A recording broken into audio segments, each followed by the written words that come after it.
just keep waiting while you're catching your breath.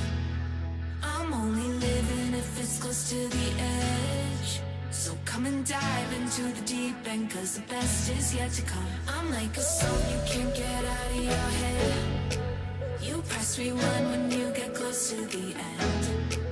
Each time you leave, I know you'll come back again.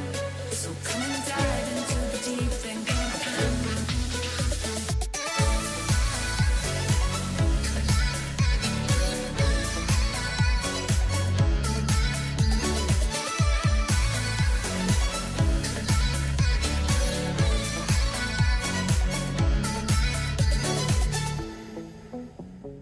You think I'm done, but I just started.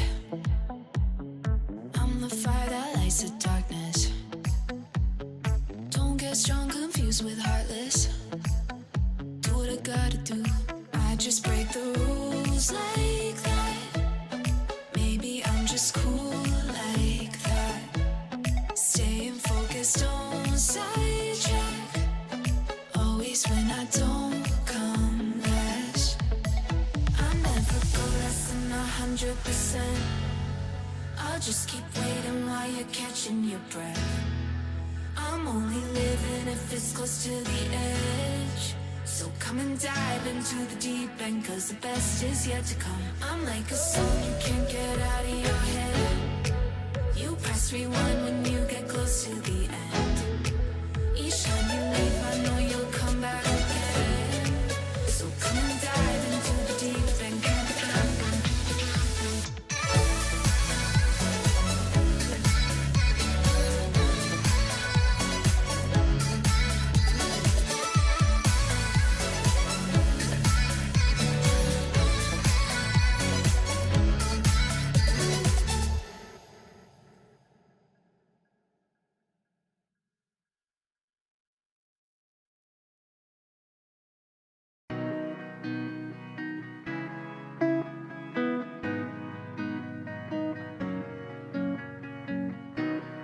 This is the start of something new.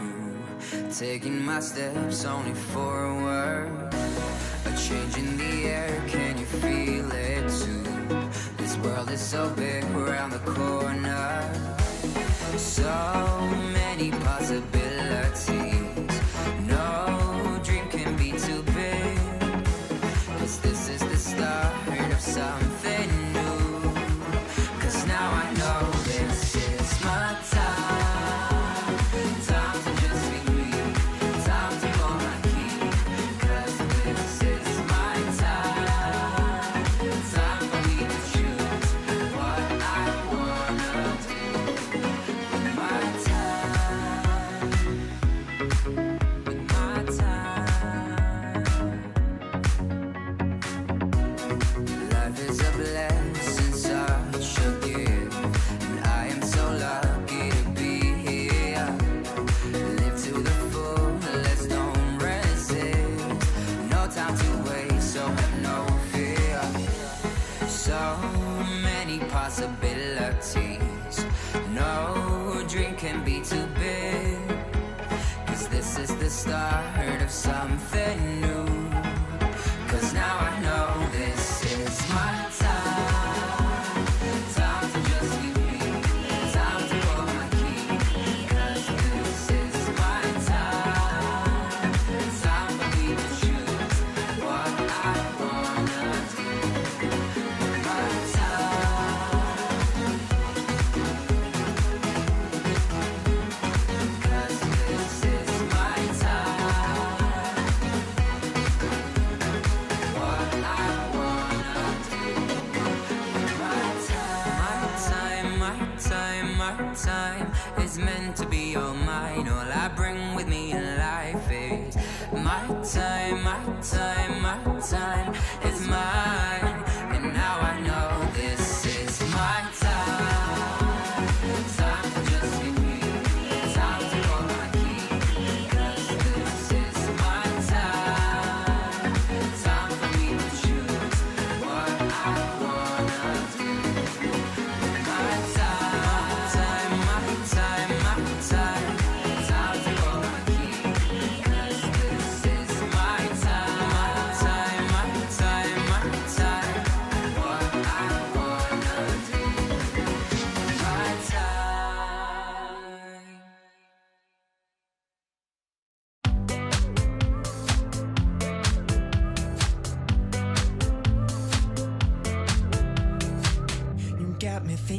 about tomorrow more than I ever have before. You're bringing light to my shadows. Every day you leave me wanting more. Every time you come up in my mind, a smile comes across my face. Even though I have no idea what we'll find, when I'm with you it falls in place. You're one of a kind. You're one of a kind. You're one of a kind. You're one of a kind.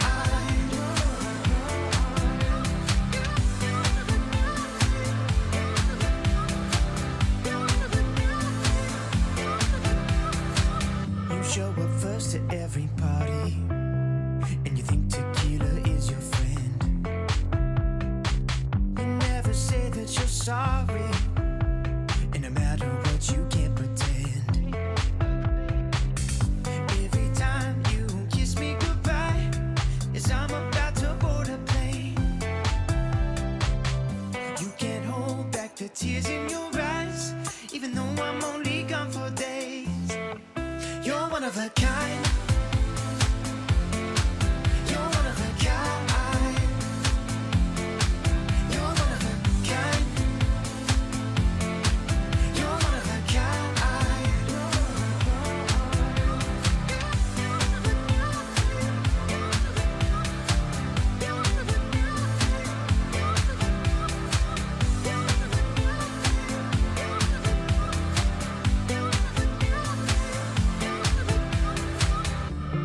When I'm on the road, I need you to know there's lots of chances for love, but nothing's like our home. Every time you come up in my mind, a smile comes across my face. Even though I have no idea what we'll find, when I'm with you it falls in place. You're one of a kind. You're one of a kind. You're one of a kind. You're one of a kind.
Every day think about you, every night dream of you. Love the way you smile, love the way you move. Every day think about you, every night dream of you. Love the way you smile, love the way you move. Every day think about you, every night dream of you. Love the way you smile, love the way you move. All I want now is you. Every day think about you, every night dream of you. Love the way you smile, love the way you move. All I want now is you.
Just take me for a ride.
Things that you do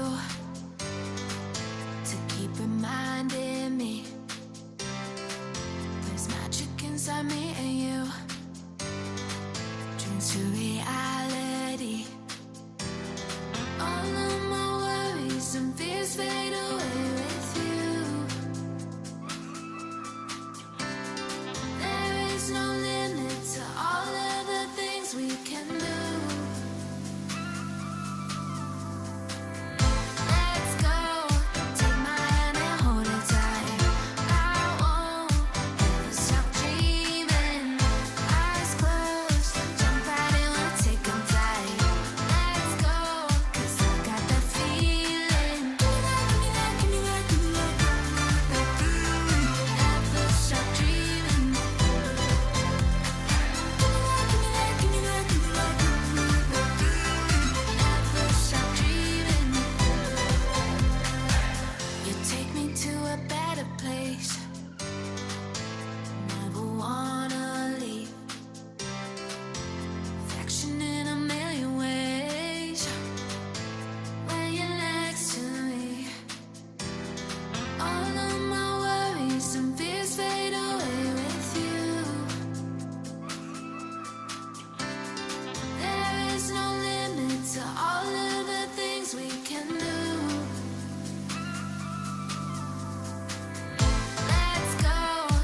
left me, won't you feel me?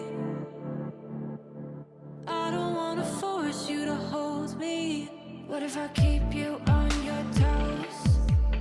What if I give you the right dosage? Is there somewhere we can go to fix these broken roses? If I told you that we could have a better life, would you bring the old you? Or is that person still alive? If you took him off the shelf, would he even be himself? If I told you that we could have a better life. No sleep. You'll never find me dreaming these days. Lonely. I had to get another set of keys made. What if I keep you on your toes? What if I give you the right dosage? Is there somewhere we can go to fix these broken roses? If I told you that we could have a better life.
Welcome to Las Vegas and the 2025 Freestyle Chess Grand Slam Tour. We're here at the spectacular Win, and for the first time, the Freestyle Chess Grand Slam Tour comes to the United States. I'm your host, James Dash, and over the next 5 days, we're getting ready for a world-class competition with the best players, the best content creators, and of course, the best commentators the world has to offer. The stakes, sky high. The city, Sin City. This isn't just about chess. It is a showdown between the best players on the planet. And it's happening right here in Vegas. This is Chess Unfiltered, a spectacular test of courage, speed, and ultimately, raw skill. From rapid-fire moves to strategic brilliance, freestyle chess showcases every aspect of the game. The rules are exciting, the tension is real, and only one will rise as champion. Watching these elite grandmasters compete under pressure is truly unique in the world of chess. Freestyle chess isn't just a tournament. It's a revolution in the world of chess. And Las Vegas is the perfect stage for it. Ready for 5 days of drama, brilliance, and a prize pool of $750,000.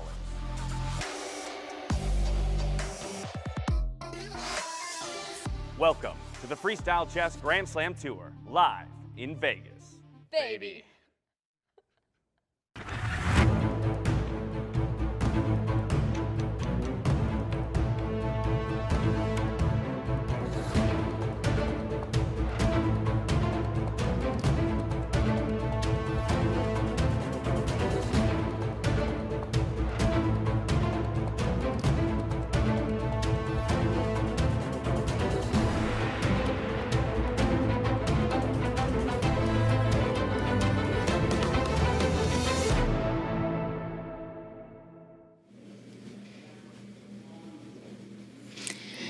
Welcome everyone here in Las Vegas. I'd like to welcome the online just as well as the offline, here the live audience. This is the first time. And this is the Freestyle Grand Slam 2025 4th edition. I'm Judith Polgar, and a Grandmaster. I'm so excited to see this event because it's so different from like the previous ones. It's amazing lineup, very refreshing. Players are playing, obviously Nakamura, who is the initiator of this whole series, Nakamura, Fabiano, and another 6 US players. But of course, we have the Indian great prodigies and players, Eric Gaisi, Pragnananda. And we also have a special newcomer, the first lady is playing in this competition. And I will be trying to get all the information, all the insights, everything, of course, again, with no other than Peter Leko, the legendary player and coach. So, Peter, what do you think about this incredible setup? We are playing in the Las Vegas on the Strip. What do you expect from this exceptional event? Yeah, thank you, Judith. It's a sensational event. It's a real spectacle. If you look at the playing hall, you just feel like, wow, this is amazing stuff. I can't really wait for the action to start. Yeah, it's Las Vegas with so many great players. Magnus Carlsen already facing Vincent Kam in the very first round. But yeah, we should not run ahead. Let's just enjoy the event, and I'm looking forward to everything. Okay, and of course, this time again, we are going to have the opening expert, Nicholas Huschenberg. Welcome. Nicholas, what do you expect from this extremely difficult event for the players? What do you think they have in mind right now in this very special occasion?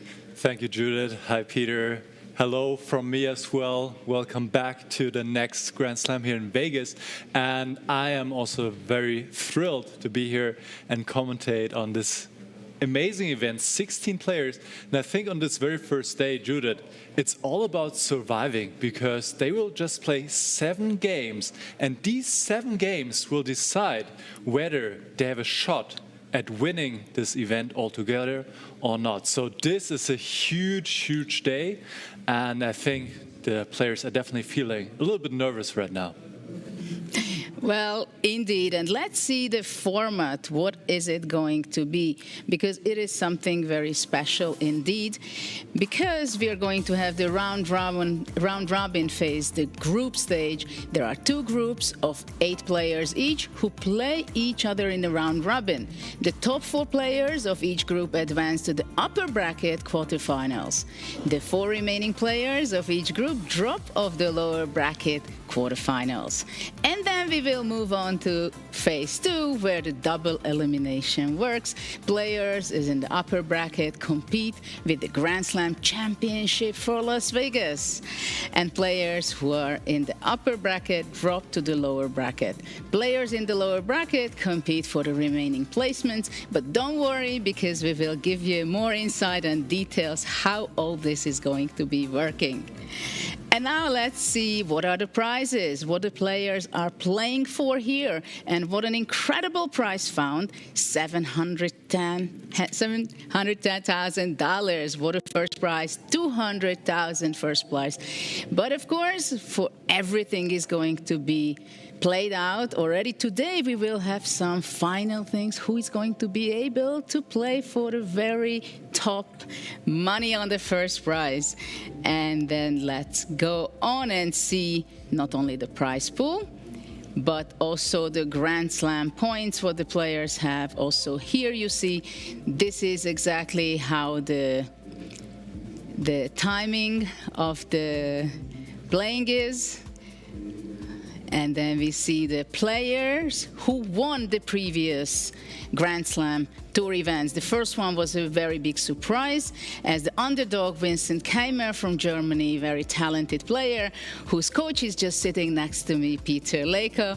And we have Magnus Carlsen winning an incredible performance already in the next event in Paris, and also later on in the Grand K event. It was an open event, and now we are here at Las Vegas, July. Later on, we will have the upcoming events. Also, the final event is going to be in South Africa in December. So everything is open for a long time, because in December they are going to be playing for the double points for the Grand Slam points. And now let's see the Grand Slam points. It is very clear that Magnus Carlsen is on 65 points. He has a huge lead. Behind him, it's Fabiano Caruana. Vincent, of course, his victory on the first occasion with the 25 points. That was huge. What do you think, Peter, about the stats? Well, also the standing is very interesting, because Magnus is leading with 61 points, but between Fabiano and Vincent there is only 2 points. Hikaru is behind them. He wants to have a fantastic event here in Las Vegas and jump ahead. Regarding the Magnus Carlsen statistics, we see all the numbers. We talked about it already, I think, in Paris. Okay, attack 89, I would give him much more. Okay, it's Magnus Carlsen for a reason. So to me, all the numbers should be added. Defensive skills, 95. How do you beat Magnus? That's a very big question. First of all, how do you get the upper hand against him? And even if you get the upper hand, then how are you gonna defeat him? It's almost impossible. 91 calculation, strategy, 90 strategy, of course. And we see in the meantime on the screen the number 11 up to 19, the scores, who has what points, all the participants who was playing and trying to get Grand Slam points there. And now let's see the groups. What kind of groups we have? We have 2 groups. And this is Group A. Yes. Look at this, Magnus Carlsen, and we know Magnus Carlsen faces Vincent Keimer, Wesley So against Levon Aronyan. There are some incredible matchups. What a fantastic field. An amazing field, but and also we see Bibisara Azerbaieva, who is the underdog in this event. We are going to be talking about it, what kind of chances she has to qualify. And but we see that it's an incredible, colorful event of players. They are all already experienced freestyle players, I believe. And also we can look the B group, which is not less exciting. because there we also have incredible, of course, number one seeded is Nakamura, who is a favorite, we can say. But of course, what about Fabiano Caruana, right? But of course, we have to understand that for the players today, the main job is to qualify and to be in the top bracket, to the top 4 in this event. And, well, we have other players, a lot of American players competing in this event. So we'll see. Also, Hans Niemann, of course, gives a lot of excitement for every one of us and also for our audience. I think everybody's waiting for him to show his skills on the chessboard. And now we want to go and show you a little summary of the last of the Grenke Open, which was an amazing event where everybody could try out in a live competition in the same group together with the world champion Magnus Carlsen and many other top players. So let's see how was it there. In Paris, 12 grandmasters came together as the Freestyle Chess Grand Slam Tour arrived. 8 days and 100 games, they brought creativity and bold ideas to the board. From wild openings to breathtaking tactics, the freestyle format once again delivered. The final? A clash of giants, Magnus Carlsen versus Hikaru Nakamura. And it was Magnus who sealed the deal, with focus, precision, and brilliance. Meanwhile, Fabiano Caruana edged out Vincent Keimer in a thrilling battle for third. Paris gave us passion, surprises, and stories to remember. But freestyle chess wasn't done. Next stop, Karlsruhe, Germany. Magnus Carlsen made history, delivering a masterpiece at the Grenke Freestyle Chess Open. 9 rounds, 9 wins. A perfect score. The traditional tournament brought more than 3,000 players from around the world together, from ambitious amateurs to the very best on the planet, giving players the freedom to choose their battlefield, classical or freestyle.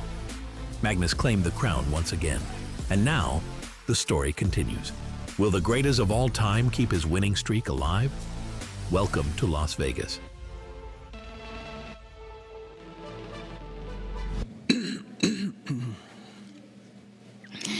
But in every event, there are some changes and some interesting new updates. So now I would also like to share with you what are the formats and exactly what is going to happen. 16 of the world's best players, a brand new competition structure, all competing for the ultimate title, Freestyle Chess Champion.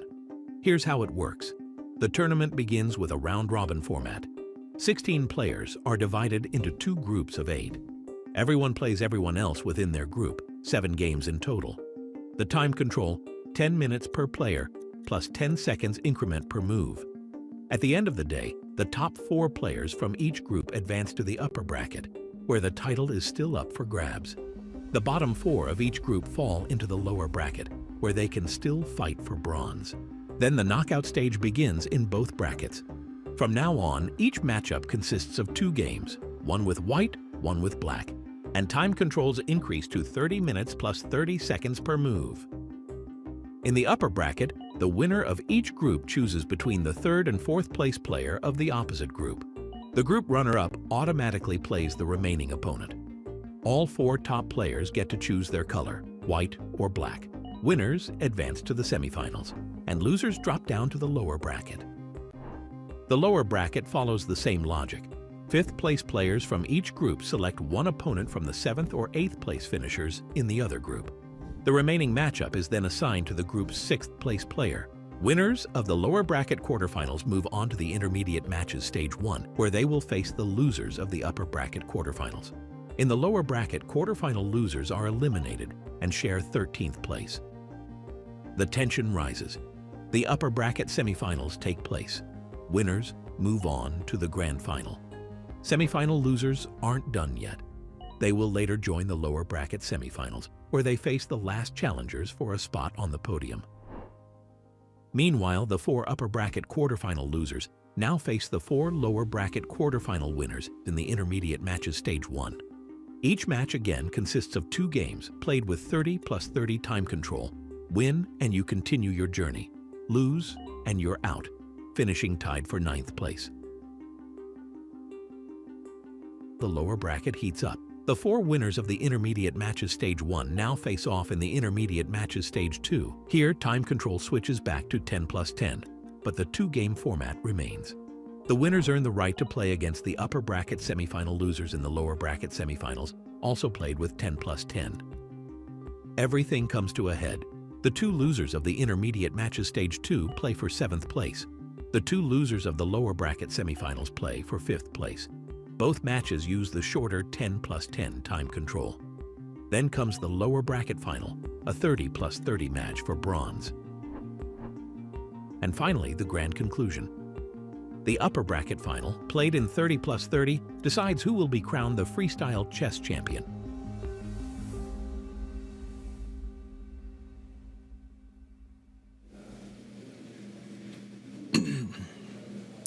So we are going to see just in a few days who is going to be the champion of the Las Vegas leg of the Grand Slam in freestyle chess. It is very exciting. It can be also complicated at first when you saw all these explanations, but as it's going to be heating up, we are going to be getting more clearer picture. And today we have the elimination part, the group stages. So I would suggest let's look at the matchup because all the players already, I think, they are going to be in their mindset. Let's go and play. So I ask you first, Peter, what do you think about the matchup of this group, Aronian Wesley? So what is something that it catches your eye that you would be really going focusing? I have a guess. Yes, well, Vincent Keimer against Magnus Carlsen, clearly, because we have also seen the Grenke Open, and we know the historical result from Magnus Carlsen winning it with a stunning 9 out of 9, and in the very last game, he has beaten Vincent Keimer in that decisive game. It was also kind of said that it was a game of many hundreds of $1,000s because we have also seen the tour standings. Everything, a lot depended on that game. But now it's the first game. It's still the round robin. It's about qualification. It's about staying in the race for winning the title. You have to get the first 4 spots, otherwise you are out of it. And let's see the other group, because that's also not less exciting. We are going to see the other group. Nicholas, what do you think? What is something that you're really looking forward in round 1? Well, I'm definitely looking forward to see Hans Niemann in action. He was supposed to play in Paris, but then he withdrew pretty last minute. Now he's back. He qualified, and there are a lot of American players, 5 players in this group fighting for 4 spots. So it will be interesting to see if the veterans Nakamura, Kawana can prevail, or maybe the young guard can take some spots as well. So this will be very interesting. We're going to be finding it out very soon, but at first I'd like to drop the cameras on the stage because we're just seeing the players coming into the playing hall. And making his debut here today on the freestyle chess circuit, please welcome Sam Sevian.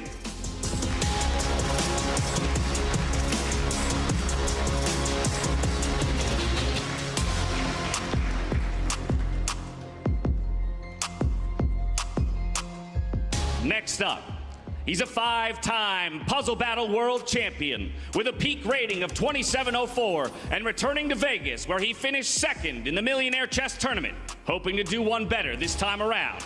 It's Ray Robson.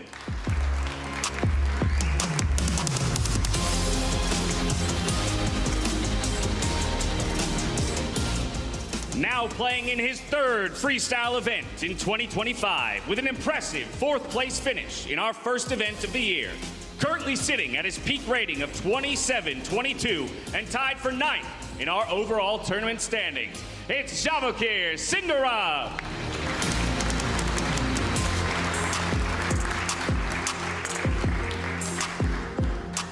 Next up is the other half of that 2-way tie for 9th. Joining us for the 3rd time here on the freestyle circuit, he's the youngest ever World Rapid Chess Champion. It's Nodirbek Abdusatorov.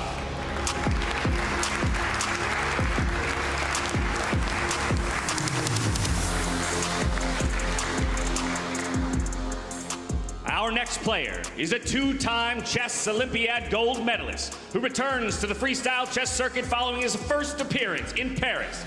we're happy to welcome back Vidit Gudrathi.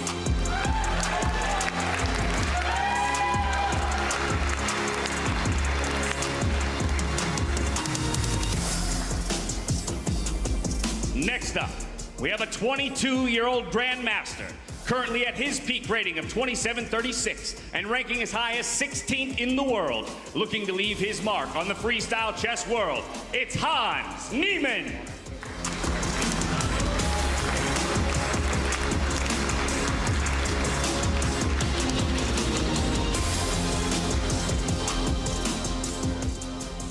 We now turn to a 3-time U.S. chess champion and the 5th highest rated player in history. He was the first World Fischer Random Chess Champion. Give it up for Wesley So.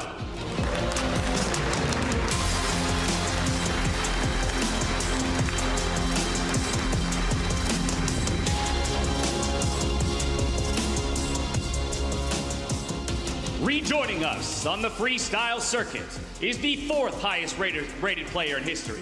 He's a World Rapid and Blitz champion, leading his national team to 3 gold medals in chess Olympiads. It's Levon Aronian.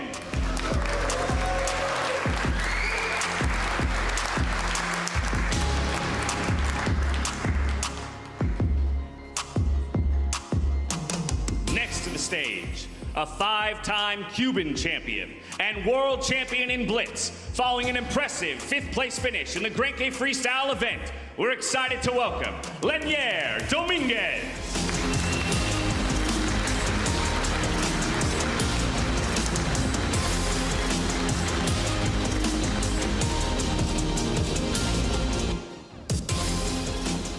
Next to the stage is the winner of 3 separate Freestyle Fridays, with impressive showings in the previous 2 Freestyle Chess Grand Slams. He's the 2nd Indian player ever to cross the 2,800 threshold and currently holds 6th in our overall standings. Give it up for Arjun Erigaisi.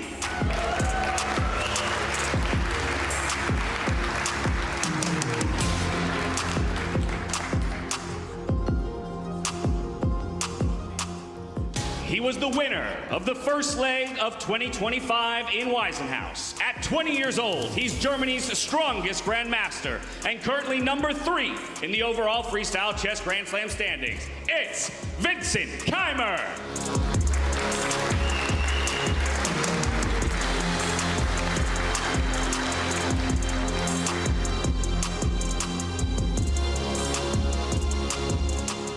And making his 2nd appearance on the circuit, following his debut in Paris, a Chess Olympiad gold medalist, having won this year's Tana Steel Chess Tournament and ascending to the world number 4 position.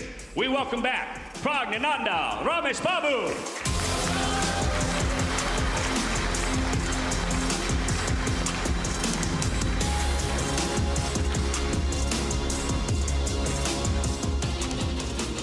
Following him, we have the reigning and 4-time U.S. chess champion with the 3rd highest peak rating of all time.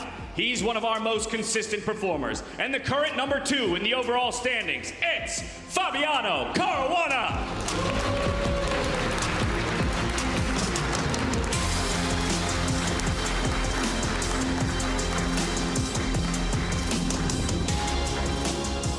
Our next player is coming off an impressive 2nd place showing in our Paris leg of the Grand Slam and currently sits 4th in the overall standings. We're excited to welcome back a 5-time U.S. chess champion, winner of this year's American Cup and current world rank number 2, Hikaru Nakamura.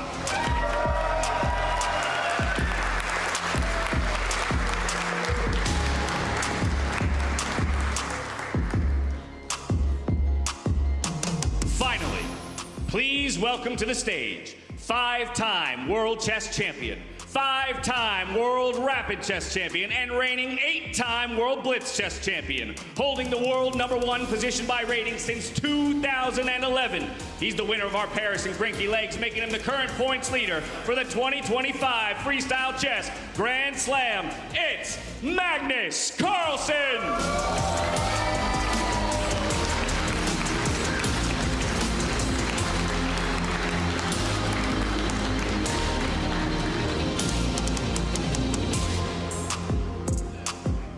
And And there you have it, folks. A stacked field of 16 competitors ready to do battle over the course of the next 5 days. It kicks off today with our 7-round round robin. There's only one thing left to do, though, and that's to find out what the shape of the battlefield will look like that they play for the first round of the day. I'm bringing back Tanya Sachdev and David Howell to help me out with this one. Normally, we're in the studio locked away when the position is drawn. This time around, it's your two responsibilities. So, Tanya, whenever you're ready, let them roll.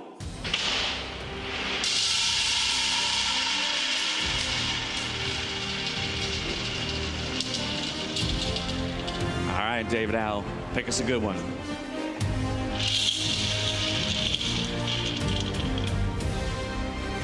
Position 575. Position 575 will be the first position for our round robin today. All the players now have 10 minutes to discuss within their pods, strategize as they please before stepping towards the tables. As they do just that, we'll reset towards the studio and we'll be back to break down all the action in just a minute. We'll see you there.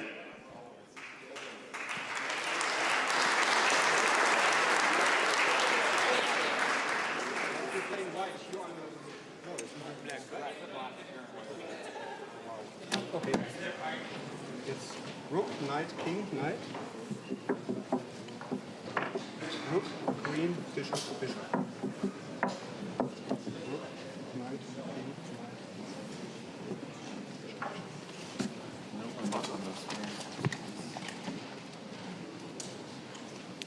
E4, E5, F4. Can I play E4, F5? E4, F5. G5? Or no, F4 is more. Makes more sense. Ah, so E4 maybe not. G4 first? I assume G4, F4. G4, G6. No, but E4, F5 was like if you take in 93, F4. No, I don't know. But G6, G3? I did flip Queen F6. Okay, knight C3. G5. E4, F5. Ah, yeah. G5. The bishop's good, but still. Yeah, I'm not so sure about this 93 Queen F6. Is E4, G5 bad? F4? Take it. Take 96. Yeah. E4, G5 also is there. That's why I said. Yeah. Oh, alright. So G4 you said? But E4, E4, G5, G3. E4, G5, G3? F5, E5. F4. F4. Are we generally happy with this? I think we're good.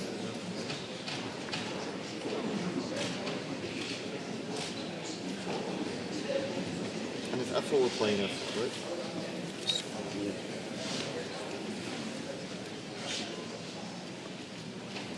Okay, so G4? No, but G4, G5, F4. Okay, maybe 6. Let's say F1. Yeah, I don't know. C3, No, C3, D4. Looks very bad to do. Maybe H5. What do you play? Sorry. What do you play? E4, G5.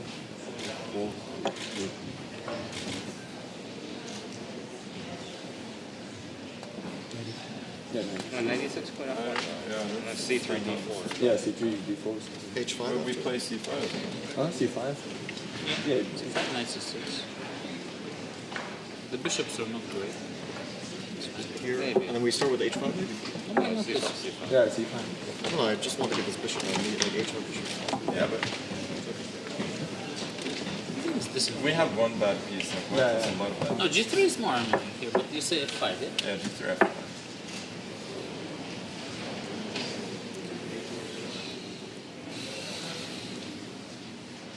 Okay, this is principled, of course, yeah?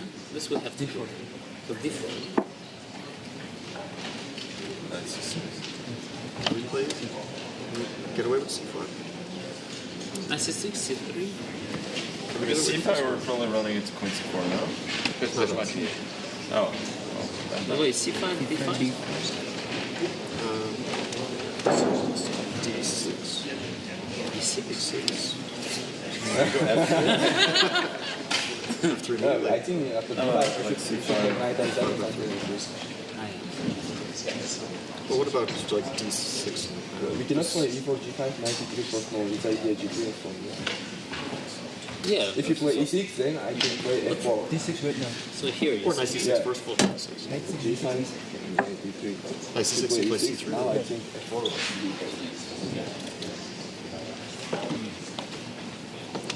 If I go knight c6, let's say, h4.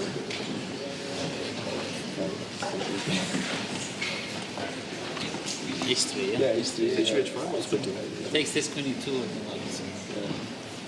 Then c3.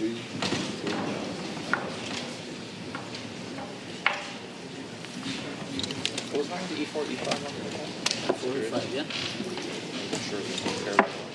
No. Can't be bad move. F4, let's say, yeah? Ah, F4 takes this to 5. Yeah. But then rook f1. Oh, bit scared. Yeah, rook f1 is scared. I mean, we still have g6 there, but But that's already a stretch. you can just take and go g6 plus. Wait, rook f1. But it doesn't attack. Like it's b2's always attacking. One second. Oh, if I can't. Yeah, this is very interesting actually. F5 rook f1, queen d4. Like queen f5, we G6, gain a G6. tempo with G6. But even then, okay, let's look at that though. Rook f4 and queen b4, queen f5. Queen before knight c3, knight c3. No, d5. This is a good trick. I like it. I don't know if we're tricking or getting tricked. Okay, rook f1, queen d4. Long castle d4 such. Do you want to take with the bishop? Yeah, maybe bishop. His bishop is one. Can you take and play symmetrical and tempo up?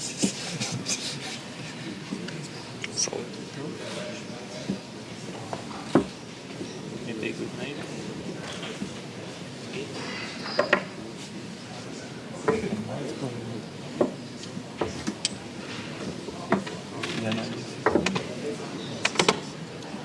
You got the whole thing, Yeah, I mean, or is it D4. Yeah, I'm not sure.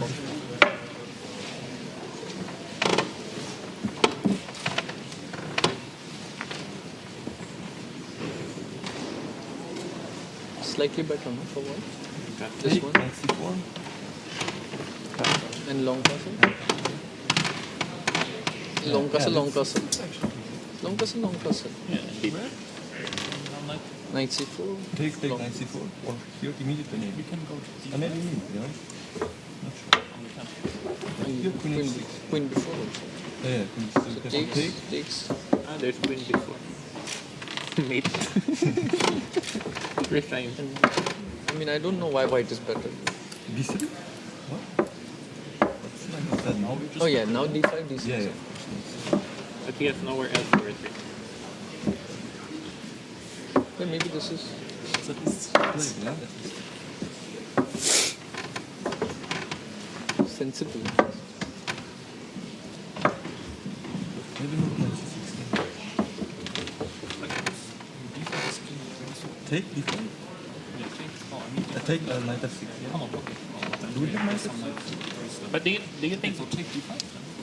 Yeah, take d5. What?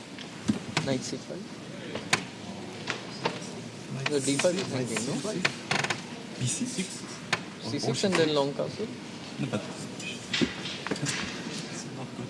No, I mean c6 maybe bishop g2. Sorry. Then why don't we play d4 directly? It's white. That's the question. Yeah. Yeah, First after knight e5, yeah? Immediately. Might as well.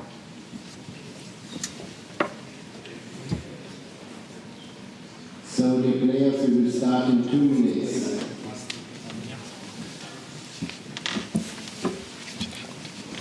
You got it? Around the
Just great. What's missing? This.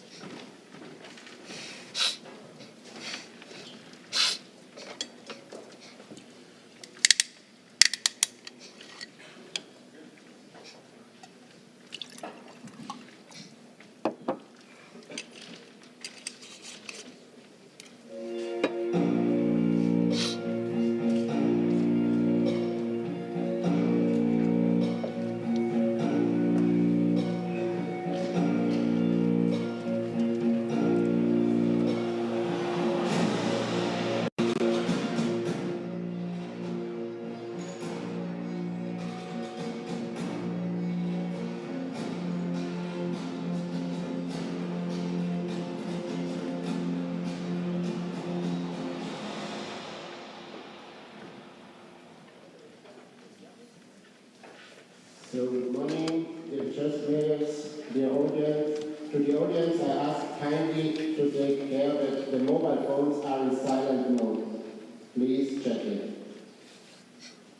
Okay, say this. We can start. Please enjoy your games.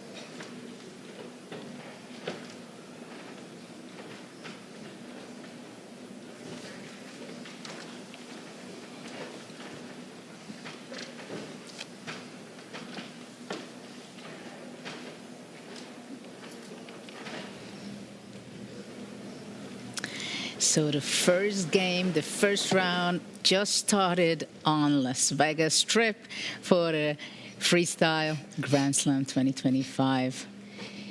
Let's see how the players decided, because it was a lot of debates, who is choosing what, and I've seen some of the analysis were heavily in the middle game, and I also see something which I've seen in their analysis maybe between So and Aronian. What do you think, Peter? All the game was the first move. It was clearly the same move in this group, 1F4. Yes, F4, I feel like it's a safe choice and it makes sense, yeah. The players will play 7 very tough games, and you first also would like to settle into the tournament, yeah, just to get a position where you feel like you have everything under control, you have nothing to worry about. But we see the very first break of the symmetry by Magnus Carlsen. He opted for the move D5 on the second move, stopping White from going E4. Vincent is taking his time because now he has to adjust to a new strategy. I believe that the players discussed the symmetrical lines mainly, and this is a surprise by Magnus. Well, it is interesting that also during the analysis phase, what the players got this 10 minutes to get familiar with the pieces, which one has the power on what square. And at some point, I quote this, someone said that the bishops are not good there. So probably that's why also we see G3, F4 in the positions, because they really want to get some air for the bishop from H1 and on G1. And it seems like Magnus indeed plays very much against those bishops, but now there is a very strange setup there. Both of the, actually not both, but all 4 of the bishops might be complaining in this position. Don't you think so? Yeah, well, it's very funny because now Vincent also played the move D4, and he said, you know what, Magnus, if you thought like this F5, D5 stonewall kind of setup is a clever idea, then let me do it myself. I have the extra G3 tempo. So Magnus is trying to make sense of it, not going G6, but first starting to transfer that knight towards the e4 square, yeah? Because when we talk about this structure, then it's clear that black's knight from b8 via d7, f6 wants to reach the e4 square. Now probably Vincent will do the same journey. The big question is the knight from d1 heading via f2, d3 to e5, or the knight from b1 via d2, f3 to e5? Just like Magnus, it's a strategical battle. It's kind of a game where Magnus is, of course, very experienced, but I think also Vincent kind of likes these slow maneuvering games. I think before we go and pick any of the games, I know that the time control is very fast, 10 minutes each players, and they have the extra 10 seconds of bonus per move. But let's go and look the other 4 games also. What was the first starting move? Whether is it 100% everybody played f4? Because that seems to be some Las Vegas opening created here in round 1. Well, looking at the games, it seems like yes. Absolutely. How clear it was, it seems, for the players to play 1f4. And here I would like to ask Nicholas, what do you think? Was f4 really the best move, or it was only the most logical move? Well, I was checking a little bit during the analysis of the players, and indeed there was no clear best move. I think e4 was maybe marginally best, but honestly the position was fairly equal. And f4, as you guys pointed out, makes a lot of sense. You're controlling a center square, you're opening up the bishop on g1, followed by g3. Many of the players played like that because you want to open up the bishops early. And what here would we see what Arjun did, now to just switch, I'm just going to show it. Also what Magnus did against Vincent makes a lot of sense, because in freestyle chess in the opening phase, it's usually about who gets the first break in. And obviously as white, you have one extra move. So white is eyeing this e4 break, and by going d5, of course, this is becoming much more difficult. Whereas, for example, if we go over to another game, let's say between Ray Robson and Sam Sevian, here we see that white was able to get the e4 break in, open the position first, and because white has this extra move, actually white has some chances in this position. So I think it was really the big question for black whether to allow the early break with e4 or not, and it seems it was better, like some of the players played, like Magnus, to keep the position close to stop e4 from happening. Yeah, it is incredibly interesting what you just said and what we are witnessing in the games, that it is clear that the players had to be incredibly fast, understanding the position, understanding the priorities of the position, right? And this is also very intuitive. And of course, Magnus Carlsen just does not come here and play freestyle just to be very creative and I will decide everything at the board and so on. But trust me, we know him. Probably he played already thousands of games on different positions of freestyle. And he's grasping and understanding a lot of the insides. And he has, of course, a fantastic intuition, understanding in chess in general. So probably it's not by chance that he felt it, that f5, d5 can be very safe and maybe the best continuation. I would suggest to let's pick one specific game. You said, Peter, that which you would like to see and which is on your eyes are on is definitely on Magnus Carlsen against Vincent, because it is a very interesting strategic position, and I think we can dig into it even if we have very little time. It can be very interesting to discuss why and who is better in this position and what are actually the plans which can be after this very special pawn structure. Yes, so maybe let's take it from the start. Yeah, we see at the moment the current position, a4, a5 played. It's a typical kind of situation. White would love to gain space on the queen side, but Magnus says stop with a5, stopping that a pawn. And Vincent is taking his time. He's down to 6.5 minutes, so Magnus is up on the clock, but what Vincent says that, you know what, I have everything under control. I don't have to worry about the clock. Look at the position. Yeah, let me just highlight the two bishops you mentioned in the corner. So they are both kind of lined up, but both sides are trying to shut those bishops out of the game. Now the point, however, with white, by going knight to e5, inviting black to take on e5, which would be a crazy strategical mistake, then white would be able to capture back with the d pawn, opening up the diagonal of the g1 bishop and burying that bishop on h8 with a d takes e5 construction. So Magnus will clearly not touch it. He starts his own journey with his knight. He's heading towards the e4 square himself. It's a very interesting strategical battle. I feel like the players maybe feel like, okay, give us a little bit more time. It's so interesting, so fascinating to try to dig deeper, because those small little nuances can influence the game. Where do we put the kings, for example, is a very big question. Well, I was also wondering if does h3 make any sense from white point of view, trying to break up that pawn structure, and if black goes h5, then knight g6 is an opportunity for white.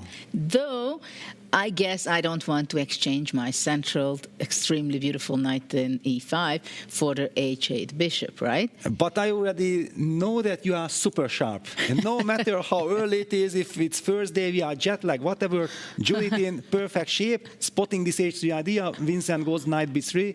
It's the more logical one, but I love this, that you always put these tactical ideas. Well, I'm expecting actually that one day maybe some e4 may come. Of course, we are still far away from that, but you don't know what can show up. But which side would you take, Peter, at this point?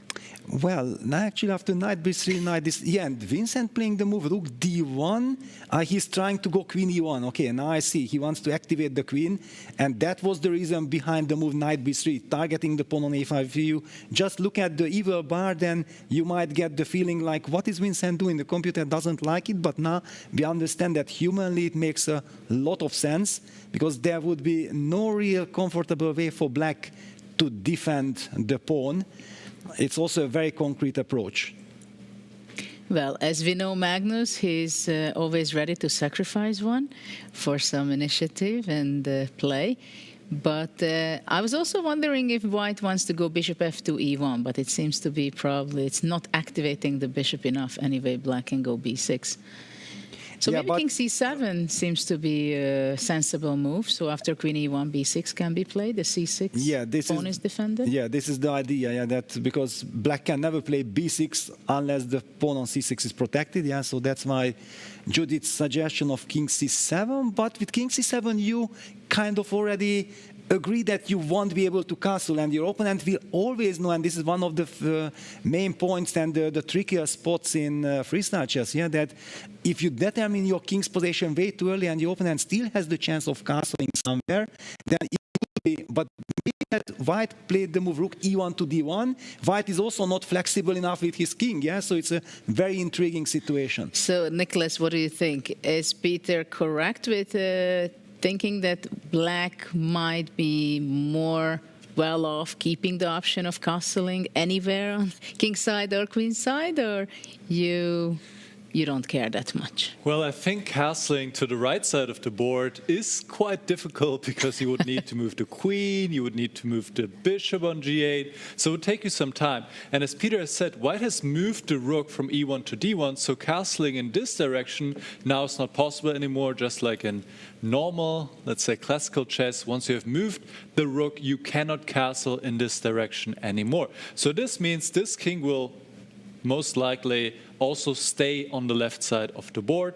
And here indeed, to deal with this threat of going after the a5 pawn, black should go king c7, because now after queen e1, you can go b6. The king has defended the pawn on c6. This is why you want to move the king up, so the pawn cannot be taken by the knight.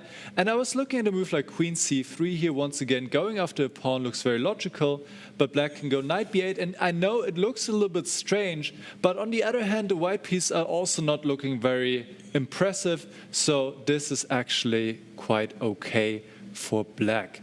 But it is something that Magnus has to consider here, and he's going down on time. Actually, he was up by a minute or so. Now he is down by a minute. And of course, with this time control, the time management is very, very important, because you don't want to be down on the clock in a complex position. And of course here, with not a single piece being exchanged yet, this is of course very difficult to play still. So we have queen to h6. h6, wow. And now we have king to b1. Yeah, basically Vincent was expecting the move queen h1 because king b1 was blitzed out. Very interesting because there was a pin. Let's just show this pin, maybe. Yes, so after queen h6, there's the threat to take twice on e5 because the queen is pinning the pawn on f4. This is why Vincent stepped out of the way to deal with this threat.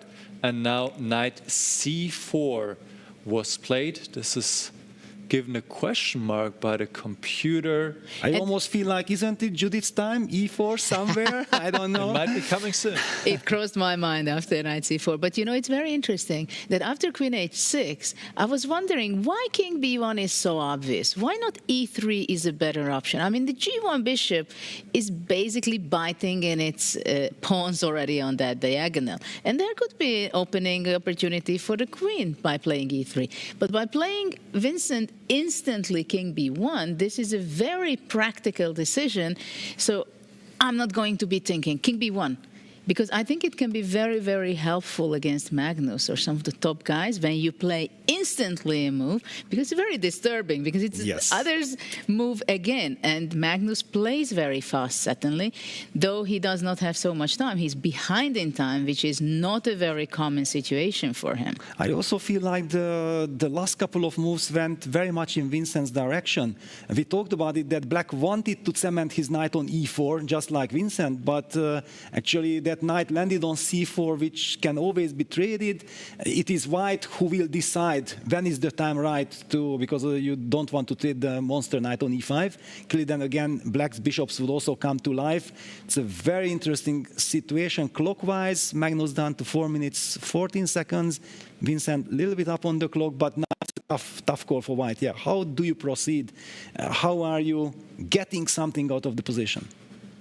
Absolutely. I keep looking at this e4 opportunity and not to take the g4 pawn if the black taking on with the f pawn, but to take on c4 and then knight d2 and somehow bring the b3 knight into the center. But of course, their calculation has to be starting, and the players has to be extremely focused. Usually, Vincent is a very solid guy with great calculation. So if he has to start knight c5, what's going on? Why is this question mark for knight c5? Knight c4 was a question mark. Let's figure out why is it. Yeah, computer doesn't like it. Well, the big question is, and this is also a psychological battle, that you want to kind of invite your opponent to capture on c5. The big question is, will there be a golden opportunity, a golden moment to maybe break the symmetry? And with this little time on the clock, will the players be able to spot those critical moments, like, for example, a computer, or you just rely on your instinct and you think like, oh, my opponent wants to provoke me to capture on c5 or on c4, so I'm not going to do it. Yeah, it's very tricky stuff. And now I want to highlight the drawback, what I was suggesting when I considered e3 as an option. First of all, Vincent clearly wanted to put his queen on e1, and now after knight c5 dc, the bishop can be brought out to d4 in the next move. That's a very important spot for it. Yeah, that's absolutely the point, yeah, that you don't want to close your bishop. Now queen e6, however, White is unable to maintain the knight on e5, yeah? So we see a trade on c4 and then maybe a follow-up like bishop d4, getting rid of the dark square bishops. Is that a way to play knight takes c4, d4, bishop d4? Also, I'm thinking to play maybe knight takes c4, d takes c4, and rook a3, with the idea to play rook e3 at some point, or playing e4 and rook e3. That's actually an ambitious move. I like it, because the move bishop d4, that's why even my voice kind of was not convincing enough. Yes, because I was not sure at all if we really want to trade those bishops. Yeah, then the pawn on c5 will be vulnerable. The bishop on h1 will be shut out of the game even after knight takes c4 dc. Let me just highlight this monster pawn on c6, burying the bishop from h1. And that bishop on g8 might look like it's not so impressive, but actually it will guard the pawn on c4. So very tricky strategic situation, and the players are burning time.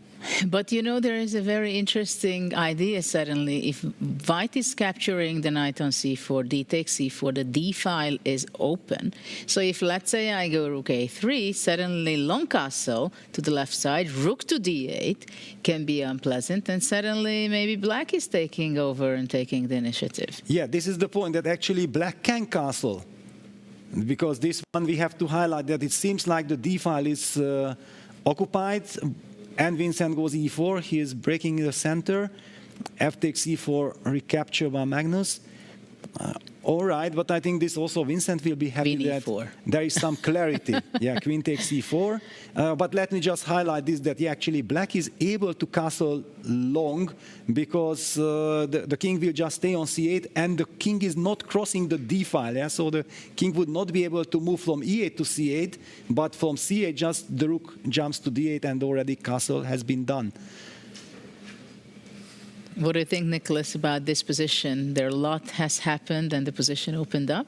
Yeah, I think the key difference is really here that the black king hasn't moved yet and the white king has moved already. So for white, it is much more difficult to get the rook on a1 into the game, whereas, as you guys pointed out, black can just swing the rook over, play the castle here on the left side of the board, and activate this rook. So actually the natural move queen takes e4 would be already a clear mistake, because after castle you have some coordination issues with the rook on a1, and black is taking over here since the rook is threatening to come in. Let's say you trade, and now you would probably trade on e6, but in the end you have to play an awkward move like king c1 to stop rook d1 from happening. And here black is actually clearly better. There's also c3 in the air, maybe bishop f5, and black would be taking over. So Vincent, what did he do? He played rook to a3. He did not take back. There were two moves which were decent. Bishop takes e4 and c3. Rook a3 should lead to a better position now for black once again if black castles now. Both players getting low on time, 3 minutes versus 2 minutes, but it is Magnus right now who is looking good. Peter or Judith? Well, in the meantime, while this is going slowly and we're going to see, I think, a queen exchange and probably an endgame, can we jump into Niemann's position, because that is something very promising for Hans. He has a huge time advantage, but that's not the only problem for black, it seems. Peter? Wow, well... Bishop h3 there? Bishop h3 looks very promising. And how is Arjun going to defend? There is no defense, no, that's it. Game over. Wow. What a killing first game by Hans. In 10 moves or something, yeah? Against Arjun, who is a very well-prepared freestyle player. He played very interestingly, good. In castles, Paris. But there is castles. Yes. Yeah, there let's fight. But the problem is that white also castles and maintains the pressure on the d7 knight, and the pin is deadly. That was a nasty move by white, playing rook to d1, completing the full development and collecting the d7 knight. Because, but let's see, what is it? Fighting spirit.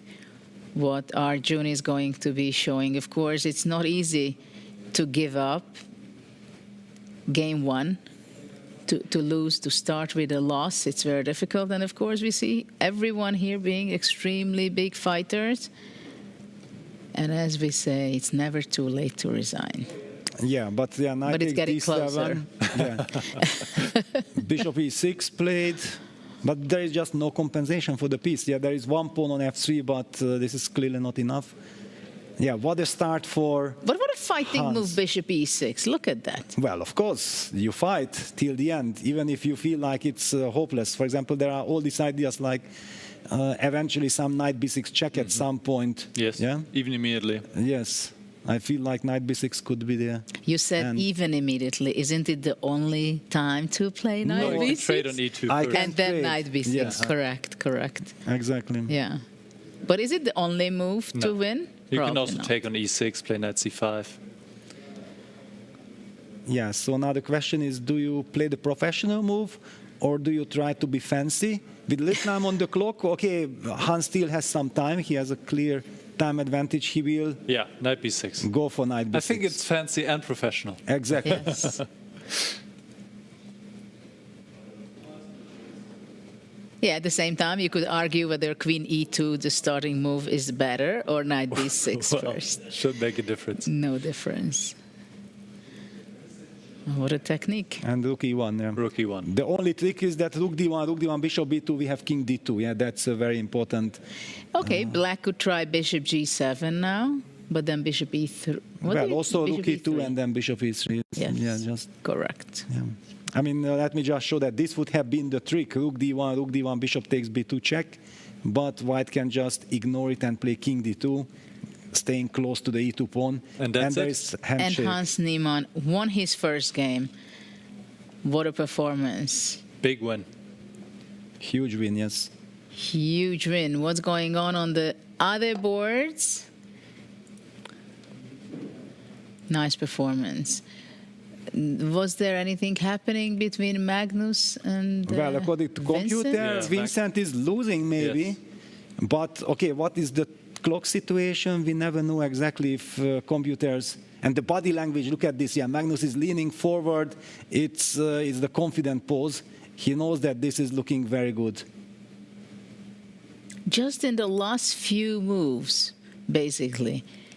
Well, how clearly initiative was look taken at this. by Magnus. Vincent played the move rook e3 with 5 seconds left on his clock, yeah, because he is only 15 seconds. So it was a clear panic move. He already did not like his position. He was looking for a move, but he couldn't, just like Niklas highlighted this, yeah, that the white king moved to b1, and that's why this opening up the position was so much more in favor of Magnus. Freestyle chess at its best, yes, so tricky, small little nuance. Vincent might have blundered, forgot about the powerful rook d8 move? Exactly, exactly, yeah. So it was basically, his whole concept was based on that he thought like he knows what he's doing, and just because of this one move, everything fell apart. So now probably Magnus feels that, okay, this is my moment, I have a winning position already. What is the very best execute? Rook d2 or queen f6 or... Yeah. Something nasty ideas Magnus have, I believe. Well, he's setting up the rook d2 idea, but we are never forced to take on d2, yeah? This is a little exaggeration, having two but also bishop takes b3 is hanging in the air, yeah? That must be his idea. Yes. Rook d2 is also not bad as a plan. And Vincent right? down to 4 seconds. He has to move. Takes on e4. Bishop d4 is a... Wow, threat. So bishop takes b3, bishop d4. There is this resource. Did Magnus maybe felt like it's already game over and rushed? No, Vincent is back. Vincent is back in the game. Black is still better, but this is anything from over. Well, suddenly those bad bishops can show their strengths too. Wow, yes. So bishop takes b3 played anyway. Does play bishop takes b3, but bishop d4. Position is equal. Well, for the computer. For the computer. But now queen takes c3, take another pawn. And then a5 is hanging. White is back. What is Magnus doing? He wants to go bishop d5. Well, this is freestyle chess. It's easy to go wrong. Absolutely. Bishop takes h8. Now wait a second. White is doing well. White is doing excellently. We came back to this position in time. Yes, absolutely, for a big turnaround. Maybe we can zoom in on the players because yes, let's zoom in moves on the players. are coming in quick. I think queen a5, for example, is a draw. Because you have perpetual check, but yeah, Vincent comes back to e1, he just trades the bishops, and the pawn on a5 is remaining a weakness. What a crazy position. It's just so different than what we've seen just a few moves before. Absolutely, and also now Vincent came back on the clock with all these forced moves, 34 seconds. He's maybe even, the clock situation is equal. Magnus very nervous, clearly very upset with himself. Rook h8, it looked like it's a knockout blow, and now Vincent is in control. Why not queen a5? Was that not hanging? Yes, he could have taken that. Yeah, but he wants to control the e5 break, yeah? That's. He wants to go solid. as a rock, and just to keep the threat that I'm going to grab that pawn one day when it hurts. Exactly, when it hurts the most. Black should actually trade all rooks now, and that's, I think, what Magnus is doing, yes. Wow. Great judgment by Magnus, yeah. He has to fight for his survival, but now it's, of course, Vincent in a very pleasant situation. And we see the players having headphones and earplug because there is a huge audience, hundreds of people watching live in the playing hall who also hear us or the community commentary. So as you see now, it's fully packed, full of tension here in the studio and there. And at least Queen as much. H5, wow, fantastic move. I just wanted to say that we know that Magnus is the best in Queen endgames. Of course, he is best in so many things, but yeah, Queen endgames are very much his specialty, and he goes Queen H5, and Vincent missed this move, cannot believe. And probably he will have to settle for a draw. Okay, but he's not in panic. He knows exactly that draw is the most obvious outcome which we are going to see, but he has the confidence. He's back. He has a pawn up for this moment. Well, but probably not for long. He's losing, exactly, he's losing that pawn, and probably he was already hoping deep inside him, that if he activates the queen, then it will be a promising situation. Yeah, now he goes Queen E3. Will Magnus pick up the pawn on H2? But it allows Queen E6 check, Queen takes G4, but then there will be also Queen G1, Queen takes C5. Magnus goes King D7. He wants to stay solid. So he allows white to protect the pawn on H2, but the black queen will be very active. And the white pawn structure is shattered on the left side of the board. Vincent down to 6 seconds. Queen B3. I think Vincent just wants to make the draw here. Or will he go Queen E6? But Queen E6, Queen takes C5. Yeah, it's not a... It's not a winning attempt. Exactly. We see Nordeberg in the background. He has made a draw against Pragnananda. Queen back, and this should be a repetition. Well, Queen F2 is possible to defend on H2, though the Queen is going into passive play. Queen goes to D5, centralizing. But shaking his head while he does so. Does not really believe in it. Yes, because in Queen endgames, it's so important your power for the queen, right? Being in the center, it's like... And it's not really a pawn up, with this compromise pawn structure on the queen side, with this A4, C2, C5 pawns. It's not going anywhere. I don't like the decision by Vincent playing on here, because it's not a given that he can make a draw at any point.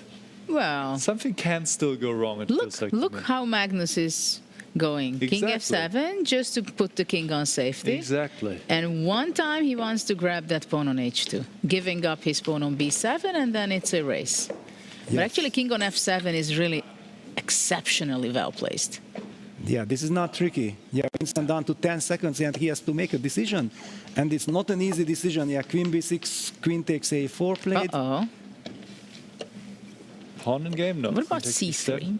Oh. Queen D4. Yeah, Vincent is not happy. No, he should have made the draw. Not happy, not happy. We understand that. Because these are the kind of positions that you can lose against Magnus any day. Yes, with little time on the clock. Because he also has to watch out for pawn endgames. There are all kinds of queen trades with Queen D5 eventually. King and now D2. we have a huge time difference also. Magnus again collected a lot of time for himself. In the meantime, by the way, Aronian has won his game with black against Wesley So in this group. Oh, that's a huge win. E5. Magnus breaks in the center.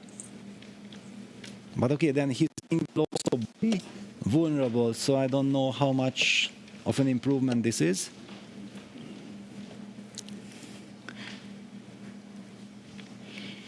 At the same time, Vincent, he won the first Grand Slam. He has the self-confidence. He wanted to try it.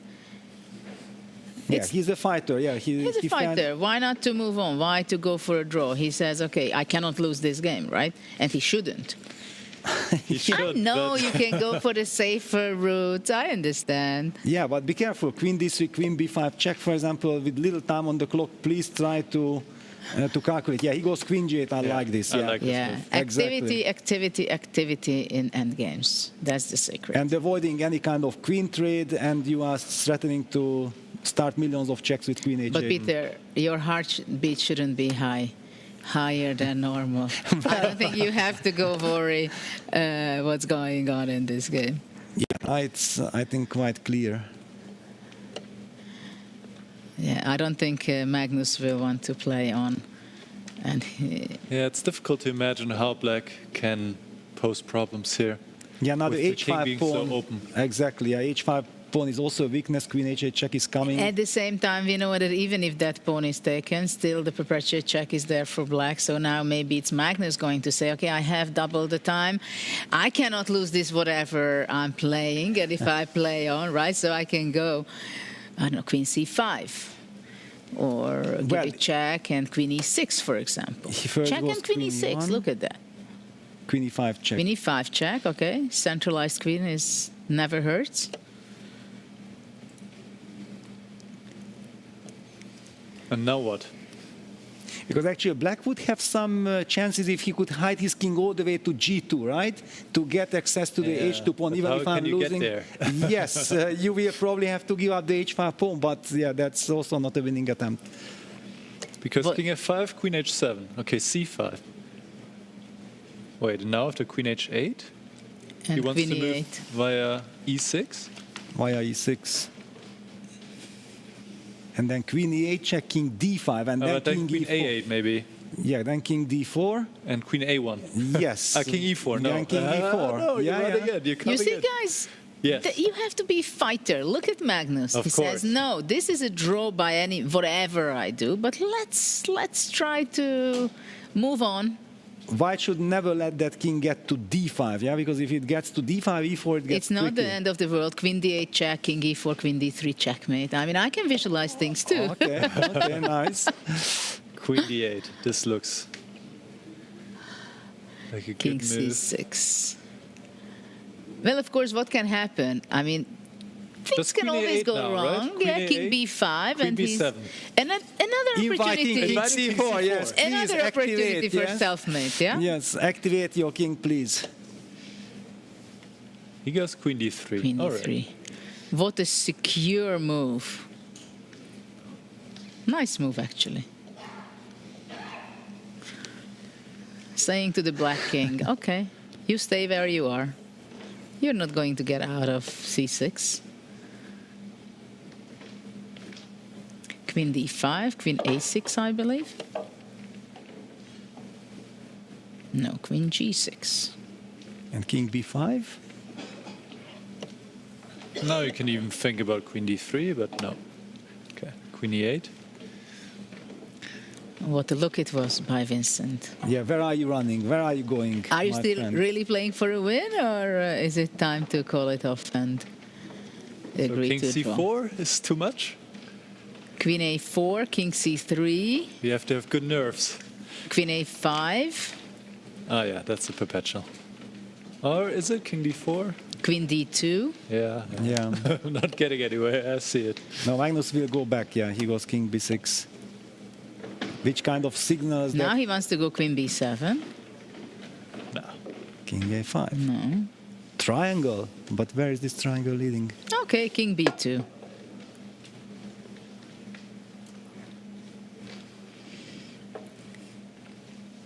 King b2, queen d4 check. c3. Just like this, yeah? I offer a pawn for you. No, no, no, no. I'm no. very friendly. Queen a7 check, king b4. What is this? Ah, queen b6, king c3. Queen, Yes, queen b2 check. Queen Queen a5. b2 check wins. Ah. King d2 c4. No, it's not winning No, yet. it wins. King c4. no? Ah, and it's not mate anymore, Yeah. yes, because queen is on he d5. goes Not anymore, not yet. It's Yes. a matter of perspective how you're looking at it. Wow, but So it's queen kind of... b6, king c3, queen a5. Or queen b2. Queen b2 check. It's too fancy. Yeah, you want to. King c1 is also not a bad move, provoking a little bit. Yeah, king c1 I also like. Magnus would not like king c1.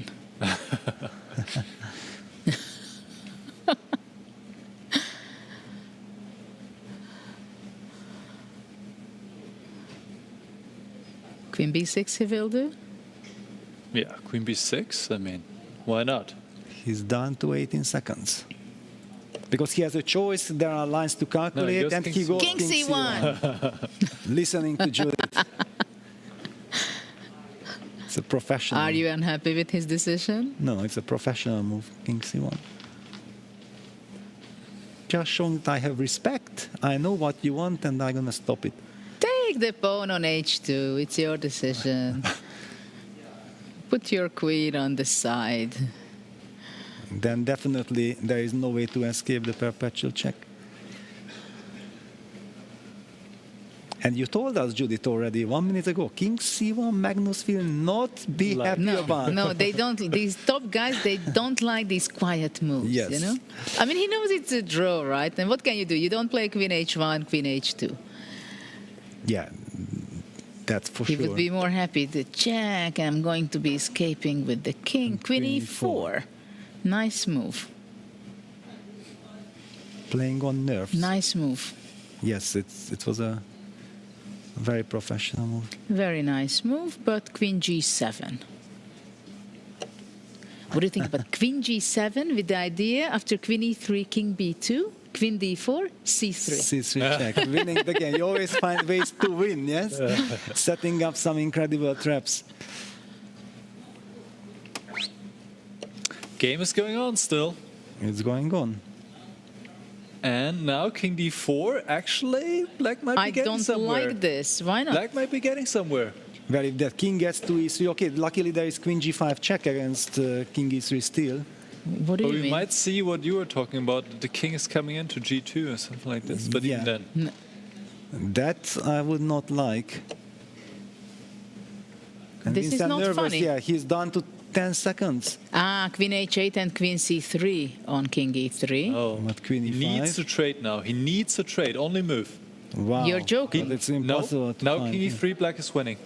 King e3, black is winning. Because queen a1 checkmate is also there Yes. later after queen d2, king f3. Oh my goodness. It's a draw for like a long time and then suddenly it's lost. And look at the body language of Magnus. He knows, he feels that this is, and yeah, Vincent in a C4. horror. Everything yeah. is coming now. Oh my goodness. It's over. Ah, that will hurt. Yeah, this is horrible. Magnus magic once again. Yeah, it is such a typical Magnus outplaying. Yeah, he's so good in this. And there is no way to fight. Suddenly kind of hopelessly lost, yeah, because the king just walks to h2, collects the h2 pawn, and there will be no checks. Yep. The queen is perfectly placed on e5. You can play c3 now. All the pawns are protected.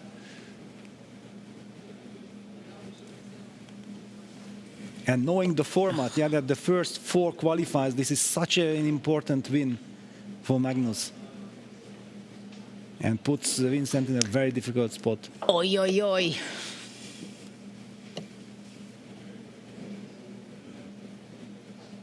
The king is coming. And look how tranquil, quiet Magnus is now. Of course, yeah, he knows. Yeah, He king knows A2, that this king is G1. not going to be spoiled. Everything is protected.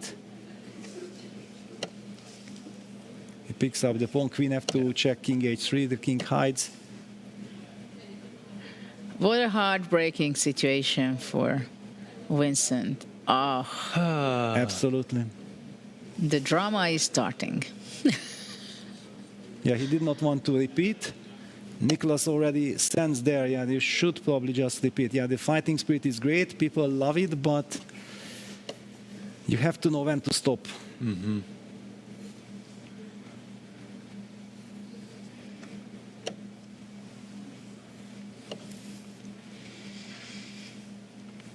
Yeah. And the pawns are queening. Oh. Oh, man. Yeah, Vincent just cannot believe. Well, this game was a real roller coaster because after all, in the middle game, Magnus had a fantastic position. And after that, the fighting spirit of Vincent brought him to a very nice position. Comfortable draw. What a professional move Queen F3 is. Oh, my God. Yes. And look at how much it hurt. Yeah, to start this tournament like this, knowing that every game counts so much double and losing against Magnus when it was not necessary. No. Well, he needs to recollect himself and put this behind him. There's still 6 more games, and there's everything to play for. But he needs to put this behind him. Well, he's still hanging on. Magnus still has to make a few accurate moves. Well, everything wins, just don't blunder, yeah? That's and Magnus will not. Yeah, he's not the blundering man. And just Queen G4, for example. Queen G4 looks good, yeah. Yeah, looks killing.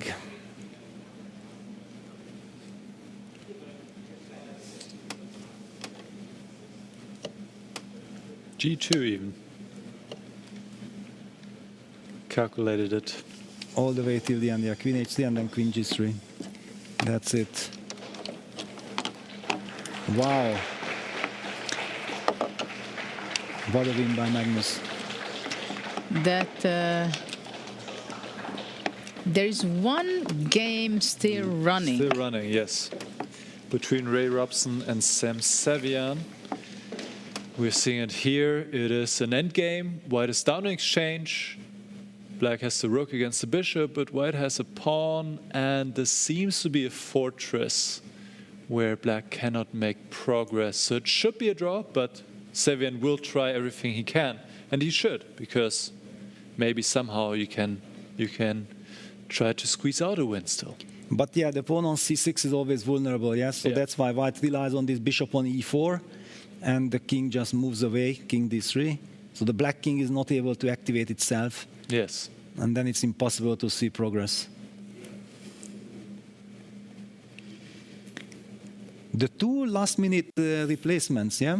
Playing against each other immediately. Right. Ray Robson and Sam Savian. Coming in for Janne Pomnashi and Parm Maksudlu. The 2 Americans. And also very strong freestyle chess players. I mean, Sam Savian, he has, I believe, at least once won the Freestyle Friday on chess.com. Yeah, and also in all the qualification tournaments he was doing good. Yeah, he never qualified, but I think he was close many times. Well, is there any idea for black if white just waits with the bishop on the diagonal now? I cannot really imagine. Or waiting with the king? Rook a4 is possible. Then black can go wrong with king c4, c5. Mm-hmm. But of course, king c3 will be played. Yeah, that's but one maybe idea. black will go c5, takes, and he wants to play rook against bishop for some 30 moves. No. I'm sorry, Peter. I've seen 2 knights play with 2 kings. Exactly. 2 knights versus kings, it's justified. Okay, just look. Is it? No. I think rook against bishop is more justified than 2 knights against the king. Just look.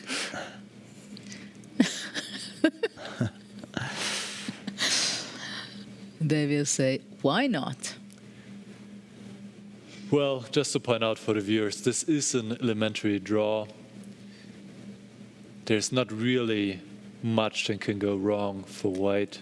And actually, if the white king goes all the way to the corner to a1, yes, there is not going to be real So he's actually now giving away the pawn with a6 probably, and then setting up this bishop a2, king a1, and bishop just like this. But it's also not necessary. But he will go for it, yeah. It's already obvious.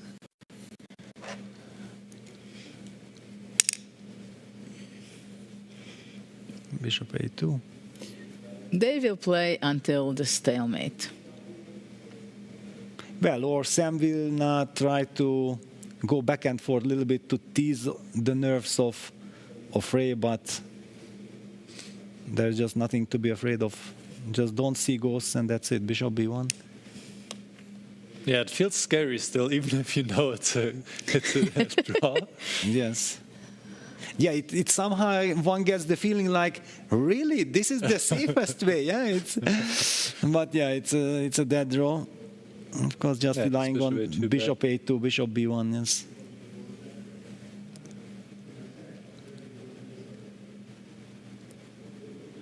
The last fighting game for round 1. But there are ways to blunder. If you go bishop c4, now you lose because of rook b1 and rook b4. Yes, okay, just go far. You have to be able to give a check. Exactly. Go with the bishop as far as possible. Okay.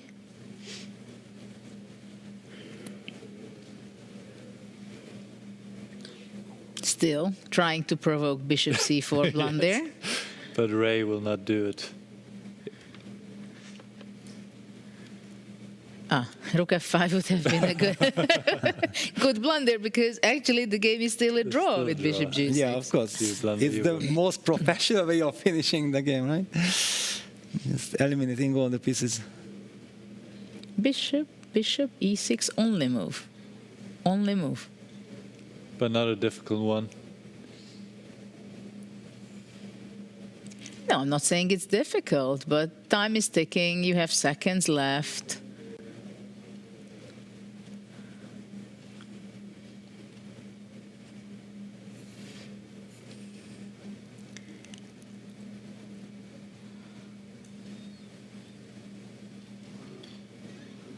Yeah. Black is quiet.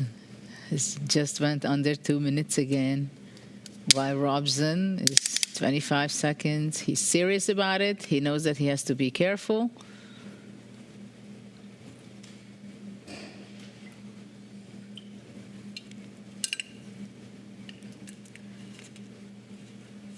Bishop e6. Of course, it's not easy to blunder with white, but still, in some cases, you have to be accurate.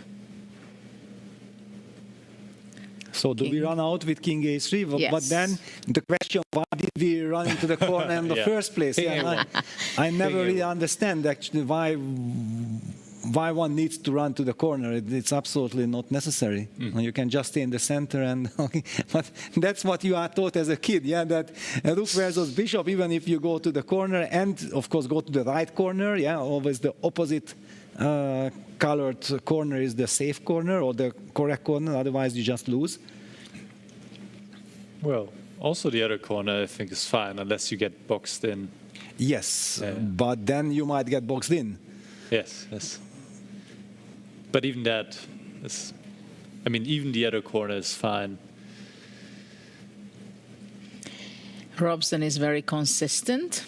It's nice to see. He knows the pattern. He goes for it. He's not changing his mind. He doesn't want to go all around the chessboard with the bishop and the king. He just goes back to A1. That's where it belongs, yeah? So will Sam try it for 50 moves? What do you guys think? Well, I don't believe. Well, we shouldn't ask Peter. He said it's going to be a draw because it's rook and bishop.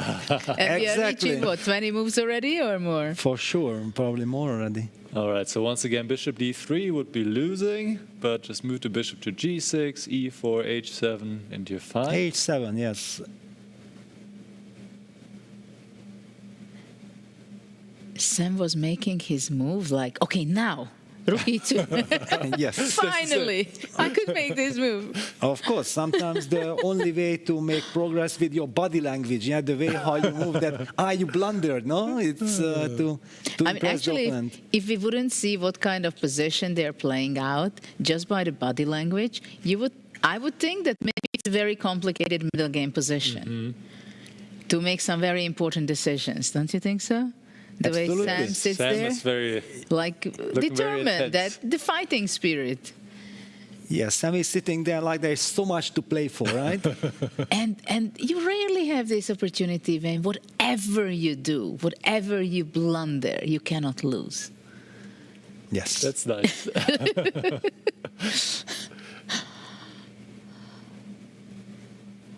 Well, bishop b1 will be not the move this time. Oh yeah, watch out. Yes. Watch out.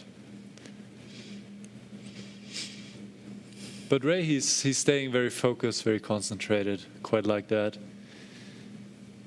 Because this is when mistakes can happen, when you feel like, all right, that's it, it's an easy draw. Why am I still playing? Even then, you lose concentration, then maybe you miss something. So, have to stay focused until the end. Bishop f7. Yes. Yeah, I feel like we've been here before. But I think bishop c4 is still was a draw also, because the rook is on g5. Mm-hmm. Yeah, but there is just no reason ever to place the bishop so close, not to run into any surprise. Yeah, always I'm keeping this bishop s7, bishop e6, bishop g8, depending on where the opponent's rook is. So just bishop e6.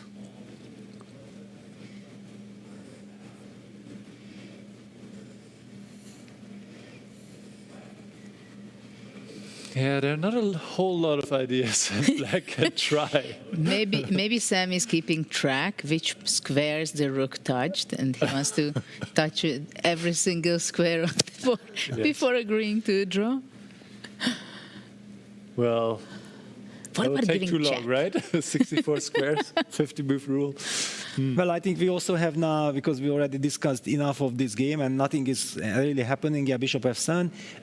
Quick update on the result. I think Lenier Dominguez against Hikaru Nakamura ended in a draw. Vidit's game ended in a draw as well against Fabiano Caruana. So we have Hans Niemann winning against Arjun Erigaisi in a very miniature fashion. That was the first shocker of the day in the B group. And in the A group, Levon Aronyan won against Wesley So with Black, and Magnus Carlsen grinded out a win against Vincent Keimer in this Queen Endgame, again showing some magic after Vincent refused to repeat moves early on in the Queen Endgame. Yeah, quite a lot of draws in this first round, assuming this will also end in draw. Wait a second. I think Ray is claiming something. Wow. Good memory. That's impressive. Yeah, and the handshake. There we go. Yes. Wow, he kept track. Or maybe, but maybe they have an iPad or something which they see. Oh. So that's when but still, he's... to keep track of which position was on there 3 times? He did it very much under control. Yes, he was totally. very much under control. Very professional. Last game. Okay, so... maybe we can talk about the other decisive games. We can take a look before we have the next round drawing which position they will play. So the players will have a short rest, not Robson and Sam. Not as a punishment, but simply they finished last. Yes. So probably they will get about 5 minutes to 10 minutes to relax and get prepared for the next game. But in the meantime, we want to cover the other games because we were focusing on Magnus's game, which we did not regret because it was very exciting, even though at first in some Queen Endgame, boring Queen Endgame, people can say, okay, I just go and switch to another channel. It's just a boring draw. And then you get the unpleasant or pleasant surprise, depending for who you are rooting for. And we watched the other game of Niemann, Hans Niemann, but we arrived there only at the very end. So maybe we can also see just the full game of Hans first, and then we go to see Aronyan how he collected his full point. And it is indeed very interesting that we have only 3 decisive games in round 1. But it also seems that everybody is fresh and very tense also, that they want to play out, but still they want to make things under control because today is a long day and very stressful day for the players. So let's see. Yeah, I have the game on. It was also f4. Yeah, it will be very interesting to see how really from this symmetrical position things went so wrong for Arjun, yeah, so f4, f5, g3, d5. Yeah, also Arjun played the same move like Magnus, and hence showing ambition already right here with d3. He wants to open up the position with e4 as quickly as possible. So d3, g6, e4, d4, d4, f takes e4, bishop takes e4, and this is already a very nice position for white. One highlight, I think, is that after e5, f5, white will get the upper hand in this strategical battle. So that's why Arjun played the move knight d7, knight d2, knight f7, knight c3, knight d6. It seems like black is just in time, but computer is criticizing the move knight d6. All right, we don't know exactly why. Bishop g2. And finally, black plays e5. It's so logical because, as we highlighted before, the problem for black in this position was that after takes, that whenever black pushes e5, white plays f5, and then black remains with the isolated pawn and the bad bishop on h8. So that was the strategical problem. So Arjun made sure that he covers all these problems. And after bishop g2, it's so natural humanly that, yes, now I'm going to get rid of the weak pawn. I'm going to go e5. White is already unable to play the move f5, but suddenly some new circumstances are taking over.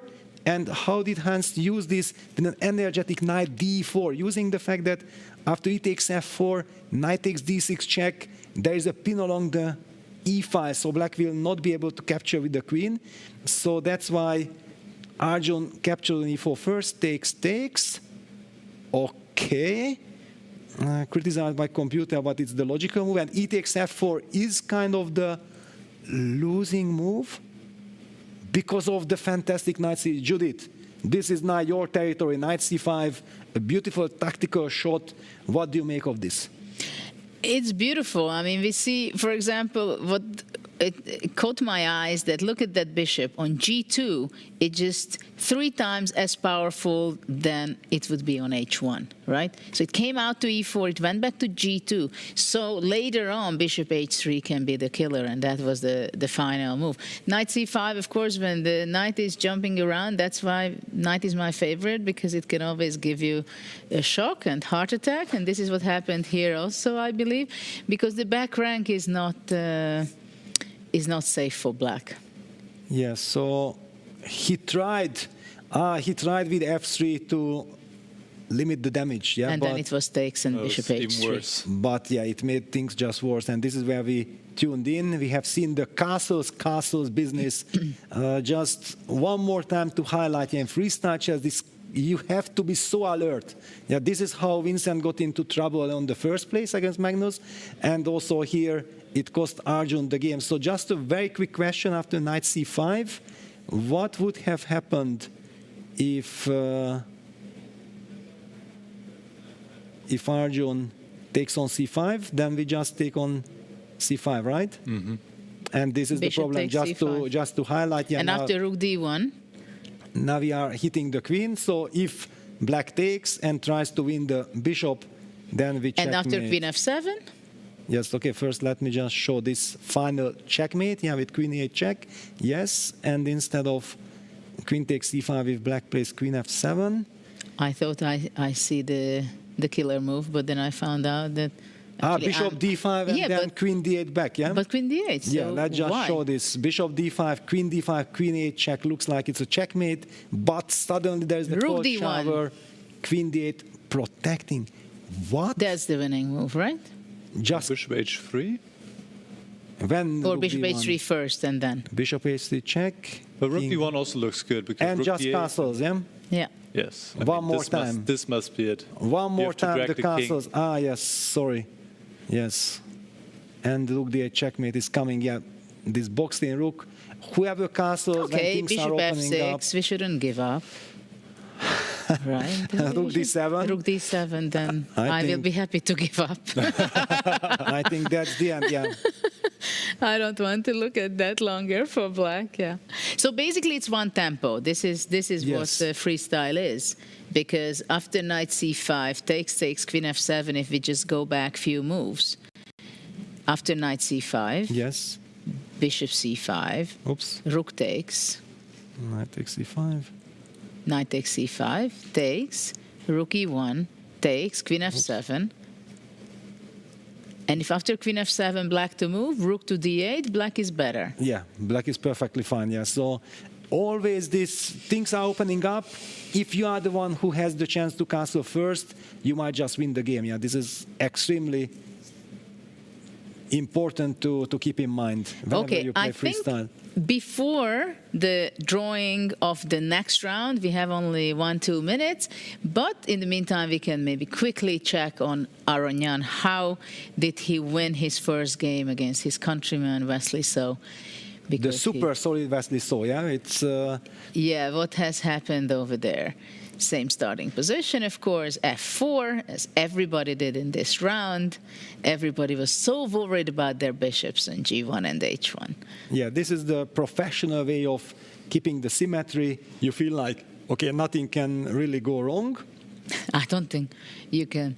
Yeah, I don't think you can think that nothing can go wrong in freestyle. No, but in this position, you are limiting. I think this was also a position that we have seen the players analyzing. I do remember this trade of everything, and I think maybe it was Vidit who was saying that this is maybe playable for white.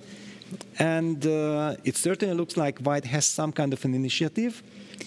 Maybe Wesley was over-optimistic. Yes, for sure. Yeah, he felt like, okay, he can... No sense of danger. Press.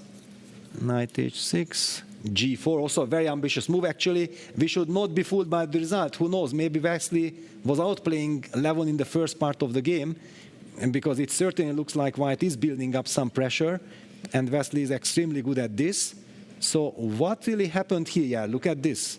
Very tricky position for black. Knight g2. If white is in time to get that knight to e6, then it's horrible for black. So Levon is fighting with bishop h6. Bishop e3, takes, knight e4. Wow, that's where the dynamic started. So this is where knight e4 started to take over for black, and now very shortly, a few seconds away, figuring out what will be the next round position. So let's... Introducing myself, my name is Fiona Steil-Anthony. I'm delighted to be your host for the rest of the day as our commentators are stuck in the studio breaking down the action. We just saw a very exciting first round with wins for Hans Niemann, for Levon Aronian, as well as Magnus Carlsen grinding down a win against Vincent Keimer. We're ready now to draw the position for the second round. And in order to help me, I would like to welcome to the stage the CEO of Grenke, Sebastian Hirsch. Please give him a warm round of applause.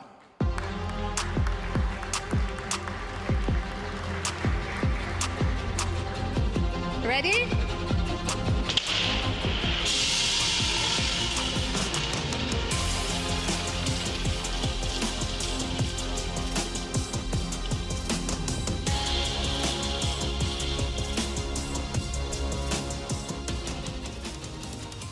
Position 685.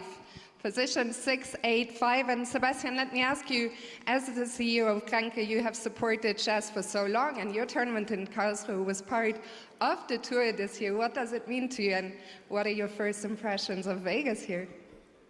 Yes, thanks. A warm welcome from my side.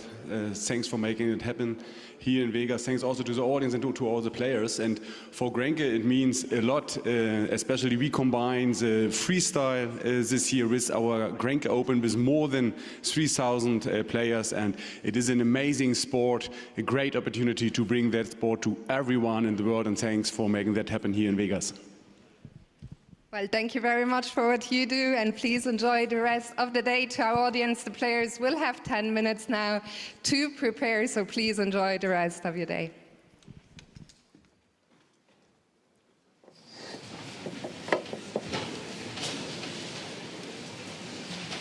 What do we do with this bishop?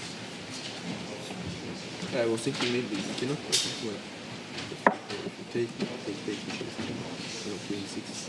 Even. I know, you want to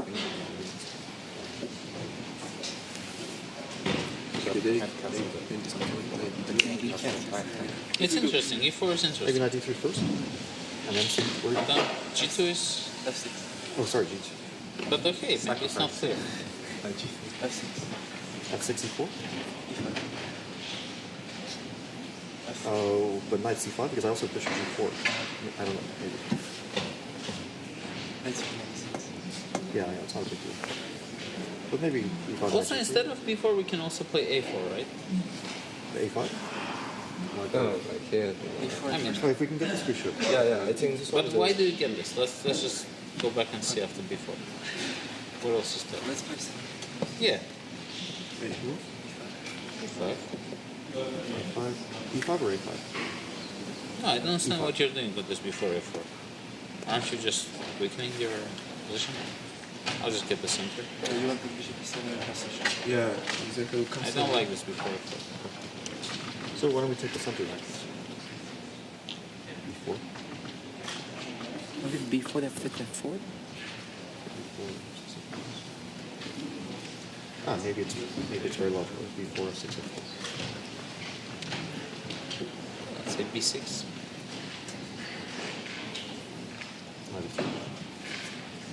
I'm just not sure about b4 somehow. The black's bishop is a bit of a problem. We're just trying to limit the bishop. What do you play for e4? I think you can play e4, like, it's his idea, bishop e2. Like, if you cannot play b5, like, you can play f3, bishop to a4. So why f3 on knight g3 in general? I want to go knight e3. Because I thought maybe with f4. Hey, let's say e4. Yeah, e4. e5, f3, something like this. Yeah. Or e5, b4? Yeah, e5, b4 also. But I'm not sure, after b4 also, bishop can take this pawn. b4, f6. I don't understand what b4 is doing. No, just and then we play. But then he has this bishop b7, a5 in mind. Once you commit to That's b4. true. Maybe we should avoid b4. What about I f4 think if first? black gets e5, then we should have one Is this b4. maybe? No, I think I like Sam's idea with e4, yeah, e4, f3, yeah. How does black play f6? Does black play f5? No copy. Or Let's say b6. b6, knight f3 maybe?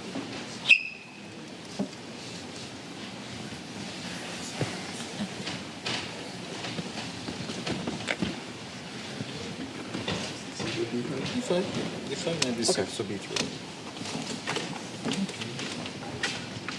Knight to d6, Yeah, c5. c6, bishop c7, c5. But c5, I think. Yeah, c5, yeah. Yeah, e4, I think. e5. e5. No. You should also maybe consider like e4, b6, f3, d5, this type of stuff. So quickly remove Bishop the queen b2, from. Bishop b2 maybe? Ah. I don't know. No, maybe even bishop b2 here. Yeah. No, it's not that. Ah, it's a good move. No, I think e4, they should e5. Maybe this quality. b6, bishop b2, a5 also not so clear. 90. You want to just take knight e3 stuff? Probably it's better. Or here, knight e3. Queen So 93 then after that. Yeah, f3, yeah, f6, probably a5 d4. is too. Yeah. Although if black plays a5, a4, it's hard for us to get the queen out without Actually, I think they should play knight e6, yeah. Maybe a4, b4. No, anyway, we cannot have b4 here. Okay, endgame should be better. So. No, okay, well let's say I go b3, f6, yeah? Bishop b7. Ah, he can also. Okay, so but we can do maybe a4 and then just play it slow. But then long castle. c6, d5, we will go for it. I don't like this. So, okay, 96. Okay, we go We play f4 for sure. What if knight? Maybe 93 is the What if knight? better. No, we cannot play like f3. I mean, we can do this kind of setup. Or 93 I don't like. we want to do No, my idea was play d4, yeah. Yeah. If you play f6. But if I play d6, and I d6, take. d4, but then have bishop Yeah, f4. yeah. But I d4, have oh, bishop bishop g5, like I can play knight d2 maybe, I don't know. Oh, he's 92. I don't think he would take.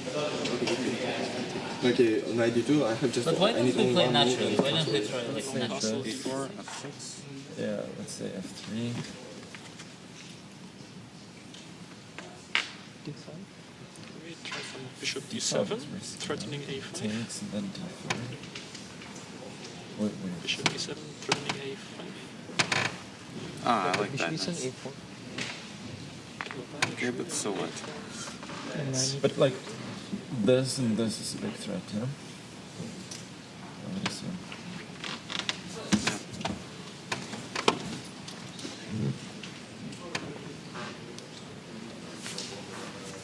I think they might go b4. Probably. Maybe Magnus. Yeah, but before the transpose is the same stuff. Yeah, unless we have something. I mean, f6, f4, most likely. And c6 is very bad, yeah? Like getting bishop.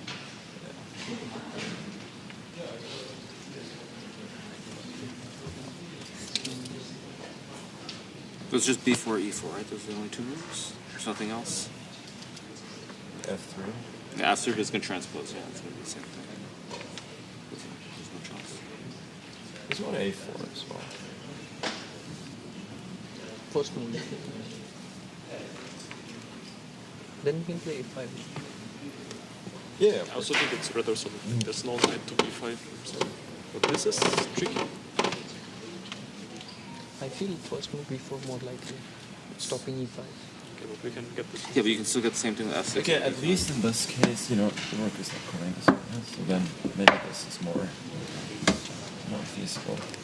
Or maybe we wait for knight e3 somehow. I don't know if we do. I'm not sure about this. Bishop e2. Looks dangerous.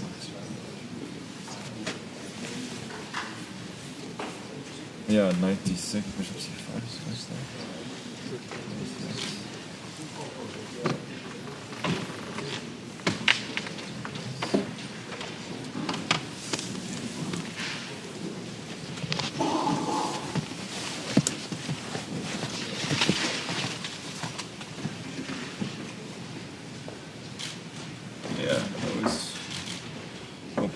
Survive some kind of reception like this, but it looks. It's been great. It's really good stuff.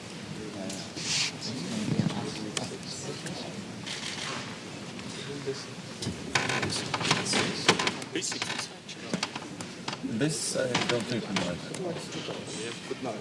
Squares. I think f4 is the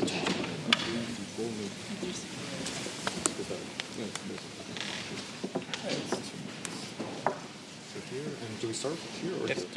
It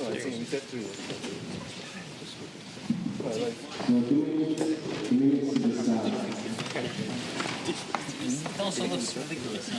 That's why it's a good idea.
So it's time to start.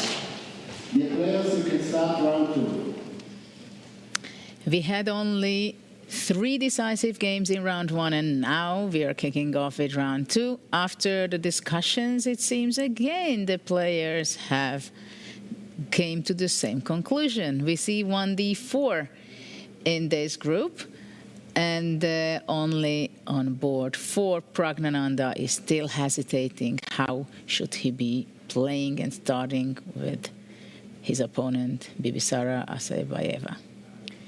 Yeah, we see this very tricky spot, yeah, when the queens are in the corner, queen on a8, queen on a1.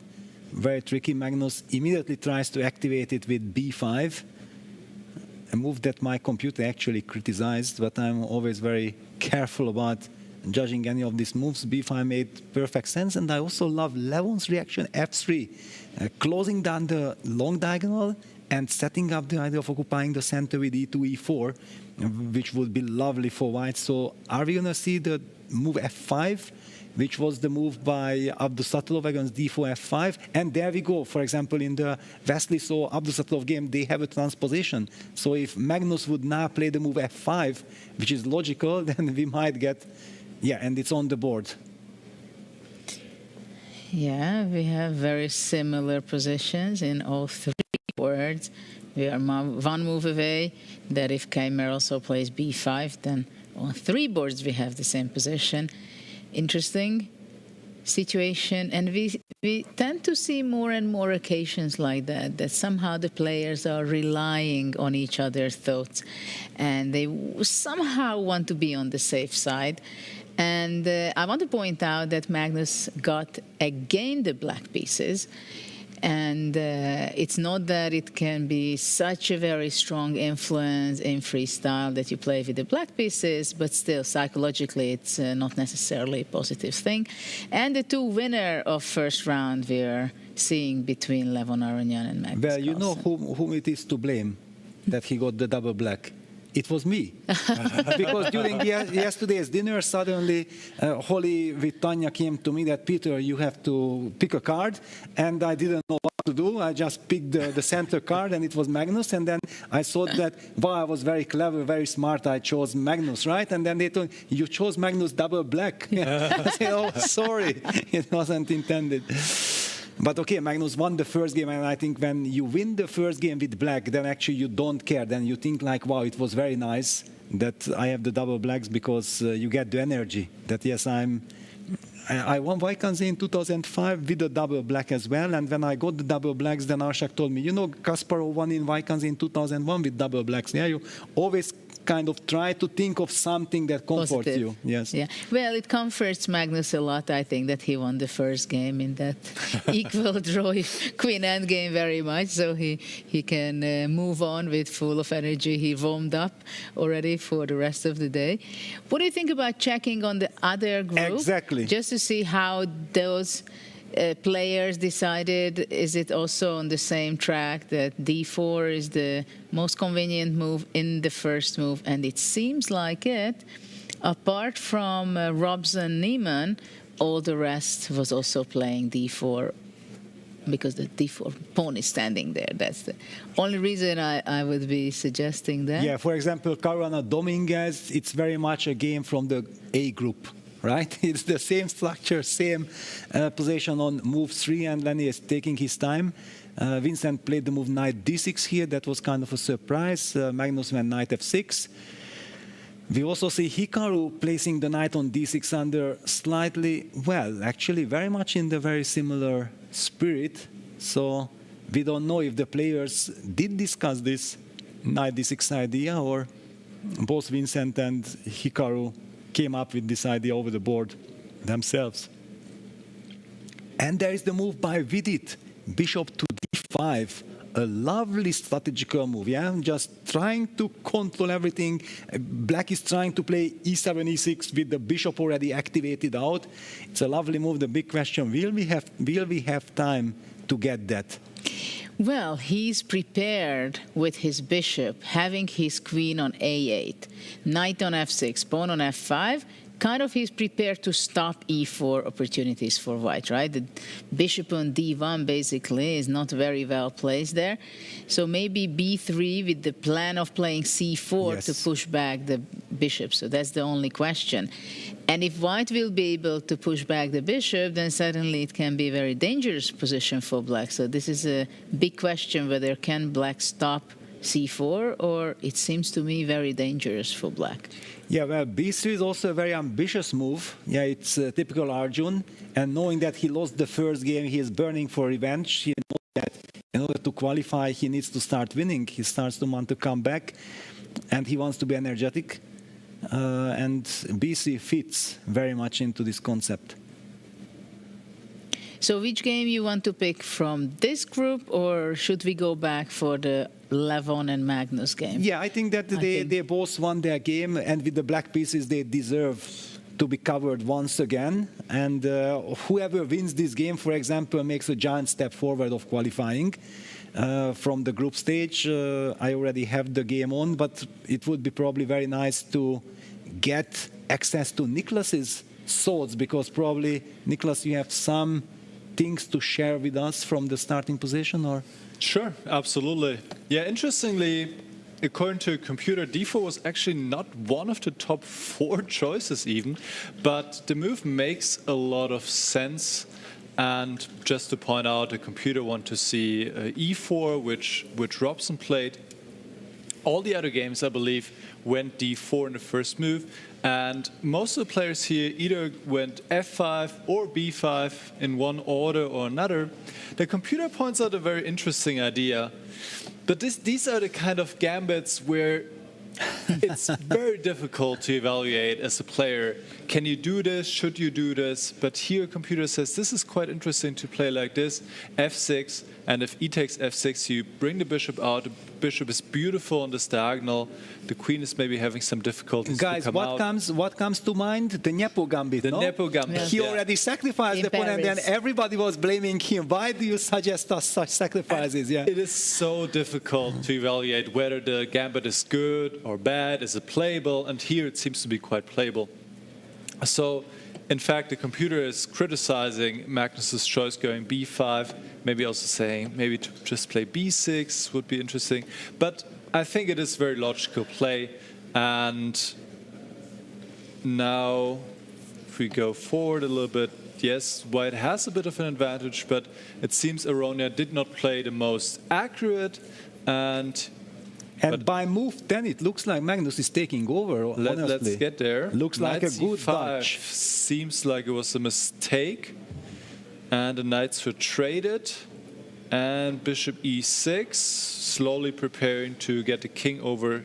Well, not yet, I guess, with the bishop on c5, stopping any castle to the right side. But maybe some knight d7, kicking that bishop away, then bishop goes to f6, and then castles all the way. Castle. Yeah, that's a beautiful, harmonious setup for black. And suddenly, black is controlling the center. The queen is stuck on a1, whereas the queen on a8 has a lot of space. And this is something you really want to pay attention to in freestyle chess, the placement of the queen and how can you get the queen out. And Magnus, already on the first move, made some space for the queen, whereas Aronia, I believe, is struggling a little bit to activate the queen on a1.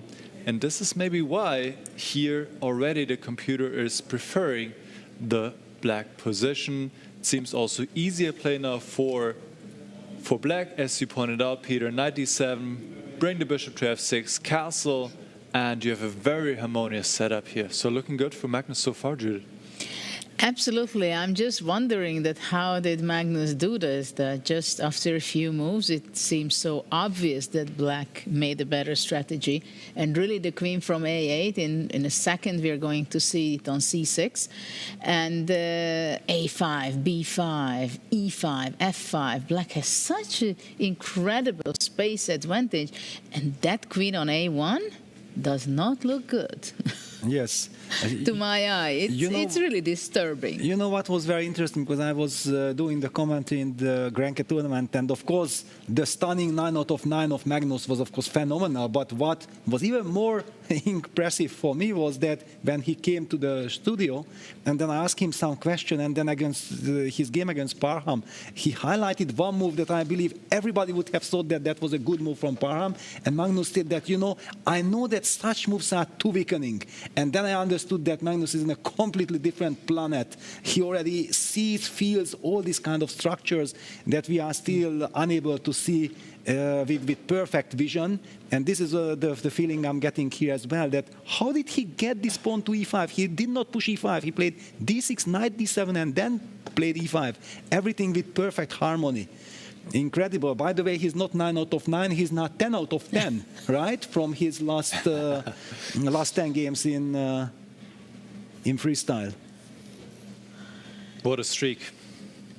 And wait a second, he also won the Paris event, yeah? So I'm not sure did he win the last game against Hikaru? No, it was a draw. He won the first, yeah, exactly.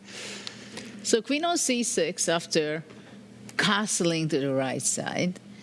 And the problem is that after b4, no, but probably white has to go b4, But right? then knight d7. Knight d7. And then you go... And then black gets bishop to f6, and who knows, there might be some problem also in this long diagonal. It's too weakening, but on the other hand, also retreating that bishop from c5 is giving up everything that you are hoping for from white side, yeah? Because otherwise black is taking over. Very unpleasant for Levon. Well, maybe after all, white has to go bishop f2 back, or bishop a7 first. Yeah, I was just while saying it, thought, okay, you can go bishop a7 first, then come back to bishop f2. You go... Bishop e7. Bishop e7. Yes. Black cannot go... Yeah, and rook c1, queen b1, and then some c4 kind of thing. Yeah, trying to hit them. Consolidate. Activate that queen and take it step by step. The question is, no, queen d5 is not so strong because the f5 pawn is under attack. So I was trying to grab the pawn on a2 maybe. Yeah, but for that's example, over optimistic. He's also maybe setting up the a4 idea because there is this x-ray on the queen, and normally after a4 the typical reaction of b4 would run into some c takes b4, bishop takes f5 ideas, and there is the hanging queen on c6. So black has to be alert.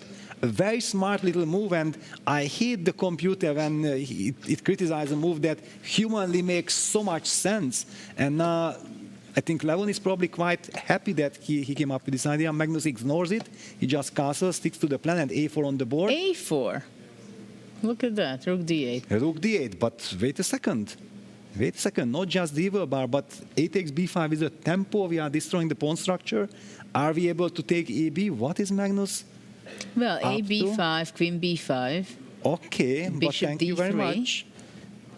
I'm in the game. I'm absolutely in the game. Levon, I think, is very relieved. Well, a few moves ago, it seemed more scary. Exactly. This rook c1, the move that was criticized by the computer, was the key move in turning a human game which looked otherwise unpleasant to an absolutely playable position. I'm now not afraid from the white side at all. A, B, queen, b5, bishop, d3. And Levon plays very fast. Look at the time management of Levon. He has huge time advantage, 3 minutes. Wow. We can't sacrifice the exchange, yeah? It's humanly so tempting just to take, but I understand afterwards there is rook d1 and there is no good way of... First we have to move then the queen. Probably queen b7 seems to be a good move, pushing e4 or threatening, but also keeping an eye on the b2 pawn. Queen c6, similar idea. Queen c6. Yeah, basically the point is that queen takes a5, winning the pawn, runs into e5, e4, and there is the hanging knight on d2 at the end of the line. So this is a problem for white. White needs to react. All right, maybe I was a little bit too harsh on Magnus. Maybe he sensed it, that, okay, you know, I know that you are very happy of spoiling my pawn structure with queen b5, but I'm getting a lot of dynamics, and e5, e4, how do we deal with this threat? What about queen b1? Yeah, queen b1 is a trying to stop e4. And also winning a tempo by hitting the f5 pawn. Though I'm not so happy having my queen on b1 after... I mean, now on a1, it's kind of active. I'm attacking the pawn on a5. Yeah, and by the way, I was completely misleading. Yeah, the pawn on f5 is not hanging anyway because the knight on d2 is hanging. Do the pin. So then, really, not sure that you... But e4 is a threat. How do we handle this? But after queen b1, do you go e4, takes knight g4? Is that a killer? No, I don't think so. Or just goes knight h5? I don't think so. At least it would be horrible news for white that you seemingly protect yourself against e4 and then black pushes anyway. Yeah, those are the most hurting moves, yeah? You think you stopped that move and then even though... So the clock situation, Magnus 4:30 against 10:15. 6:15, yes. Yes, I think that Magnus is comfortable because these 4.5 minutes, we talked about this, or I talked in my interview that prior to the event, finding the right rhythm is probably key, yeah, because the players have to adjust to this 10 minutes plus 10 seconds. They don't have time, but if you rush and you get punished, then no matter how much time you have. So finding this golden balance is so easy to say that you should, but how do you do that? That's an art. Yes, and we've seen also in the first game with Magnus that in the beginning he went down, he was behind in time, then he got a great position, he was bounced back and it was more or less equal, then he went again, and it was changing his time situation, and we see witnessing again something very similar. But still I'm wondering, what do you think, Nicholas, after Queen B1, can Black go E4 and Knight G4, or that would be too early?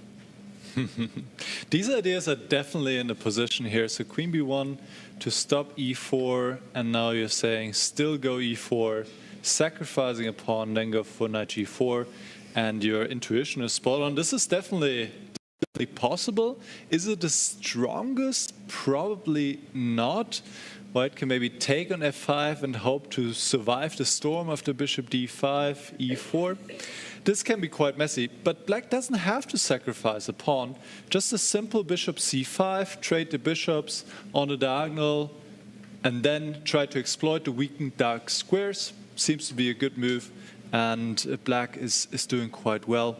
So Aronian is taking a long think, because he's in a bit of a tough spot. The best move by the computer is B4, but this is a very difficult move to play. And the point is that after E4, you have the intermediate move B5 to push the queen away. And then if the queen moves to E8, let's say, you can take the pawn. If the queen keeps protecting the pawn on E4, you have the move bishop C4 to get out of this issue on the D file, because you have a counterattack against the bishop on E6. But to see these kind of ideas is very difficult, and it's no big surprise that Levon played the human move, queen to B1. And now we'll see if Magnus blitzed out knight D5. Knight D5, even another move we didn't look at, also makes a lot of sense, going to F4, also eyeing the E3 square, maybe with bishop C5 coming later. This is looking like a pleasant position for Magnus.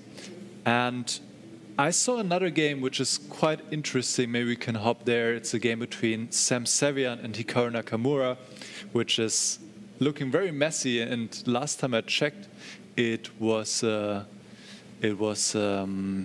quite a promising position. Wow. And here we have it, so we can take a look at this one together. Judith, what do you make of this? Wow, at first sight it seems, I don't even know which one I would take. White seems very promising. Yes. Look at the look on H1 is opened already, yeah? There is no H pawn. I mean, the C5 square for the knight. D5 just played. And Hikaru is super nervous. Yeah, he's down to 2 minutes 20. He's also behind on the clock. Very scary. Yeah, the last move, D7, D5, it's certainly not a move that you play when you are happy. It's a very unhappy move. Yeah, weakening the squares, right? Yeah, absolutely. D5, whoop. You need to stop D5 from white to not open up the bishop, I assume. Well, of course, Nakamura will always give a great fight and being resourceful. But in this position, it's really tough. Now the question is whether should white go knight c5, for example, or should just white go e5, and after that go rook a1. At the same time, black is looking for a counterattack over the b5 weak pawn. So if black could get that back, then I think black can bounce back very nicely. Yeah, my intuition is I don't want to rush with e5 because then I will open up the possibility for black eventually. If, let me just show e5. Potentially black can activate the bishop to the diagonal and we'll get a lovely spot. I don't want to let this happen, but e5 is played. Wow, e5, bishop e7, so white has to be very energetic now because if black gets time to play bishop f7, bishop g6, then Hikaru will be super happy. How do we stop it? And also bishop f7, castle short, followed by bishop g6, creating threat along the f file. I'm pretty sure that Sam had anticipated something and he has something on his mind, but what is it? I think actually the move d5 by Nakamura was played, I'm sure he was not happy with that. Yes. But he was afraid much more of white playing c4, protecting the pawn on b5 and potentially pushing c5. That was really scary. So space is a very important part of this. And also after d5, really black is threatening to play queen b8 or queen b7 to attack the b5. So that's a big question. I was even thinking, considering for a second to play b3 with white. So after queen b something, white can go c4. Well, of course, there are new things open up, right? Yes. For example, the A8, H1 diagonal opens up after d takes c and queen f3. But maybe I would be happy to give up that pawn. Yeah, but he played bishop queen e3. I thought like he wants rook bg1. Yes, I like this plan. Forget about this b5 pawn, hitting the g7, eyeing bishop g5 trade also, trading the dark square bishops and not allowing that black bishop to activate itself because the knight on d3 beautifully cements the queen side. The pawn on b2 is protected, so I'm willing to give up the b5 pawn in order to get all the other trumps. But it's a nice idea, and it's very clearly we are move to move. Yes. Because if after black would have played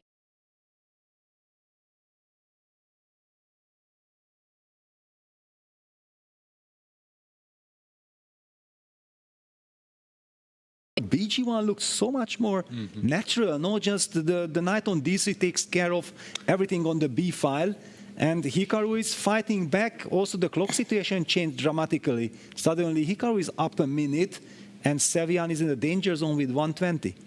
Now black also has the option to go g6, which wasn't really possible with the other rook coming to g1 because of rook takes g6. But maybe Sam wanted to keep everything as an option to have one rook a1. To rook a1, but you can't have everything. You have to make a decisive decision sometimes, and you have to commit yourself. But basically he says that it's very important that I have the opportunity to trade the dark square bishops, because if the dark square bishops are gone, then actually black's position is hopeless. And keeping the rook a1 idea also alive. Let's not be too harsh on Sam. He's doing great. He is, no, yes. For sure. And Hikaru is missing one tempo. Yeah, that bishop from g8 cannot really get into the game. The pawn on g7 is hanging, and bishop g5 is a huge strategical threat. Yeah, that's a very important plan for white, to eliminate the black square bishop so the c5 square can be occupied very comfortably with the knight. Yes. And yeah, bishop f8. Smart move. Wow. Dramatic move, yeah, because seemingly the developed bishop is retreating, but Hikaru knows that I can't allow the trade of the dark square bishops. Then strategically I will be lost. Sam goes rook a1. So this is why he went rook g1.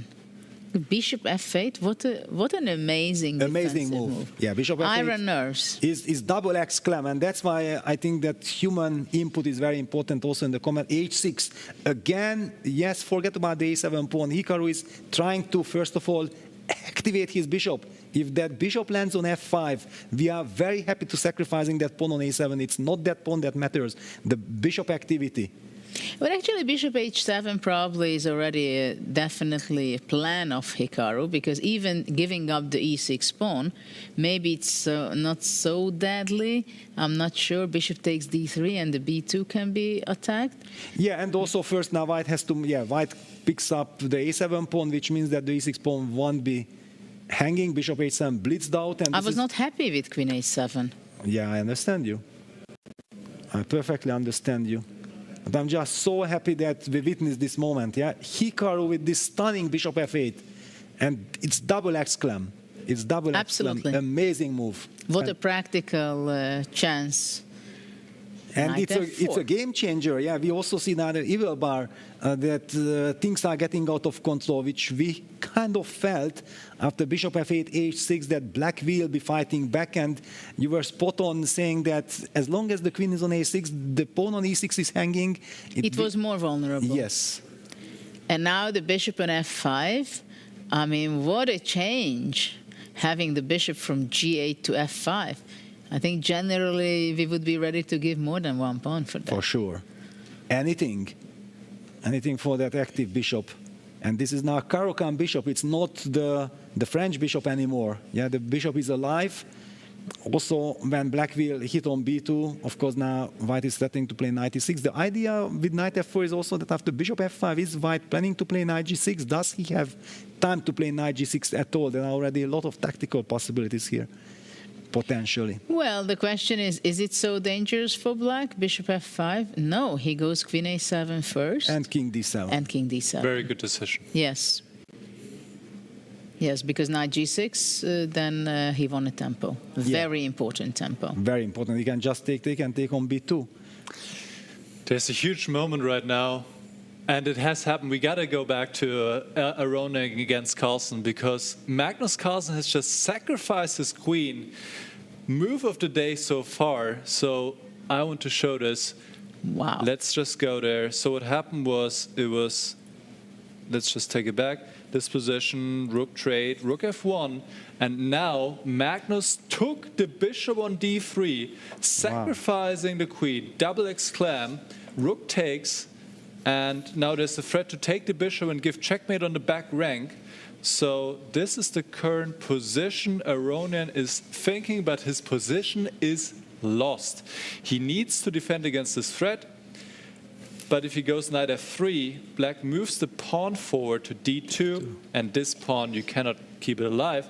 But once again, if you take it, then bishop takes, and you cannot take the bishop because of back rank checkmate.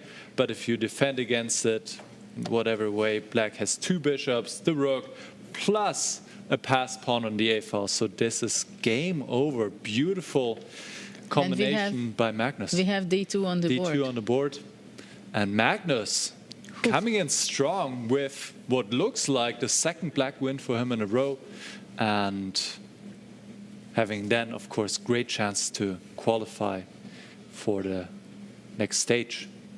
Well, absolutely. I think game one was very important for Magnus, because there were some moments when it was really shaking, ups and downs, from a little worse position to a much better one, then from a much better draw, and then with excellent accuracy what he did. And now rook f1, I believe. Well, now it's also the situation that if we would not be having access to the current position, just the body language signals that black knows that black is winning, right? Look at the way how Magnus confidently is sitting there, yeah, provoking g3. The bishop moves. Well, first rook f2 check. Well, it's basically resigned territory. Yes, rooks and bishops are just hunting down the white king here. King g1, bishop e3. And that's it.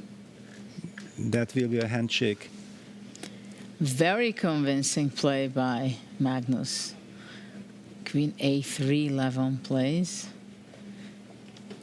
I mean, he's just trying to digest what has happened in the last few moves, I believe. Exactly. Crushing game by Magnus. Yeah. Very strong performance. Incredible, yeah, because let's not also forget that usually Levon is amazing in freestyle, and then getting the upper hand and getting this comfortable position out of the opening with black was true magic. It was really incredible by Magnus. Rook e2. Very impressive game. Basically, Levon has been left with his bad queen on a1. Yes. That's what was decisive in this game. And there is the handshake. Brilliant victory by Magnus Carlsen. And he's now 2 out of 2, 11 out of 11. Let's listen. Maybe we can hear them talking.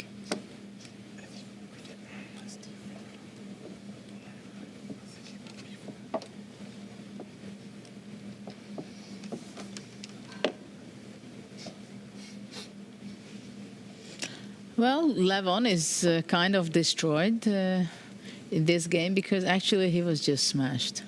Yes. He was just crushed in this game. Yeah, now we have the bird's eye view. Oh, yeah, no. Big blunder by Vincent. H6, queen e6 check, just picks up the rook. It just picks up the rook. It picks up the rook. Oh, no. No, he misses and it. d5. He misses it. But okay, he's anyway pawn up. Yeah, he can take an f5 as well. But queen e6 was just picking up a free rook. Oh. Yeah, actually Vincent was doing good in the game. Yeah, that was That was some unfortunate blunder probably somewhere. And Pragnanda has won against Vevisar Asabayeva his game.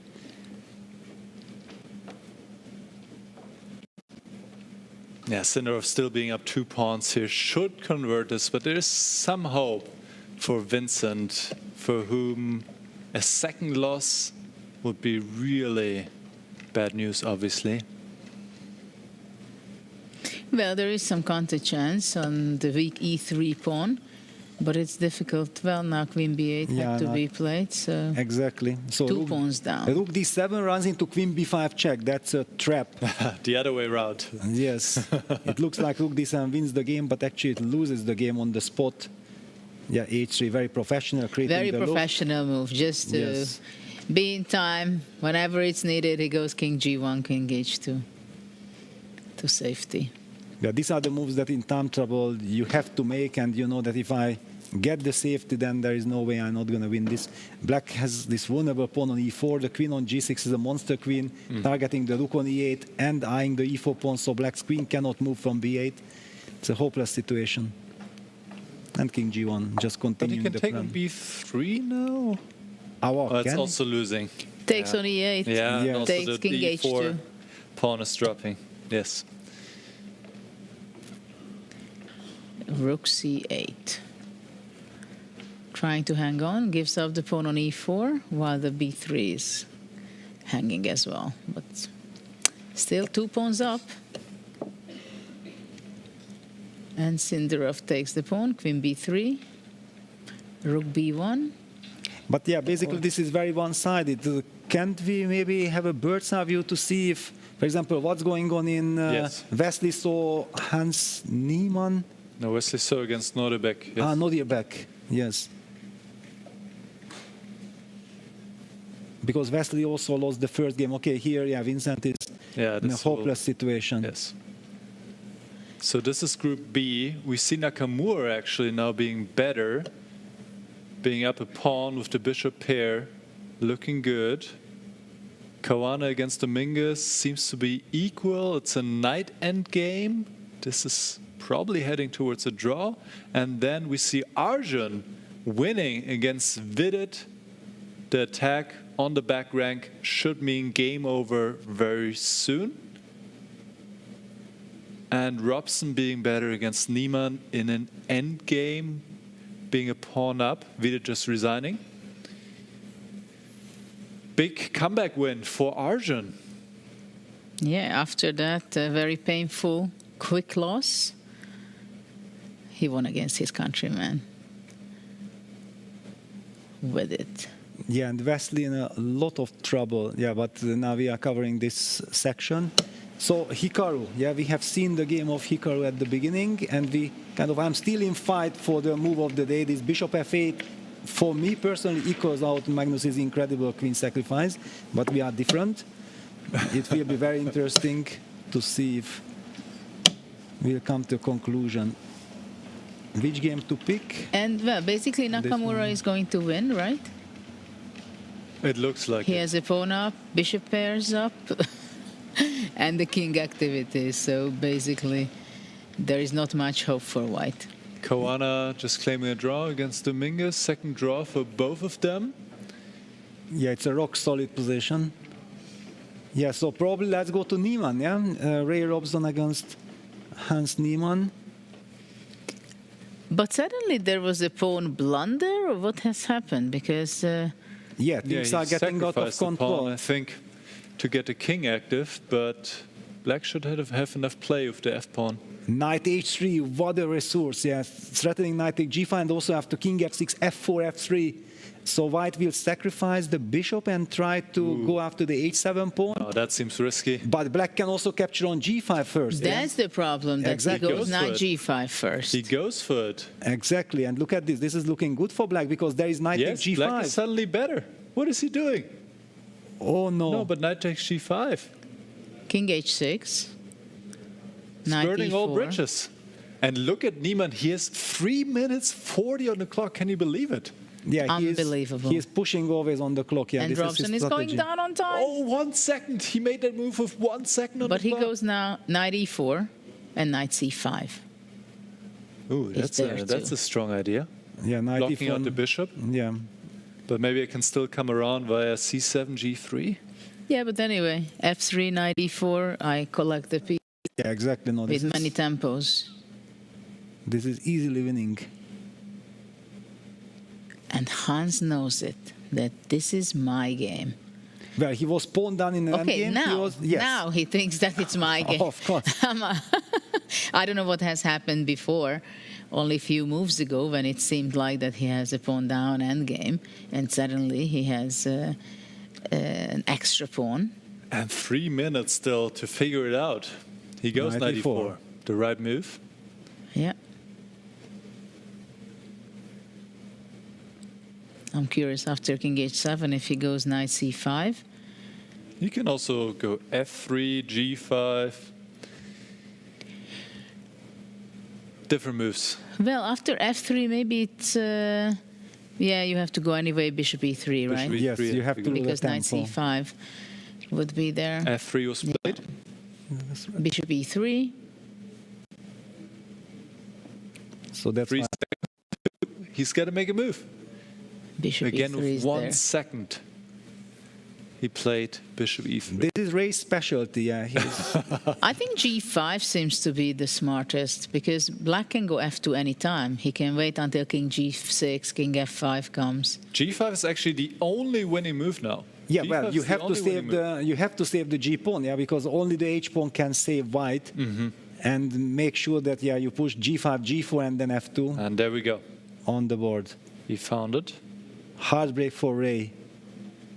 Well, the problem is black pushes the pawn to g4 and then goes f2. Exactly. And you're not winning that f pawn, or it takes you just way too much time. Even this way.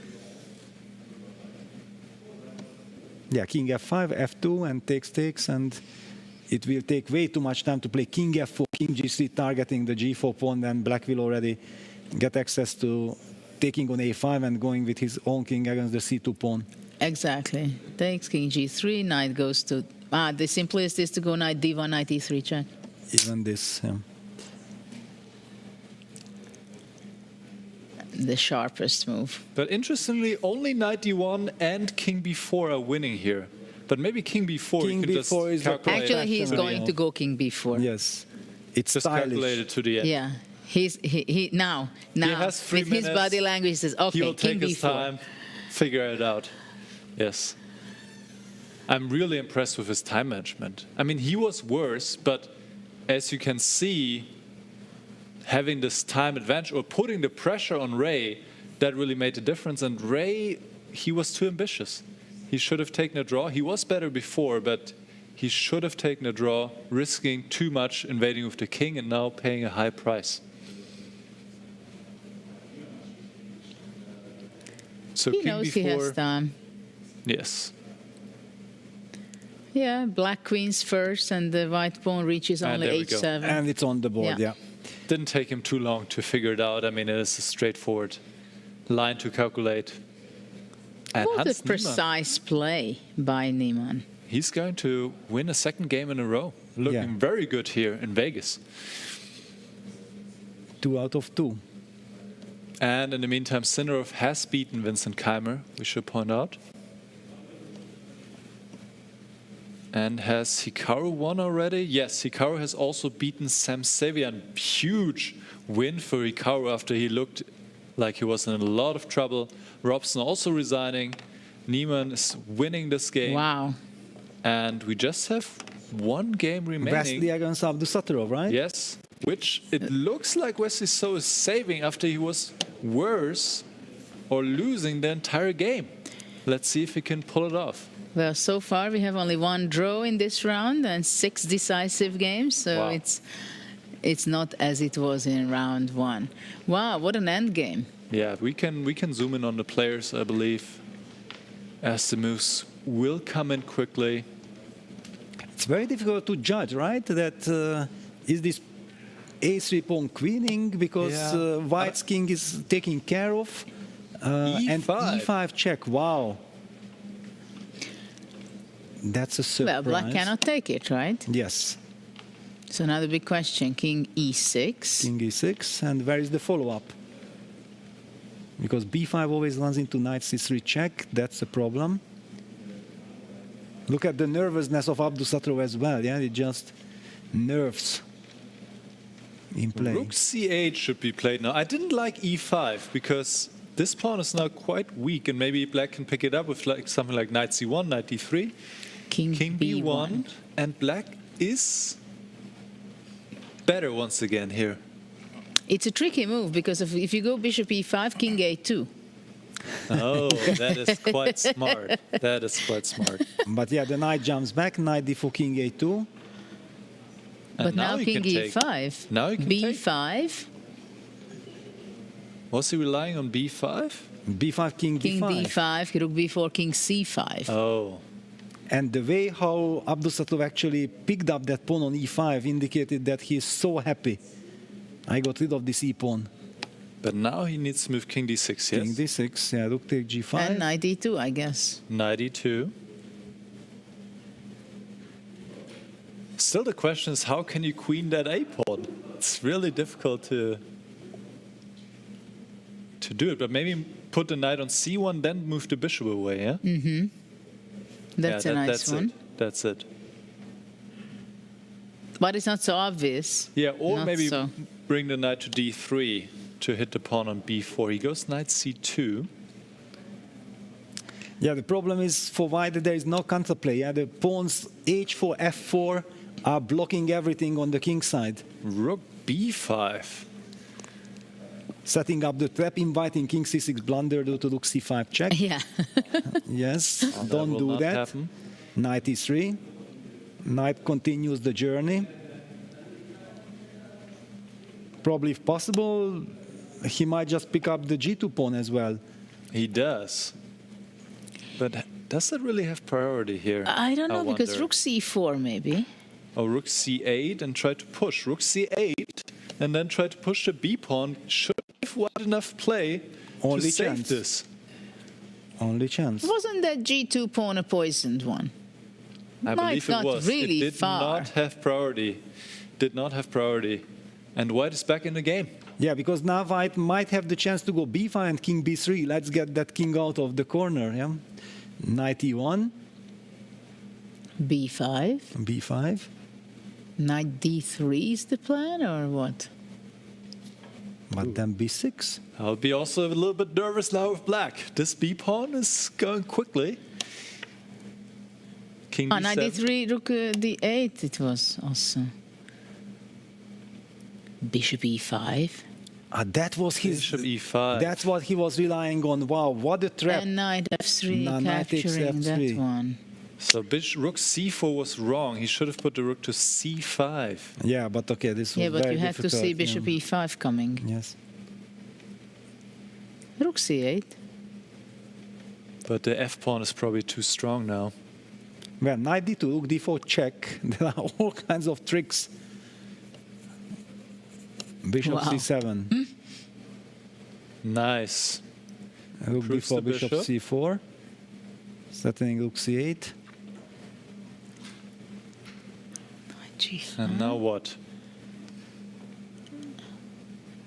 Black lost the tempo, right? Because bishop was on d6. e5. Bishop was on e5. Yes. Yeah, but he played bishop c7, rook b4, bishop b8, rook c4, and it's black to move. So it's not obvious that who lost what. Yes, but rook c8 will come Is with a the threat. tempo. Yes. And knight e5, knight c6 protects, but then you are No, I running- take f4. Exactly. Yes, you cannot you give can even f4. take But knight f4, g5 is the right way, going after h3 pawn and putting all your hopes on these pawns on the right side of the board. Rook c8. Bishop e5 would be a blunder. So you have to go bishop c7 Bishop c7 or bishop yeah. d6? or bishop d6. Yes. Bishop d6.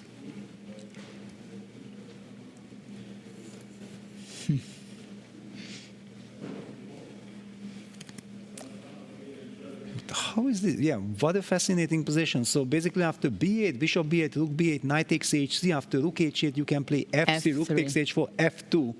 Rook d4, rook d1. And then rook d1. Wow. Okay, That would then be a it's- draw. And it's a very tricky. important game. Yes, It's a super crucial important. game. Well, if West loses it, then he will also be 0 out of 2 like Vincent, and it looks very bad. Of course, you can start winning all your games, and then you are back, but not tough. easy. Yes. First, you need to calm down, which is already not easy.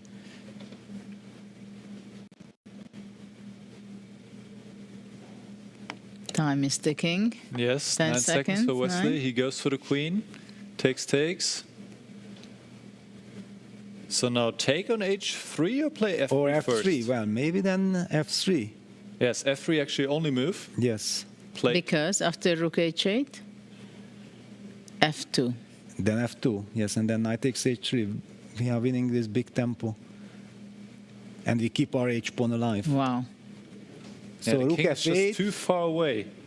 King takes h3 on the board. f2, rook f8, knight h3, king b3, king e6, king c3, king e5, king d2. But he can also go king e6. First. It's very powerful because now f2. And knight f7. Knight f7. Yes, So I go against rook f8. The king is just moving up, yeah? King e5. King e4, king e3. Or knight f7. Or knight f7 even, yeah. But yeah, like this, he also gets a very big tempo. Yeah, rook e8 check. King f5. King f6. He goes king f6. Yeah, he still relies on this knight f7 defense. Yeah, he wants to push f2. So this is over. Yeah, forces Wesley to make a decision. The white king is too far. Knight f7. Isn't it? Yeah, rook goes Rook away. c8. f2. Knight g5. Knight g5 again. Far, far away, that king on a3. The king is just running up, the black king, supporting the pawn. Black takes on h3, and there's nothing white can do. This should be a big win for Abdusattorov. Very huge win, yes.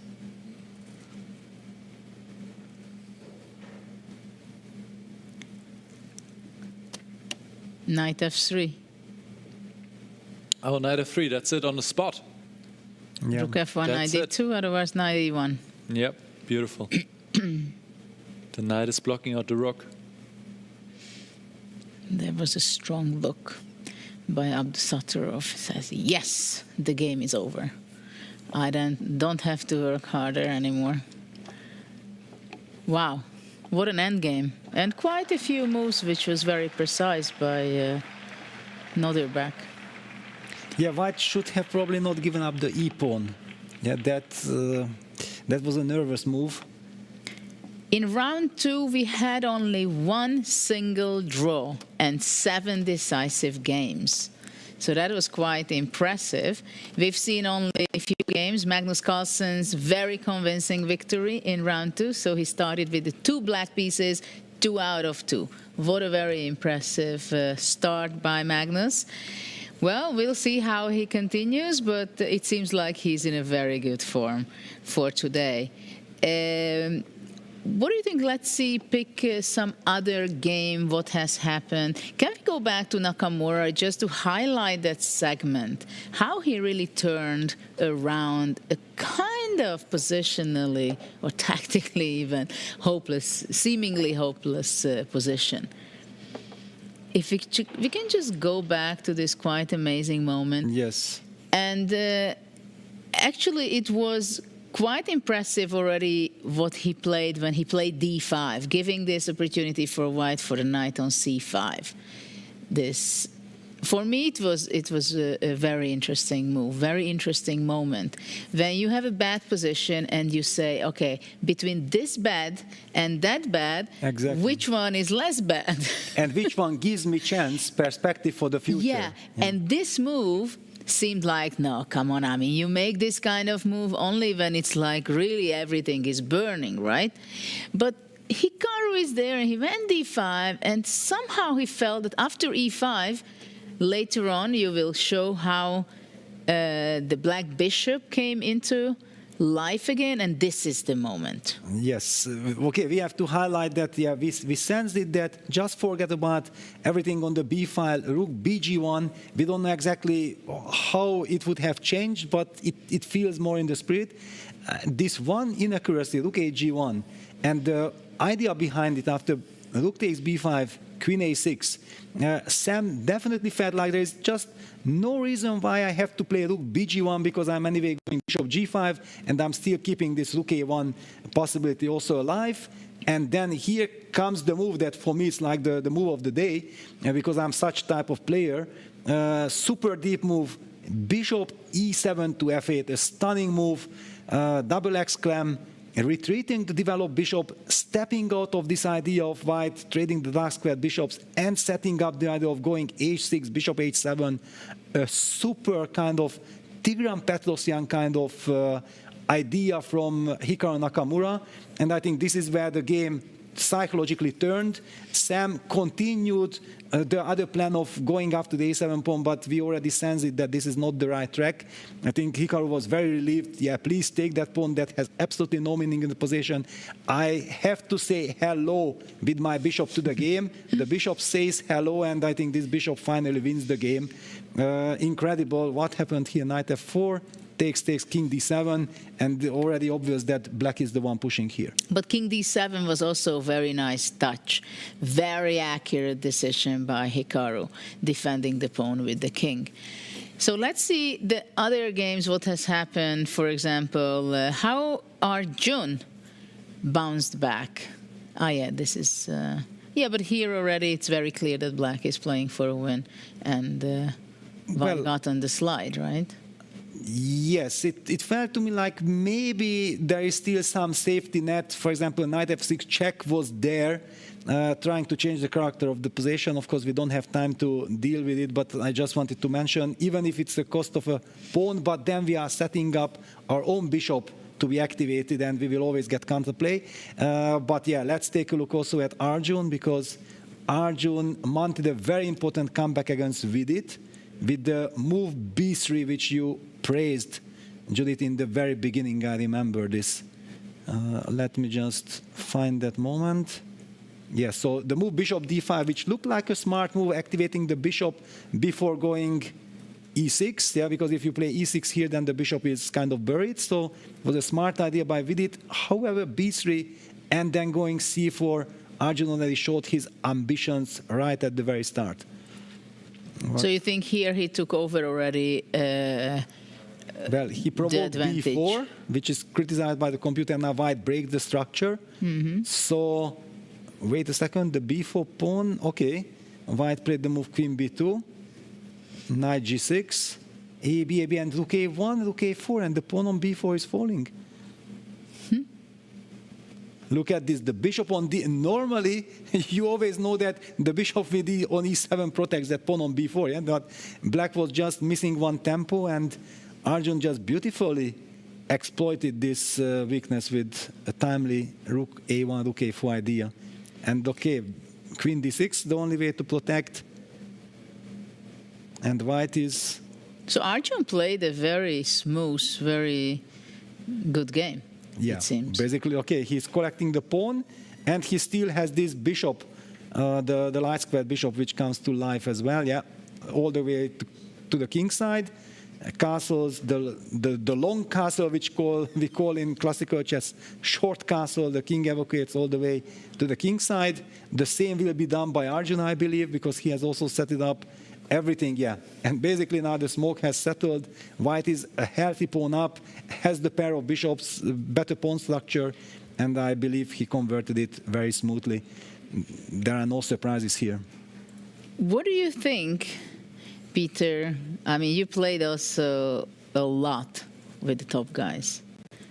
That you see these moves, bishop f8 by Hikaru, then you see some moves by Magnus.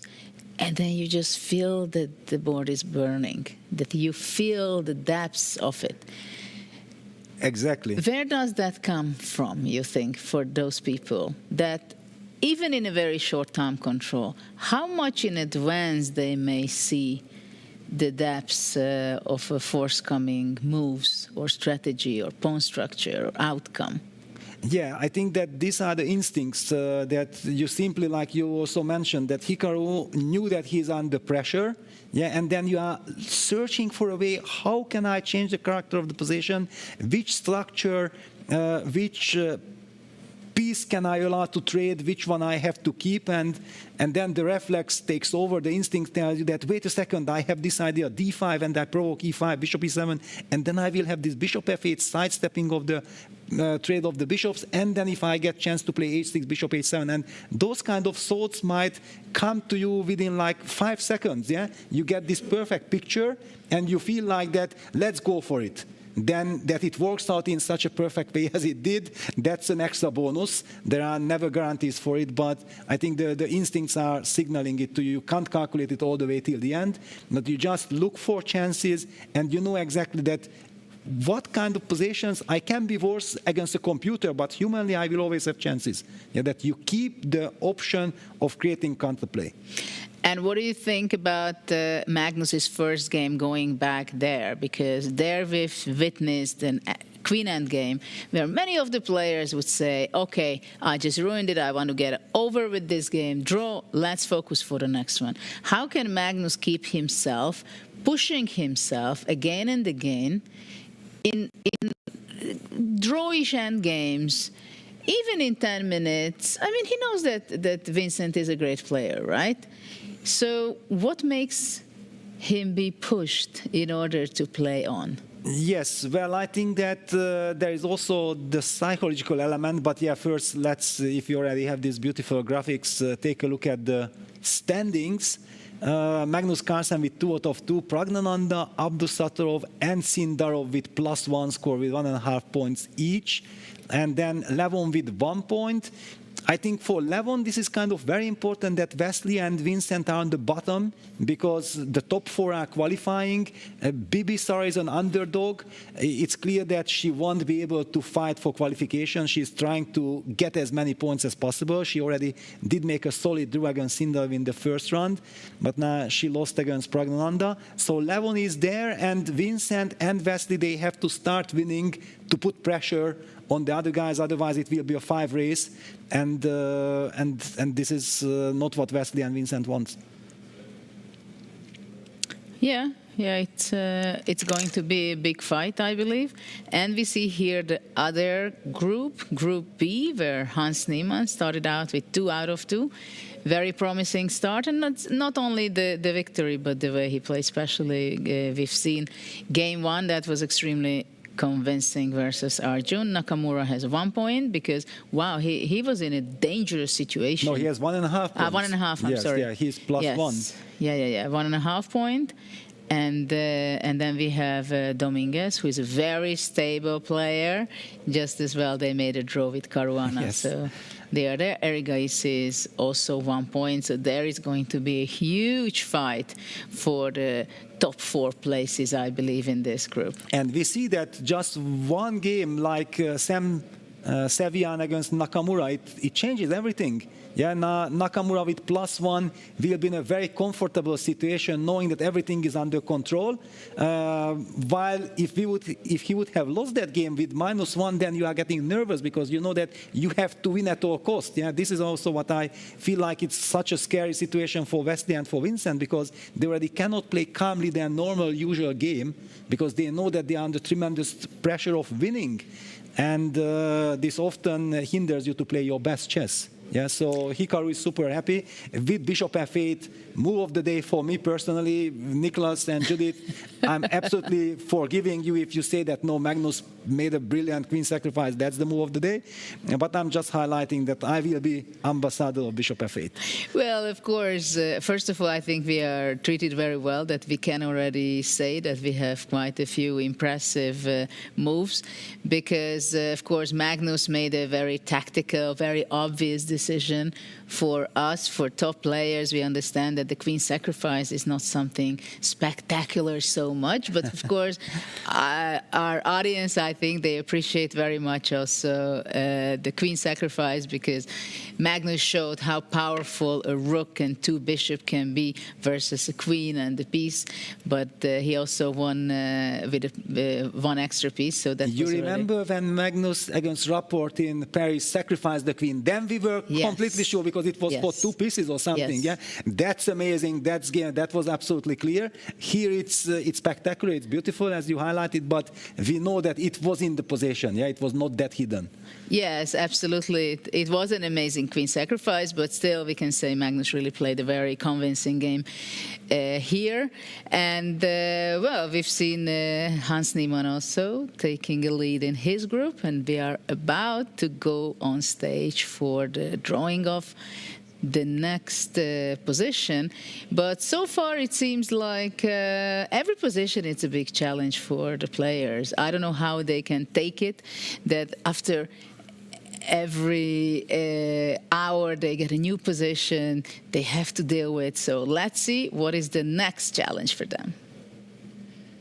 And I think it's good for soccer, for football, when you go and you have to be very focused, very concentrated on the game that it's happening, I don't know, tomorrow or in a couple of days. The fact that you can... For Magnus Carlsen and Hans Niemann, I'm going to look at our audience. Are you all having fun so far?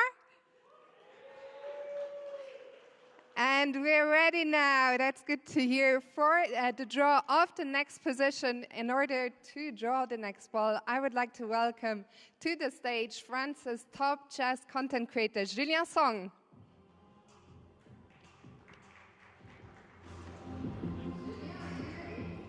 Julien, are you ready?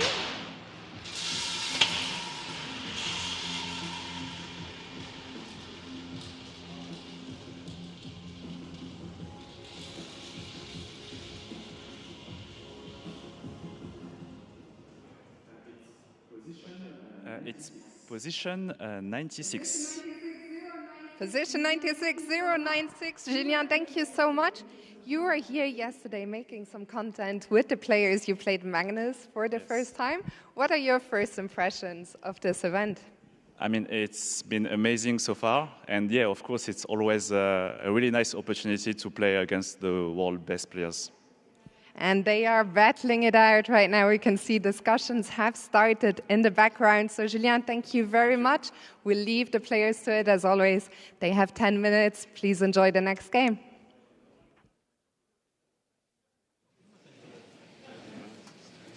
I think 11 and D4. I thought D4. No, why not D4? Like D5, C4? No, knight. C5? C5, D5, C4. Yeah. Same. Perfect. Chef there, come. Yeah, I should play. Mike You should need to play H5. okay. Because I'm not sure to not play D5, C5. With Mike playing. Fantastic. I think we can. What's wrong with H5? Just to understand. H5 is fine. Because anyway, we're going to play like F6 and 5.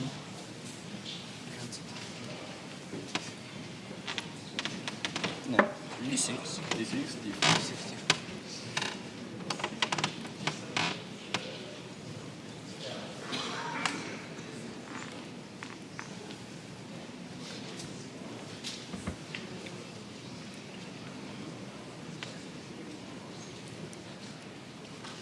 So E6 also. D4, D5. Can we also take in just the player's position? Yeah, nice and 6. Bishop B5. No, I know D5. Immediately D5? I think 9.3 is maybe this place. Yeah. Right here, big from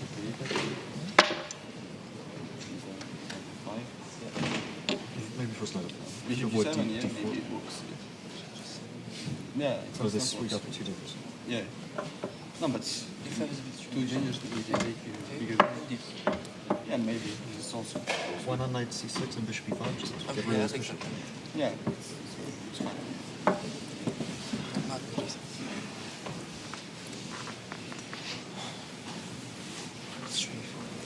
Bishop knight c6, you can go d5, d5, d4. What? Bishop, bishop. Do you want to lock? I don't like d4. Knight d6. Yeah, why? I mean, maybe black is already better. Or is there a Yeah. This knight, yeah? Or which knight? No. Oh, knight c6. Knight d4. Yes, yeah.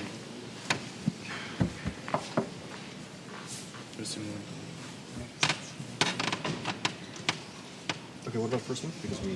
Yeah. Didn't see anything else. It's most logical. Yeah, c4 is the most logical. D4? b4? C5? b4, c5. No, b4. c5. b4, c5. But we Just can... to activate the But b4, b6 should be okay. Yeah, I think d6 is more conservative. That's kind of hard. No, This this is is c5. c5. Yeah, if Great c5. system. No, it's very bad. Because you'll have to play C4 Yeah. at some point. I think c4 will be played. C4, And D4 we play C5, yeah? In general. Yeah, d4, c5. This is definitely... d5? No, and D5. E6. The rook here is... Wait, that's worse. d4, c5, d5. Or c4? c4, b5. or maybe C4 first for black? Because it's too... Yeah, we can do anything. E6 also probably okay. It doesn't C4 look dangerous. Yeah. E6, knight G6, it's just everything is Yeah, well yeah. placed first. Okay, so C4, C4, C5. Yeah, b3. b3. 3, e6. You got knight e6 here. e3. Which one? e3. No, knight e6. You don't like knight e6. Just drop d4, no? No, but Knight E6, E3? e3, d6, f4, I don't know, this position is good for knight g3, Queen. knight f2. No, queen, f4, queen. Ah, that's Ah, actually, d2. that's correct. Maybe you will... Yeah, it's a good idea, but I'm not sure. Bishop f4, yeah. Let's see.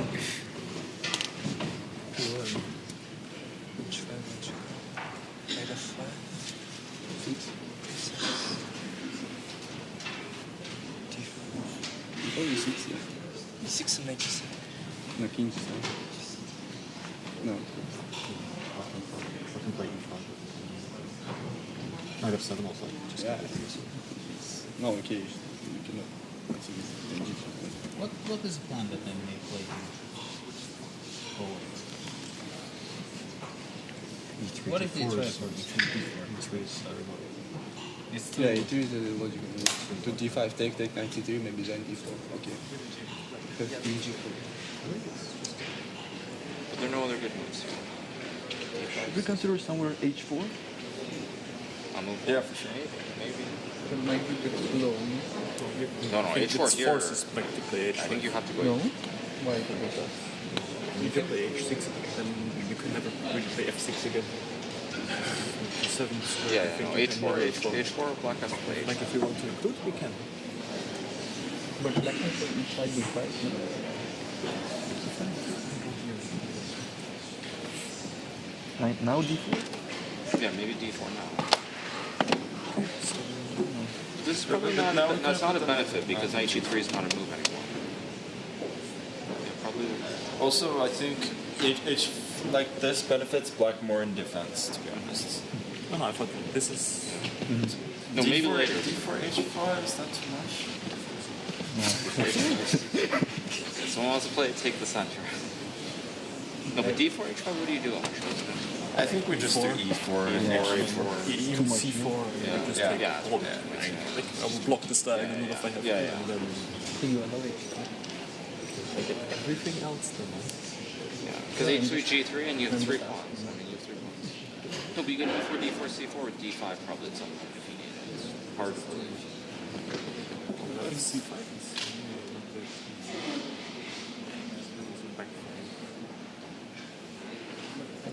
Maybe.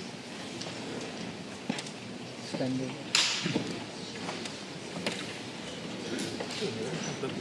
good options. That's the main reason. The books off. This makes a C5, D5, C4, D3, D5, D4, E6. Do you think? D5? Yeah, just If I just grab pawn?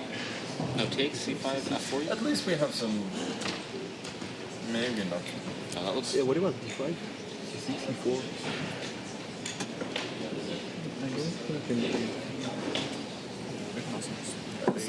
Yeah, this is horrible. Okay.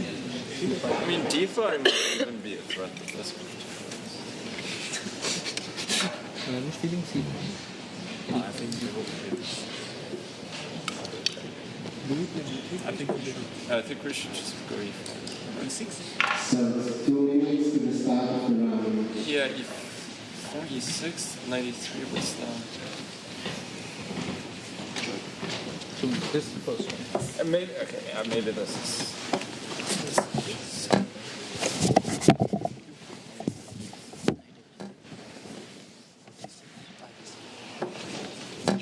Is this not loose?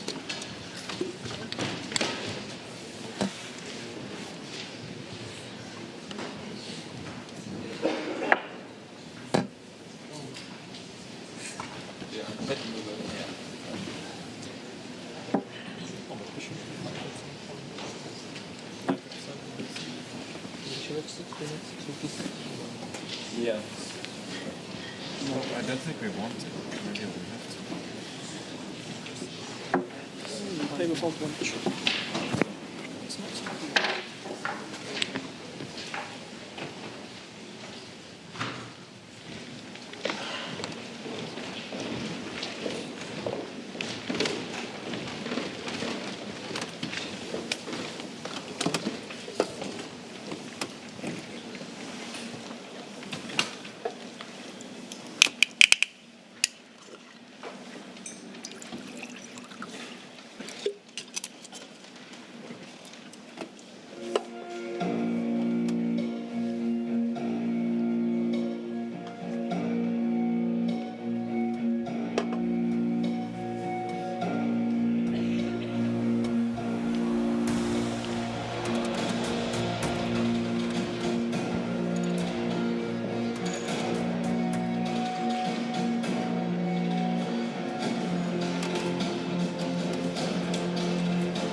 And welcome to round number 3. To the audience, please.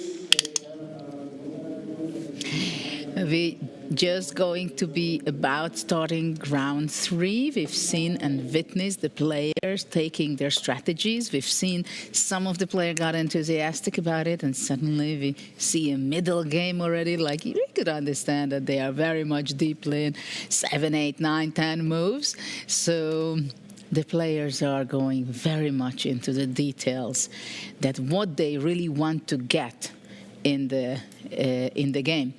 So let's see what has been played, because in this group, h4, which is, we were discussing also before, that h4 is a quite logical move in some ways, because we see the king on g1 already castled, we can say, in a castle setup, so the rook can come to h3, rook on e1, it can be very supportive on the e-pawn, while in the other 3 games in this section, d4 was played. What do you take in this position, Peter? Well, and also a very funny kind of situation, because d4, c5, d5 happened in many of the boards. Wesley already also pushed the pawn to c4. And if I look at this position, and if we are thinking about the position that Vincent and Magnus analyzed all the way till the very end, then I might have the feeling that it came from something like this. Yeah, because it was a structure like this, that black had pawns c4, b5. And it's very intriguing. Now the big question, for example, h4, h5 inclusion in the Abdusatov Aronyan, what does it change? Please try to understand this with 10 minutes on your clock. Clearly the players have been analyzing before, but you never know exactly which move to focus on. Yeah, so it's not like you analyze a position for 10 minutes. Yes, absolutely. We see, I like very much this c5, b5 kind of setup. I see that there is a question mark next to it, but at the same time, it's you want to play energetically these positions, and maybe this is the time we can switch to the other group so we can see what were the decisions there, how White started out the game. And then I would pass it on to Nicholas to tell us what is really the best starting move and where we are standing here. Wow, so many similar positions, yes? So all this d4, c5, d5, b5 is a standard line. The big question here, whenever teams versus teams fights are happening, that which team will get it right. And I feel a little bit, wow, White played the move c4, Dominguez playing like a banker gambit? Yeah, it's a banker gambit. It's a quite funny way, but White will be playing b3 at some point, and that a1 bishop will be cool. Yeah, but that's why Black will probably capture on c4. Yeah, there is just no way of allowing White to play b3. Yeah, b takes c4 played by Arjun. e4, e6, and suddenly the rook on e1 is unprotected, so it can get into a pin. Yeah, very funny. Very funny episode. Also, I'm very happy to see something completely different in Hans Niemann against Sam Sevian. That's kind of a hedgehog structure, something completely different compared to what we have seen here so far. And they played already so many moves. Actually, Hans Niemann opted for c4. I noticed this at Grenke, and I was criticizing Hans that don't rush, don't play so quickly. And I think it heavily backfired because it was a classical time control with 90 minutes. But now he's putting the pressure on the opponent on the clock, and he's playing with a lot of confidence. This is always something very unpleasant, practically speaking, as an opponent. Yeah, when your player is blitzing out moves, you are never exactly sure, is he playing so well or not, but he puts the pressure. Which game would you like to pick? Well, I have already picked before some games, so now it's up to you and Nicholas to decide. I'm very happy to jump to any of the game that you wish. Well, I can try to decode a little bit what has happened in the first few moves, because there were some interesting choices already, and we can see how the players influence each other with their analysis beforehand. And actually, Hans Niemann being the only one who deviated from what the other players did, more or less, because we saw 6 times h4, d4, excuse me, we saw once h4 followed by d4 after h5 by Nordebæk, and Niemann, who is not analyzing with the other players before the game, he opted for c4. Actually, the computer gives c4 or h4 as the top 2 choices. Both moves make a lot of sense. You want to open up the bishops, maybe follow up with b3. And this is a very typical idea in freestyle chess as well. You already have the king castle on g1. You don't need to move it anyway.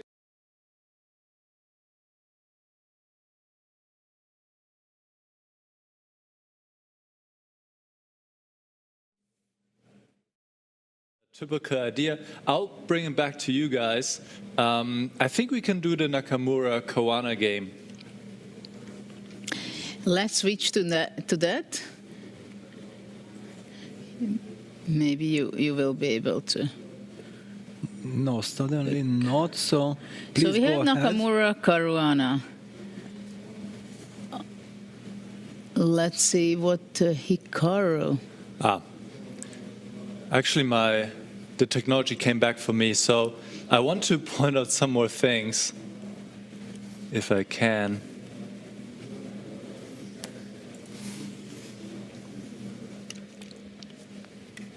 I think it was a quite interesting choice.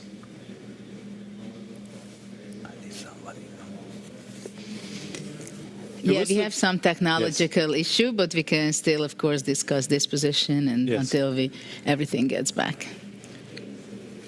So we are back. We see Nakamura on his general pose when he's looking around what is actually happening on the other boards, because he has this curiosity always just to get a feeling what's going on in the playing hall on the other games. Yeah, it's a very interesting position, yeah, because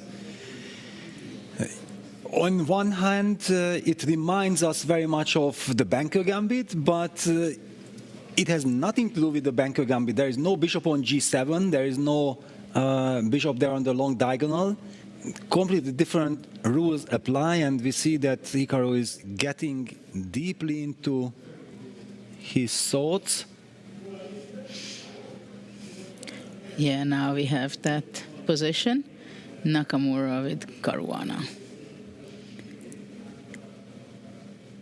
And Fabiano is thinking after knight g3 how to develop the pieces. It is indeed a very similar, I mean, psychologically we know that it's a banco gambit kind and type of position. At the same time, we have to trust our eyes and not our feelings.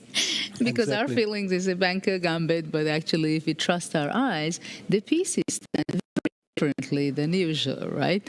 So the bishop on a1, we'll see whether anytime soon it's going to be activated by playing b3, either sacrificing a pawn or after capturing the c4. h5 is a very typical continuation, this kind of position after knight g3, I believe. And of course h4 wants to be played. It's not so easy. What had White in mind?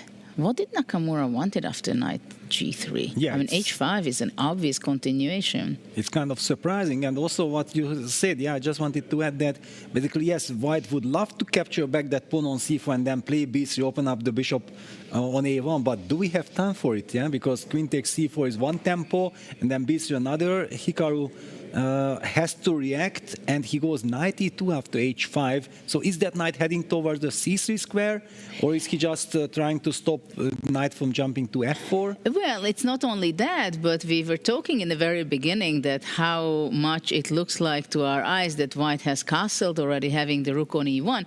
Maybe White's plan is to castle after on, play rook f1 and f4, for example.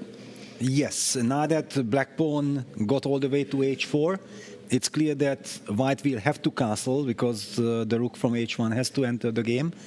But at the same time, black might not need to castle anymore. Yeah, so it will be very interesting to see the follow-up. I'm liking black's position. Me too. Intuitively, but maybe in two moves later, we might be switching sides. h3. h3. I thought it's not important to stop black from playing h3. Or does it have some other idea? Is the g4 square is so important?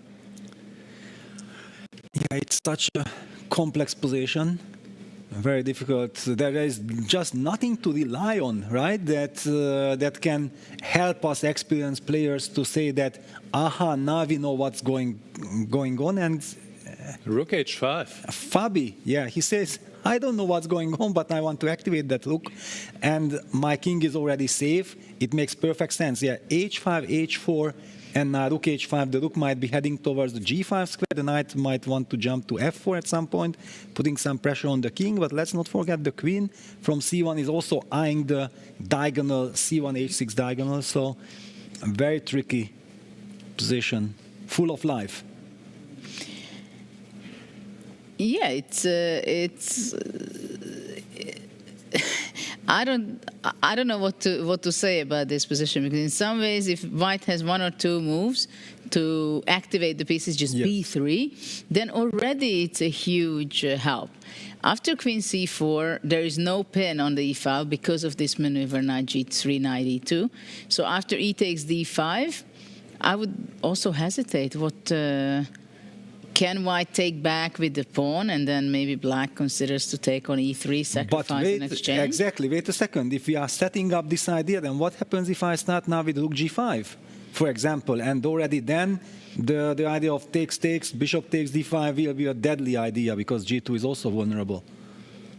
Wait a second. I like rook h5 a lot. There are great potentials on the 5th rank for black. Wait a second. What is Hikaru intending after rook g5? He blitzed out the move queen takes c4, somehow intuitively, because I was highlighting the g5 square that black wants to go rook g5, then immediately I mentioned the queen on c1 is luckily keeping around the g5 square, but after queen takes c4 now, rook g5 is so tempting, but no.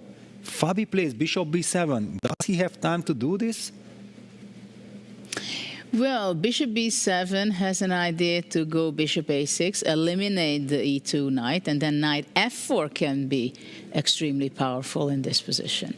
And then rook g5. So on the black squares, bishop on b8, queen c7 can show up at some point also.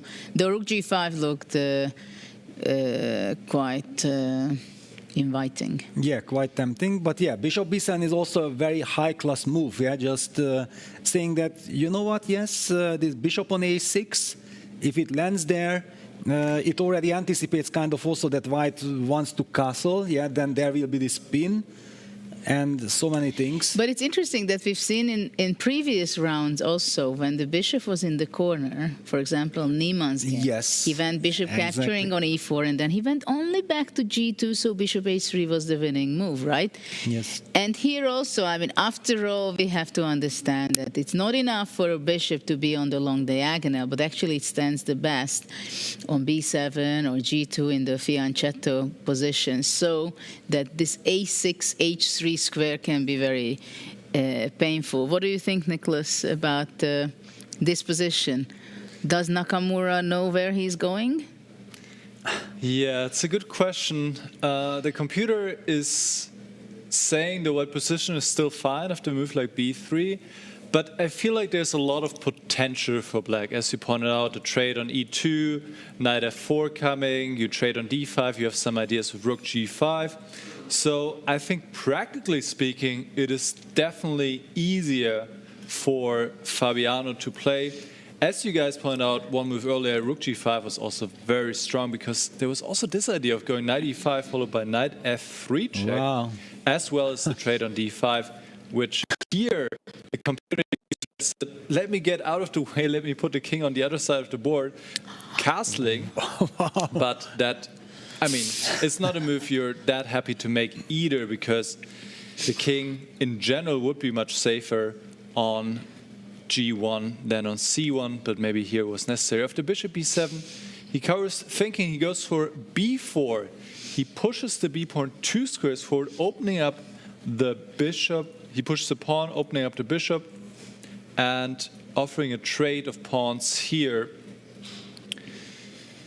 Definitely brings some tension into a position, but yeah, still the verdict is the same. Black is doing quite fine here, I think, practically speaking. He has active pieces. The rook on h1 is not in the game yet. White will still need a move playing castle, and black's pieces, except for this knight on d8, are looking quite fine. Good. Well, this was shocking to me, to tell you the truth, when you just mentioned. I mean, in the very beginning, we pointed out that actually white is having almost a castle setup, right? With optimally the rook is on e1. And then suddenly you come, we think that there is all these knight e5, rook g5, knight f4, whatever things, and then you say castle to left.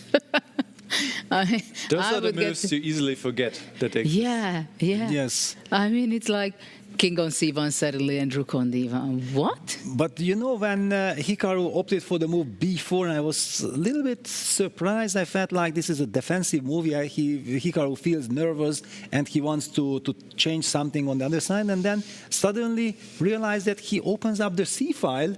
So the move bishop a6, which the computer is now criticizing, is clearly aimed to meet rook c1 with queen b7. Otherwise, the queen was kind of trapped. Yeah, so this b4 move once again shows also Hikaru's open-mindedness, right? That he knows that all these rook g5s are coming and bishop a6 and so on, and he creates his own play.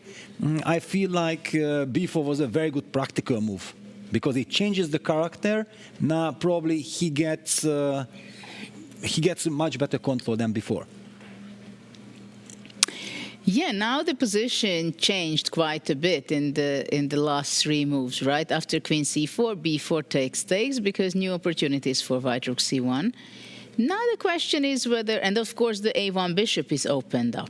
Yes. Also, which is and also quite we important. have access to the d4 square, which was not there because of the pawn on c5. Yes, so there are, and there you go.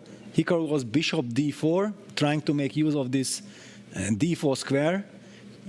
such a difficult position. I wanted to suggest something, but okay, I could have suggested rook c1 when clearly black plays queen b7, and where do we go next? Probably it's in black's favor to include those moves. So Hikaru goes bishop d4, which is criticized by the computer.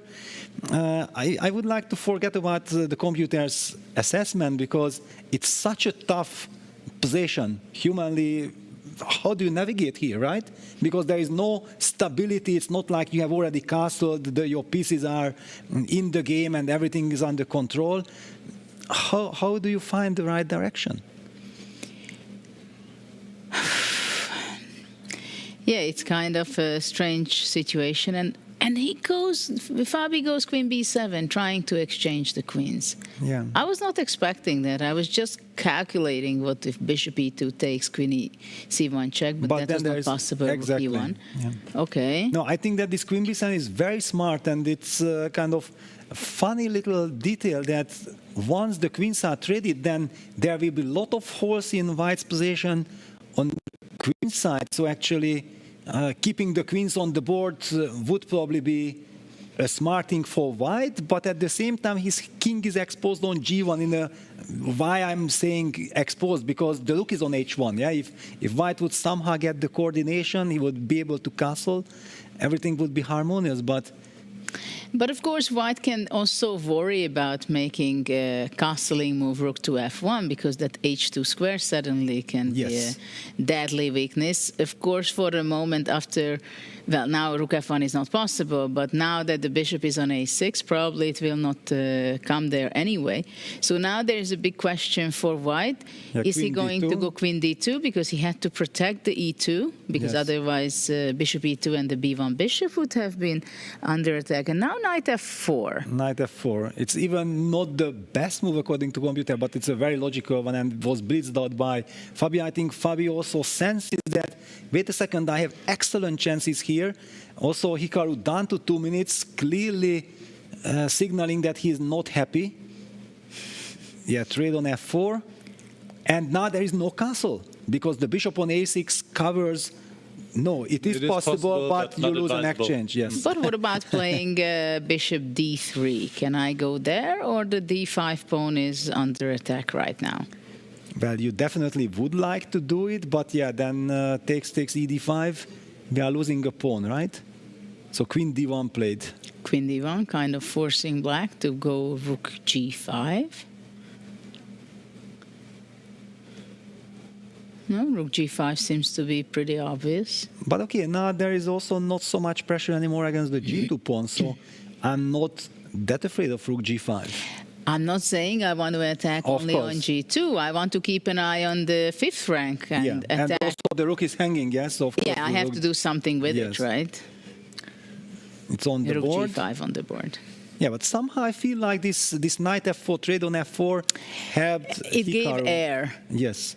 Now Hikaru can breathe. He wants to get c2. that bishop to b3, in order to get rid of all these ed5 problems. Will he be able to get there in time? Well, black has a knight on d8, which I'm not very happy about. Can black play something like f6 and knight f7, trying to improve on the knight's position? That's lovely. I'm loving it. Yeah, this f6, knight f7, and also eventually knight f3 check somewhere will be there, which is a checkmate. Yeah, if we can get rid of the queen on d1. Yeah, you also like to visualize some forecasting some distance. I loved your f6 move. Once you suggested f6, I've already seen the knight f3 checkmate coming. Yes, it came from you.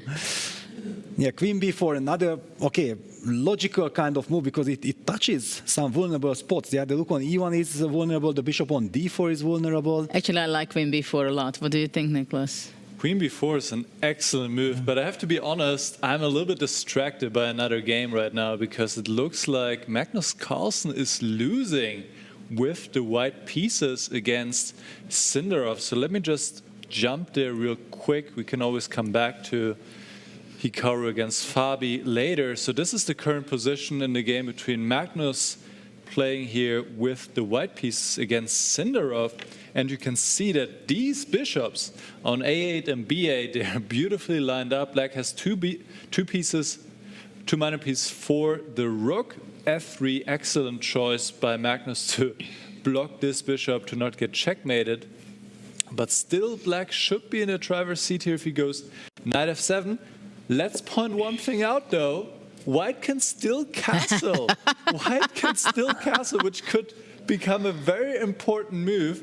Bring the king over to c1, the rook to d1, and then trying to put a rook on g1 and put up pressure on the g file. So Sindorf is in good shape here, but only if he plays knight f7. It's a very concrete, very tactical position, and he does have enough time, 3 minutes against 1.5 by Magnus, but let's see if he can figure it out. Now that you pulled my attention that white can still castle in this game, I want to ask you guys, if you if you have to predict, what will be the final result of this game? Well, actually, before this idea of castling appeared, I felt like, okay, black should win this technical win. But now that there are some threats, knight f7, okay, I for bishop h6 defense for black. Yeah, I'm always looking for defense. I don't look for attack. So I already have it in my pocket, and then put the queen on the 6th rank, and then everything will be somehow harmonious. So I'm picking black in any case. A victory for Sindorf. I think Magnus will win. You? Wow. I think Sindorf will take it. He's ahead on the clock. And, well, he's also ahead in evaluation, so that helps. And there we go. We see the long castle. And now, actually, queen a6 is the only move to keep a winning advantage. Not an easy move, but it does make sense hitting some pawns here on c4 and a2. This can really sharpen up after queen a6, rook g1, going after g7, burning all bridges, but going for the attack. Whew, I think we're in for a wild ride here. Yeah, but I think in this position, queen a6 is a human move as well. The question is, what move you start to consider first? Well, I think the problem is that black cannot play the move that I suggested with bishop f4, bishop h6, because there is queen f5 and right? it's a double attack. Yeah. So and queen a6 was very much on my radar. So this means that Sindorf has seen it coming from long distance, I believe. Long distance from g1 to c1. He anticipated. I think he anticipated these castles. And queen a6 is on the board. Here we go. Yeah. It would be maybe nice to have the players, no, just to see the tension. And we also know that Sindorf is a player who is always very excited. Magnus probably is not feeling happy after starting thought of 2 with the 2 sensational victories with black. And then suddenly with white, he gets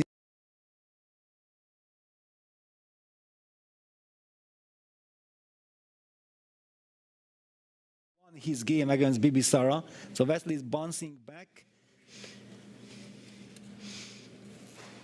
So one decisive game so far, or also in the...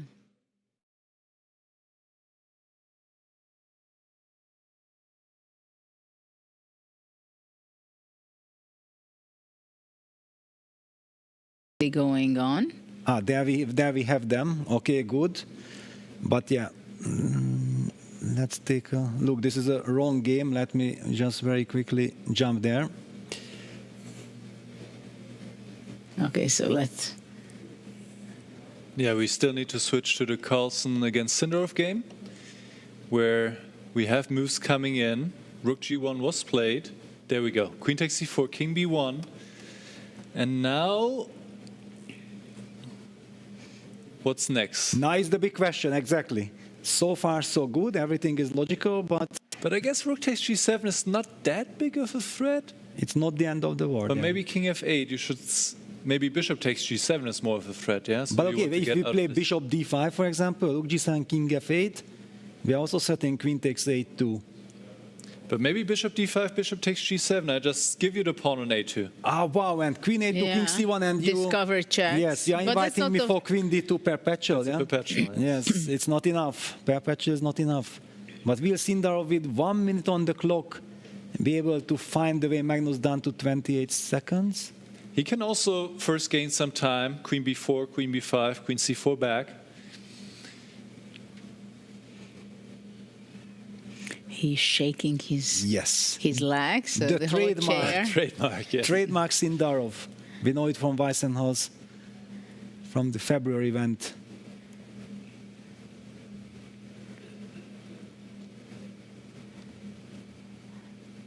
It's not so easy to decide what's the best. Down to 23 seconds. But it's really nice that bishop g7 is the threat. But after bishop g7, when you come back with the bishop with discovered check, it's still not necessarily so good. Right, you want to move it to h6. So he's giving some checks, gaining some time. Very professional. Very professional. And now the question if he's able to find an improvement. But he still has only 43 F8, seconds. for example, can we then play King F8 if Bishop G7 is such a big threat? Yeah, King F8 is the right way. Yes, absolutely. But Bishop G7. And then King E7. King E7. The knight is there. Guarding, and Bishop D5 is coming as well. And it looks fairly safe. What do you for black. mean, King E7, Queen F5, or I don't know. Yes. Queen F5. Yes, Queen F5. Life goes on. Queen A6 or Queen E6. But then C5 is hanging. Oh, he so goes Bishop D5. Now Bishop takes G7 is a draw. And he'll play it. Of course. Of course. He was counting on this. Oh, missed chance for Sindarov. And you can see Magnus is very relieved. And He knows Sindarov is he's safe. disappointed. He understood. He is disappointed. Understood reality.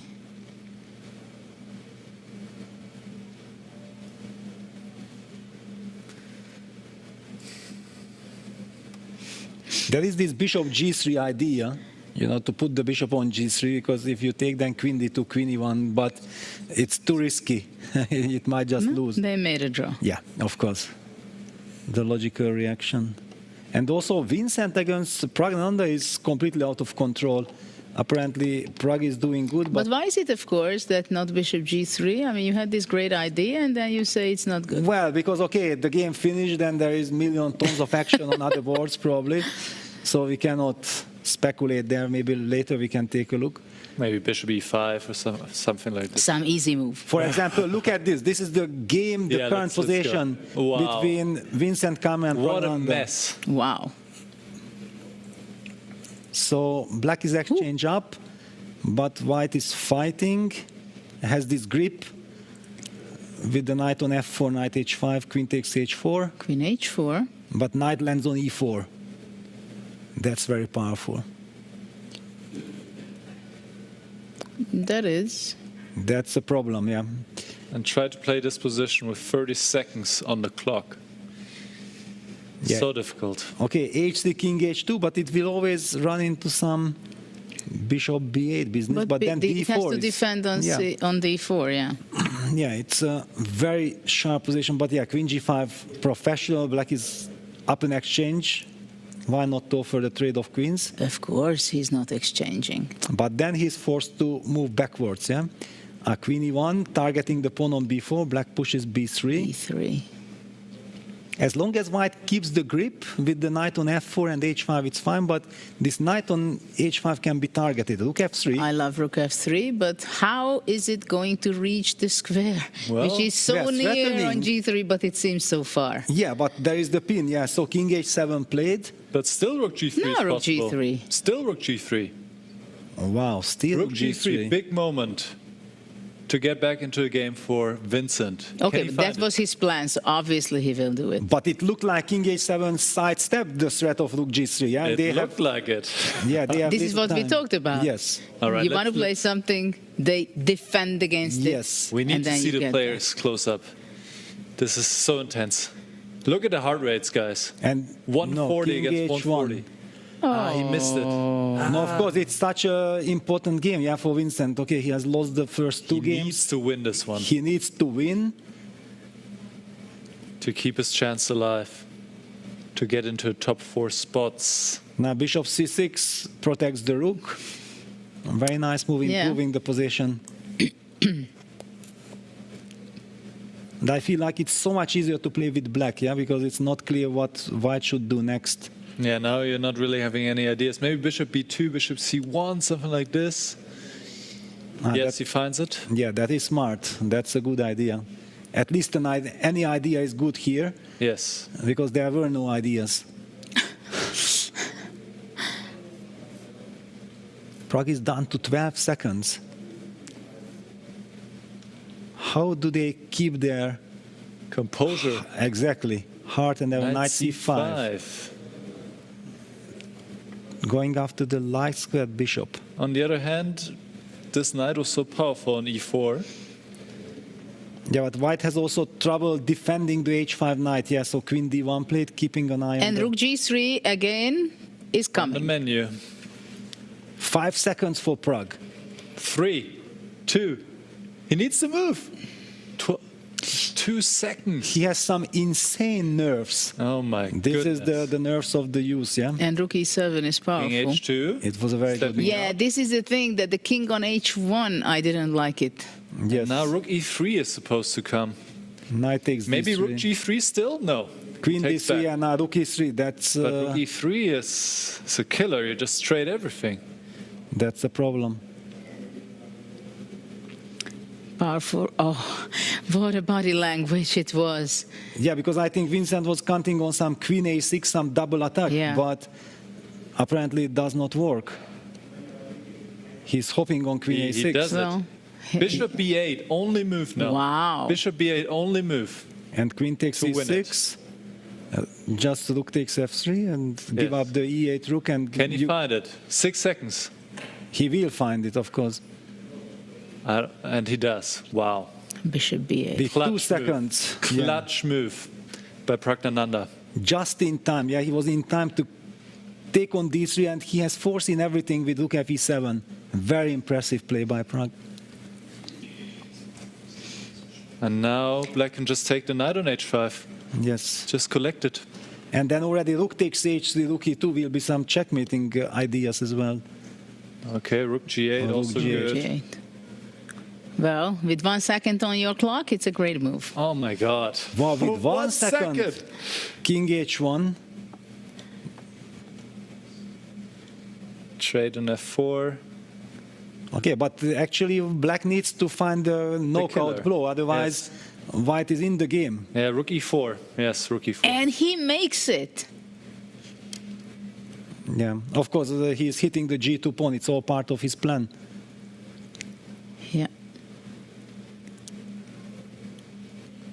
There is no way to keep the Well, control. Vincent also himself down to 5 seconds. queen c6, rook f4, rook g1. Fight goes on. What about rook f3, rook h4? What? Rook Maybe rook F3, h4. Rook fancy. h4. Rook h4, No, rook I f2, shouldn't go. rook f1.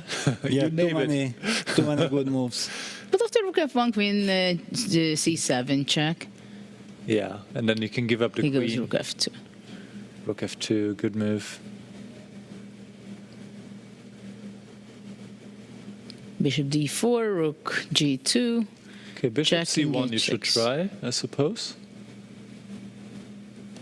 But nah, black has too many pawns here. Plus an exchanger, plus the attack. f4. It's just too much. f4 is the annoying. Yeah, it's just too much. Yeah, there is nothing to be done. Well, captures on b3, Well, but rook g2.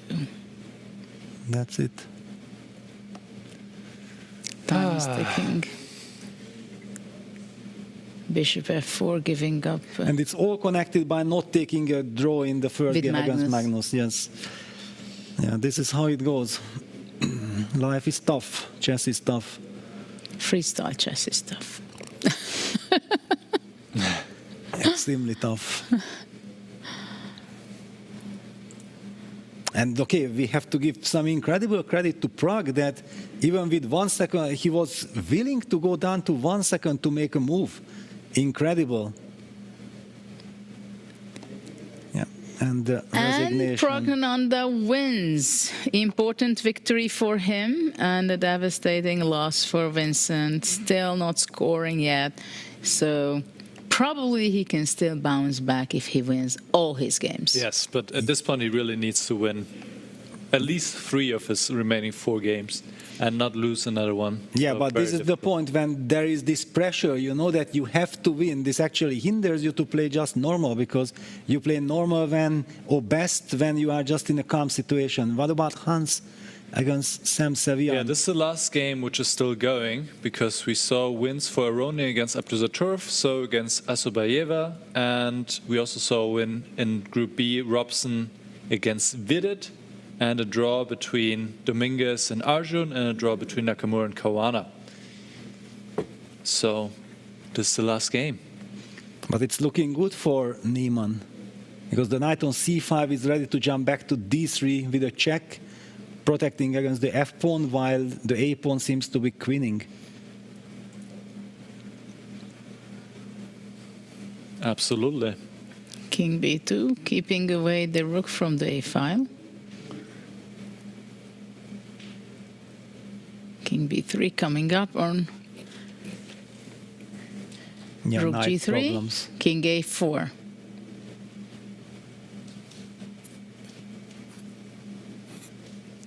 And it seems game over.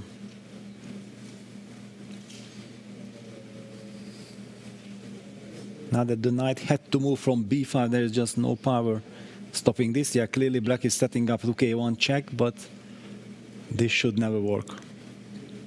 Well, that a6 pawn is getting very close to be queen. Very close. Absolutely. What about the clock situation? Well, Hans has plenty of time, as usual.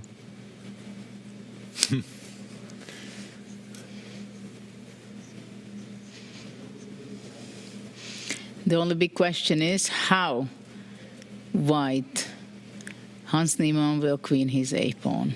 Yeah, because it's a little tricky. If a7, rook a1 check, king b6, knight d5 check, and you cannot go to c6 because Knight then b4. black can sacrifice the Right. knight. Exactly. Yeah. With knight b4. So this means that white can, of course, play king b5 after knight d5 check. So if we follow up a7, rook a1, king b6, knight d5 check, king to b5, but then you are also not setting anything yet. Okay, probably knight a6 is a big threat. And then covering, but you never Maybe know we can already. make the moves on the board. Yeah, I was expecting that Hans will play. Well, soon he will now. Yes, And so he this does. is Rook e7. He goes rook e7 instead. This is how I felt. The computer, the commentator's curse. Yeah, that at the moment I'm gonna make a move, Hans will make a different one just to say, okay, Peter, don't touch it. I will handle it myself. Rook e7 check, king d6. Okay, rook. What was his plan? Rook d7, but then king c6. c6. If rook e6, then king d5. c7 and then rook a1. Checkmate is a threat. No, after rook e6, king c7 I is a can go tricky. b5 then, right? Then he can play b5. Goes rook, Rook f7. f7. This is a mistake. But isn't it king c6? No. King c6, knight b3 is still there for white. Barely. Barely. But okay, rook okay, a1 is one correct, check. and now knight d5. Knight d5, knight b4. It was a blunder by him, right? Well, king b5 King he can b5 go, but then has knight to. c7 and king c6. And black has set up a good defense. And for Sevian, it's super important to save this game. He has lost against Hikaru. He cannot afford to get to -2. Half out of 3 would mean almost certain elimination. And if he can survive this will be also a boost. Yeah? This game against Hikaru should hunt him. He had such a wonderful opportunity there to take Hikaru down. That was a Yes. huge opportunity for him. And that's why it's not only playing 7 games here, what is tough, but getting rid of all the emotions that you carry on from the previous games. Those are the biggest challenges. The emotional roller coaster ride. When you feel like, yes, it's fantastic, my situation is brilliant, I'm playing well, and then you lose that game. It's going down. F3. This was not the way to do it. King c6 very difficult with 12 seconds on the clock. Sevian is... Oh, rook d7. But also Niemann is down to 10 seconds. What is rook d7? King c6. King c6, improved version of the king c6 setup. And now he needs to go back to f7. This is a crazy... He must have missed king c6 altogether. Yeah, he's shaking his head. He's down to 10 seconds. Yeah, anything can happen with little time. Sevian, 4 seconds. 3, 2, King b6. 1. Good move. Very good move. Yeah, at some point somebody will lose on time, I'm sure. So rook f3 now. And now black can take on a6. Okay, rook g3, rook c1. Yeah. Okay, yeah, rook g3, rook c1. That's very important. Yeah. So knight takes a6, and after that he wants to hunt the g pawn. a6. Okay, this will be a draw. Rook g3, rook h1. Exactly. Even though white is going to capturing it with the check. It's a draw. Because white cannot defend the pawn on h4. This is what a crucial. save. What a save by Sevian. For Sam. So it will be a big question how it influences Hans. Because it can be annoying not to win a winning position, right? But he's still on +2. He's in excellent shape. Of course, you'll be annoyed a little bit, but... Well, if he loses the next game, then it will come back to hunt him, yeah? But as long as he's in comfortable situation, I think he can forgive himself.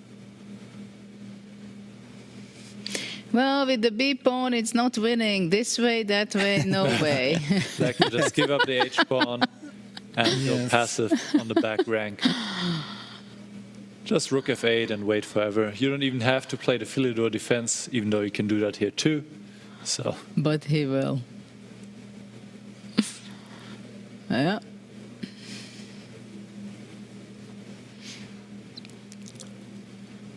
Let's see. Yeah, look at Sevian's body language. Really? Are we playing this? Well, okay, he would play too.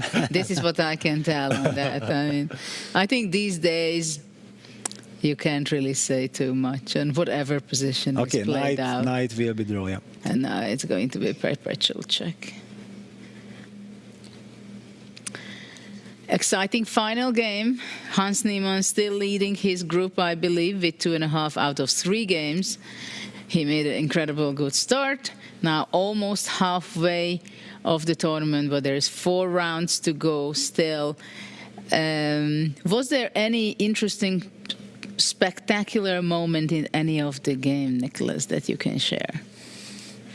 Well, probably the most spectacular game was the one that we saw between Magnus and Sindarov. We can just revisit the critical moments here as Sindarov was winning, but Magnus found some ingenious defense, starting with the move long castle here, bring the king over,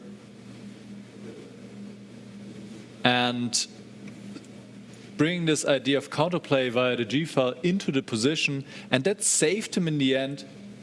Just giving up the pawns here, just going for the attack. And here, after a few checks, Sindarov didn't find the best way to deal with the threat of the bishop or the rook taking on g7, but more so the bishop. He went for bishop d5 here. What he should have done is go king f8, escape with the king, bishop takes g7, and now king e7. And I think, Jude, you mentioned the move queen f5 here. Apparently rook g4 would be best. Queen f5, now bishop d5. It seems like black is able to defend, and if black is able to defend, you have 2 bishops, you have an attack still against the white king, and you have all the chances to win. Instead, that was missed. Sindarov played bishop d5, maybe missing bishop takes g7, and the strength of this move, keeping the king locked on g8, and now he had to give a perpetual, and Magnus escaped and remains unbeaten in the tournament with 2.5 out of 3. Well, absolutely. This was this long cut, the unexpected long castle and, I don't know, move 15, 20 or whatever, when it seemed to be already so hopeless for Magnus. This was an amazing, and what Magnus is doing so far, there are a lot of interesting, fun and memorable moments. But of course, we are going to be seeing the next 4 rounds, but for now we go for a very short break, but stay with us. After that we are going to come back and explore all the action which is coming up in the next rounds. Are you curious to play freestyle chess but don't know how to? No opening theory, no memorized moves, just pure strategic creativity. But how do you navigate 960 possible starting positions with confidence? That's exactly what I'll teach you in my Freestyle Chess Masterclass. You'll learn how to develop your pieces effectively, recognize key positional patterns, and avoid early disasters. I'll break down some of the best freestyle chess games ever played, featuring Magnus Carlsen, Alireza Firouzja, and Fabiano Caruana. Freestyle chess is still in its early days. This is your chance to get ahead of the competition. Sign up now and let's take your freestyle game to the next level. Join my Freestyle Chess Masterclass today and save 20% only during the Grand Slam.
4. We are fast approaching the halfway mark here. No player is left on a perfect score. We have 3 players on 2.5, Magnus Carlsen, Pragnananda, and Hans Niemann.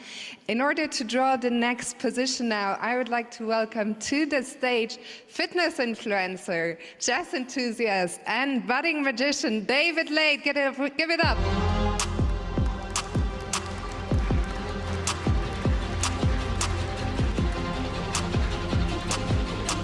David, are you ready?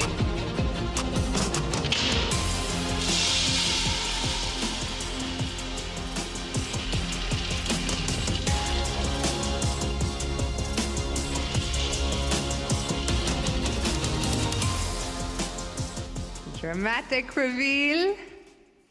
Position number 253.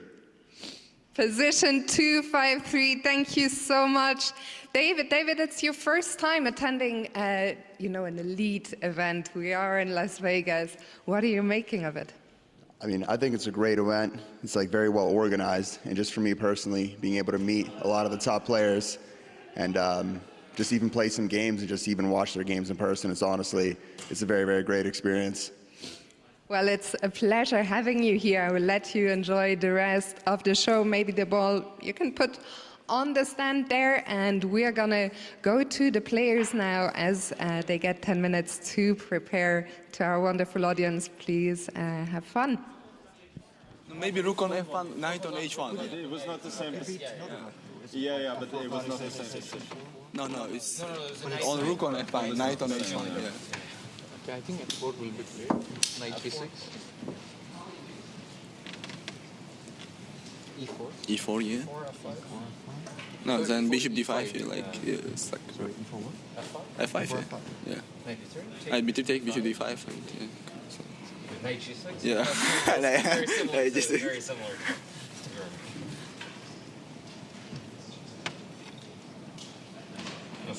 Okay, knight b3, f5 here. It's more. Isn't bishop d4 a move? f5, bishop d4. Okay. Knight e6, yeah. Oh, yeah, knight e6. You can also play f6, not necessarily. Yeah, also f6 also possible. Sorry? But f6 is Knight g3, yeah, here. Yeah, knight g3. Why don't we play f6 then? Okay, e4. Is this the structure is good or bad? But why not f5? It looks nice. Knight g3? e4, e5, f5 also okay. e4, e5, f5. Although knight g3 we do have e5, right? Yeah, but it's, important was e4, e5, f5. But the structure is good or not after e4, e5, f5? Not so shit. We have knight g7. Are you sure? It was okay. I don't know. e5, f5? Sorry? e5, f5? After here, this position, e4, Probably. e5, Yeah, probably. No, f5, knight g3, e5. Firuza will talk like completely better. I think f6 is fun, no? e4, e5. Yeah, this looks more solid. I mean, e4, e5, f5, d5. I feel like this is a good version. f5 in this version doesn't feel so good. d5, d3, and c6, knight d7. Bishop takes, knight e3, bishop f7? Bishop f3, then castle d4, like it's very fast. I don't know. You have e4 also, yeah. Bishop f3 I also have e4, right? Yeah, you have e4. We're going queen a4 at some point, no? That line. Yeah, also the queen can go on a4. And on d7.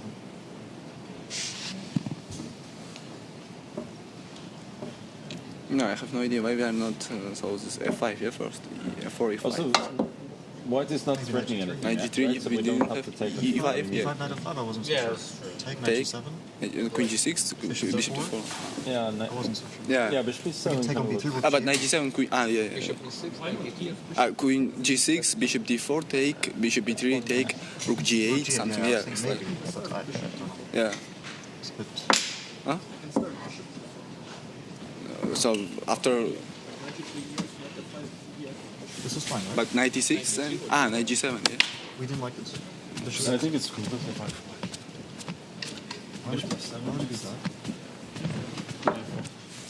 Or e4? Queen f4, yeah.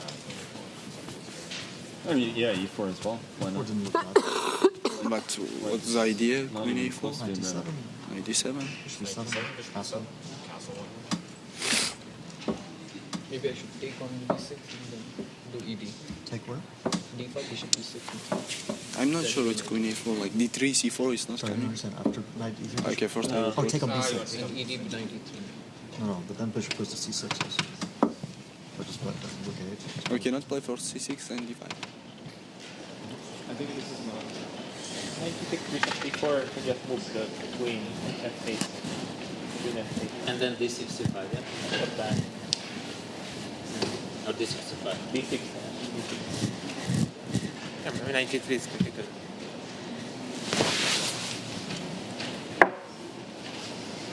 This is the move, yes. Why is bishop d5 there? Bishop takes b6.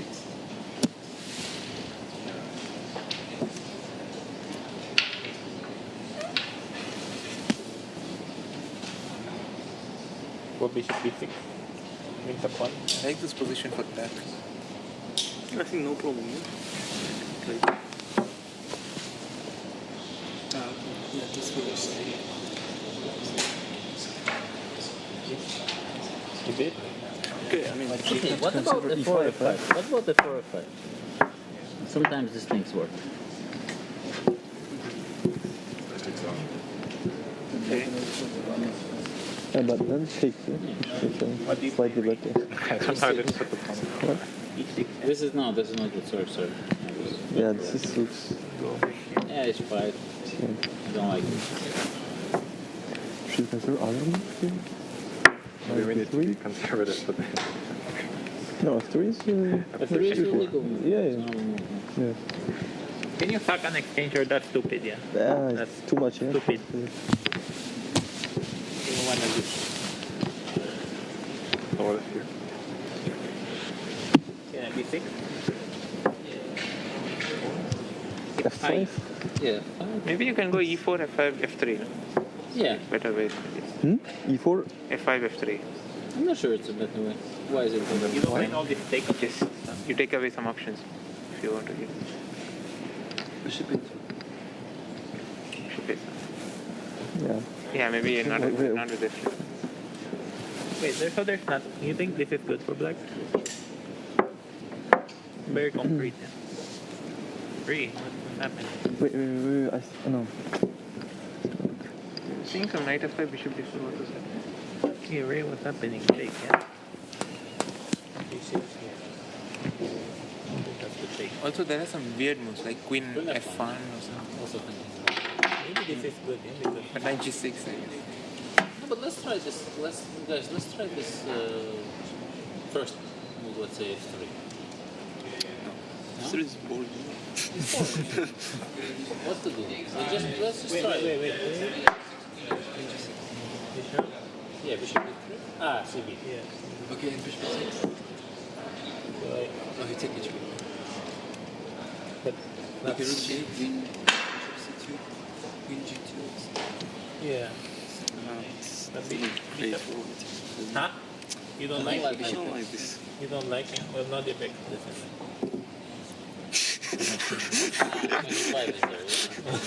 Okay, queen Not f4. the big doesn't Queen like. c6. That means it's nice. E4, let's see. Forward. Fe, e5? Yes. Beautiful. Slav? Petrov? Oh, no, not Slav. But how do we develop there? Change Slav. Tempo up. He's not even 0-10 yet, I think. Yeah, we need to think, yeah, what to do. What is it? Create something. We have to decide. So, ladies and gentlemen, it's 2 minutes to the start.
So, kindly welcome to round number 4. Please, players, you can start your games.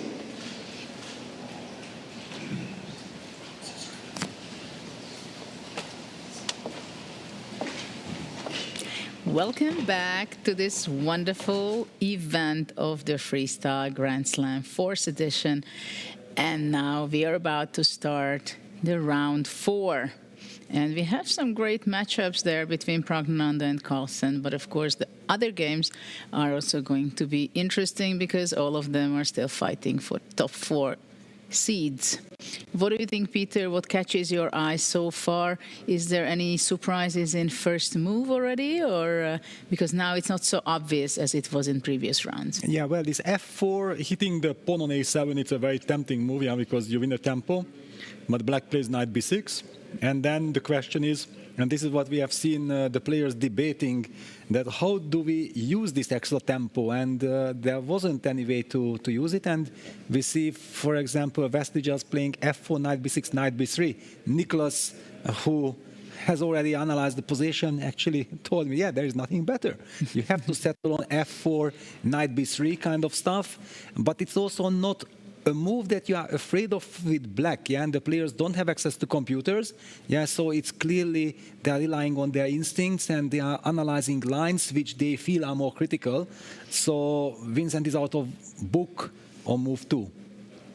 And what? Levon playing the move Queen G3. I have never seen the Queen getting activated so quickly. And you ask me that what do I see something special where Queen on G3 was not yet played, but now I have to scream it out. Wow, that's a surprise. Yeah, that's... Hitting the G7 pawn, that's the justification, yeah, because the pawn on G7 is vulnerable. So please, how do you defend that, sir? Yeah, knight G6 runs into F5. Super sharp level. But there is a nice trick, guys. G6, Queen A3, and you cannot go Rook A8 because Bishop B6, Queen C3 check. Yeah, and then you win the Rook. This is Mr. Smartovich, Levon Aronyan. He is extremely sharp with all this kind of things. Unprotected pieces. Yeah, let me even pull that game up on my screen so that I have it already. This is very intriguing. And it seems like Levon is very confident. He's looking around. I think he's also very happy that none of the other boards feature this position, yeah, which is also like it's a total shocker. Queen G3. Please find the move. So what is it? After G6, is Queen A3 really a move? Or I was just joking? Well, you are not setting Queen takes A7. No, I'm not threatening. That's the only problem. But still, just kind of funny, yeah, this Queen G3, Queen A3 business. But in that case, why is it so special to bring out the Queen to G3? I don't think that it's special, especially knowing that Nicholas told me that there is nothing better than to play F4, knight B6, knight B3. But Sindarov doesn't have this information that actually don't have to worry about it. So it means that he wastes some time and he goes F5. He sacrifices the pawn. Wow! Levon immediately blitzes out Queen G7, knight G6. And this is one of those, gambit. Yeah, one of those freestyle gambits that both players actually would love to avoid. But now that Levon voluntarily went for it means that probably he had kind of anticipated this in his preparation. Well, that's a good question. How can black kind of trap the queen? Well, probably it's impossible to trap it. It's more like he wants to get some tempi, but where are the tempis, right? Black can go maybe E5. Yes, okay, that's logical. F takes E5. Yes. And then it's the question. And then it's the question, yeah, I wasn't sure what to suggest. Because after H5, you can go E6. Right? Yeah, I'm also burning a little bit. Rescue your queen. Yeah. There is also the chance of maybe somehow activating the bishop with bishop d5, which, however, invites the move knight e3. But yeah, so many things to take care of. And e5 on the board, yeah, this is the thematic way. Yeah, I mean, it was so inviting to play e5. The only problem is that after f takes e5, I don't know what to play. What is the follow-up, yeah? What is the follow-up? I mean, white also has an escape route with the queen on h6. Yes. And the other one is to give back the pawn, right? It has. But is there any other move than f takes e5? I'm a little bit surprised. Okay, but this explains it all. That with f5 and knight g6, actually black was setting bishop takes a2. So that's the reason why Levon instantly blitzed out the move knight b3. Absolutely. Yes. That is okay. Okay, but I'm highlighting it because I haven't showed it. So yeah, be careful. It's not only about trapping the queen, but trapping the rook on b1 by picking up the pawn. So it's a multi-purpose kind of situation. That's why Levon opted for knight b3, and after e5 he played the move e4, a sensational move. Wow, look at that center pawn. Yeah, is it good? No, that's the question, but it's fantastic. But it's beautiful. It is. Let me highlight these pawns. It's beautiful. It's crazy, insane action. Levon the artist, yeah, he loves to. But Sinterov is the guy who is not going to be shy away exactly. from these He's things. not impressed by He's all going to be this. partner in this to make some firework kind of action, mutual artwork on the chessboard. For sure, yeah. He feels like, okay, you think only you can do this. That's why I'm playing chess, because I can do this myself. Bishop takes b3. Wow, very interesting. Giving up the bishop, it's clear that long term this looks strange, but he wants to use the momentum. Yeah, rook g8, queen h6. But in long terms, giving up the light square bishop for a knight like this, and also now black's knight on b6 is kind of beautifully I'm expecting controlled. something knight f4, e takes f5, bishop g5, bringing all the pawns there. And the queen on h6, I don't know where it's going to be going. Knight f4 on the board. It is played, and yeah, g3 blitzed out. After bishop g5, will Levon just take on h7? Just collect? And then the f5 is not taken yet, so it's a black pawn. White can capture that. Wow, so Levon is not seeing any ghosts. And But he plays so 9:31. fast. Is this still part of Levon's prep? Where was he hiding? Yeah, that the other people did not see it, no? This is the biggest question. Is there some hidden corner where Levon is cooking all his stuff? Incredible. I thought he will get up and go for a walk. Yeah, this is part of my prep, you know. I can chill, look around, order some lunch or whatever. Break was not long enough. I will finish my lunch. Incredible play by Levon. And poor Cinder, I feel like because he likes these crazy things, he was provoked into, but maybe he's now regretting it.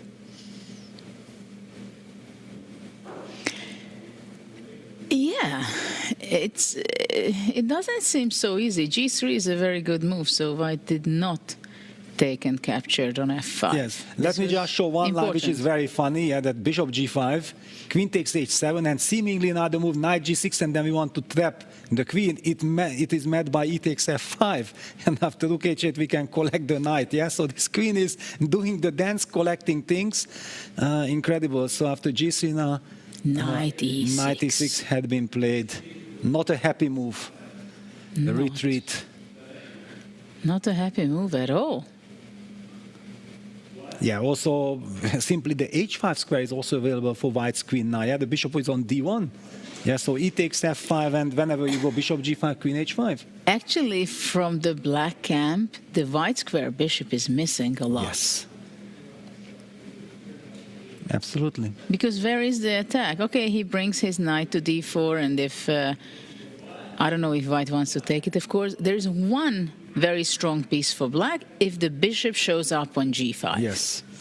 This is the only hope. Yeah, bishop g5, somehow putting pressure on the king on c1, and still trying to control White's queen. It's like a psychological pressure, I feel, not a real threat. Not at all. It's also White to move. There are no threats. Also, this king situation, the knight on b6 out of the game. Yeah, Levon just protects g4.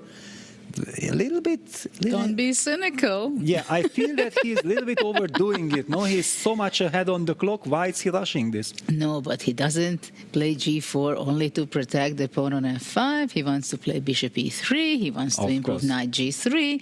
So he wants everything, not only the extra pawn, but also a good position. Bishop g5, of course. It has to be on that square. And Knight a D5. super important game, yeah. If Levon wins this game, then he will be 3 out of 4, which is almost guaranteed qualification. Yeah, the same applies to Sindelov. If he wins, it's fantastic. But if he loses, then he will be back to 50% into the danger zone. And he has already played with Bibisara. Yeah, and now this is what I felt right from the beginning, that if Bibisara will start to lose, it will be very difficult, because she constantly will feel that she is up against the monsters, and it's so difficult. Yeah. Well, and we shouldn't forget that basically she's clearly the underdog of the event. She has more than 200 rating, 250 less than the next player, I believe. So it's very difficult for her, of course. At the same time, she's a very good freestyle player. She gave a very good fight against the toughest opponents, like Hikaru, like Fabiano, I think, in the Granca tournament. Yes, of course, but when you play in an open tournament, it's completely different, yeah, because it's just one game. You also play against other players where you gain a lot of confidence by winning against slightly weaker players, and then you feel like, yeah, you are strong. But here, when you are in a monster field where everybody is 2750 plus kind of player, then if things starts to go wrong, it's so difficult. We have seen Ding Liren suffering in the first Weissenhaus event. He was losing game after game, yeah, because also freestyle doesn't give you a chance to have a safety net that you rely on your opening or something. Yeah, yeah. There is no crazy. easy draw if you after a loss. Exactly. Who has that psychology? So takes on d4 and queen d3. I think Levon is super happy. I almost feel like we can move on to another game, because I think Levon just controls this. So let's go to Magnus's game. What do you think? Or to bird's eye view. Or bird's eye view first, of course. Let's get the bird's eye view first. Let's have the bird's eye view, see what's going on the other boards, and then switch and focus into one specific game. Exactly. So we have already seen Levon doing great. Pragnanda Carlsen. Wow, that's a strategic battle. It was a completely different kind of scenario. It's e4, e5 structure, but the A pawns are missing, yeah? So there is a very strange kind of tension along the A file, which if we will choose this game, then we can go deeper. It's a very interesting position. What about Vasily against Vincent? We both know that both players actually need to win. Yes, Vasily already bounced back against Bibisara, but still that's not enough for qualification. He has to keep on winning. Vincent needs a win to keep his chances alive. And he gets this c6, bishop c7 setup. I believe that this actually is very much Vincent type of position. The game that comes to mind against Ali Reza in Weissenhaus, there also this c6, bishop c7 construction was very vital. So Vincent is trying to fight back. And what about Abdusatov against Asabayeva? What's going on there? Well, there is a pawn on c5, but I'm not able to understand it from distance. Well, there also I'm missing the white square bishop somehow. Yeah, long terms. Yeah, I mean, it's. I understand that those white bishops are still in the back rank on f1 and g1, but okay, on g1 also it stands very well, because once the black pawn will be pushed from d7 and there is going to be exchange between the c5 and d7, that bishop will play a key role there, or it can play a key role. Absolutely, I perfectly agree with you that this is not the kind of equal position that humanly we understand. We believe that white has the advantage, no matter what Dave Wilbar says. So having looked at these four positions, should we also check out the other group? Yeah, let's see the other group also, and then we definitely have to come back to Magnus's game, because they are leading in the group. So whoever wins, it's a great lead already in the tournament. So what do we have? Savian plays against Caruana. We have very classical kind of game setting already. We are getting closer. I mean, this could be a completely regular chess and some position, e4, e5 structures. Yeah. Yes. and Lenny's position is very similar to the Magnus's game. It's kind of... Yeah, because also the knight is on a4, and they have both exchanged their pawns on a4, a5, I believe. high-quality clash. What about... It's very positional, no? Lenny's. What about Arjun against Hikaru? Well, there also the light square bishop is missing, yes. So, but at least one has the feeling that White's king is a little bit vulnerable on the dark square. So it's interesting. Why do people give up their white square bishop in this today round 4? It's interesting, but the only game where I feel like it's justified, it's in the Hikaru's game, because this is. Also, the bishop on d1 is not feeling so happy. If you play e3, then the bishop on g1 will be kind of White has no harmony at all between his pieces. Yeah, basically. At all. And what is that king on b2? I'm sorry to be so rude, but what is that king on b2 doing there? What kind of castling is that? Yeah, and how did we get there? It's another kind of question. And what about Hans Niemann against Vidit? That's also exciting, but it's a very healthy position for White. It's also very, very much a regular chess kind of position, right? Yeah, but looks good for White. Actually, it looks like White is pressing. So far, Niemann is quite impressive in this tournament. Nicholas, what is your take on the games, and which ones are the ones which keeps your eye busy and curious? So we can take a maybe closer look at the Hikaru game. He's playing great against pick. I like it. Erigaisi on 50%, 1.5 out of 3. Hikaru on 2 out of 3. So maybe we can just roll it back and see what happened, how we got to this position where Hikaru is wait a second. So it was f4, knight b6, and then b3? This was the move order, or what? Yes, sorry. f4, knight b6, b3. Wow. Already b3 feels very knight on a1? Quite strange with the knight on a1. I'm not sure why he felt like he needed to do that, because what are you going to do with this knight on a1? Okay, he's maybe very ambitious. He wants to go c4, knight c2, and that's how we ended up in the position. That's what he did, yes. But it's also weakening the king, and the computer doesn't like it so much. And I think Hikaru went over early, took over early f5. Was played. This was apparently a mistake. Another ambitious move, yeah. So the mistakes are because of that. Space. Yeah, yes. Too much ambition. Yeah. Maybe too much ambition. This is how Arjun plays: g6, knight to e3, and now, there's just no harmony, as Jude was saying, in the white position. But this we have to pause for a second, because bishop takes d5. This is something very special, that Hikaru felt like, wait a second, I'm ready and willing to give up the light square bishops because I will have other benefits. This is a very interesting moment. Maybe it was the move that Arjun underestimated, or what's happening here? Knight takes d5 was also possible, but maybe he felt that he didn't want to give White display with e4 and bishop g4 and so on, or something along these lines. So bishop takes d5, knight takes, and now queen f1, protecting the pawn on f5 was played. Castle. Makes perfect sense. Yes. Putting the rook on the half-open d-file. King b2. Not a happy move. King to b8. Well, just a normal move. Improving the king position. e4. Knight to b4. Oof. Bishop e3. Knight d3 check. Yes. King a1. And queen to c6. This is knight e1 back.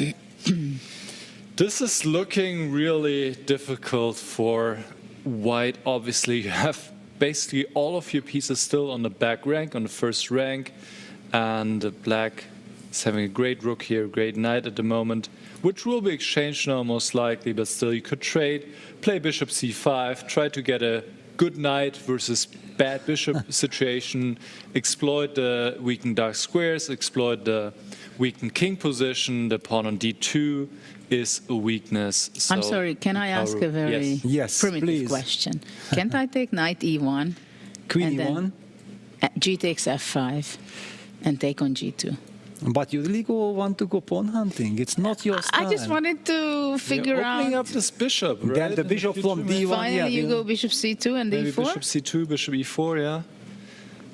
Yeah, no, don't do this. It's not your style. You would be so happy. Bishop c2, bishop e4, and contemplate. Hikaru goes for Goes just bishop take c5. bishop c5, split the bishop here, and then go after the weaknesses. Yeah, in the because white rook camp. c1 is not possible to check. Yeah, do to bishop d4 This is a check, very important detail. Yeah? Rook c1, this bishop d4 check. King b1 and check on e4. Yes. All right, so Hikaru looking good. Yes, very good. And if he wins, then he's totally safe. By the way, do I see this right? Arjun only has 40 seconds on the clock, if I'm not mistaken, against 4 minutes by Hikaru. This, of course, is adding to the problems that every guy is facing. Is this the jet lag or is this Hikaru? Or it was Arjun being too ambitious? Yeah, it's Probably all together. Arjun too ambitious. Yes. Okay, so let's go back. Now we can switch maybe immediately, either go back to bird's eye view, but I would like to focus on Magnus. We need to see the Prague game. Pragnananda Magnus, there, let's go there. It is very sharp. First of all, it's not only 2.5 points versus 2.5 points, but these two gentlemen has been dominating 2025. Look at the time of Magnus. Yes. 12 seconds. But 8, what to 7, 6. Rook a6. a6. Protecting the d6 pawn. But Magnus down to 15 seconds. You don't see this often. Crazy. Such a time disadvantage for him. Wow. Absolutely. Pragnananda, winner of Vaikanze, winner of the Jermuk tournament, winner of the Bucharest tournament. I mean, it's crazy. Oh, wow. He's on fire. War number 4 Sindarov right has won against Aronian. What a shocker that is. That is a complete shocker, as Aronia was looking so good. Wow. On the board and on the clock. We have to check this later. For now, we'll stay with this game. Yes, because, we have to decode, this what's going on. There is so much tension on the A file. This is the trick. That's the reason why Magnus is also going crazy and burning so much time on the clock. There is this double problem with the D6 pawn and also the pin. So he's trying So actually what happens on B3? Yeah, he's trying to solve these problems, but is he able to solve them? Probably G6. Okay, Queen B4, that was the other question, yeah? B3, Queen B4. And how do you defend with 10 seconds? Yeah, Knight C5. Only move, setting up. But Knight D6. It's not good enough? Well, looks good enough. This is a pawn. Looks good enough. For Magnus getting crushed in 10 moves, this is crazy. But after knight takes d6, actually black can move the king because there's also knight takes d3. This is ridiculous. Absolutely crazy. What are you trying to tell us? Knight d6, you King go B8. king b8? Yes. Insane. This is insane. Will he On the play board, king let's b8? see. Will he play king b8? He needs to, no. No, he doesn't. He needs to play king b8. King b8 would have been a brilliancy. Yeah, it would have been the position of the day, definitely. Knight d6 or position of the year. Crazy. This is just a lost endgame now. Yeah, knight just busted. Takes b3 and okay.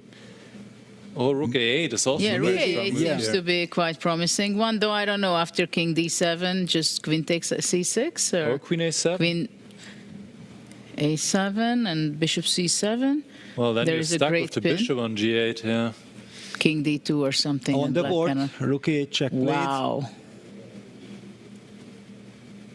Magnus is getting back in time, closer to Pragnananda, but the position, It's horrible. he would like to change it to something Queen takes else. b5. Okay, I'm not sure I'm liking this to open up the g8 bishop. But okay, black is completely But pinned where and does it go? paralyzed. Yes. And the d1 bishop shows up on a4. King c7. Bishop okay. e1. Okay, but king b7, King I'm going to B7. kick that rook away. And be careful. I think that Magnus actually survives this. I don't like this c takes b5 structure. I don't So like. what about rook a7? Yeah, rook a7. Are you really so happy? Yes, I'm happy. I'm more happy than before. Yeah. But it might still be very Which bad. Yeah. tells everything about the position before, right? Exactly. But yeah, rook a7 check is kind of nasty because not only that the pawn on g7 is falling, you but my coordination Yeah, is... you cannot go king b6. Yes. And I so much wanted to go king b7. And now Pragnananta goes down to 30 seconds. But we have seen him do that against Vincent even all the way to 1 second. Rook a7 on the board, king b6. Rook a6. And king c7 King back. c7. No, rook g7, king b5. I still go there. I continue saying that I just don't like this direction for Prague. This whole cb5 operation. Now his bishop on d1 is the king on b5 dominates the bishop on d1. Yeah, Crazy. I understand what you're saying. Bishop b6, bishop e6, Maybe rook a7 a8. back in order to get bishop a4. Okay, he got bishop c2, maybe king b1, rook c1. He just wants to Now, go. rook c6 is strong. Rook c6. I am king b1, bishop a2 check or what? Exactly. I think so. Oof. Yeah, now Magnus is up on the clock. And he goes rook c6. He will go rook c6, yeah. He No, but gets- this c takes b5. No, poor Prague. Yeah, he played brilliantly, and He let him why- off the hook. Yeah, Yes. why on earth do you change the structure? It's King b1. This is what I'm always telling during my lectures. Yeah, that if you are having everything under control, it's in your opponent's interest to change things. And now actually rook a6 is the way to do it. But this is very difficult. But With why not? these- Why not bishop a2? It's just not enough, I Not guess. enough, yeah. You're still 2 pawns down, and the rook on c2 doesn't do so much. But And what is also, rook a6? the light squared bishop is the worst piece. Oh, he does it. He Yeah, does he it does because it. rook a6 was not human. Yeah, Sorry. not human. You played rook c6 and then you played rook a6. No, Yeah, we call the arbiter, no? Excuse me, yeah. There is some checking necessary. No, this is the human way, but yeah, unfortunately, But now human way it's is 2 not. pawns. Yeah. And white has gotten rid of his worst piece. Yeah. And the pawn on f6, the structure is damaged. Okay, rook d2, d3 is hanging. Well, Yeah, then I correct. activate my rook. Then rook c1. c1 and Yeah. Rook f8, a very sad move, but Magnus is trying to go bishop a5, yeah? He wants to activate that bishop. But now maybe rook d1 is better, and then king b3. rook d1 is a great move. Yeah, just taking away order, but king b1 played, so Prague is not afraid of rook d2. Rook c1 will be played. But why is he so happy giving up the pawn on d3? I don't know. These youngsters are absolutely fearless. They don't care about these pawns. Yeah, they are looking at their own benefit. Rook d7 now with the idea of rook d5 and rook c6. That's a nice Further idea. That's very activating nice. the rooks. Can he find it? Of yes, course. he does. Yes, this is Prague, yeah. Of course. Because we are the old guard. Yeah, we want to restrict the opponent, and they don't Peter, care it's about only this. us. We have the third guy. He's not so... Ah, yes, of course. Okay. But compared to Prague, still, yeah, these youngsters, just barely 20, they are insane. They just don't care about safety and things like this. They just want the maximum out of every position. But it's very nice. The only thing is it was not so obvious at first to me. that you Vincent give up. won. Vincent won. against Wesley with black. I Big, told you. big win for Vincent. C6, bishop, C7 Keeping his construction. hopes Yes. alive. Huge win. Yeah. I mean, still a very tough road ahead, but Yeah, at He's least on it's the the board. first step. Yeah, Yes. first step has been done. Rook d3, check. King a6 back. Rook d6. He A went little not. teaser, yeah? Rook d6. Because after king But I b5, thought he can- wants rook c6. Yeah, rook c6 Well, looked so natural. this is also good. But maybe it's the same. He can now take on f6.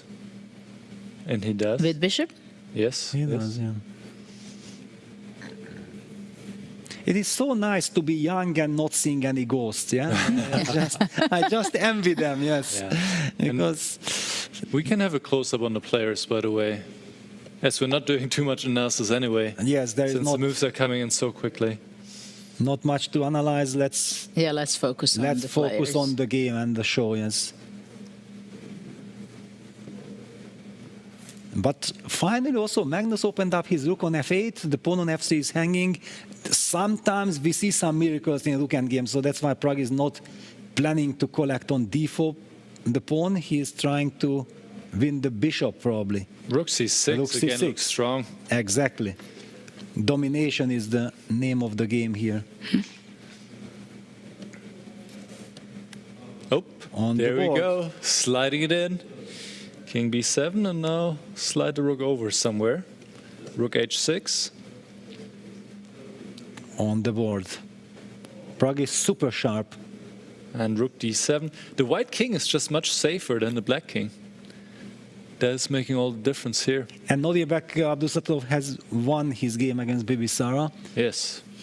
So Nodirbek is bouncing back after his loss against Levon. But all lies on Pragg.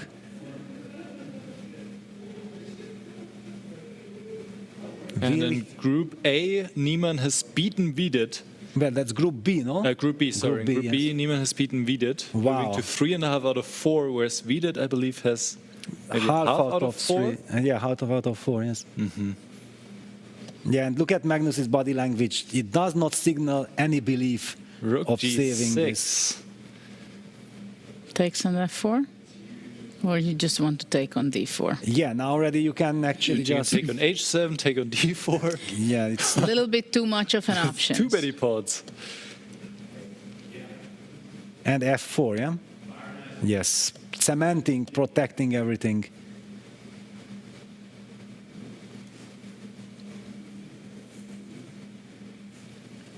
Rook e1. Magnus is fighting. But okay, you can't survive these pins. Yeah, rook h6. Rook h6 just wins the game, no? Yeah. And bishop c7. Rook h6 and pins everywhere. Yep. On the board. Rook b5. Rook b5. Rook a8 check. King b3. Well, rook d7 is not bad either. Yeah. But rook b5 just wins the bishop, It's so sympathetic, no? Rook b5. Yeah. I go rook d7. Yeah, too cruel. Rook b5, Rook b5, that's it. yeah. That's the gentleman move. Wow. And resignation by Magnus Carlsen. Pragnananda. 3.5 out of 4. Powerful performance. And he has Incredible play, yes. pretty much secured himself qualification already, unless he loses now all the games, which would be a big surprise. Whereas Magnus, he's not safe yet. He's on +1. He's still in good shape, but 3 more games to go. Nakamura, what is They are discussing with Arjun, yeah? So what happened Hikaru there? has won. He has Hikaru won. won. So he's doing really well. Yeah, so basically then Hans and Hikaru are running away with the B group. And then all to fight for third and fourth place. Yeah, for Dominguez, rock solid so far, and also Caruana. Ray Robson is fighting back after that tragic loss to Hans Niemann. So we have 2 games remaining. And 6 games decided in this round. Yeah, so should we pick any of the All please games tell decided me- so far, that we've seen. Tell me where we want to go. We Let's haven't go seen to- Dominguez yes, yet. let's yeah? go to Dominguez. Let's see where they are standing. Well, looks like he has chance, but it might be holdable for Ray. It's probably draw. Now he's just in time there in the e5 pawn. Just in time. Yes. So Lanier will continue with 4 draw.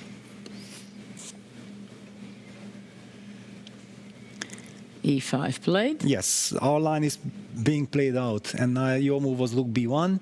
I was playing rook e7, and then king g4, rook e1. Niklas or Judith? Rook b1 played. Well, probably king g4 will be played, of course, because you want to have Rook g7. Wow, novelty. Surprise, improving on our line, cutting off the king. Actually, it's a nice try. It's a nice try. Good Yes. try.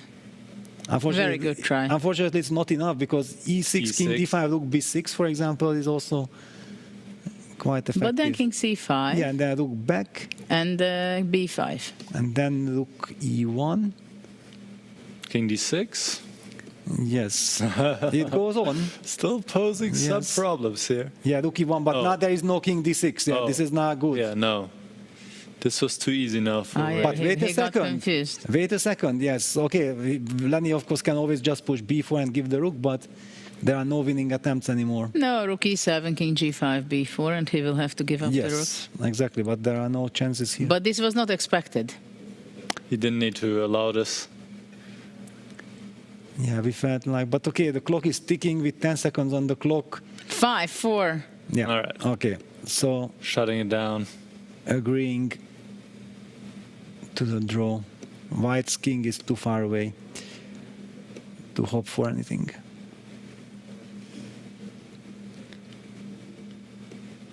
So both gentlemen will have their chances because they are both on 50%, 2 out of 4. And this is the typical way. Draw, which gives us the chance to move on immediately to Let's see Sevian if against Fabiano. Sevian is still playing with Fabiano. Wow, but this is a horror. This is a horror for poor Sevian. It's a locked position. Black has knights, and black is a pawn up. He can jump around. And he can play this forever. But okay, now white is getting some down. Wait a second. Rook e8, apparently a mistake by complete steps into some forks. Yeah, rook f7, Rook knight f7, d5. then knight d5. But okay, rook g8, of course. Yeah, rook g8 was played. And then Knight king d5. e6. Knight d5, king e6, Yeah. part of And the then plan. come back with And the then rook. come back, yeah. And then knight c7 is a threat. Yes, not so easy. It's not easy for Fabiano to win the game, but of course, the time. Look at that, Sevian. 8, 7, 6, 5, 4, and makes a move. And knight b4. But now bishop g5. Wait a second, but with 10 seconds on the clock, will you bishop be able g5? to look at your No. chance? King d2 is the natural move. And now king e8 going rook f8, fighting for the f file. If he's able to trade rooks, then of course, it's a giant step forward. Ooh, white needs to go knight d5 now, otherwise it's clearly worse. Yeah, but this is now a big problem. Ooh. Fabi Now will black win is this. active. Yeah, the knights are jumping. Knight goes back again, and Yeah, white has lost has his a chance. refill for the knight on b4. But he's going knight d4 next. Yeah. Simply with so little time, you cannot play against the top guys. Yeah, it's because we see youngsters have the tendency to go down on the clock. He should not have traded on d5. Okay, was a but good don't be trade so for him. harsh. Or you want some g4, h5 opening up on the king side, trying to get Maybe counterplay. kings, but now Okay, knight king c2. e2. Yeah, But I knight understand. c2. Yeah, knight c2, but still, king d7, not easy to break now. Now rook Rook a1, and then Put the bishop rook on d2. a3 maybe? Yes. Bishop d2 sometimes. Yeah. And if the Not rook easy. moves away from f8, maybe I come in with king f3, king g4. Well, or you switch back to rook f1. You Well, never okay, know. but the d3 is still hanging, so you have to waste your time with rook a3. King c7 wants to support. Yeah, Going king b6, a5. But even then, nothing is moving. Yeah, so maybe white can actually set up some fortress. Or against the knight, it's impossible. Very difficult to figure this out. It's simply very important to be on the right side of such position. Yeah, if you are pawn up, yeah, Sevian is trying to set up this blockade with rook a4, but we can never be sure if that's enough. And yeah, Fabi wants to go a5, king b6, then open up the rook again, try something on the other side. What is Sam doing? He's just Not waiting. good to start allowing to push. Well, the he will pawn. go back rook a4. No, he doesn't. He goes rook f1. Wow. Going for the counterplay along the f-file. Rook f7. It's not a bad idea at all. Not a bad idea, definitely But not. is it enough? It's an Yeah, but- all-in move, yeah? He did but not believe. the yeah. thing is that after a4, white goes rook f7 and rook d7, maybe. Of course, yeah, you go Not- after the d6 pawn not- and you try to yeah. pick up everything. a4, And he gives everything. he just wants to push. Well, the a-pawn can might as well decide it. So Yeah, rook d7, rook d7, a3, and then you have just to bring run. the bishop back. Yes. Bishop c1, a2. Yeah, he goes bishop c1 first. Played with 3 seconds on the clock. a3. a3 is logical. Yeah, a3. So he takes immediately on a3. That was a bit premature. Why did he do that? Why did he do that? Rook d3. No, it's not enough for white. Yeah, not. Well, he thought he goes rook d3 and then rook d6, rook g6. He captures all those pawns. Yeah. But yeah, I don't believe in this. It should be too slow.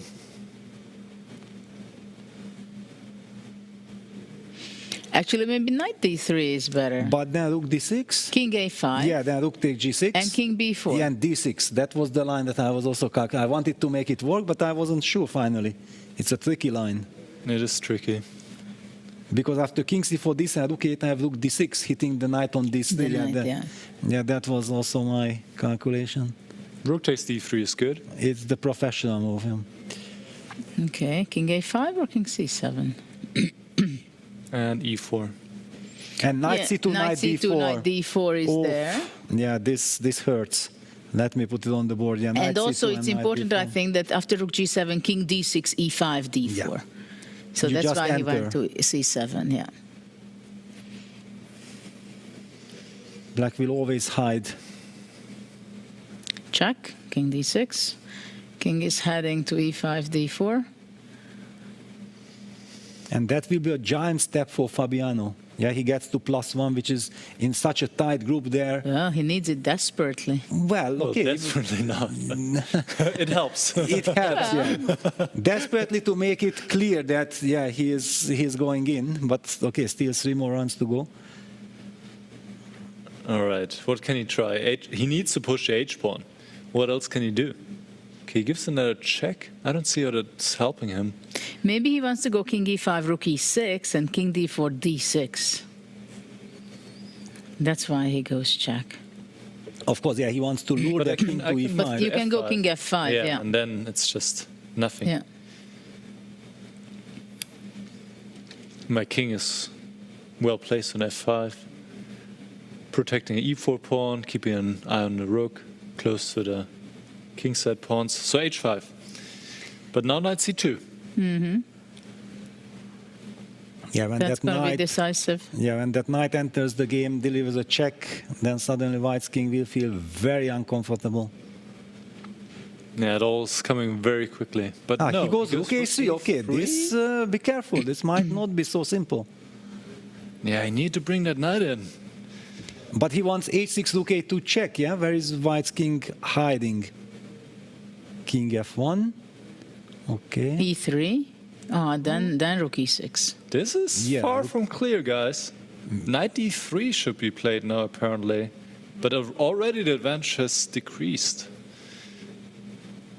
Sam might save this Interesting, he didn't play go knight. He didn't go knight c2. Maybe he didn't see this idea, because if you see it, you play it. Yeah. Basically.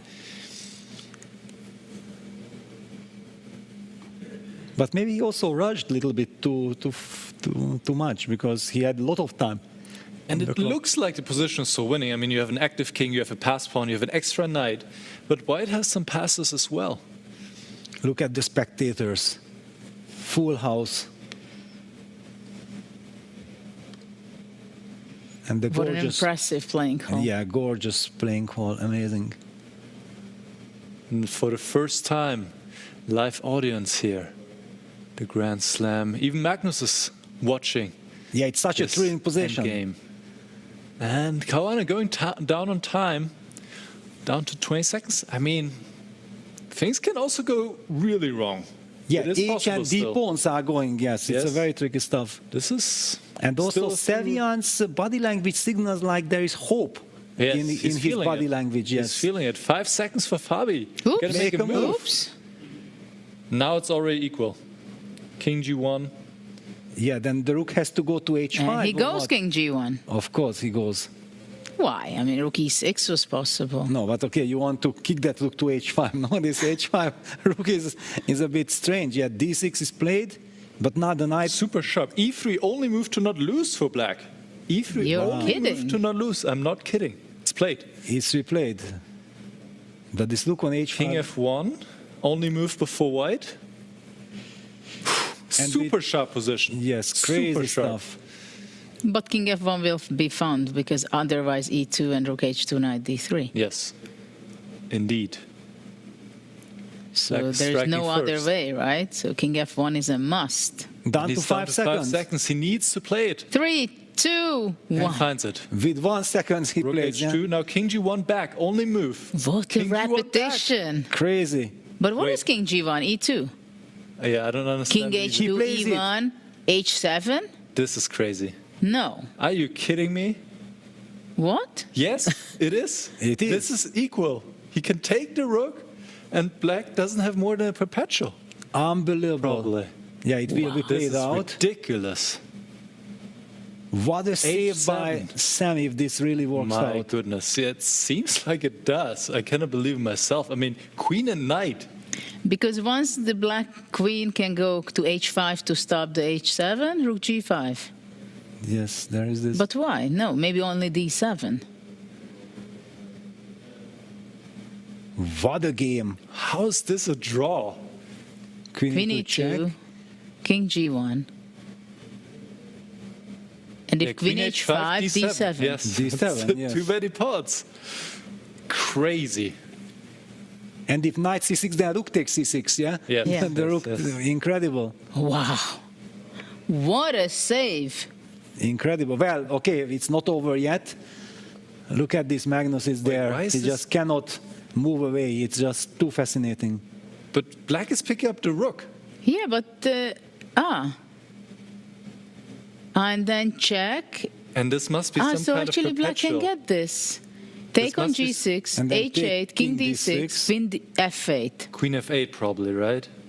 king c6, queen c8, king b6, queen b8, Yeah. king King a5. Queen b5 mate. Oh, That's why you cannot. Yes. so this is it.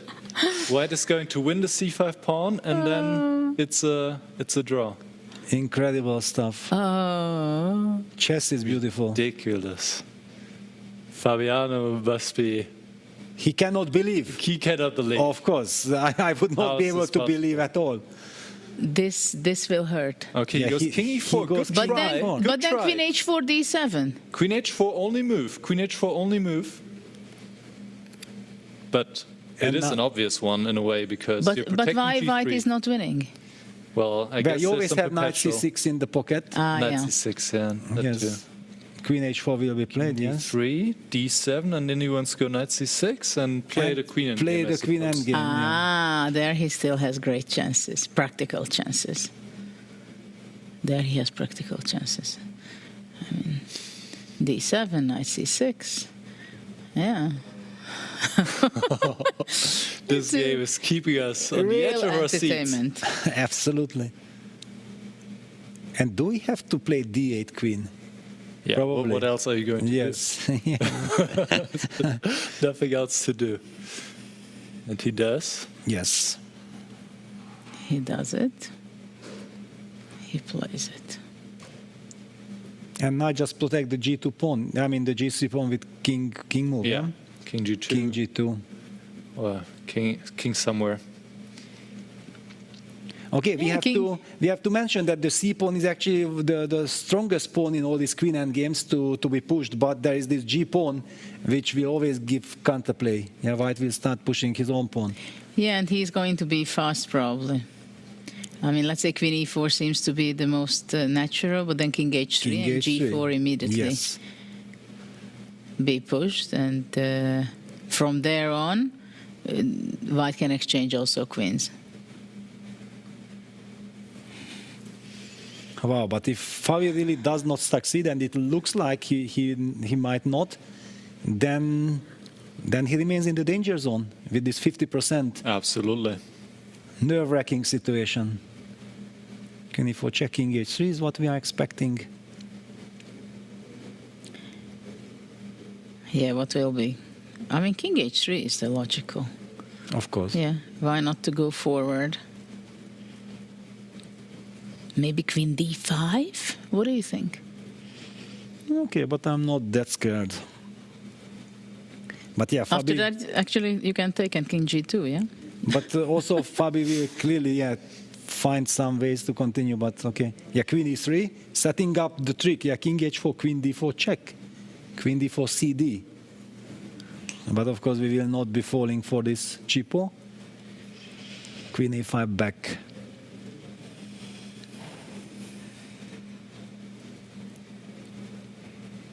Queen A7, very clever, very smart. Pinning that c-pawn, so the c-pawn will not be able to move. Queen H6, King G2. No, King G4, wow, good nerves. Good nerves. Youngsters Queen going D6. forward. Queen E6. Somehow he will centralize his queen. King H4, no? Yes, King H4. Queen F6. King G4. Queen E5. Eventually, you have the Magnus style, yeah? But then Queen A1 check. Yes. And then it is a draw. And then it's easy already. Yeah? No, he will not give it to a draw for some time. And for Sevian, this is so important because he remains on -1/2 point behind, but he's there in the chasing pack. Just one win at any moment, and anything is possible. Yeah, 50% might be enough for a tiebreak. So I'm not sure if we mentioned this yet, but if there are players tied from the 5th to the 4th or 3rd place, then they will, all the players on the same points will play a tiebreak after the 7th round. So maybe today it will be a marathon day, it will simply not end. The action will last forever. Past if we midnight. have such action, yes. I don't mind. Of course. This is amazing. We want to be entertained, and we are being entertained. Yeah, Queen D7 check. It seems to be ending in a perpetual now. What a save. Yeah, basically Fabi plays it out of frustration. Yeah, if the game would have had been logical up till this point, I think the players would already be shaking head with smile, but like this, clearly the frustration is there. Yeah, and the handshake anyway. Handshake, draw agreed. Painful draw for Fabiano because he had it in his hand. It seemed that it's not a very difficult game to convert from the winning position into collecting the point. So this must hurt, and he does not have so much time to recover because all the other players have finished already quite some time ago. So after a few minutes, they are going to have a draw for the 5th round. So let's see the cross table. What are the standings after round 4? We crossed the halfway already from the tournament because it's a 7-round round-robin tournament for 2 groups, for A group and Group B as well. So we will see already by now that who are the players who practically qualified, like Pragnananda, killing it, Exactly. 3.5 out of 4 games, just one very convincing win over Magnus Carlsen. Sindarov is there with 3 points, and he missed his opportunity against Magnus Carlsen. He was winning there, and Magnus is only with 2.5. And look at this, because Levon losing this game, he's in a danger zone with just 1 point ahead of Vincent and Wesley, and they will still be facing each other. Vincent against Levon is still there in the cards. A lot to play for. Well, basically for Levon, it was a very painful loss, and it was a very, well, we were talking about it, that how important the Sindarov-Levon game was, because whoever wins goes to the pack where practically you cannot really avoid qualifying, right? Unless you go crazy and you start losing games. So if we will have the chance, then we definitely should check out that game, that what happened. But let's see Group B. Do we have... because that was the... No, we don't have yet, because the Sevian... no, we have. There we go. Wonderful. Hans Niemann and Hikaru Nakamura dominating the Group B with 3.5 and 3 points. And there we have this 3-way tie for the 3rd position between Lenny Dominguez, Ray Robson, and Fabiano Caruana. Now we see why we are mentioning that it hurts Fabiano so much not have been able to convert this winning position. And Arjun and Sam Sevian are very well in striking distance. This is a crazy group. This is very tight. So just to point it out again, if it ended right now, then there would be a tiebreak between Dominguez, Robson, and Caruana, all on 2 points. We can even have a tie for third place till the 7th. Then also all the players will be involved in this marathon playoff. We are hoping for the players definitely not. They will be kicking us. No, don't do this to us. But we have a lot of games which are decisive. We have, even in this round, we had 6 decisive games, only 2 draw, and actually we should have 7 decisive. Well, actually, this draw was like, I don't know, it was the game of the day, the save of the day. Yeah, this incredible, we haven't seen, it's a study like of escape. But it was an incredible fight and saving by Savian. With 1-2 seconds on the clock. He played this King G1, King F1 maneuver with 1 second on the clock. Can you imagine? Some moments it was incredible nerves. But also if you are Fabi, and the guy plays the only move with 1 second on the clock, crazy. 99% of the time you just win these kind of situations. But here everything was arranged in such a way that just did not work out. But I think it was also important because there was not so many alternatives for White. Right. So he this is why it and just had to hope. But it wasn't like he saw that from far away. Of it was course. just impossible. But I think, Nicholas, you have already checked a little bit the Levon game. Can you quickly show what happened there? Because it's so important. Yeah, no, totally. And Levon will really be kicking himself because if we bring the position up, he was up 3.5 minutes on the clock. He is in a winning spot with 2 pawns up here in this position. He could have played a move like Rook A1. He still has some coordination issues to get all of his pieces into the game, but he is definitely much better. So instead, here after only, I think, 10-second think, he plays knight to h5, probably stopping bishop f6, but allowing moves here like queen e4, knight c4 even, some tactics suddenly along the d file, which Sindarov, being very tactically aware, spotted. And these are the kind of tactics, they just happen in freestyle chess, basically. You would normally never see this in a normal chess game, where if you take on c4, the d file is opened up, and there's a huge issue on d2 because there's a checkmate looming there. So this is definitely something that Levon missed because he rushed. And here he needed to play now knight f4. Wait a second, Nicholas, can you just show one more time this line after BC, DC, queen c3? For example, rook d2, queen e3. Is that a beautiful mate? That is beautiful. That is absolutely beautiful. Brilliant. I mean, it's not necessary. Yes, but just show this. Chess is beautiful, yes. Crazy. Brilliant. Queen e3, bishop e3. So this is you can only see this in freestyle chess, such checkmating patterns. And yes, so after knight, already in one move, he has given away all of his advantage, Levon, and now he's on the back foot. He has to go knight f4. But queen e4 is a powerful move by Sindarov, offering a queen trade, once again trying to open up the d file. And here White would need to trade and go into his endgame. It wouldn't be pretty, but you have some chance to hold. Instead, Levon blunders the rook on h1. He goes c3 and just leaves this rook hanging. c3, honestly, just a very shocking move because there's not only queen takes h1, there are other moves as well. And now after b takes c4, d takes c4, queen f2 was played, queen e4, and he resigned. Just so painful for Levon, out of a position that he was 2 pawns up, clearly better, if not winning, ahead on the clock, and he throws it all away in a few moves, and that could really come back to haunt him. That's a very painful one, because when he was playing so fast in the opening, he made this very original queen out to g3, and he was practically blitzing completely until he got an almost winning position, huge advantage. And then with the knight, goes away to the side, just seeing some ghosts with bishop f6, and then basically he lost the game in one single move, right?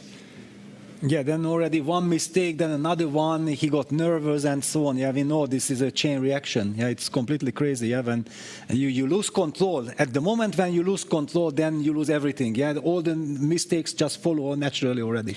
And of course, like Sindarov is a player who is there, ready to hunt you down. Of course. It doesn't matter what kind of position. He's there and observing the situation. And if you make a mistake, he's going to hunt that moment. Immediately, instantly, he jumps on those He's chances. so young. He was part of the golden Olympic Uzbek team in 2022 in India. So he's very talented. He loves freestyle chess. I was traveling with him together to the Grand Canyon, and he was telling that, oh, freestyle chess is so cool, so much fun. He plays, analyzing. And of course, freestyle is something that the youngsters love it, especially the players who are extremely creative, interesting players. They are ready for complications, and he is one of those creative players. But I think we can say that all the Uzbek youngsters, they are famous for that, calculating, fighting, crazy ideas, make it work the way they can. And he had his opportunity also against Magnus, so he's very much in a great mood and great form, I believe. This is what we can say. But we are just about to start very shortly the draw. So the players are going to be playing their fifth different kind of position, which is quite hard, I believe, when you had a difficult game. And of course, we can say the most difficult game, missed opportunity, was by Fabiano. And for him, it will be also difficult to recover. But of course, let's see also how Levon is able to recover and play. So let's throw it to the drawing. 4 games down, 3 games to go. Each group currently has a sole leader in the so-called white group. It is Pragnananda on 3.5 out of 4 after beating Magnus Carlsen in the so-called black group. It is Hans Niemann on 3.5, so 3 games left. All still to play for who is going to make it to the top 4 and qualify to the higher bracket.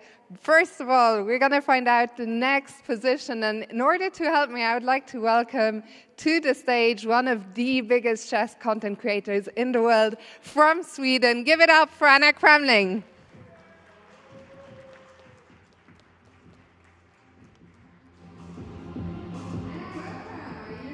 Anna, welcome. Are you ready?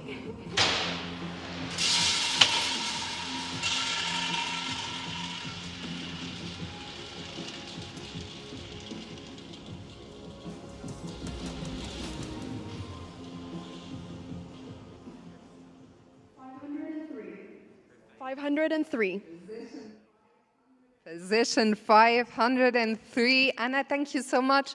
Vegas to you actually is the final stop on the US chess tour that you just did with your mom. Where is she? Shout out to Pia. How was the adventure and how is it to be finishing up here in Vegas? It has been the most amazing adventure. I've loved every single stop of the way. I've met so many amazing people, and I can't believe we're watching an amazing chess tournament at the Win Las Vegas. So this is the perfect place to end the tour. Thank you. And a pleasure to have you here as always. Thank you so much for your help. I'll invite you to put the ball onto that stand. For now, the players, as always, will have 10 minutes. So to the players, best of luck, and to our audience, have fun.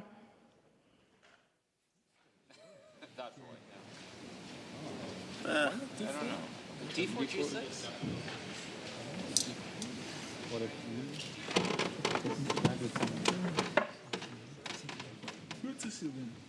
before you want to play for what? E5? E5? No. But also maybe G6, or we want to play with G5 maybe, yeah? No. Why not? No. But no G6? Yeah, you can play. D4. You don't like? No, D4 should not come C5 or E5. I like C5 actually. That better, I mean, with a good Sicilian. D4? What is C? Nice. Nice. Probably C4.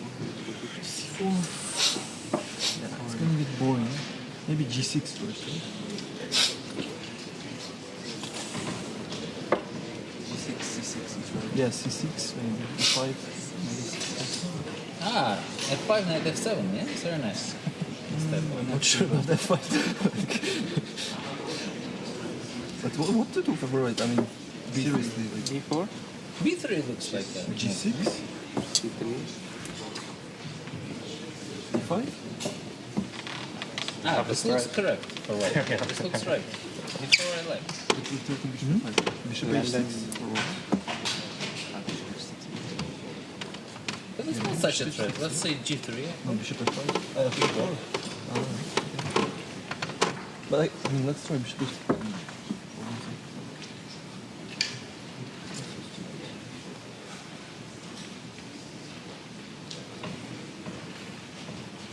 Maybe we're gonna cancel alone, right? So we can go D4, D5 first.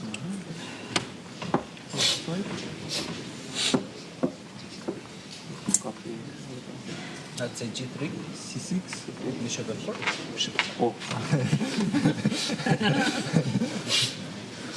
G3. This might be a problem, yeah? Already.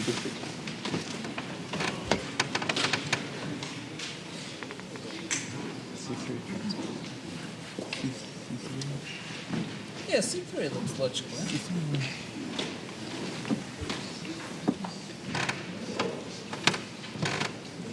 Yeah, C6, C4.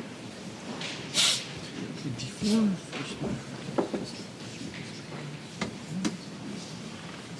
G6, C3, C5. Okay, let's finish the diagonal.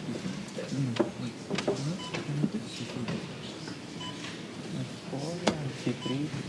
C3. Yeah, C5 looks logical. Thanks. Ready, D5?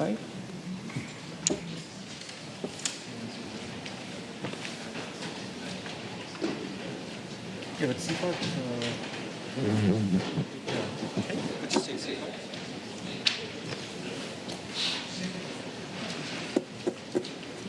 Pieces are terrible. What? I think like it should be fine for white. This is fine for white. That bad, but doesn't look good. Sorry, Bishop E3. Yeah, but black is getting everything, no? 96. No, if we take I feel like I'm going to for this one here. I kind of like one C4 actually. We can play G3. Here. I think after C5 it takes C5. This is also possible. But I mean, anyway, it looks very comfortable. Like the pawn on E4 is awful. Okay, so let's play G3.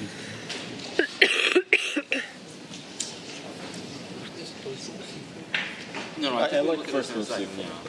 C4 is like most logical, yeah? Okay. C5 is again possible, right? What? D6. Bishop 5. E4, take, queen 5.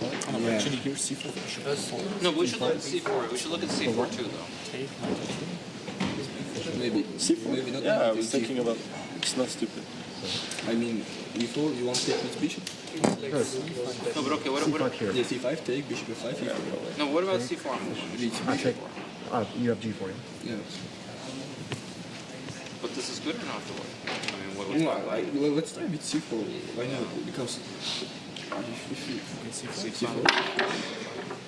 Okay, I think G3 was. But B3 is able to play B6. Okay. B3, G6. I want B4 knight C3. It's too much. Knight C6 maybe. Should we go? Yeah, I was thinking like if they go 96, maybe if you put knight D5 first, we can. Yeah, 95 is in D3. Yeah. It's okay. B6. D3. No, we can't do this. Yeah, no, it's very safe. Yeah, black can go bishop B7, D6, knight D7. Yeah, that's awesome. I don't know. Okay, so D4. I like D4 more. So D4. I mean, also, if we're always considering this stuff for...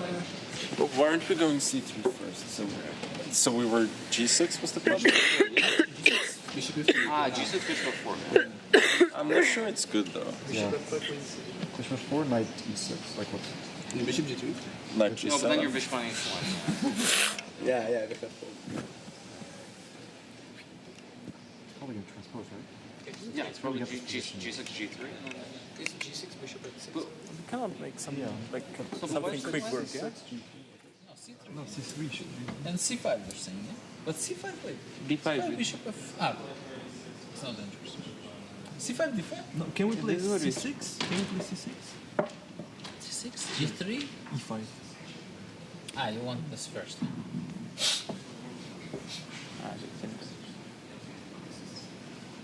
E4? E5 here? Sorry, G3, E5? But C5, D5, I don't know. B5? B4? C5, Sure, we are better after bishop F5? Yeah, I was not sure about B5. Just bishop F5? This is easy. We have a small advantage. Not necessarily. You take everything? Yeah, take and some C6, F5. C6 also bishop F4 in C8. Well, we got knight D7 first, I think. Yeah. Then knight D7 first, knight D2 outside. But the knights are better. Yeah, the knights are better. Right. Knights on D4. I like this. Okay, of course, no, D4 is D5. Maybe if they start with G6, G3. D4, G6, don't we go D5? No. Players in this party 2 minutes. So you can try. Everyone will play D5. Sure, go D4. With like D5. But I shouldn't play D5. Yeah, I was about to say the same thing. B6 or something. Well, B6 is already a slight achievement. We go C4 and... Very safe. Yeah.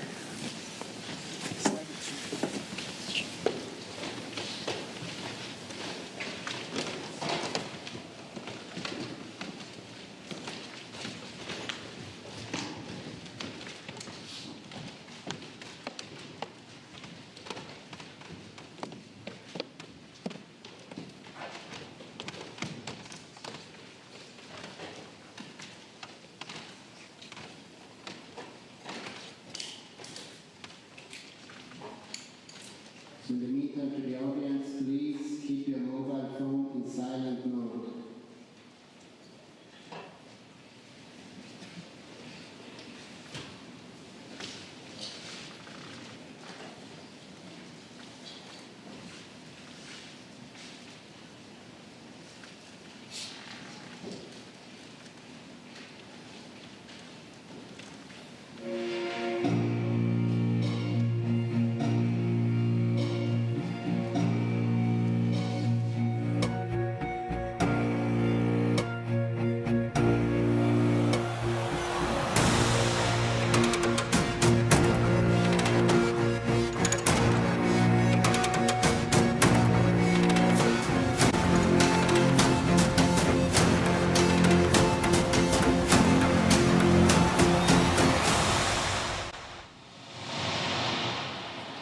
So welcome to round number 5, start the game.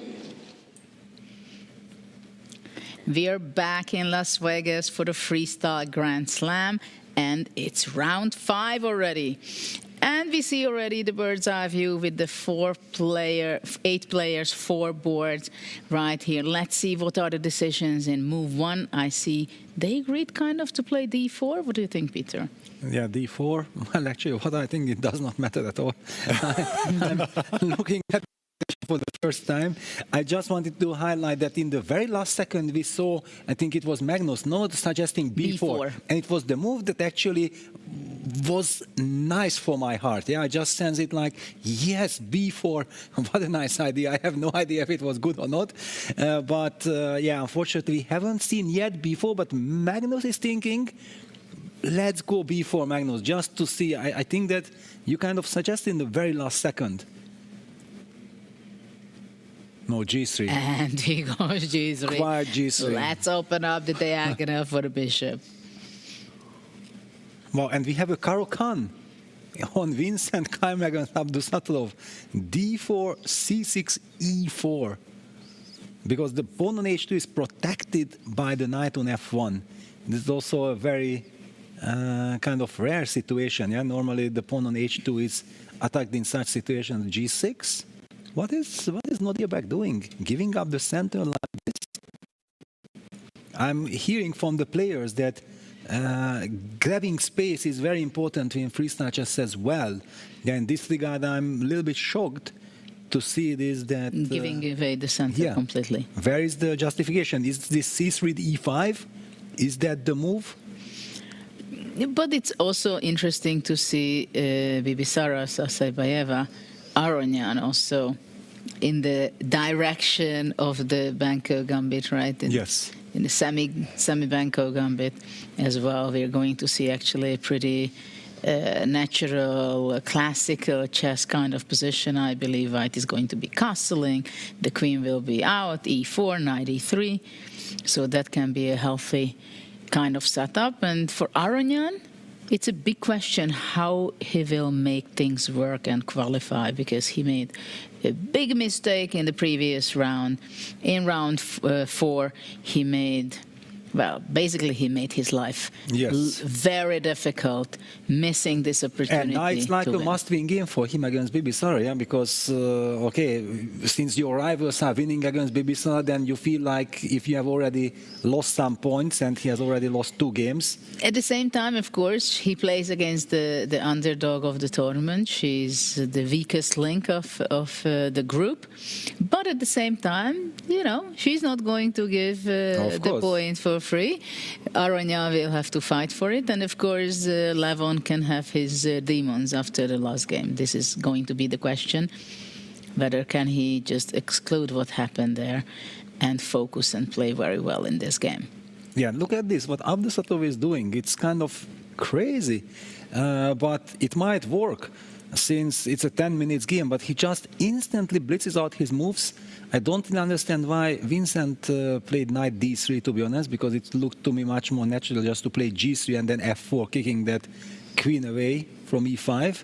And then knight d3, d5, and e takes d5 runs into bishop f5, trapping the queen. Can you imagine? Of course, e takes d5 will never be played, but just highlighting this, that we will have to watch out for such motives.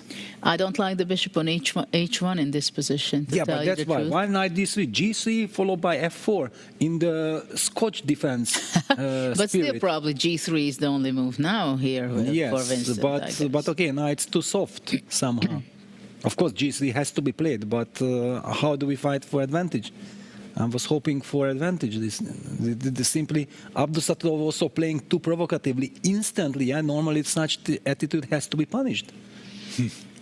Okay, we've seen this here. We'll come back. Let's have a bird's eye view, I suggest, on the other group. Let's see what's going on over there. There we have the Niemann, Hans Niemann. He's playing incredibly well, 3.5 out of 4 games. Look at that, 4 queens on e4. Yeah, that's amazing. So that was some thematic. And we see some similarities from the other group, but here we see actually the structure is almost all the same, yeah? Yeah, and the light square bishops had been swapped, but only in Niemann's game. Yeah, but that makes perfect sense, yeah, because in all the other games where black was unable to trade the light square bishops, then the space advantage and everything makes a very nice impression for white. It's not just because of the evil bar, but just by looking at the position. So I think that only Hans was the one who actually got the spirit right. And I would like to give extra credit to Hans by actually not only doing incredibly well in the tournament, but sitting alone, always thinking by himself. It also shows a lot of confidence, that he believes in himself, that no, I don't need the input of the other players because they are also in the dark. They don't know what's happening. I believe in myself, and that actually is super impressive. Yes, absolutely. It's good that you highlighted, because it is something I noticed also from the very beginning, that he wants to put himself into the zone, understand the position as much as he can understand the position in those 10 minutes. And we see a simplifying position there. Kind of, this is the position you might say that it's the boring kind of end game. But I think Hans will be playing it with the active style, though I don't think it will be great, huge complications looking who he's playing with. Yeah, first of all, he has to be energetic, because if he just ends up in a slightly worse endgame without any counterplay, then it will be very much the direction that Lenny is dreaming of. Yeah, knowing that you play against a player who plays very fast, then you already traded a lot of pieces, it's an endgame, then that will mean that the time pressure won't be such a problem. And of course, already we are round 5. We have 3 rounds to go, including this one. So the players are checking already in back of their mind. Of course, they have, what should I do? Should I make risky decisions, or I should burn everything behind me? And of course, Lenny is a player who is not the burning kind of person. Yes. He likes stability all the time. Even for this reason, it was surprising for me that he is a Nidorf player, sharp, fighting so hard, but he is there for tying for the 3rd place, and of course he wants to qualify, and he knows draw after draw, exactly. No problem. Don't you do go anything forward. stupid. Yes. Others can force things, lose, win, whatever. But if I just scroll ahead, half a point here, half a point there, it may be just enough to qualify. Yeah, and who knows, he might get then a chance suddenly. And if there is a chance, then he is going to be ready to accept it. And actually, he has a very nice position. Maybe he already, yes, he got something. This is the Lanier kind of small little advantage which he's so happy with, and he can do quite a lot with. I believe, yeah, Hans needs to be super careful. If white gets castles in quickly and then rookie one check, bishop f4, yeah, just a couple of moves and all the weak squares in black's camp. And look at those knights, knight d8, knight f8. Yeah, they are protecting some squares, but they need to be developed. Well, we've seen a knight on c5 in the very beginning by Hans, a winning move in game 1. Now Lanier has the knight on c5. Of course, it's a positional position, not a tactical one. But to have a knight on c5, keeping an eye on the b7 pawn and on some weak squares, controlling e6, d7, it can be very useful. It can be quite annoying from black's point of view. Yeah, so we have seen quite a lot of games. Any favorite? Nicholas, did you check something that you would like to share, or something very special, or what's the situation?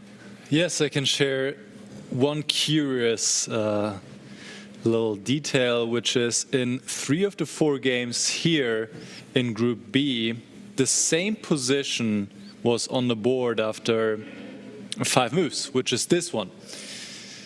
And in this position, actually white is clearly better, but there's only one move to do it, and none of the 3 white players, Vidit, Kawana, and there was one more, Nakamura, played it.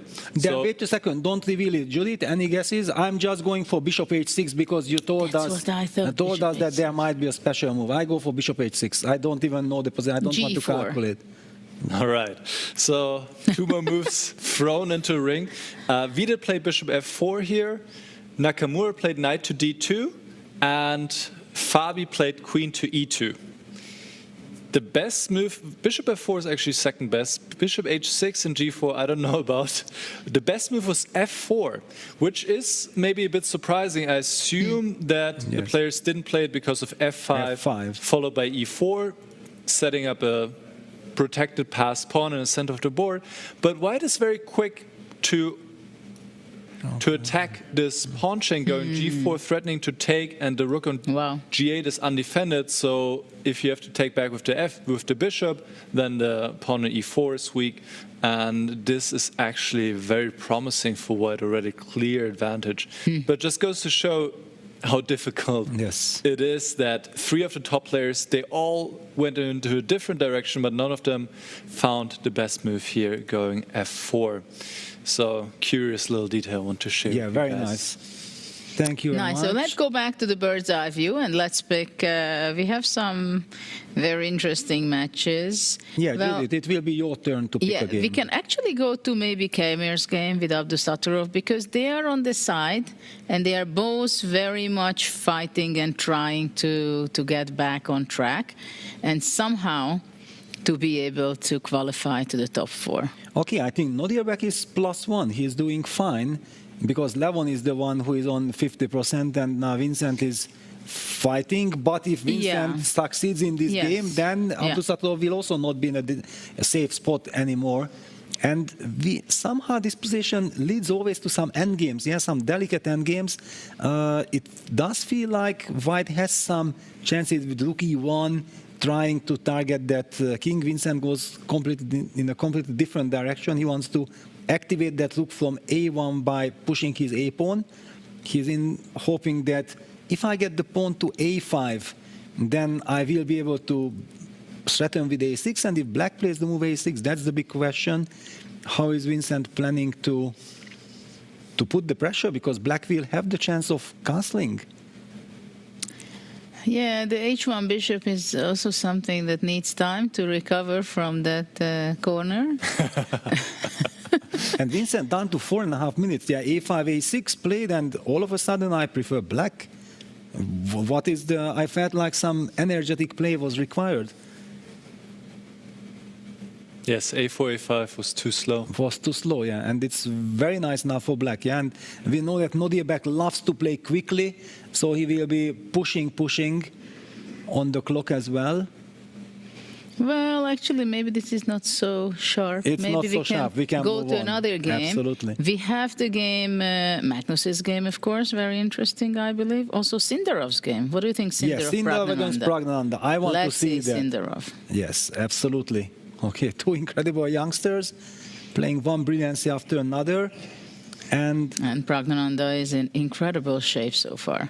Yes, but not in this game. However, it does feel to me like White actually got the dream, like space advantage, and black is passive, the knight is stuck on d8. White has been able to get the grip, so black was unable to break with e5. Now the knight is coming, knight to e3. Actually, Sindarov has an amazing position. Incredible position. Yeah, just maybe even... But already Prague down to 2 minutes. I wanted to go back and to see how we got here. Maybe if now Sindarov spent his time, he has after all more than 8 minutes. More than 8 minutes? Yes, this gives us a chance at least very quickly to go through without much of commentary, but just... Going back from the start, how they developed.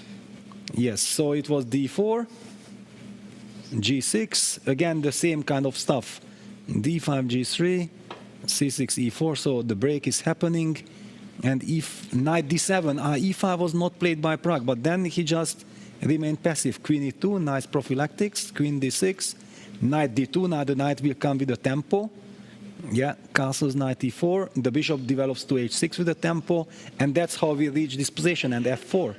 Getting the grip, knight f6, knight e3, and we're in the current position. Wow, something heavily backfired in Praggnanandhaa's plan, or did he have a plan? That's another question. Knight takes f6 played, well, which indicates he wants f5. After ef he wants f5, because certainly you don't want to let black play f5, yeah, but immediately blitzes out the move. I'm tempted to take with the bishop in order to get access for the e6 square for my knight, at least otherwise it looks horrible. But after bishop f5, White has to take it. Yes, bishop f5, knight takes, g takes, and probably White just castle short. I think short, because then the rook is already hitting the f5 pawn.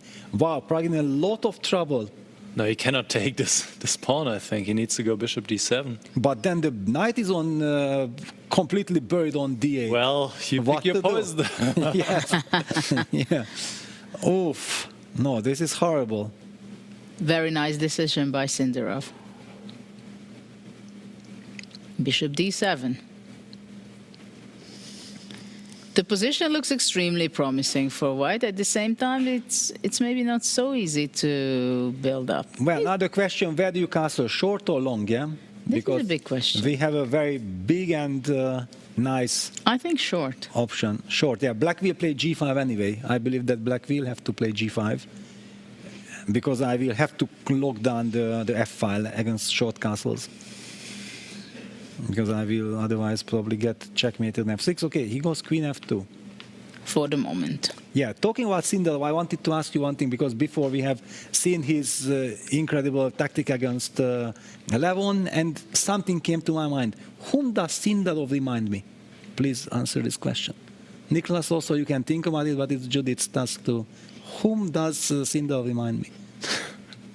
The young Judith, the eye of the tiger, always when there is suddenly a chance, ready to jump on, and really incredible. I had the feeling, and he plays also in this style, yeah, that he is always looking for chances. You cannot keep him under control. You were also like this, that no matter what we were doing, always you got your chances. It's very funny that this is what you say, because I was traveling with him and Bibisara in one bus. And then we were talking, and he told me that, well, his coach told him, you have to learn Judith's games. You see? I didn't know this conversation, but I know my business, yeah? I know what chess is about. So actually, I was very proud of that the young generation also in connection with my games. Well, it also shows that the Uzbeks have the right mindset, yeah, that you have to learn the spirit of players, yeah, and you had this incredible spirit in all this initiative stuff, and it's all the aggressive stuff, and this is what I see in Sindarov's decisions in every choice. Also here, he had a chance to play for some strategical nice advantage, yeah. But he went for knight x f6, f5, g4, queen f2. Now, who knows if this was best or not, but it also characterizes him very, very nicely. Yeah? Well, it's definitely he's not going to the more solid and quiet moves. And I would think that he had in mind to castle long. And this is why also Queen a5 was clever. Yeah, yes. Queen a5, just in case that if you have these kind of thoughts. And finally, the knight starts to be regrouped, optimizing its place to d6. Yeah, well, and then rook e8. Knight gets to d6, rook a8, the access to the e4 square, and white still has to decide what to do with this king on e1. It's getting a little bit more sharper for my taste than it should have, but okay, let's believe in Sindarov. But maybe it's time to play g5 with white. What do you think? Well, if you have already played it like this, then probably, but it opens up things, yeah? And well, f takes g, f6, yes. Rook g5. Yeah, but there are no real mating threats. And then, okay, once again, for me, as a black player, it's very nice that I know that I'm worse. So, okay, important to create some chances. Yeah, I'm not worried of, because as long as I'm not getting mated and I feel that I have the chances to fight here, I'm happy. Well, there's actually quite a clear path, I think, for Praggnanandhaa now. It was clear that he has to activate his knight from d8, yes. And there is not much of an option to do that. But I think queen a5 maybe was a good idea by him. Very good idea. Because a3, like if black goes knight d6, it's not only the e4 square, which can be some good counter chances for black, but also to play knight c4. And...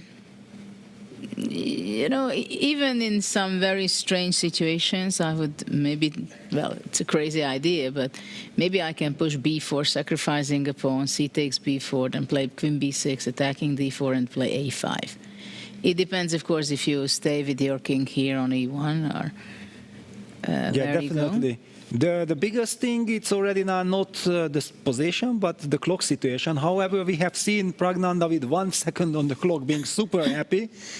That means I'm not sure super happy, but super smart and making good Yes, moves. but basically it was his own decision always to go down to 1 second. The position actually did not force him exactly. And in this regard, it reminds me of Artemiev. Yeah, he was the one also who really enjoyed playing his move with 1 second on the clock. And it drives also the opponent crazy. It has an effect. But nobody beats Grishchuk going down in time. Well, he goes down on time, but he doesn't go always so down to 1 second. I think he plays a move with 2 seconds. Yeah, he's old school. Old school, yeah.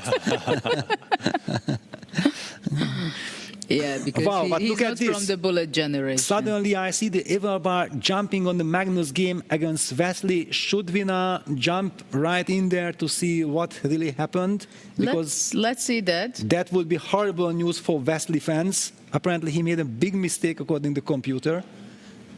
Double question mark for Queen D7. Oh, so Knight C6 kind of stuff. Knight no? C6 or Knight E7 first? Because the knight on e6 is hanging at the end. Knight E7 just wins material. Knight e7 wins on the spot. Yes, it And does. look at this. Magnus is leaning forward. He's about to play knight e7. He will play knight e7. Knight E7. Beautiful. Beautiful. Yes. Incredible. And that's the end of the road for Wesley then for today's qualification. It doesn't look good. Yes, that will be the end. He'll be on 1 out of 5. 1 out of that 5. will be too little. Yeah, but even if he's not qualifying, he will still be able to reach the 3rd place. So it's not the end of the world, but of course it's not his day. That's very clear. But wait a second. Knight takes b8, knight eg5. H4. Oh, don't play spoilers. Yeah, I was threatening knight h3 checkmate. Yes, yes. You can threaten, but just for 1 move. Wow. Yeah. We'll actually, what is the, Magnus has 4 minutes, 20 seconds, so he can calculate. Otherwise, just maybe taking on e6 is already beautiful. Yeah, but then there's Queen B3. But there is no reason not to take the exchange, right? Of course, Indeed. if you have time to calculate, yes. Indeed. Yeah. So this is not going to be lasting long anymore, I believe. Yeah, Magnus bouncing back after a loss. Levon is about to bounce back as well against Bibisara. He very quickly got the upper hand and puts pressure on the clock. 8 minutes, 45 seconds for Actually, Levon, this is by the way. first round where you see in the middle game completely classical kind of positions, classical chess, right? Yes. I mean, it can be this one, but also if we see some of the other positions.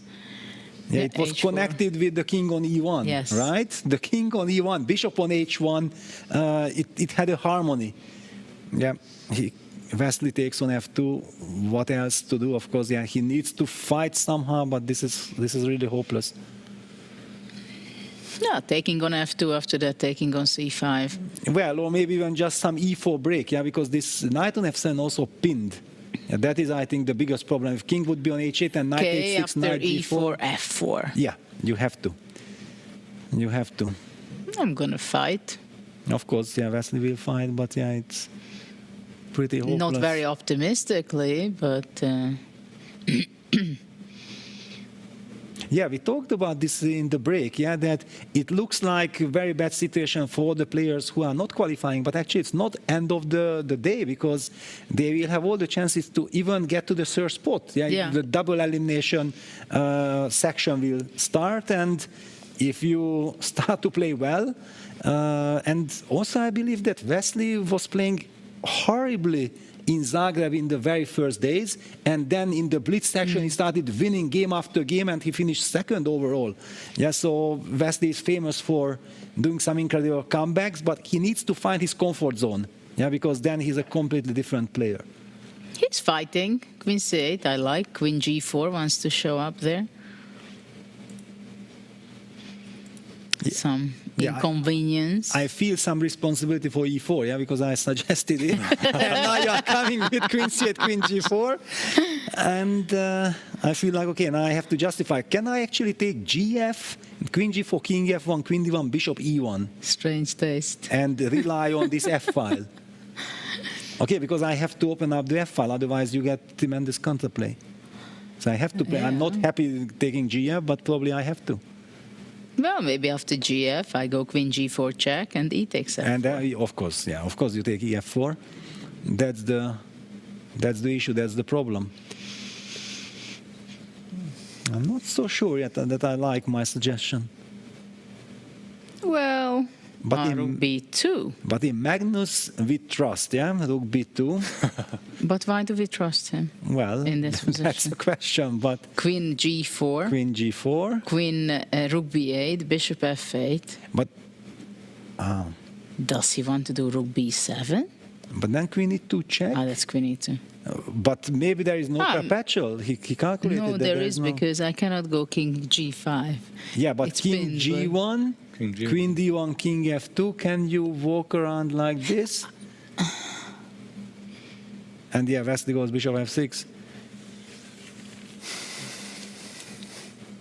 Okay, still queen g4 is there. Yeah, queen practically g4 this is not over.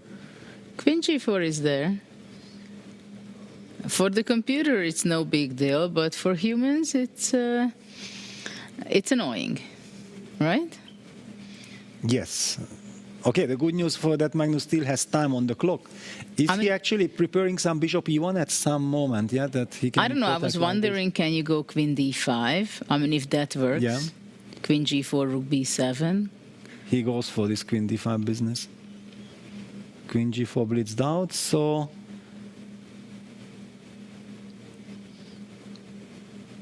So the question is, I mean, rook b7 must be the plan. Yes, okay, but yeah, how do we calculate this? I feel still jet lagged for this rook b7 line. Yeah? Actually, bishop e1 is possible because if bishop h4, then rook b7. That's also an idea. Yeah, because okay, this rook b7, queen e2 check, yeah, king g1, and then queen d1 check. I don't feel that I have slept enough in order to calculate this like a machine. And you also feel like, why did not need to allow all of this? It seems so unnecessary, but now... Too late. It's too late. He should play bishop e1. Yeah, he should play bishop e1. Rook b7 is possible, but... Is it still winning? No, neither is winning actually at this point. White is still clearly better, but winning, it's not winning anymore. So, Wesley's fighting. Yes, to stay in the race. Yeah, we thought immediately that, oh, blunder, exchange, over. And then we are here and actually Wesley is kicking and look at this. Magnus is now done on the clock as well to 140-something seconds.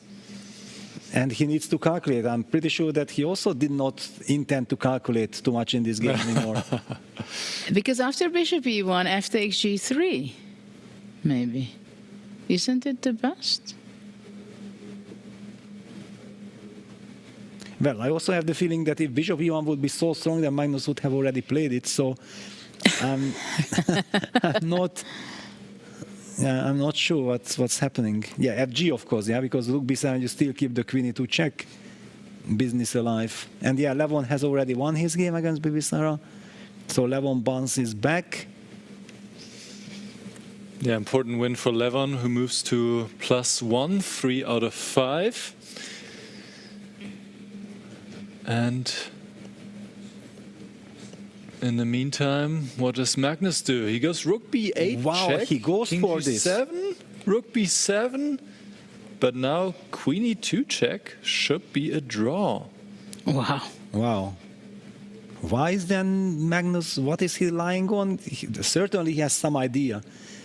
And this line, queen e2, king g1, queen d1, king f2, I was just giving up on calculating all those things. But just millions of checks, right? Yes. How can you find out? Check. Let's see what Magnus intends.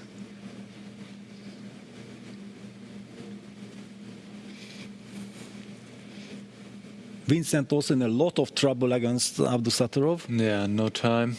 no time and problems. But yeah, all eyes. What is Magnus up to? Queen d1 check, king f2. So f takes g3 actually loses here. Wow. That's King h6 crazy. is the move, or what? King h6 or queen c2? Yeah, queen c2 was the original idea. Oh, he takes. He takes fg. He takes. It is surprising that this is not a perpetual, but apparently it is not. Incredible. And look at this. The way how Magnus reacted He's to this. happy. He knows that that's it. Wesley fell into my Wesley trap. rushed. He still had enough time to calculate. Yeah, but probably he thought there is no other move. Yeah, it looked Simply, like it's not FG. that there was many moves and intuitively he says this. He thought there is no other option. Jack, king e3. And the problem is bishop h4, bishop, queen e5. No, but okay, queen c1 check and then king e2. Or bishop d2. No, queen bishop d2, queen g1 check. And King e2, queen g4 check. Yes, this was the... But queen c1, king e2, it's so easy to miss this triangle.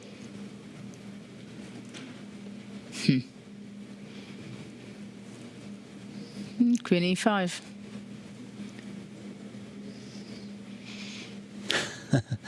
Yeah, it's tempting. Very tempting. It's the only winning move. Queen Yes, e5, yes. queen e5 is so tempting. And such a pleasure to play a move like this. Yeah? Yeah, I mean, it's over. Well, don't tell me it's not over. It's King not over? It's not completely over. King I don't think h6? so. King h6. So what happens? King h6, queen g7. King h5. King h5, vamos. I still have bishop g5 as an idea. Yes. I thought I can go queen h7 and King king g4. g5. King g4. Yes, and g4. bishop g5. Wow. Magnus also coming. just realized, and there is also queen e5 check, king h6, queen f4 check, bishop, Bishop g5. g5. Yes, This winning is the still queen. tricky. Wow. Insane stuff. So And Magnus probably down the to win is queen e5 and queen h2. Correct, yes. under a minute. Magnus Carlsen. Queen g2 and on king g5, bishop d2 or what? Well, king g5, are you threatening something? I'm happy to be alive for some more minutes. And then you want me to threaten something? Okay, if you're asking, king g4 is my threat. And bishop g5. Yeah. If you force me to All right, give an let's see what answer. Magnus does. Queen 20 e5, seconds. king h6, queen h2 is the move that Judith found, and it's supposed to be the move. Yeah, Magnus takes with the bishop. Takes with the bishop. And he says, why? What? He's complaining to Now himself. He has to go king d2, only move, to not be worse. Wow. Really? Nerves, and he has 7 seconds. Oh no! Oh, this is checkmate! Queen e1 check, this is checkmate! Queen e1 check! He saw it. It's just checkmate. Queen And then e1, queen G5 f2, check. queen Yes. g2. Yes. King G2. Oh G5 my fine. goodness. Oh my goodness, Magnus. And Wesley Yeah. has all the time to calculate, and this is so easy. On the board. Oof. This is a shocking turnaround. Oh. Queen f2 and Magnus queen is laughing. g2. He's Cannot laughing. believe. He can't believe it. And now he's in the danger zone. He's at 50%, Magnus. Oof. Wow.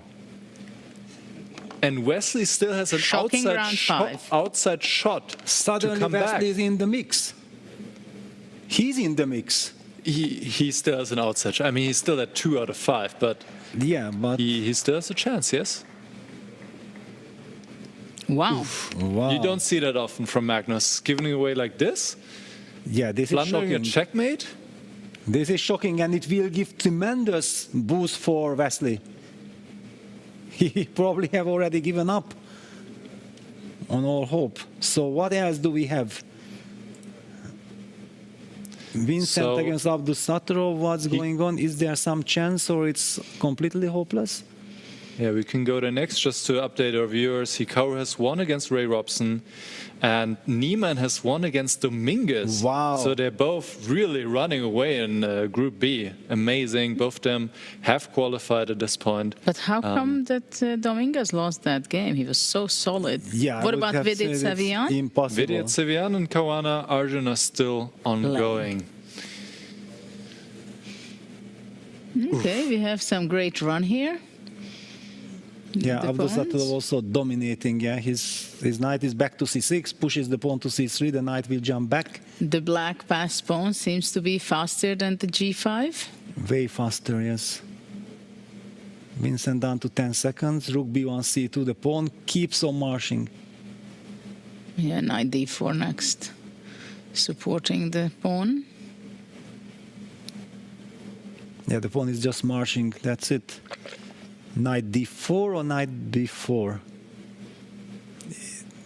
Is there a difference? I would go knight d4. Yeah, knight d4 is the more natural one. Yeah, just centralized. And it's on the board. On the board, yeah. Yeah, so Vincent will be also 1 out of 5. That doesn't will not be sound enough. good. Yes. Okay, he still plays with Bibislav and Levon. Yeah, but it doesn't matter. He would need to get to 50% at least, which he cannot if he loses this game. Yeah.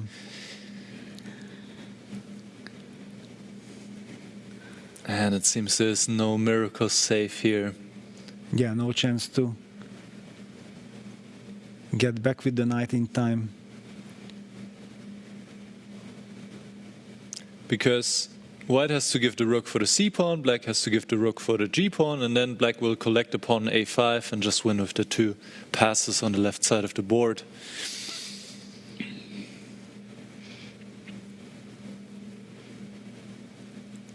Hoops. Yeah.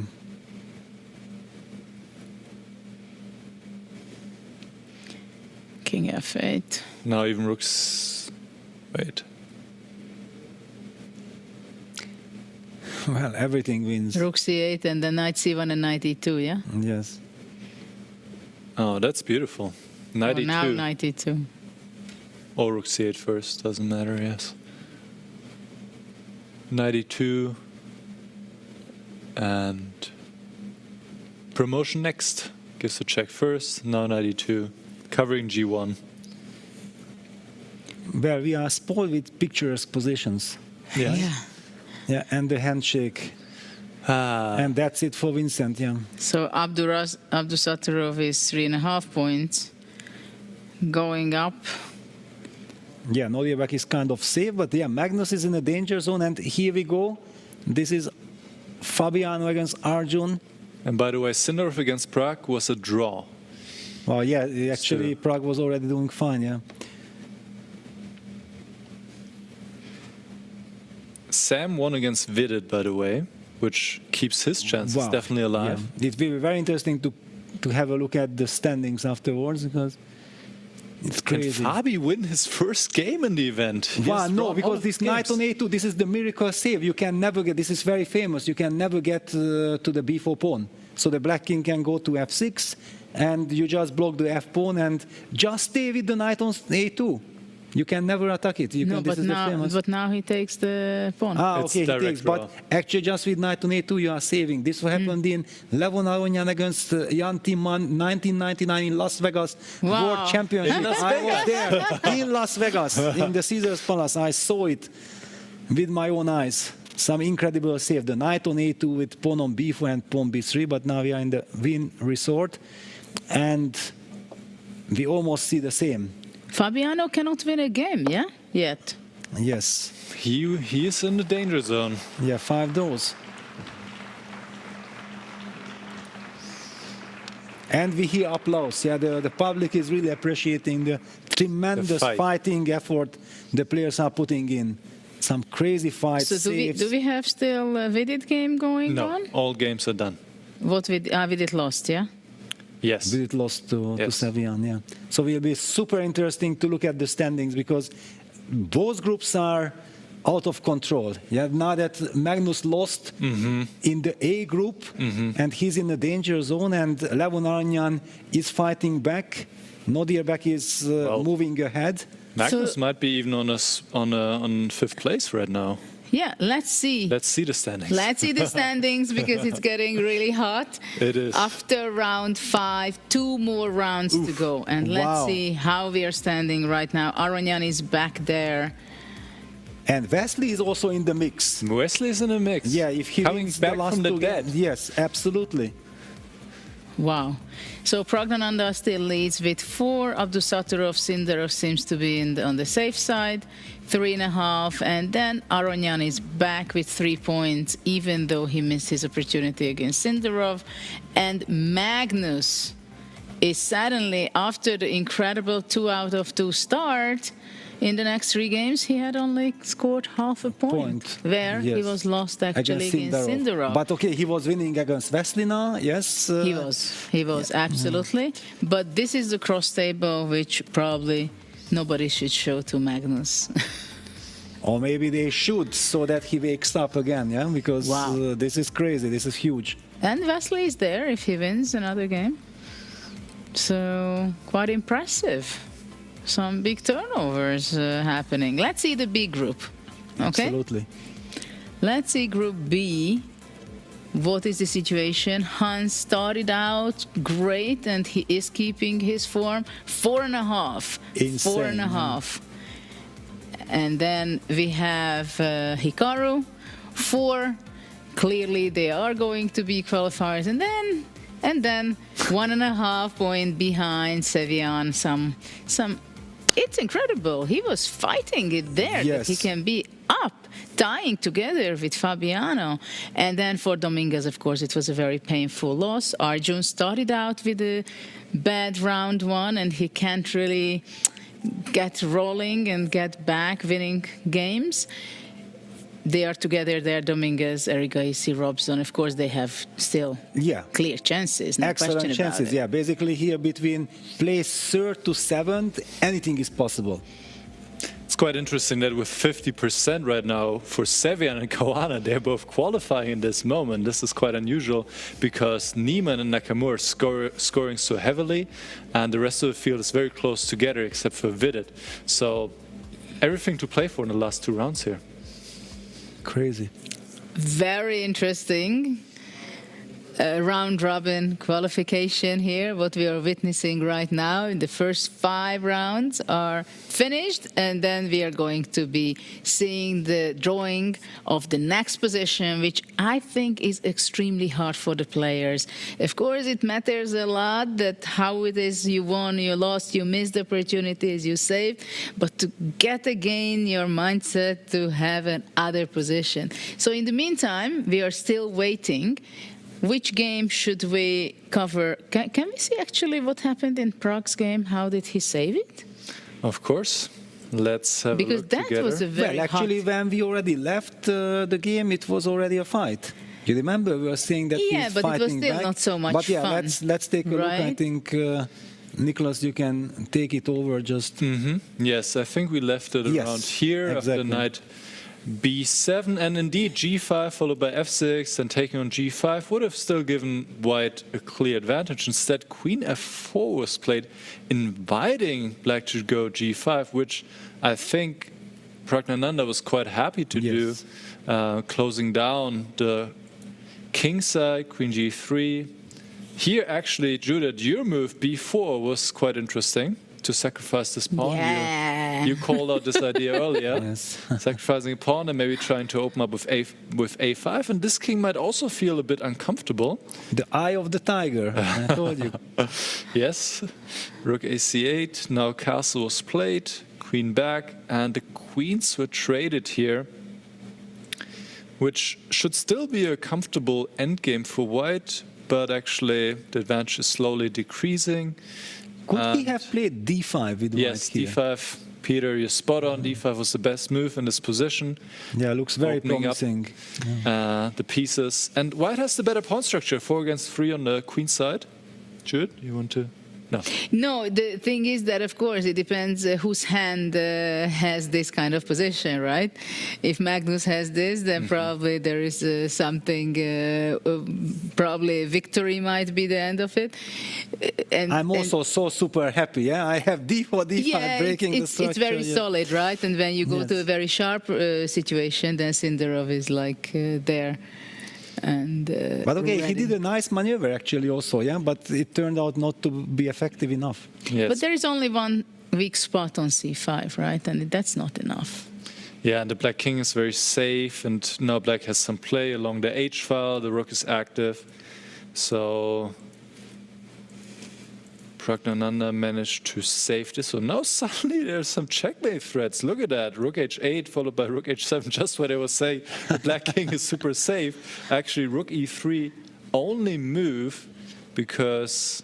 Wait, what happened here? Rook h8, and you have to give up... you have rook g1 to trade the rooks. Yes. Trade the rook, you get into this position. Knight e1 is necessary to defend the bishops. White is still better with the better pawn structure. But let's see what happened here. The game didn't last so much longer. b4, nice touch. Yeah, very impressive. And, well, now the pawn structure is ruined. Knight b5, bishop d1. Apparently there was something better, but even then it was only a bit better for white, I believe. Yeah, and black already has wonderful counterplay. Yeah? Yes. And somewhere here, I guess, a draw was offered, yes, by Pragnananda. Actually, in this final position, white is still better, but Sinarov said, you know what, I will have 4 out of 6. I've secured qualification. This is what matters first and foremost. So he took the draw, and both players will be quite happy with the results so far after 5 rounds.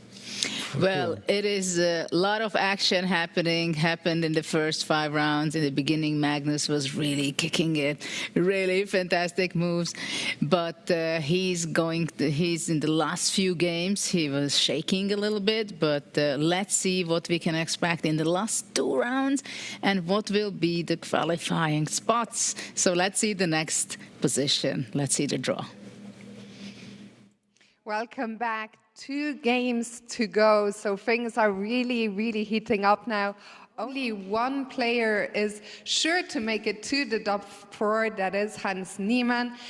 He has a big matchup coming up in this following round. You can see the players just arriving behind me. And I'm also going to welcome to the stage from the US, a local content creator. Please give it up for Jules Gambit.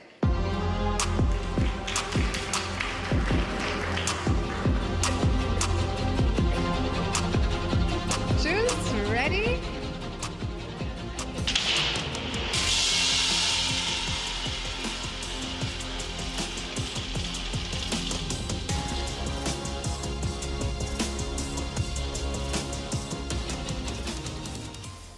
$5.24.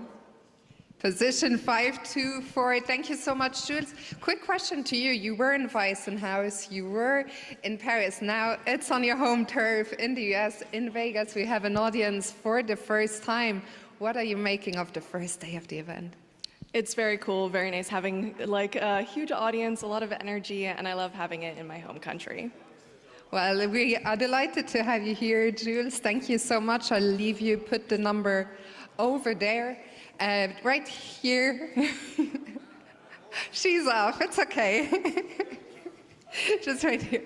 And the players will have 10 minutes now to prepare. As I said, only 2 rounds to go. So we're into the money time. Have fun. What? D4, D5. Yeah, D4, D5. No, D4, D5. D5? Take? Queen D7? C6? So if you don't go C4, then you have to play D4, E4 basically, right? No, but E4, D5. No, I know, but he takes Queen D5, Knight E3, Queen D7? Knight D3 and D4. Just one G1? Because I'm going to go F3 then. I don't know. F3, C3? I'm so sure. I don't know if I think the Queen on D7. Okay. I'm going D8. No, but after E4, I mean, is D5 the only option, or do we have other options? And C5. But I don't know if it's good. Probably not very So good. it feels weird, like 93, 93, D4. Maybe it's okay. E5 can't be terrible, but maybe it's not. Yeah. Yeah, probably E5 is hard to be. What Make a about draw.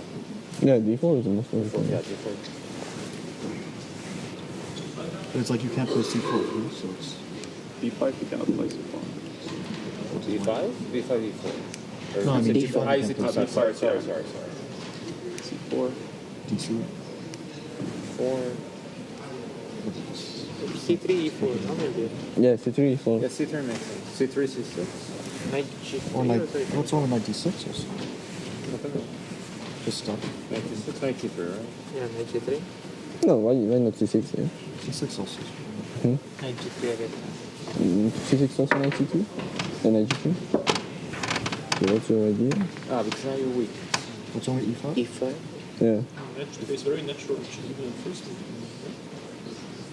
Knight G3 is C6. No, that's... Okay, what about knight G2 first move? Yeah, no, I think knight G3.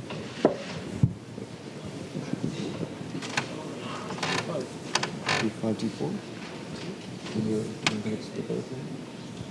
Yes, no, it's from Scandinavia. So Knight G3 makes sense, right? D5, you want to go knight? Knight F5, yeah. G6 you want to Knight play? F6. Yeah. Sure. Knight But F1. D5, knight F5, knight E6, followed by knight D6. I don't understand, what's the problem here? Just play knight D6 next move? Yeah, that's fine. Yeah, that's just Strange to play knight F5. No, okay, knight G2, D5, yeah. I think we shouldn't put D5 for any move. Wait, so D4, D5, D3, D6 is just knight G3 and then up? E4. Just E5. No, but E5 I take and go knight D3 maybe. Bishop C3. Bishop C7. Also, knight G3 I can play H5. It's possible. Yeah, this is Or, I don't know, E4. Maybe. Maybe not. So let's say E4 instead of knight G3? Yes, sir. E4? If I take E5, you want to go D5 or what? Yeah, D5 was like, no, black's completely okay. Like,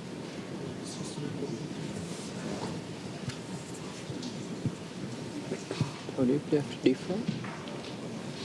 I think we should have like 97 maybe. Decent, take knight C6. I was not so sure. You're about to say that I should take like some C4. Knight G3, D5, C4. Special. I'm not sure it's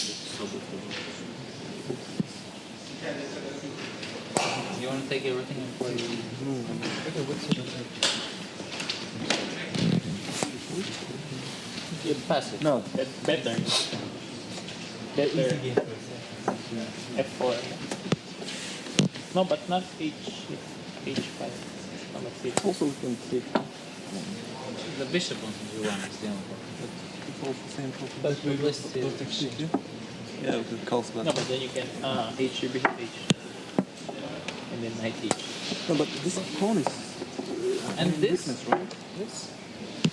Where first no knight G3 was? E5. E5? You want to play F3, yeah? You want to say that the bishop is better than D6 we don't want to play. 92 and 96. Not B6. 92, C3, yeah? Yeah, Slightly better. free tempo, no? Preparation finish. Preparation finish, yeah? E5? Yeah, okay, E5 and D4. Huh? D4? 93. 93, 92. Okay, 6, 3. Now black has something like 25, yeah? Before 93. 3? Force 3. What's wrong with me? But we were gonna play. We were gonna play 93 anyway, yeah? So this is better. Maybe. So here, I'll probably C6, bishop before 97, this type. We should take this one seriously. But you could 97. Seems easier. C4? No, bishop f4, g3 you want to play. But I don't know, this bishop is... I think I could. Well, you don't like c4? Bishop is a bit idiotic in German. It's too slow. Well, but you can just go here. Just like this. But what's the... Okay, so F6. F6. Like, I was thinking H5. English page 7, castle F5. Oh, yeah. What is doing? No, he won't find it. No, even D5. Yeah. He's not gonna find it. Nah, he's not gonna find it. Okay, it's not going to. Okay. What about Scotch? F3 or C3, I don't know. Yes, C3. Ponziani, yeah? Good old Ponziani.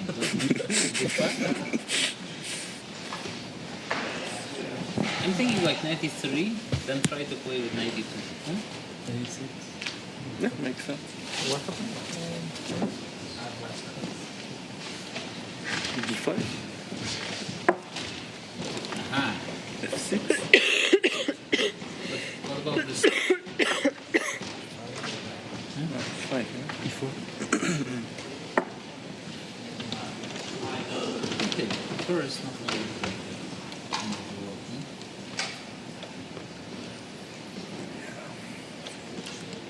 No, but why H5?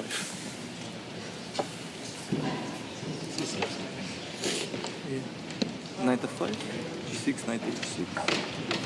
No, but 96. Then 96. What's the big deal? Ah, yeah. I don't see. Yeah. This knight is not doing anything. No, I think D4 is the best. Just after E4, to play slowly. And C5, F3, 96, what do you do? Knight E6. She. 93? No, 96. Knight B6? Yeah. Ah, you want to play D5? C3, D5, take, Queen A4. Ah, D5. Where is that? Huh? No, I take first. First. Okay. Take knight. I think we're switch. 10%. 44, yeah, I think.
So, welcome to round number 6. We are just about witnessing round 6 of the Grand Slam Las Vegas leg of 2025.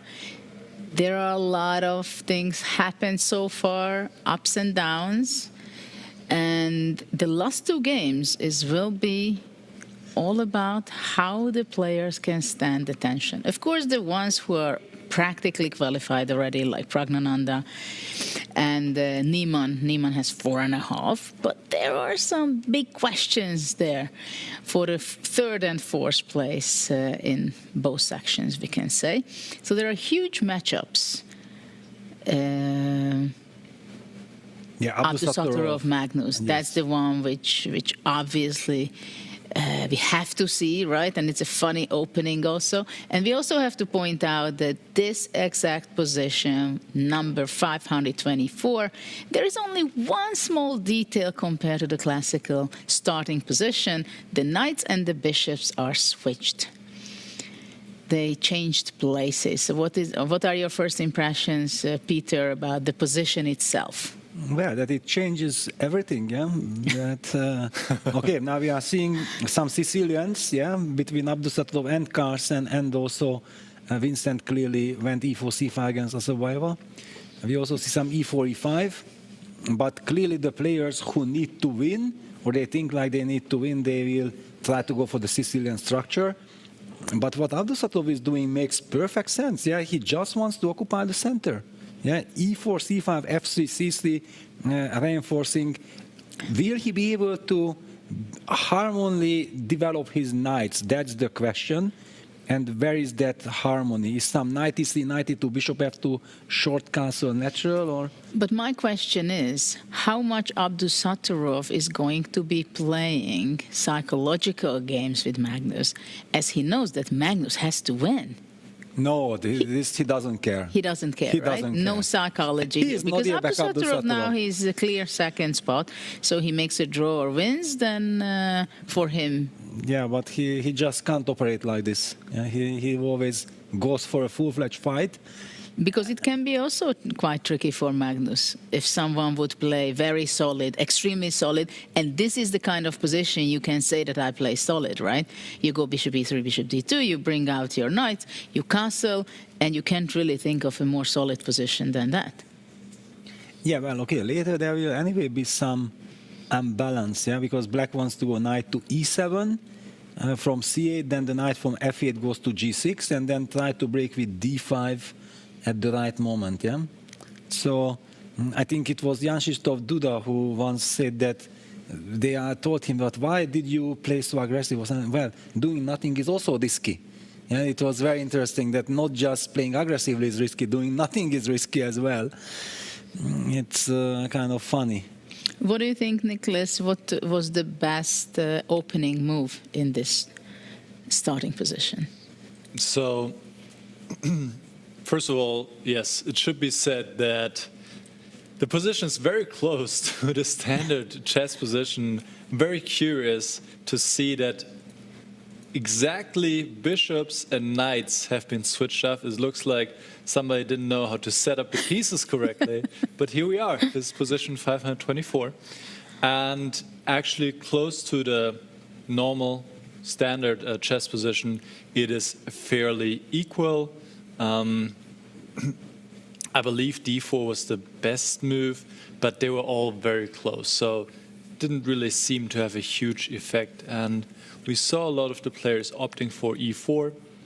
We saw some Sicilians, we saw some e5. I think Levan was saying in the pre-analysis there's a Ponciani with c3, but he didn't go for it in the end.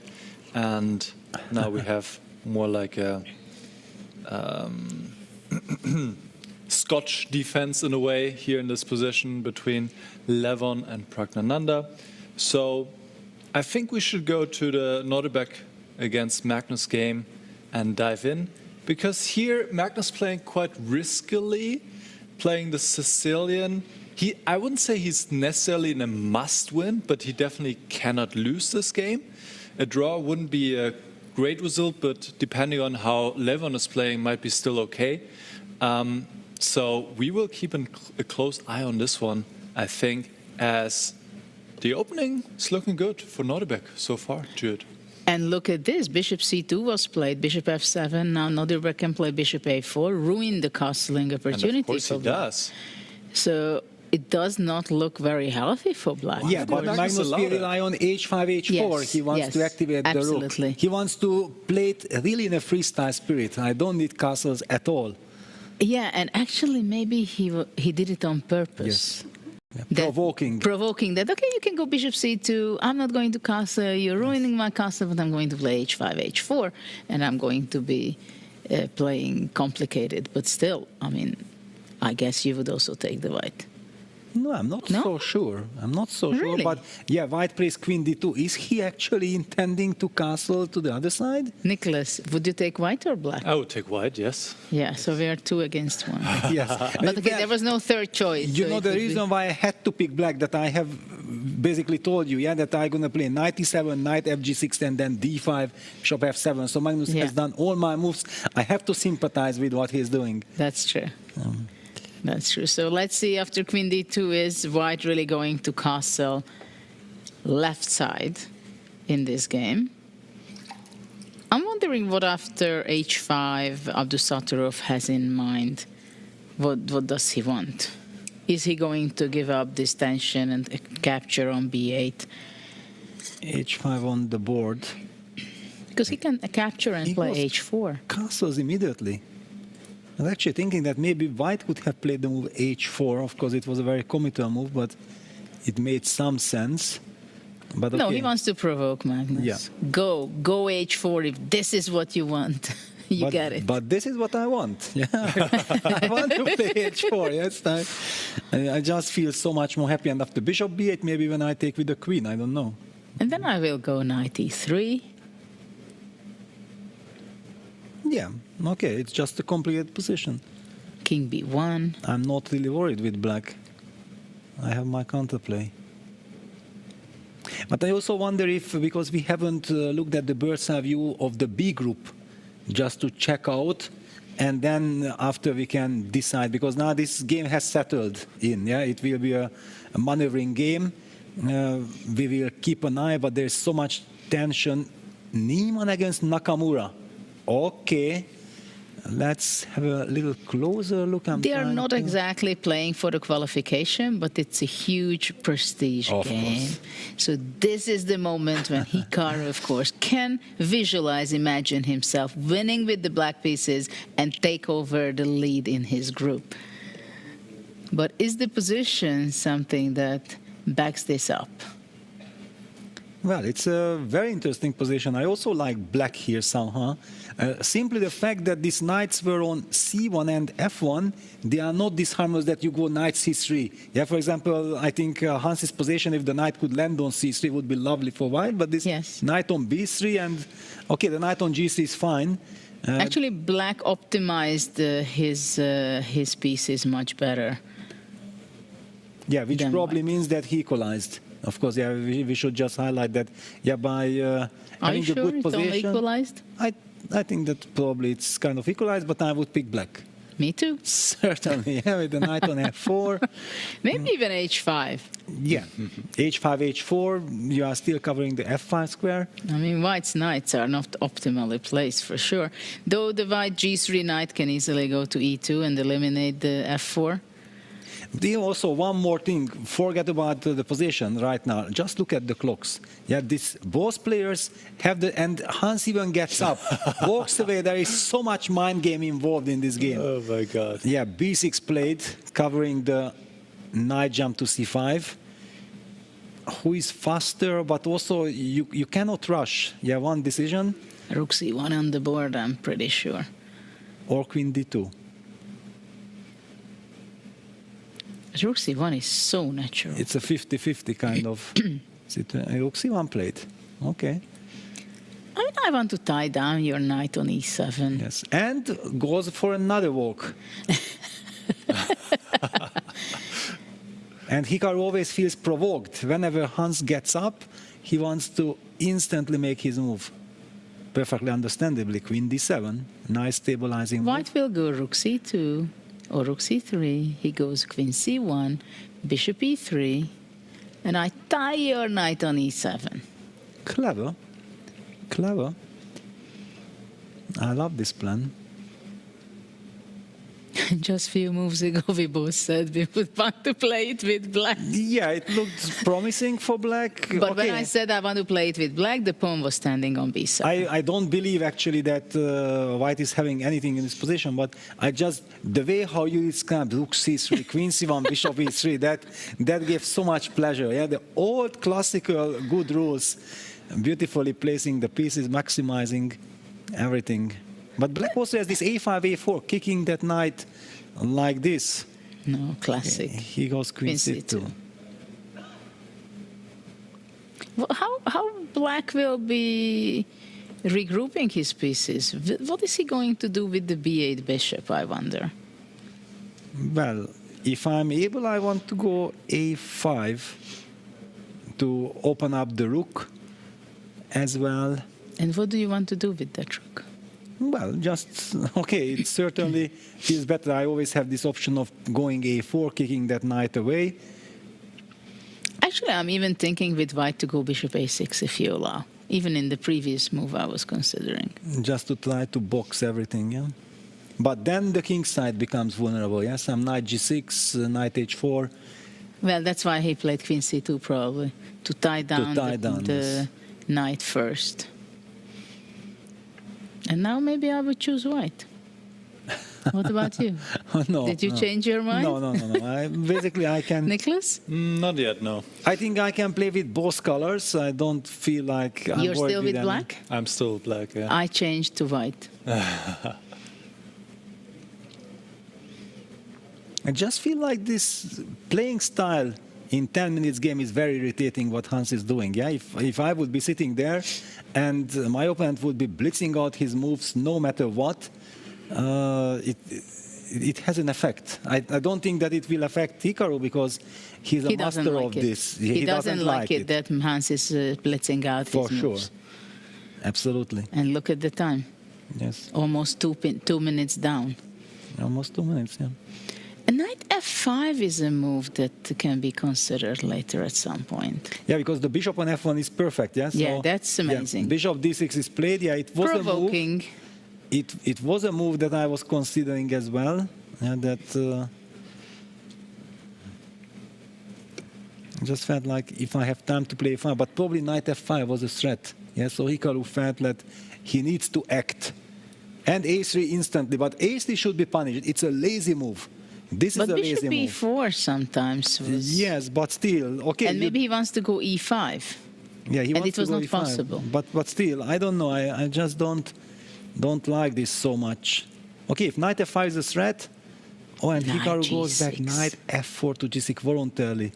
So he was really bothered by knight f5. Okay, or e5. Yeah, or e5. Well, that was this bishop, but bishop g6 was artificial. It was not a human move. Maybe it's time to go bishop a6.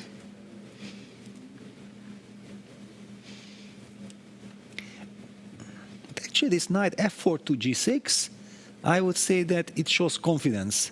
Yeah, and look at this now. Hikaru is leaning back.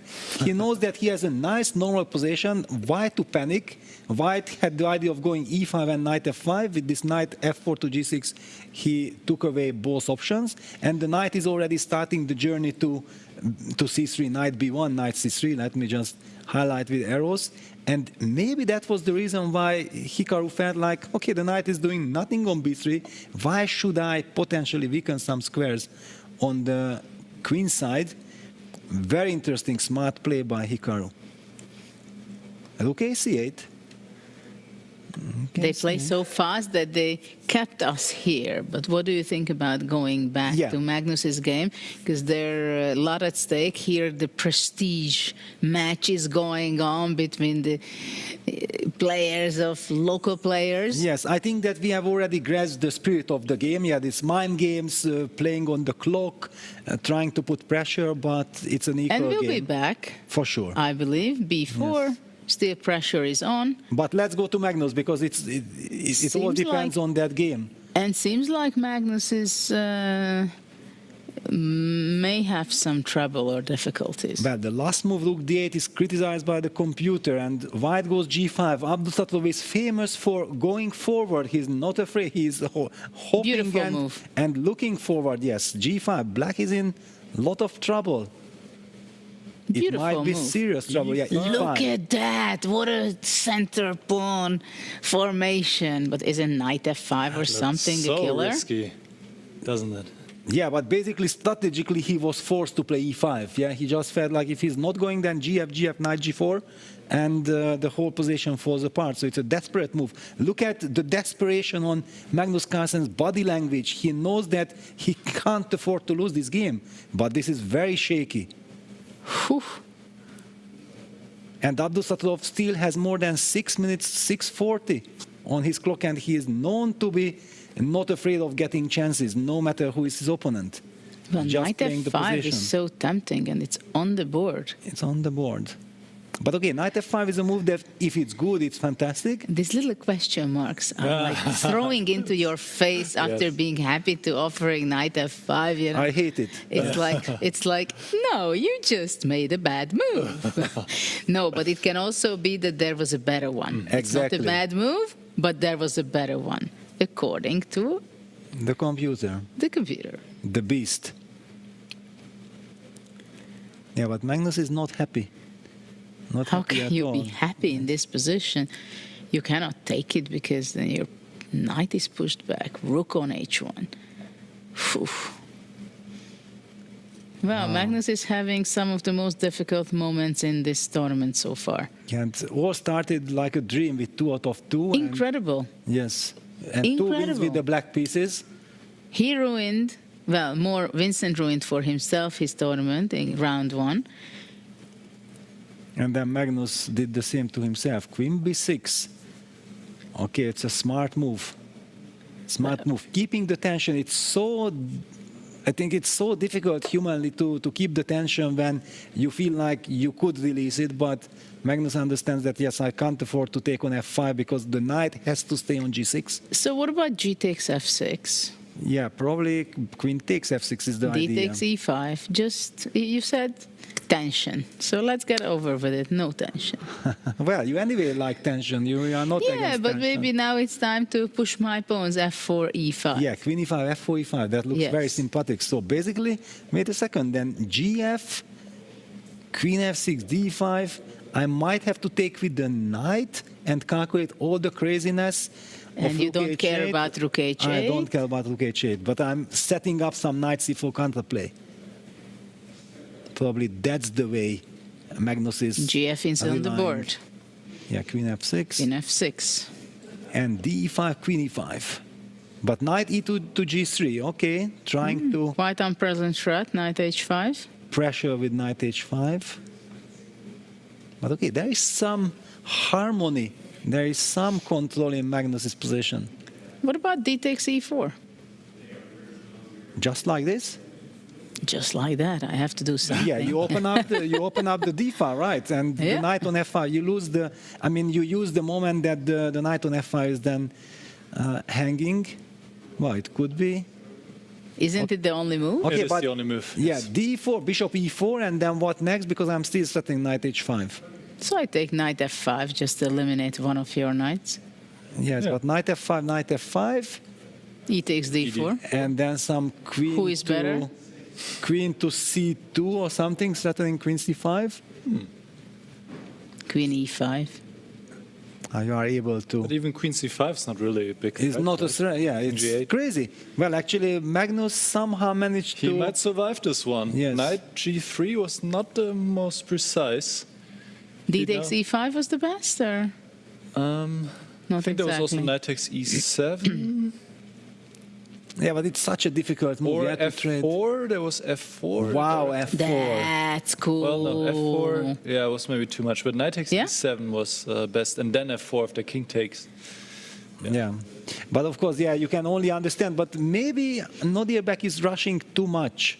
Yes, it's okay. Let's face it, it's a blitz game by now, and it's not so easy. I mean, you feel that there is something, but to be accurate in these positions, it's incredibly And difficult. basically also Nodirbek's idea is to try to put pressure both on the board and on the clock. So he did not want to think 2 minutes, and maybe it's also not the right moment. Nobody tells him. Yeah, we always have the evil bar going, and then we think like, okay, this is a critical moment during the game. You don't have this hint. But why is Magnus taking so long? Now he finally takes. This was strictly an only move. Basically, there was no other move, right? Yeah, but maybe he's also adjusting his mindset. Look at his body language. Yeah, that look at how he's leaning forward. He's much more comfortable now. He knows that, wait a second, I might even have chances to win this game. Wow. Really? No. Let's see. I feel this. I feel this because for Magnus, whenever he gets stability, then he starts to play for a win. It's no matter if he has advantage or not, but he has stability. Cemento. I mean, basically, black is winning that pawn on d4. F takes e4. You can take with the pawn also on f5, it's true. But hold on, if you take with the pawn, I take with the rook on d4. If you take with the knight, I take with the pawn. I'm winning a pawn I here. don't like a knight f5, e takes d4. I mean, why to have this bishop on c2 when it could be actively placed on e4? But okay, ef rook takes d4 is what? Queen. Suddenly this is tricky. Yeah, you're right, Peter. I mean, Magnus could also win this. It's still fine for white, maybe even a tiny bit better, but you didn't have to give a pawn like this.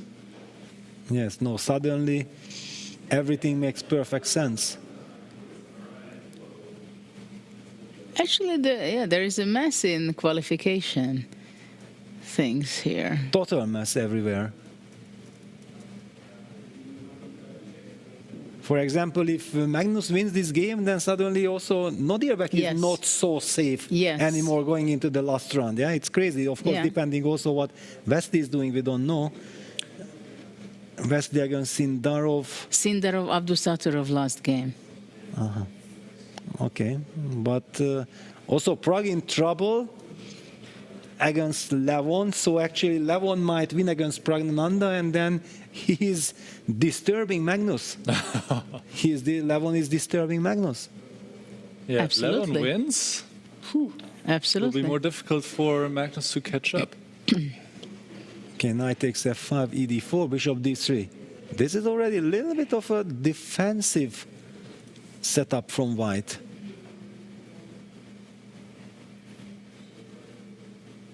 But on the other hand, okay, this is a long-term knight on f5. Yeah, that will be not kicked out. Yes. I want to put my queen on h2 at some point.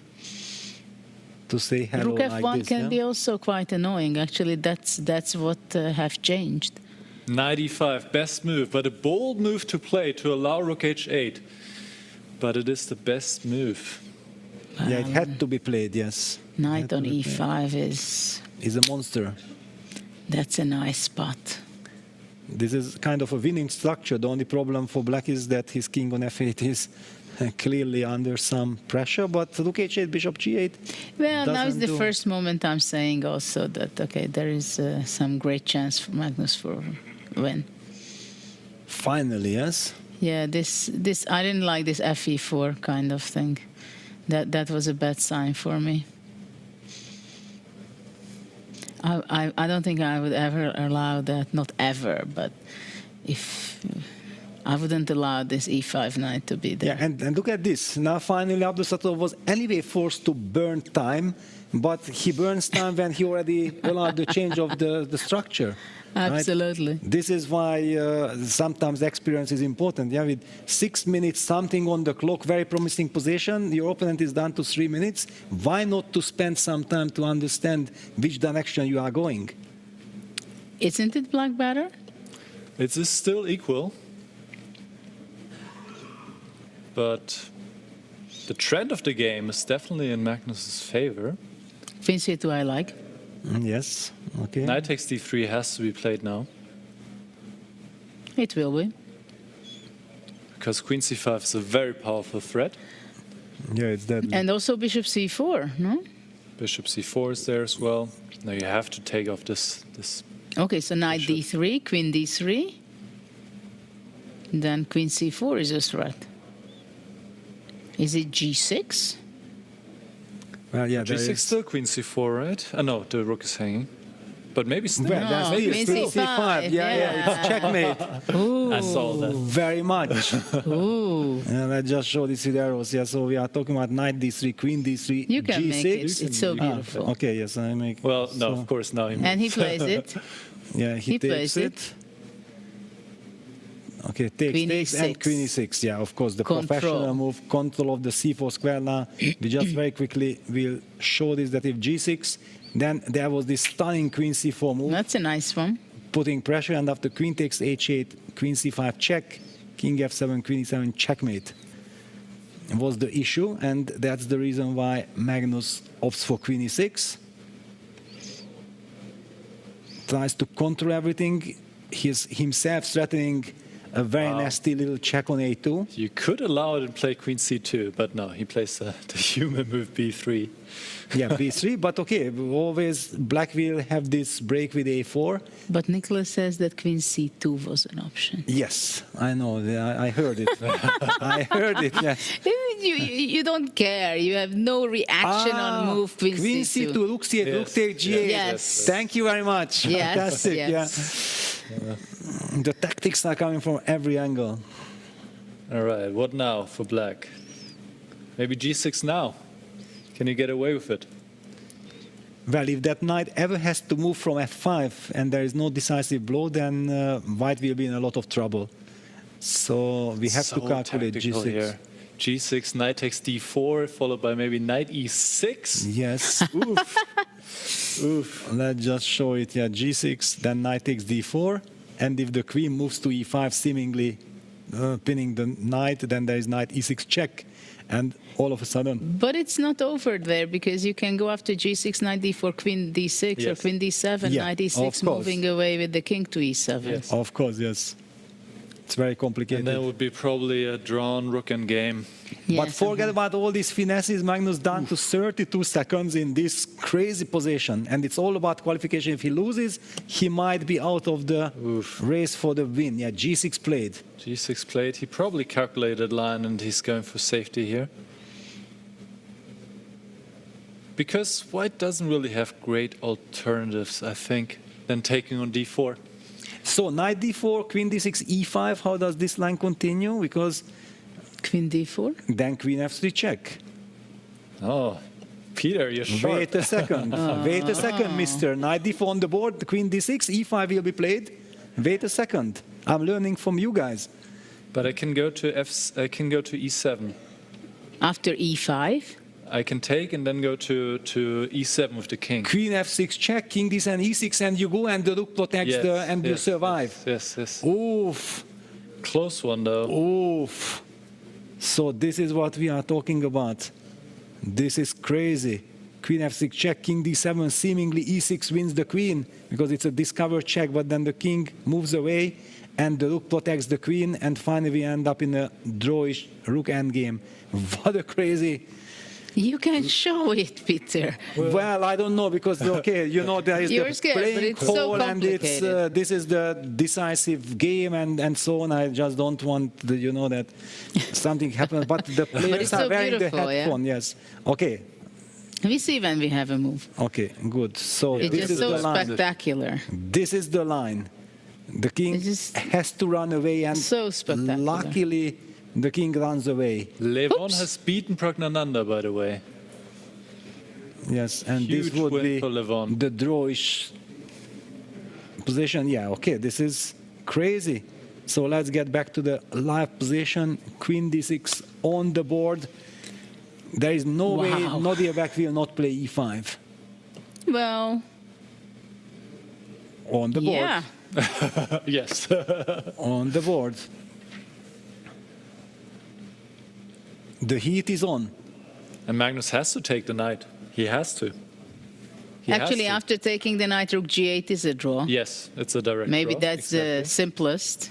If white wants, but white is not risking anything in that rook endgame anyway. Of course, queen Black f3 has to be is the one who's doing and what? Yeah, no, he takes on d4, of course. Yeah, there was no other move.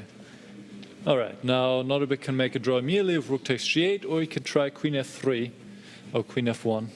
Same thing. He will play queen f3, of course, yeah. King e7 only move. e6 check. Beautiful line. 6. And the line that you just showed, Peter, is being played out. Yeah, it was too beautiful. Of course, yeah, nobody could resist. But what a game. Incredible What a game. of course. It's a 10 plus 10 game. And we are witnessing some amazing tactics. Well, we have seen already Magnus was not going into the team discussion. He was sitting alone. Yes. He meant business, yeah. He just wants to be super focused. And rook e4, rook g6, king d6. Rook g5.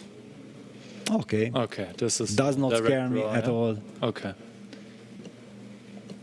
Well, the draw is not the result that Magnus wanted. But he still plays with Bibisar in the last round. He does, but the question is if he still has it in his own hands, because Levin won, so he's definitely ahead and of Wesley Magnus. is up. He's lead. I mean, he's much better against Sindarov apparently. Wait a second. Let's go to that game as well. Then Wesley is also catching up. Yes, let's go there. What on earth is happening here? How can someone evaluate this position? At least with few seconds on the clock, without knowing what happened before. By the way, Nakamura won the prestige duel against Niemann and Vidit won against Dominguez. Now Dominguez is pretty much out of the running. Who did beat Dominguez? Vidit. Ah, Vidit. So Vidit bounces Scoring back. his first win. Wow. And Robson is clearly better against Fabi. Oof. Oof. Wow, so much action. But let's stick with this one because Wesley has a big chance to get back. Yeah, and look at this. Magnus is also staying there on the stage following this game because it's so much at stake. 2 rooks versus and the bishop against the queen. But yeah, there are a lot of checks. If White is able to coordinate his forces, of course, White will be winning. Black will have to try to harass the king. But there's no perpetual here. No perpetual. Yeah, queen d4, king e2. Just run. Run to safety. And let's not forget, bishop g7 is a killing threat. And the pawn on h6 is also falling.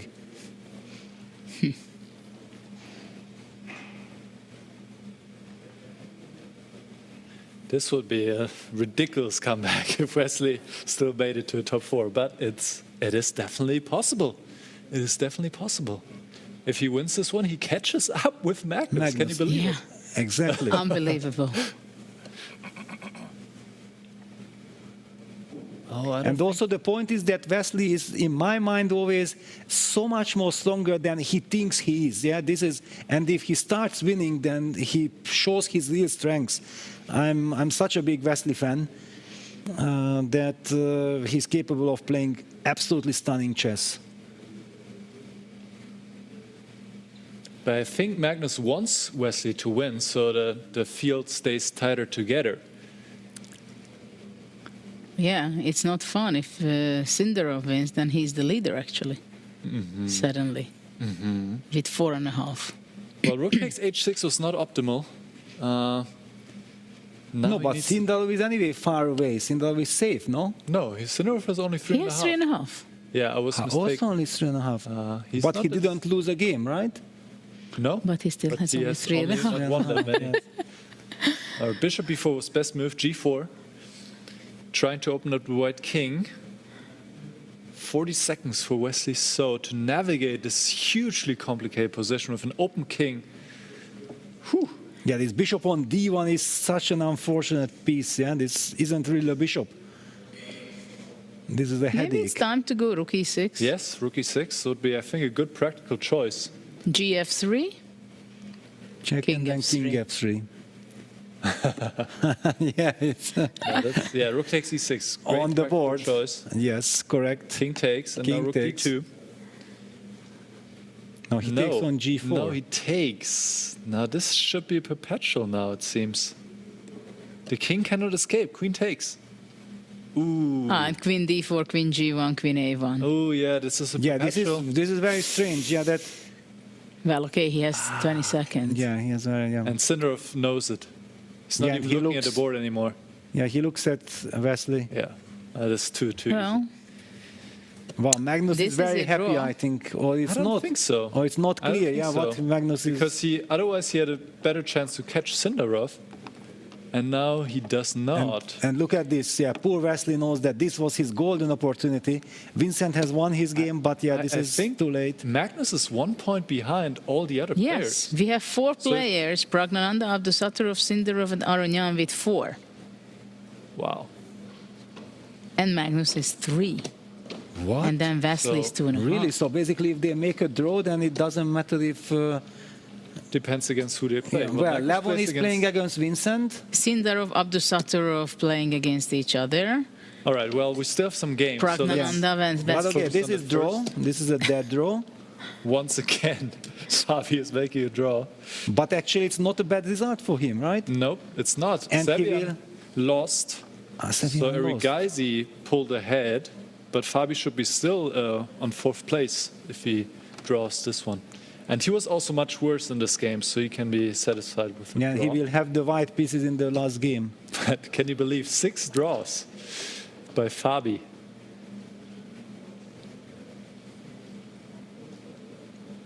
That would have been a big point for Robson if he had pulled this one off. He stays now half a point behind, but still having chance in the last round. 11-1, right? 11-1, yes. 11-1. After that loss against Sinarov, he won his next 2.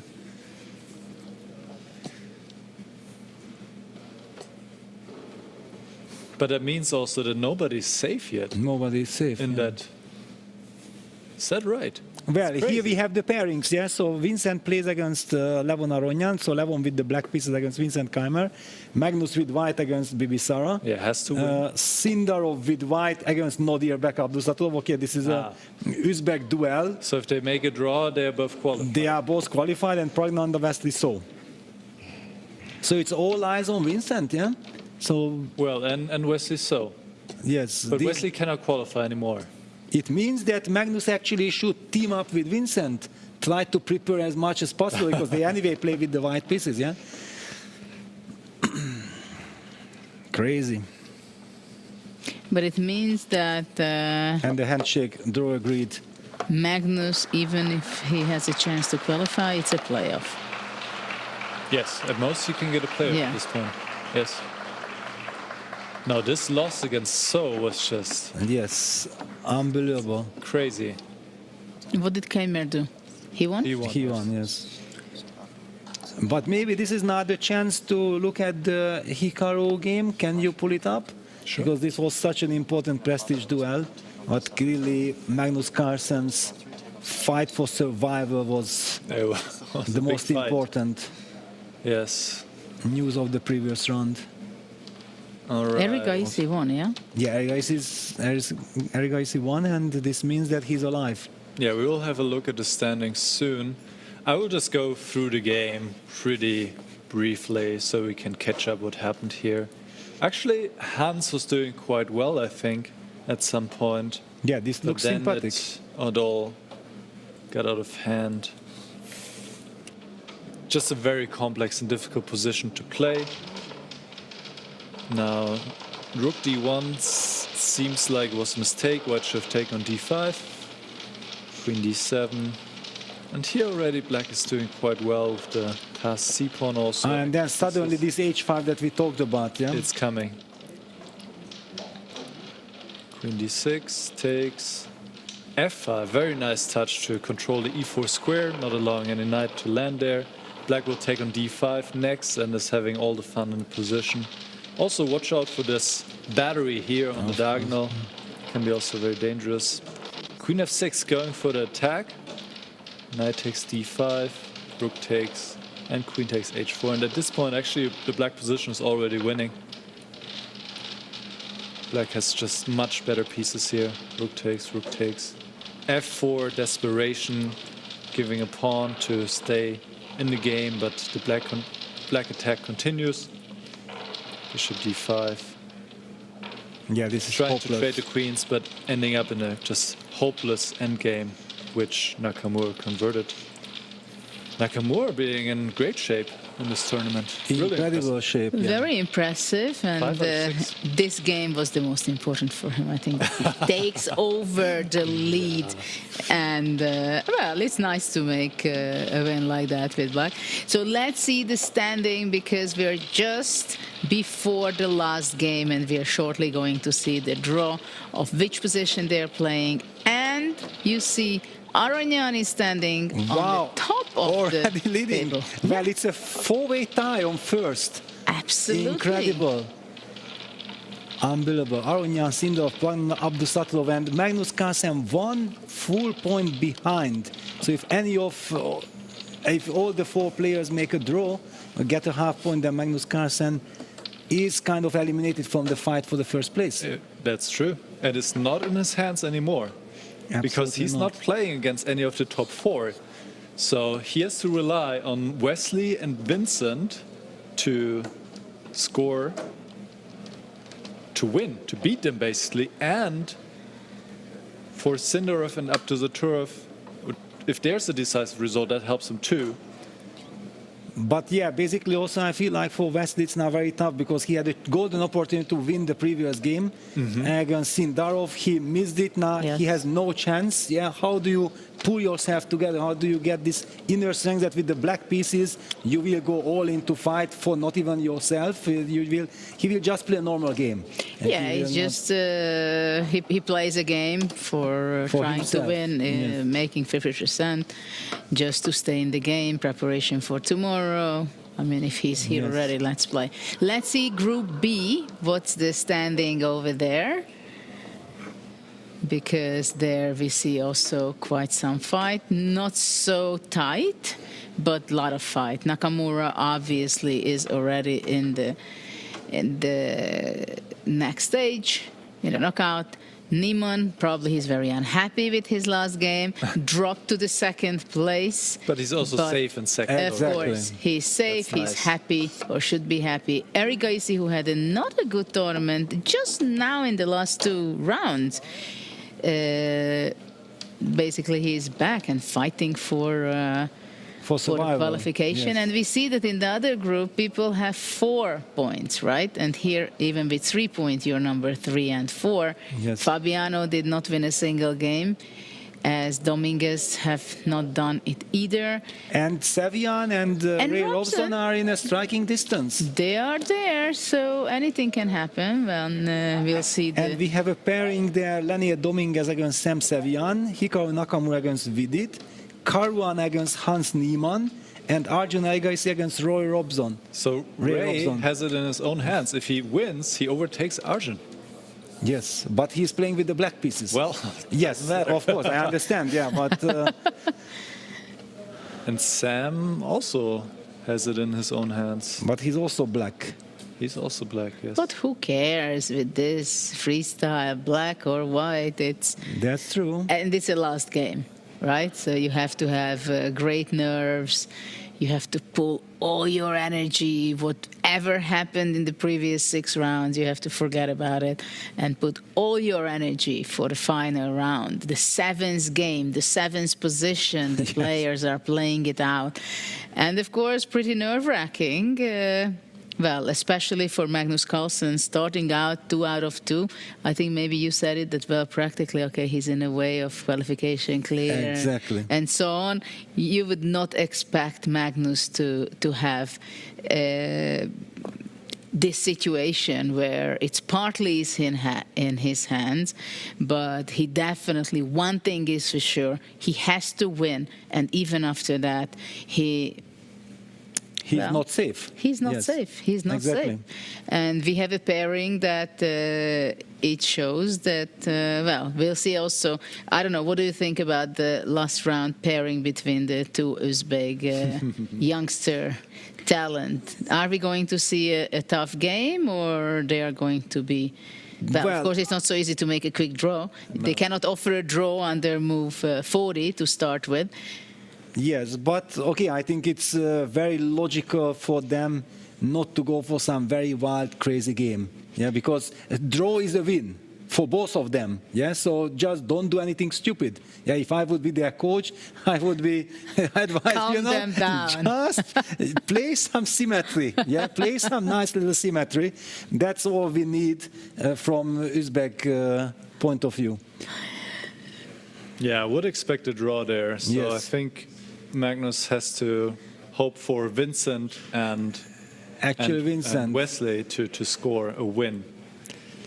Well, Magnus is not used to these situations that he has to rely on other people making space for him to qualify. It has really gone quite badly for him, because also if Wesley had won against Sindarov, then Magnus could catch Sindarov or Abduzatturov.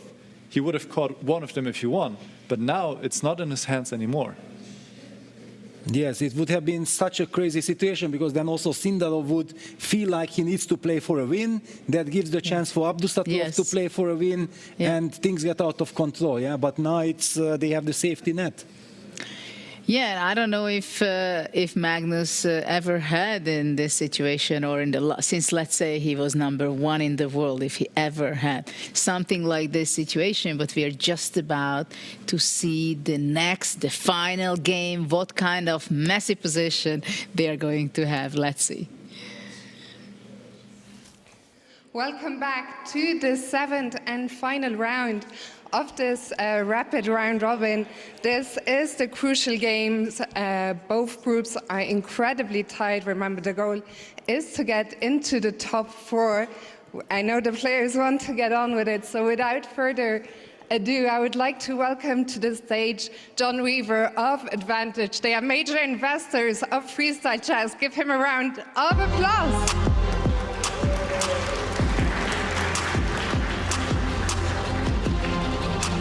John, are you ready?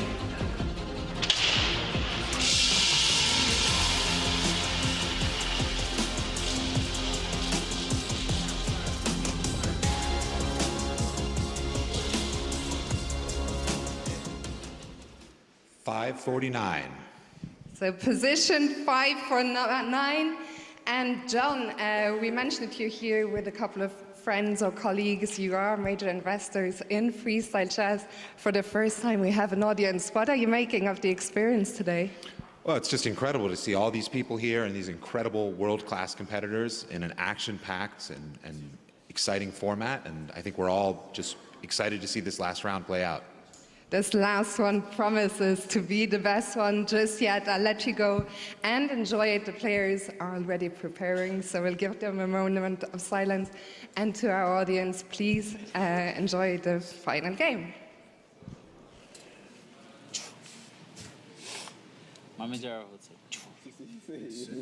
Maybe 93? 45 knights and Charles gets after 3 knights it makes more sense. Actually, toss him. You got e4. No, you should open the queen on the queen. The queen is the perfect square. F6? F5.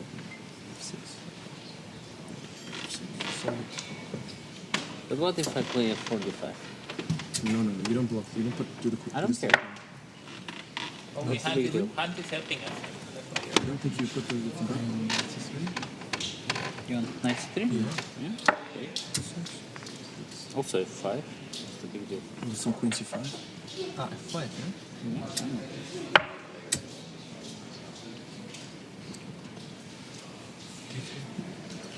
Yes, okay.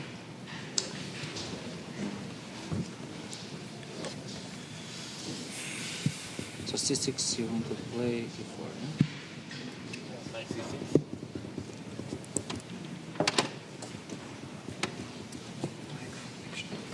Black is doing fine, huh? Yeah, 4d5, what's the big deal? Why not f5 first? d3? It's a problem. Knight c6, what's the problem? Take c5. F5? Oh, no, I think takes f5, no? This is natural. No. What? e5. Ah, e5. e5. Yeah. h4, h4. 93. Take? No, take it because regardless.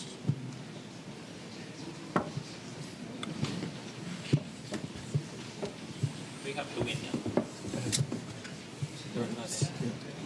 You have d5? -1 also. Yeah, I also have to. 50% magic. Yeah. Fine. Yeah, actually, already. E4? G4 also is possible, yeah? No. But it's a very natural. G4? No. Come on. What is this? Come on, G4 is so stupid. H4. Come on. F6. No offense. You're going in the center of it. Yeah, E4, F6, or E5.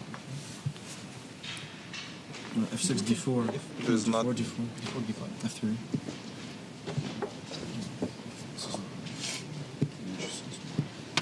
Okay, C6. It's not the end of the world. C6 actually.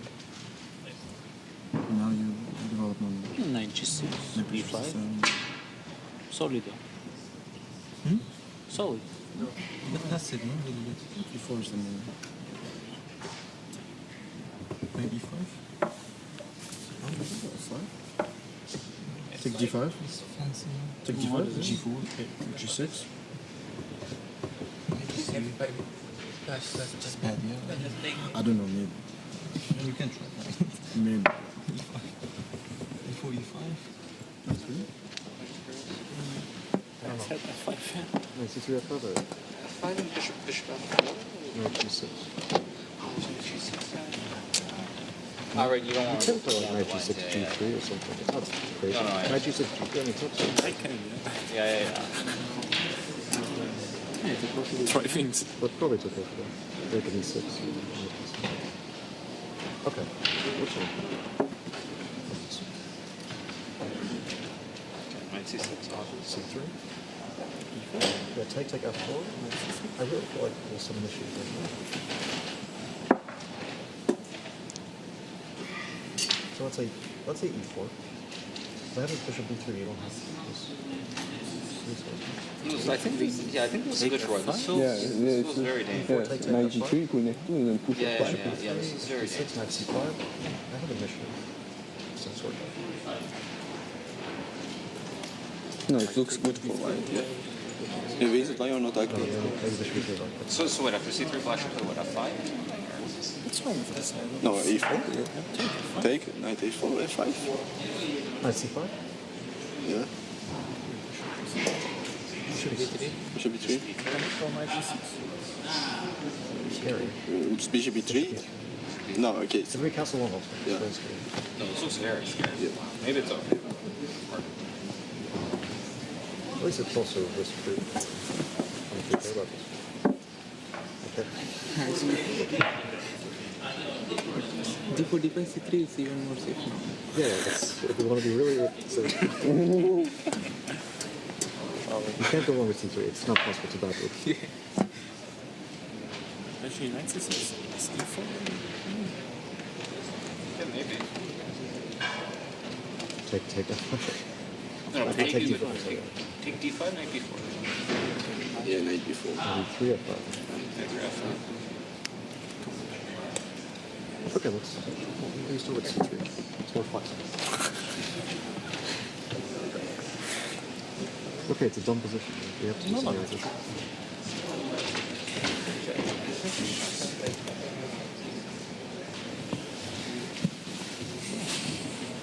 So are any of us in a must-win at all? Just you, right? I'm in a must-win? I didn't realize. Oh, no, you're third and fourth, right? Yeah. So, I mean, I'm not in a must-draw, but I'm not in a must-win. We're the same situation. Yeah.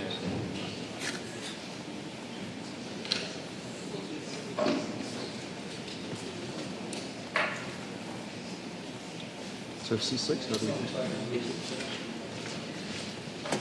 And F5, knight F3, we're happy with that. So we play H4 and then queen comes to H2, bishop F4.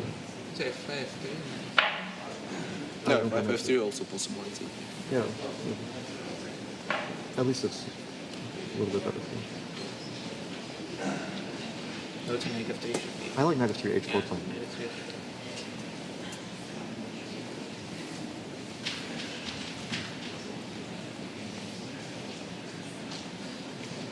Okay, we just copy.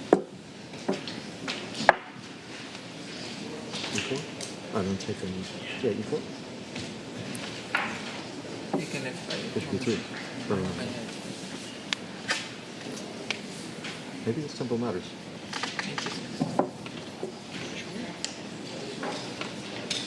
H4 can. H4, H5, E4. Or bishop C2 also. It's dangerous. Yeah, knight G6 doesn't.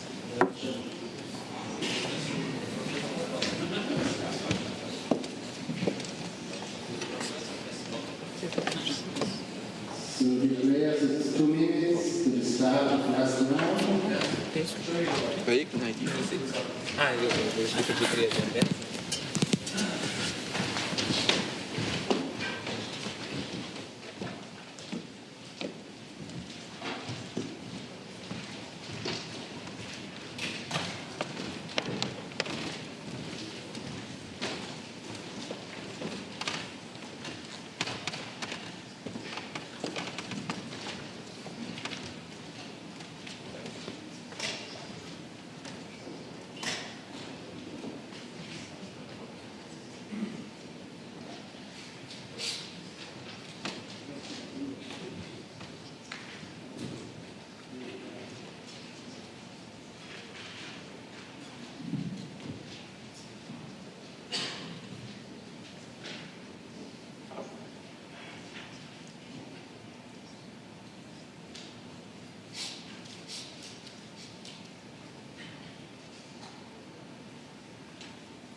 So, kindly welcome here to the possible last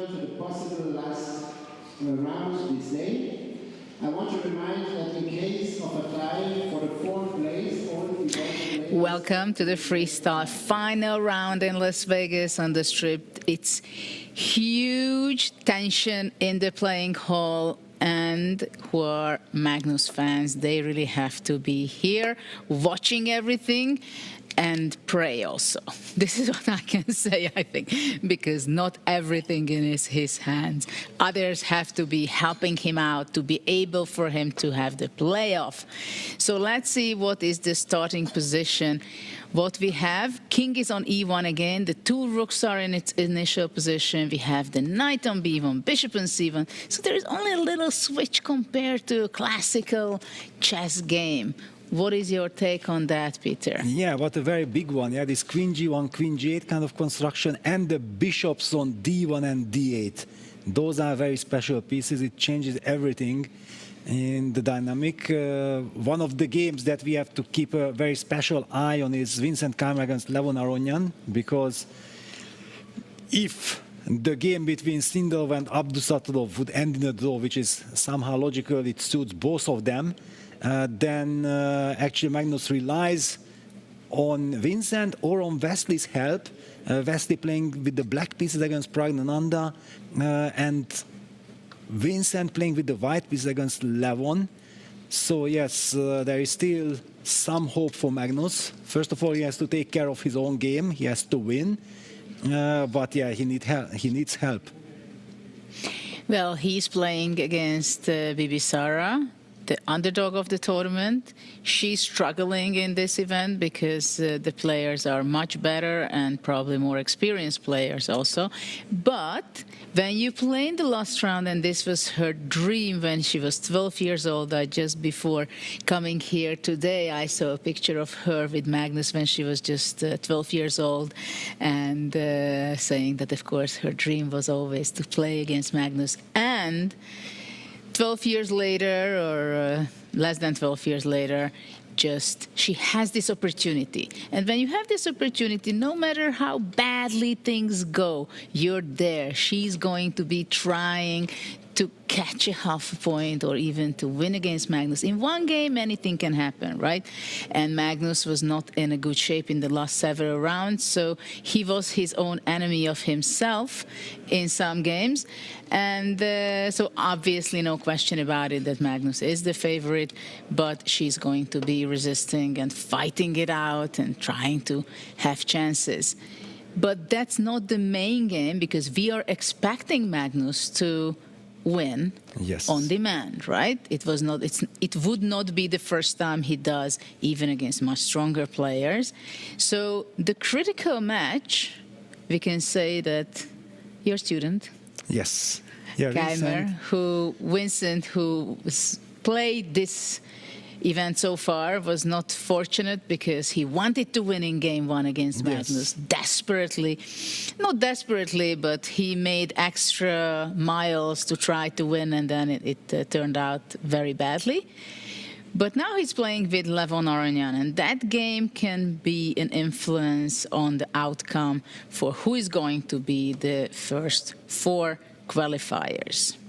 Yeah, it's a very interesting opening also, yeah, that Black played f5 and then knight c6 and followed it up by e5. It's a very ambitious kind of setup. If Levon succeeds with everything what he wants, then he will get a very nice position with Black. The big question is, will he be in time to get that?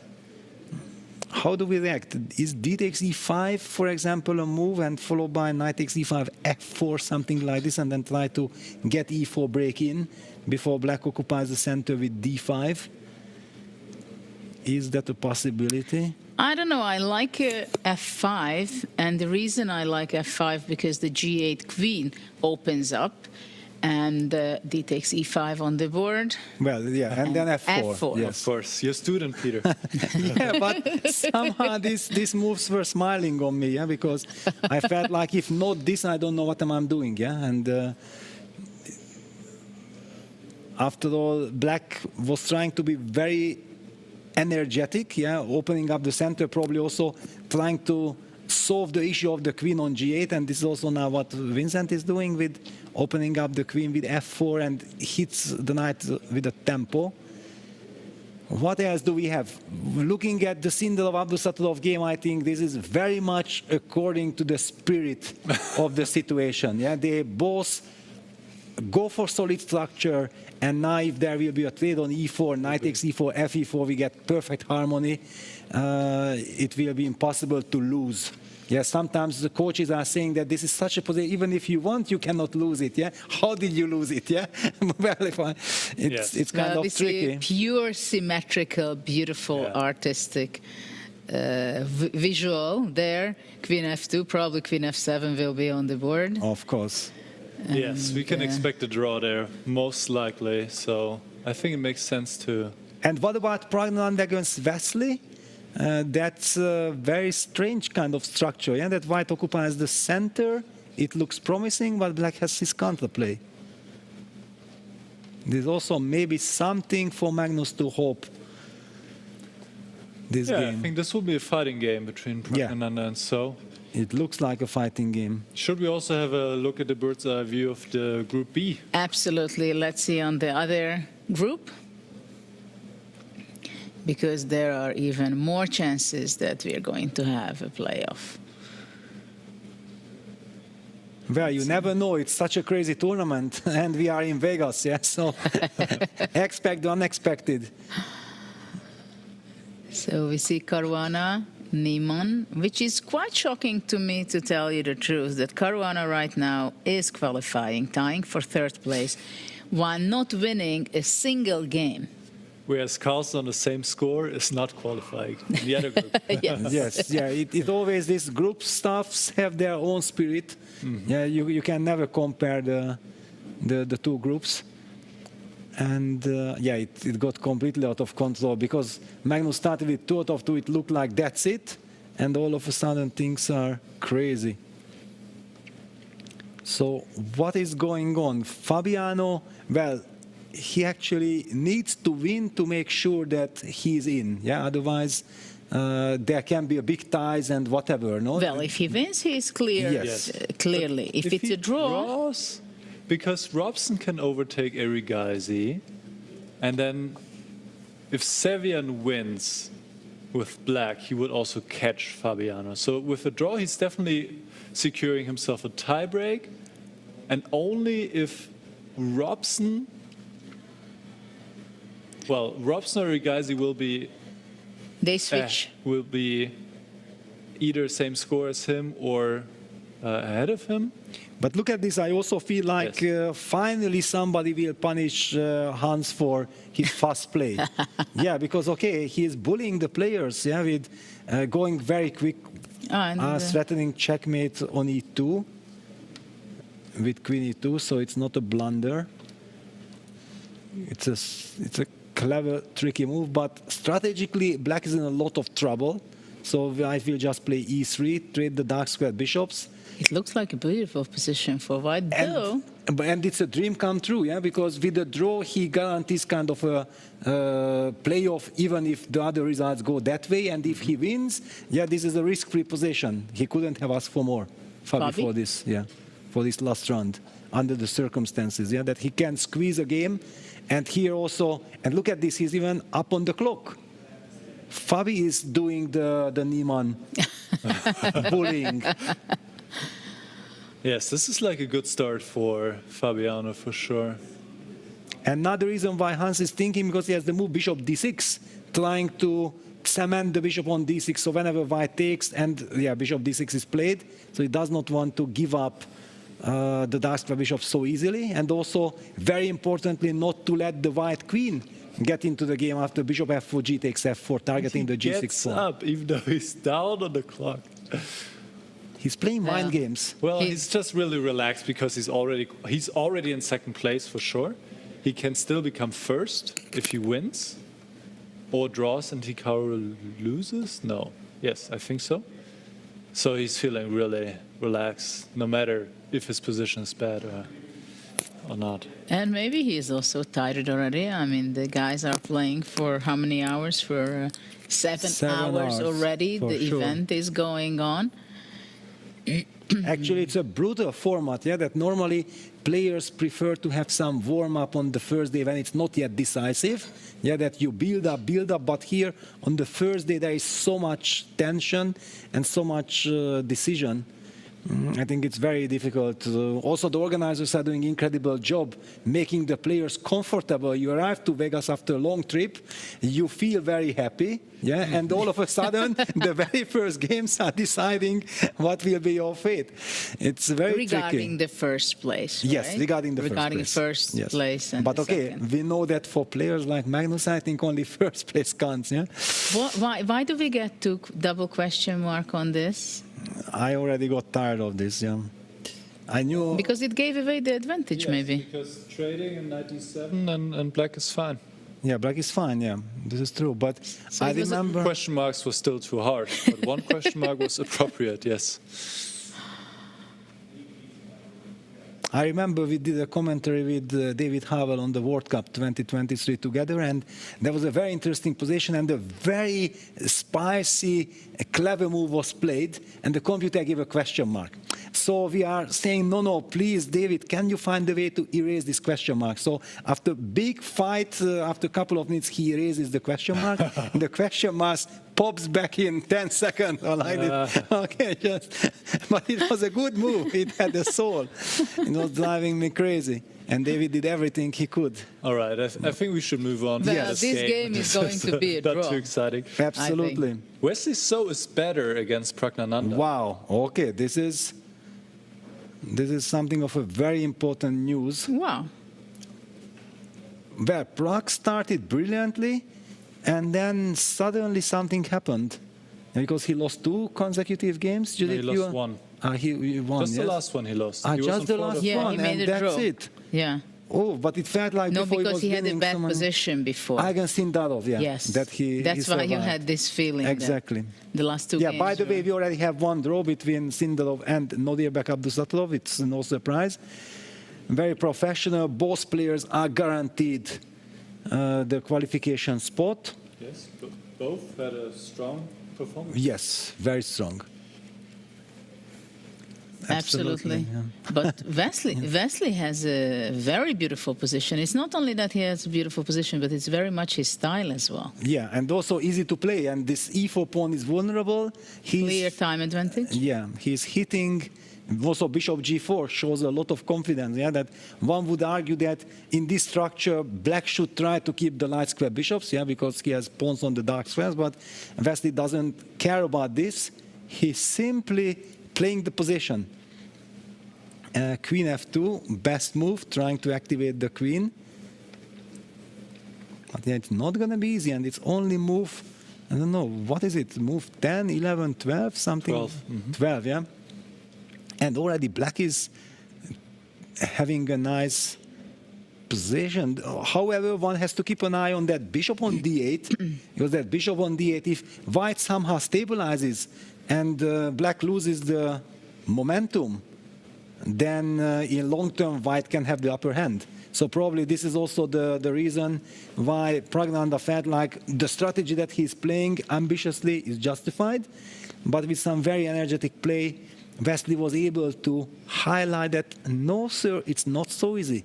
I have my own play. Queen f2.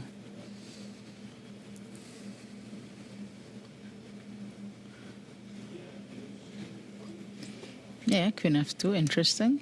Yeah, interesting. Yeah, because computer says that black is doing well, but okay, give white one move, kicking that knight back from h4, and if you have to fall back with the knight to g6, then you will never have queen g6 idea, which I think is a key idea in the position. The queen is back in business from g1 to e2, covering the g4 important square, but probably queen g6. Yeah, queen g6, but then g3, and then you have to sacrifice a piece with knight e4, gh, it's not clear. Or maybe knight h5. Knight h5 now, but then also you are not hitting the e4 pawn, I'm happy. No, queen h5, clever move. Clever move.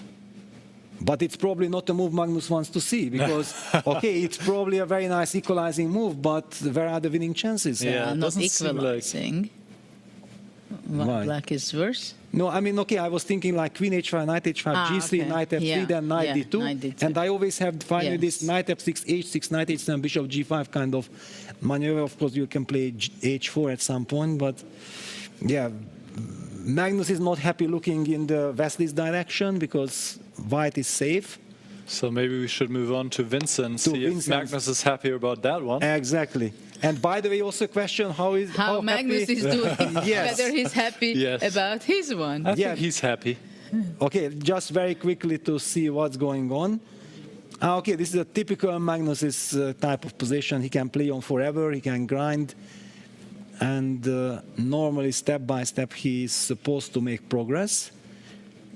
And then all eyes on Vincent. Vincent actually, according to computer, has a nice position, but he's down to 3 minutes on the clock. Oof. This is one of the problems of Vincent, yeah, that he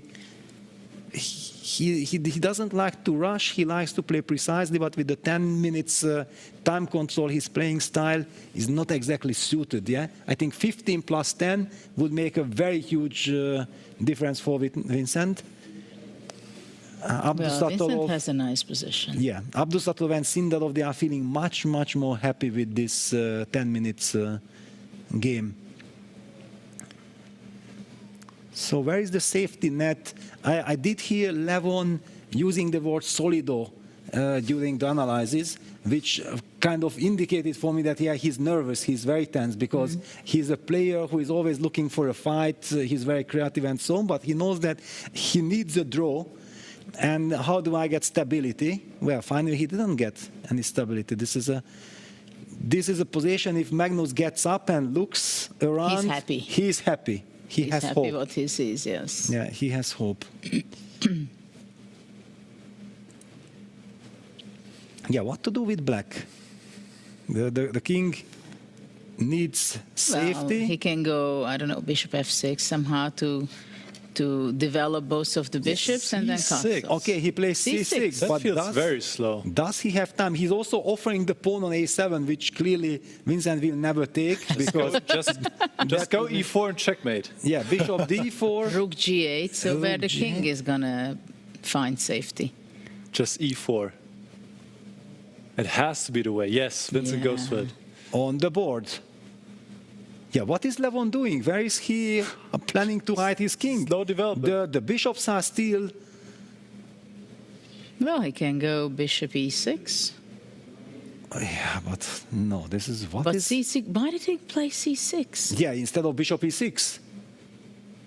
Yeah, if already you wanted bishop e6, then play bishop e6. It means that he wanted to keep the option of going knight e6, but this is backfiring. Okay, then he could play bishop d7. No, maybe this is what he wanted, bishop c7. Yeah, but forget about the f4 pawn. It's all about opening the position. E takes d5. E d5, yeah, very tempting. I can. Isn't it a killer? I cannot resist myself. Yeah, just e d5 and also destroy the structure. And then bishop b3 bishop comes. b3. I Yeah. mean, you have the isolated pawn on d5. Or, I mean, you have no other choice, right? After he Yes. takes d5. Yeah, e d5, c d5 is strategically horrible. So Vincent is doing the work for Magnus. Let's see. Yeah, yes. but he has little time on the clock. Yeah, that's the only problem. Yeah, e d5, bishop f4 blitzed out. Oh, bishop e3 is Bishop also very E3. strong now. Bishop e3 seems to be a killer, but Bishop e3. But do we need it? You don't need it. King b1 is also good, but bishop e3 is even better. It's very tempting, yeah. Bishop e3 is super tempting. But this is a problem for Vincent. It would be so much nicer if King b1 would be the best move. He would blitz it out. But now he's hesitant. I have also bishop e3. Wait a second. But bishop e3, I mean, Well, the only gaining the problem, tempo. the only problem it can be for Vincent that he's spending a lot of time choosing. Yes, exactly. But basically, you should just close your eyes and you make one. Easy said than done, yeah, because he knows that he has a choice. That's the problem. Magnus is And barely it's very better anymore, enjoyable by the too. way. Sorry? Magnus is barely better anymore, by the way. Actually, the way how Judith beautifully described the story of Vivisara, I was not happy hearing this, because these are the situations when miracle can happen. Yeah, that this is her dream to play against Magnus, so she Yes. doesn't care about the result. She's happy if suddenly she makes a draw, wins, then she will forget all the other losses, because then she's just in heaven. It's a very tricky spot. But of course, Magnus is Magnus. He should. Vincent is completely winning now. If Bishop b8 was played. Bishop b8? What a sad move. What is this? So bishop a4, bishop g5. Yeah, bishop g5 Bishop is the move G5. that comes automatically. Ceiling. But okay, bishop b3 is also Bishop very e3 also good. logical. Levon should not survive this. His only hope is the clock. 1.5 minutes. So for what would Vincent. f4? You go bishop c5? Yes, f4, bishop c5. Also, dc6 Oh, is there. d6, yeah. d6, dc6. Okay, cd5 played. Oof. It's Vincent painful goes to watch 92. what's going on with black. Very positional, 92. He's slow playing the position. Yes, because simply, yeah, but this is also showing off the strengths of the position, yeah, that actually the only piece which is not participating is not transferred, the knight is coming, black will never be able to play bishop e6 because then the knight comes and captures, and this is Vincent's style, just step by step. Why to deliver a checkmate if you can improve your pieces? Well, it's matter of taste, yeah? Of course. And in this position, you can choose. No, but it's actually insane to see Levon, yeah, a player who is extremely creative and like this, the nerves. Now, Bishop by the G5. way, bishop g5, these are our nerves. Oof. Bishop g5 played. Oof. Powerful move. Ooh, it hurts. It hurts, yeah. Okay, how to put up a fight? Fight? How to continue the game? The game. Do you know what the computer suggests as the best move? Bishop f4 check. Okay, don't tell me, no, but this is crazy. This is absolutely crazy, because of course I'm happy for Vincent that he is now getting into the right mindset after he's getting rid of this horrible stupidity that he has made in the first round against Magnus. But it's too late. But for tomorrow's tournament, it's kind of promising. Well, also if he beats Aronian and he gets to 5th place, he can choose who he wants to face. Okay. Next. So But that's okay, also the other group is extremely tight. So whom do you that's pick right. there? Speaking from the other group, not from Exactly. this one. That's right. Yes, Yes, yes, I forgot no, about that. Yeah. What But about still. going to bird's eye view? I can see this position. Exactly, and also to see Magnus, because... And let's see Magnus and Prague also. How is he doing? Well, Prague is doing Prague well. is doing well. Yes. He should not lose. He's with Wesley. So basically, Vincent is doing the job for Magnus. Now the big question is, Magnus doing the job for him? Let's go to Magnus' Yes, game. absolutely. Absolutely. Let's go to Magnus' game because finally he has to win. He has to win. Actually, wait a second. Computer says the blunder. Is it A4? A4 might work for Magnus, and then it's a win. Yeah? Oops.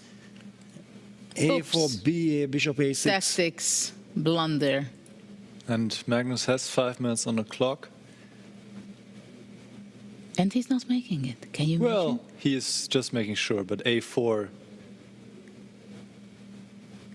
Can you screaming to imagine be if played. he's not going to play A4? No, he will play it. He will play it. If he wouldn't play A4, it would be shock of the day, yeah? Well, we had some other shocks already. Him getting checkmated against Wesley So was definitely the shock of the day, and nothing will beat this. Which one? Him Against being Wesley. checkmated against yes. Wesley. Yes. Yes. I mean, also of the other moves, white is better, but after A4, white is basically winning, because you're winning a pawn. But wait a second, so A4, B takes A4, Bishop A6, rook B8. Rook C B8, yeah, Bishop B7, Rook B7. Are we happy, or we are claiming that this is Tigran Petrosyan's legendary positional exchange sec? No. I don't know, Magnus might not go for it.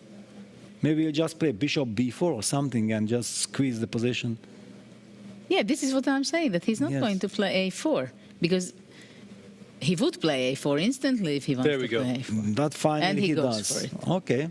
This is nice because it means that he has spotted right from the beginning, then he understood the resources. That it's still the best. That there is this exchange sacrifice and he knows already how to handle You're the very kind saying the exchange sacrifice. exchange sacrifice. It's all part of the plan of Lily Sarah.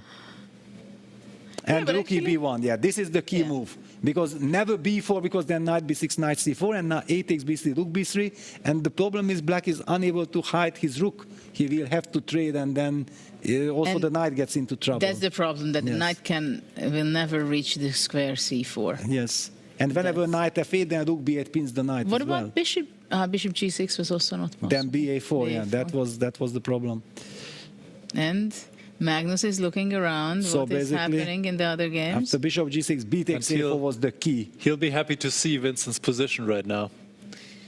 We'll be very happy. So yeah, this is the... Pratananda drew. Yes. So basically, if Magnus wins and Vincent wins this completely winning position, yeah, and Vincent has won, Levon resigns, so It means all they eyes- play a playoff. They play a playoff, yeah. Which is... And look at this, Magnus is looking around, he will be very happy. Crazy that he gets a situation. chance still. He still What a has to relief. beat Levon in the playoff then, but first he needs to win this game. Yes. But because of this knight's problem, this is actually looking like a horrible situation. Black will have to stay passive with Bishop E8 because the knight can never move from D7. But it's not so easy to win, actually. E5. E5. Okay, Rook B7 will be played. Bishop E6. Yes, okay, but Bishop C3. And? Just keeping the tension. And I hope that you collapse. Because it's a, What a nice hope. well, it's a losing position, yes. Because It feels like it should be. Yeah, of course. Okay, white has all the time in the world, right? Because black can never even play King F7 because of the pin. Yeah, so But I can go King F8. yes, you go King F8, and then do I go with the King to C6 all the way via B5 C6 because you are tied down? But I don't know if it's so simple. At some point when you go far enough, I'm going to play E4. Okay, but I'm never afraid of this E4 business. Then just Bishop D2. By the way, tranquilo. Fabiano has beaten Niemann. So Wow. Fabiano is definitely qualifying. Finally, he won his first game. Yes, and clutch. Yeah? Wow. And Arjun is beating Ray Robson. So it looks like it will be Hikaru, Niemann, Fabiano, and Arjun. Yeah, Arjun has just won, and that also means They finished also. Yes, Sam cannot catch them anymore. So no playoff in Group B. But it's crazy, yeah, that what is destiny giving us, yeah? Magnus always destroys Vincent's tournament, and then Vincent gives Magnus the chance to Make come the back, playoff. Crazy. Oh, white can take on e5 twice. Yeah, and then rook e7. That's it. I told you. Just wait, and black will collapse. This is the point. Yeah. It's a strategy. That's the strategy. Yes. Take on e5 twice, rook e7. And yeah, look at this. It's happening because of the body language already clear. He knows it. He Yes, sees of it. course. He plays it. He just double, triple checks. No more surprise. I think Magnus also feels like, wait a second, the second round I just crushed Levon Aronian with black. How come that he's so much ahead of me? What happened in this tournament? It's crazy. And exactly because of this fact, I feel like it's kind of logical and it's justified that they will get a tie and fight it out. Because if Levon would have beaten Magnus before, then I would have been really rooting for Levon that, okay, I mean, yeah, that's it. But like this, it's, I think, absolutely fair for the tournament because Magnus was crazy enough to lose that winning game against Wesley. Yes. That's why he got into this situation. So he deserves a chance. Deserves a chance. Yeah. I think also Bibisara sees these tactics. Bishop e5. Of course, but what to do? And there you go. You only take on e5 if you already know the follow-up, and bishop e5 played. Well, bishop g4 will be played. Bishop takes g7. I know, I know. Yes. Bishop g4 now. Yes, knight e5, Just resign. Yeah, this is absolutely hopeless. Okay, now bishop takes g4. Okay, does not help much, Well, but sometimes it two will not versus be two. fun. Yeah, Yeah, no, of but course not this one. Not this one. Yeah, this one is. Maybe knight g4 and knight f6. It will It be gives played. more. But It okay, will- it gives absolutely Yeah, nothing. I understand. White king walks to f5, Yeah. goes g4, f4, g5, and we both know, we all know what's that.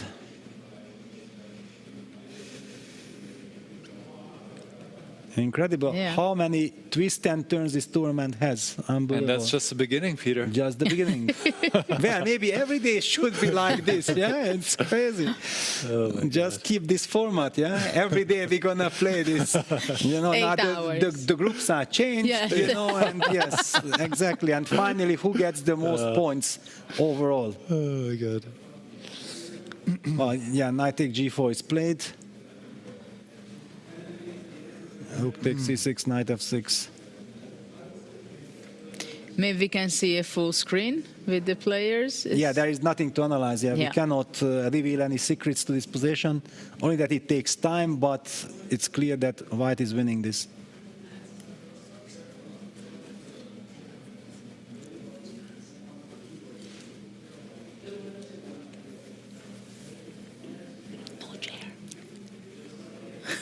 Well, we need a chair.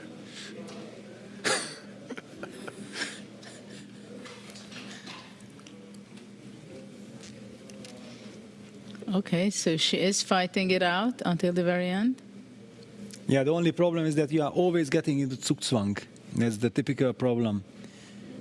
If black could just stand still like this, it would be the best what could happen. But h5 is weakening, moving the king away, then you give the way to f5 square for the white king. That's automatically over.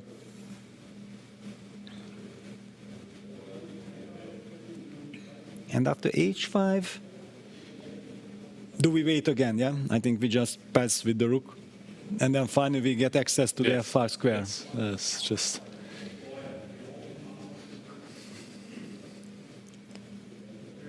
g3, yeah, avoiding h4. White to give the chance to play h4 for black. And now again Zugzwang, and white gets access to the f5 square with his king, and that will be it. After that, everything falls apart.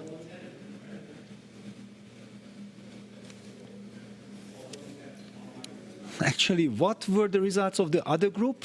Because here we are knowing that it will end in a rapid playoff. In the or other blitz group, playoff. there are actually two games still going. Hikaru is still playing against Vidit, and Dominguez is still playing against Sevian, but the results don't really matter. And Arjun against... Arjun beat Robson. and Fabiano beat Hans, so the 4 players qualifying are Hikaru, Hans, Fabiano, and Arjun. Ah, so everything is clear already. Okay. Yes, I'm quite sure. Yes. Yeah, it does make sense because Arjun, Fabiano, they were in third and fourth place and before they the won, round. yes. They both won, so they cannot be overtaken. So Fabi was extremely professional, right? Drawing everything and then finally winning the last game. Yeah, Magnus goes G4, yeah. Style is G4, not even taking the pawn on H4 because it's much more important to break that fortress kind of position. King F5 and G5 both are coming.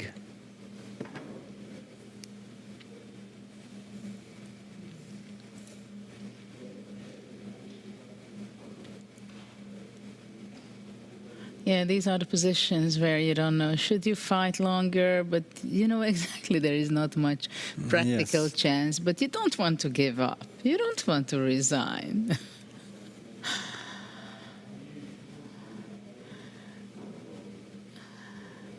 You can always fight, but Bibisara went down also in time and in position. Yeah, but this is usually what I like to say to my opponent. If you continue the game, I can give you all the time in the world. Please continue, but you don't want.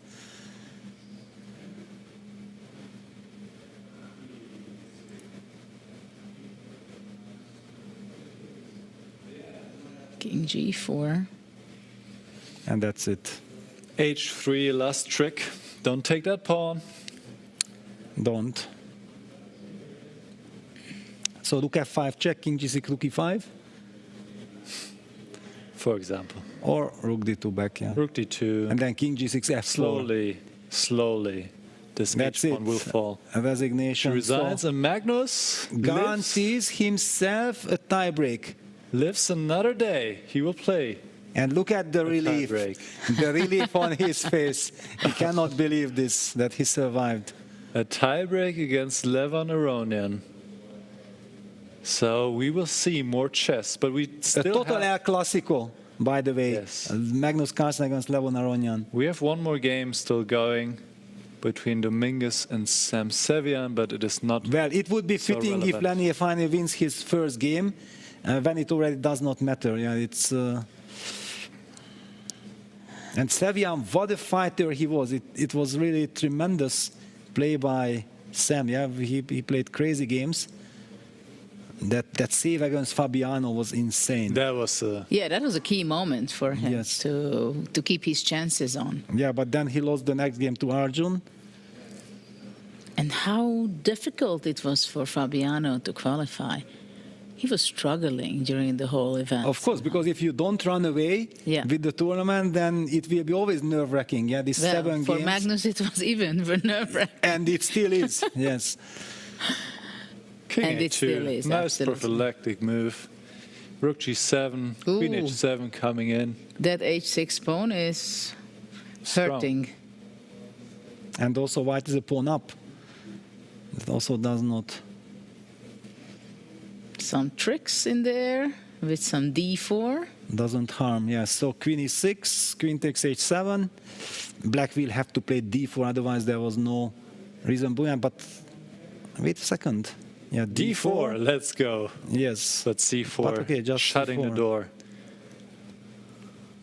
Why, you think knight D7 was not good enough, or it was not possible? Well, just no. Why to do it? Yeah. Why to calculate, right? Exactly. No, we don't do this.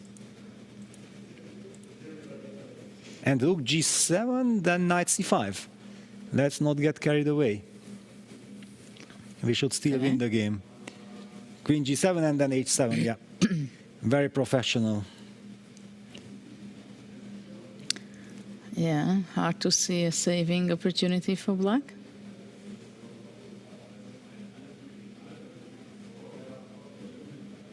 For Dominguez, it's going to be the first victory. Yeah, first but victory, but he's -2, yeah, so it's... Too late.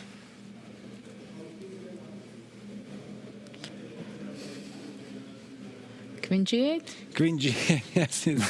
Just to make it painful? It's the move that comes to mind in such situations. Yes. Why to waste time and move away? No, Queen G8, E2. Yeah, look H1.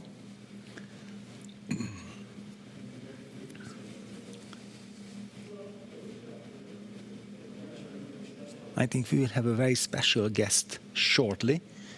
We are not revealing who it will be, but a very special guest. E2, knight f3, yeah. Basically, Lenny just wants to make sure that I want to be as precise as possible. But rook d1, isn't it a draw with knight c1? Yeah, be careful, yeah, because sometimes when you want to be super smart... You can just promote, no? Super precise. Yeah, because knight c1, king b1, you are walking out, but it's a little bit murky. Okay, h8 queen. Let's put it. Down to 10 seconds. Yes. h8 just in time.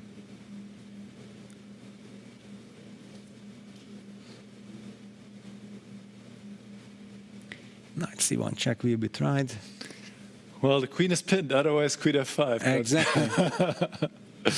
No, this is it. The last game. And king c2, probably the last move of the game, or knight a1 check, king c3 will be tried. Some spite checks. The only problem of knight a1 check is that white only has one move. So it's not a try. Yeah, and there is the handshake by Sam Savian. But I would like to applaud his overall performance. He was fighting like a lion. And nice victory for Lenier Dominguez, finishing on high note. Yeah, absolutely. Nice game, nice win. But now we are very fortunate. We have a special guest. We have the winner of one of the group.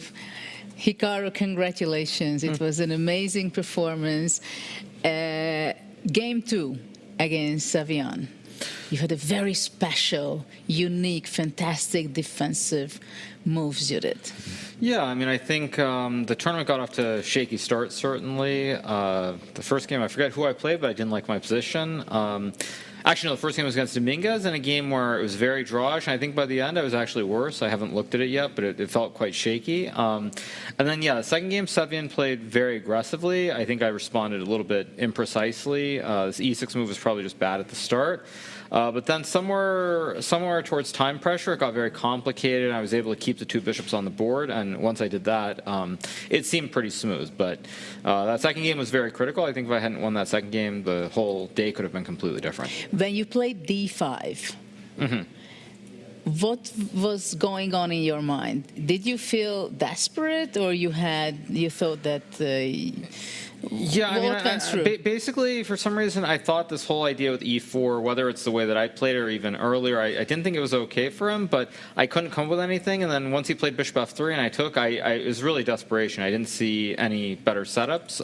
But wait a second, Hikaru. Maybe, Nicholas, could you pull up that game so that we could then show? Because Hikaru has all this insight just to share it quickly with the public. So this is the moment you were just saying that here you felt like there was nothing better than well, I mean, yeah, because basically I thought the way that Sam played with knight d3 and knight d2 was very principled, and I didn't react well at all. And d5 here was just desperation. I didn't know what else to do, basically. I thought that I was in trouble, but at least there's a weak pawn on b5.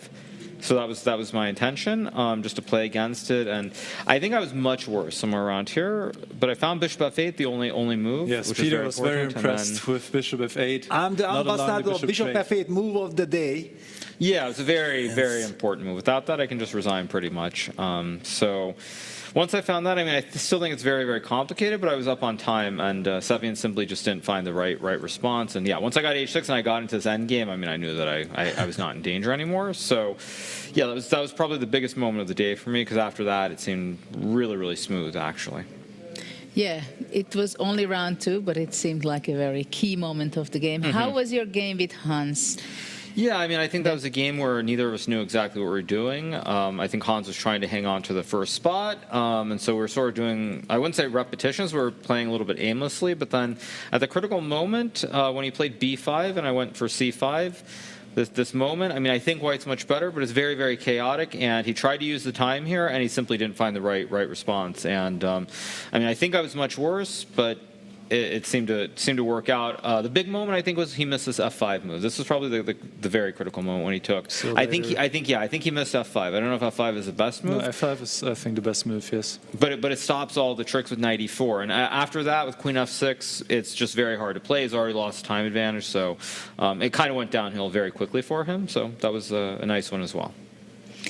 How did you expect the day to go? Is it something over your expectations, or this is what you hoped for? I mean, I think the goal is to finish in the top four. It doesn't matter if I'm first or fourth in the group. It's just as long as I make the top four. So doesn't matter. I mean, I guess the good thing is I get to pick, but of course, can it also be a curse?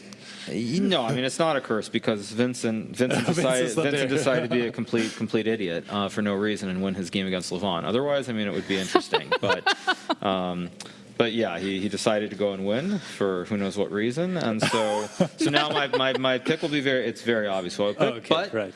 I think on the other hand, everybody gets the match they want. Well, first Magnus still has to play against Levon. Yeah, okay, but I mean Levon is obviously distraught after losing the last game. I'd be really surprised if he's able to recover. So I mean, I think the fans are going to get what they want tomorrow. They're going to get the match that everyone wants to see.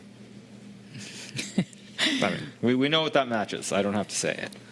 But I'm not picking Magnus. That's right. I didn't think about this at all. So hands against Magnus. I mean, it's forced match. I mean, I will just say it. I mean, I don't even need to go to the dinner because I mean, I'm not picking Magnus. So it's very straightforward. Right. That makes total sense. Yes.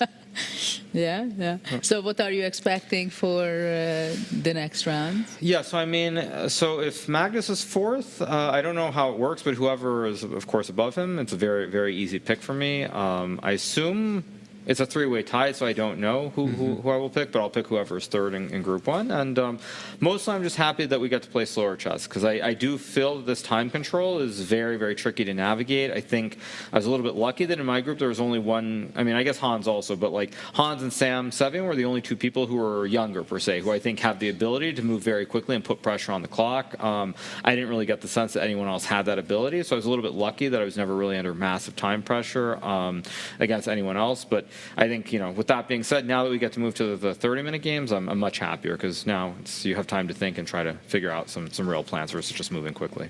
It was very clear that Hans's strategy was playing extremely fast. Generally, he played pretty fast, but against you, it was like also very fast.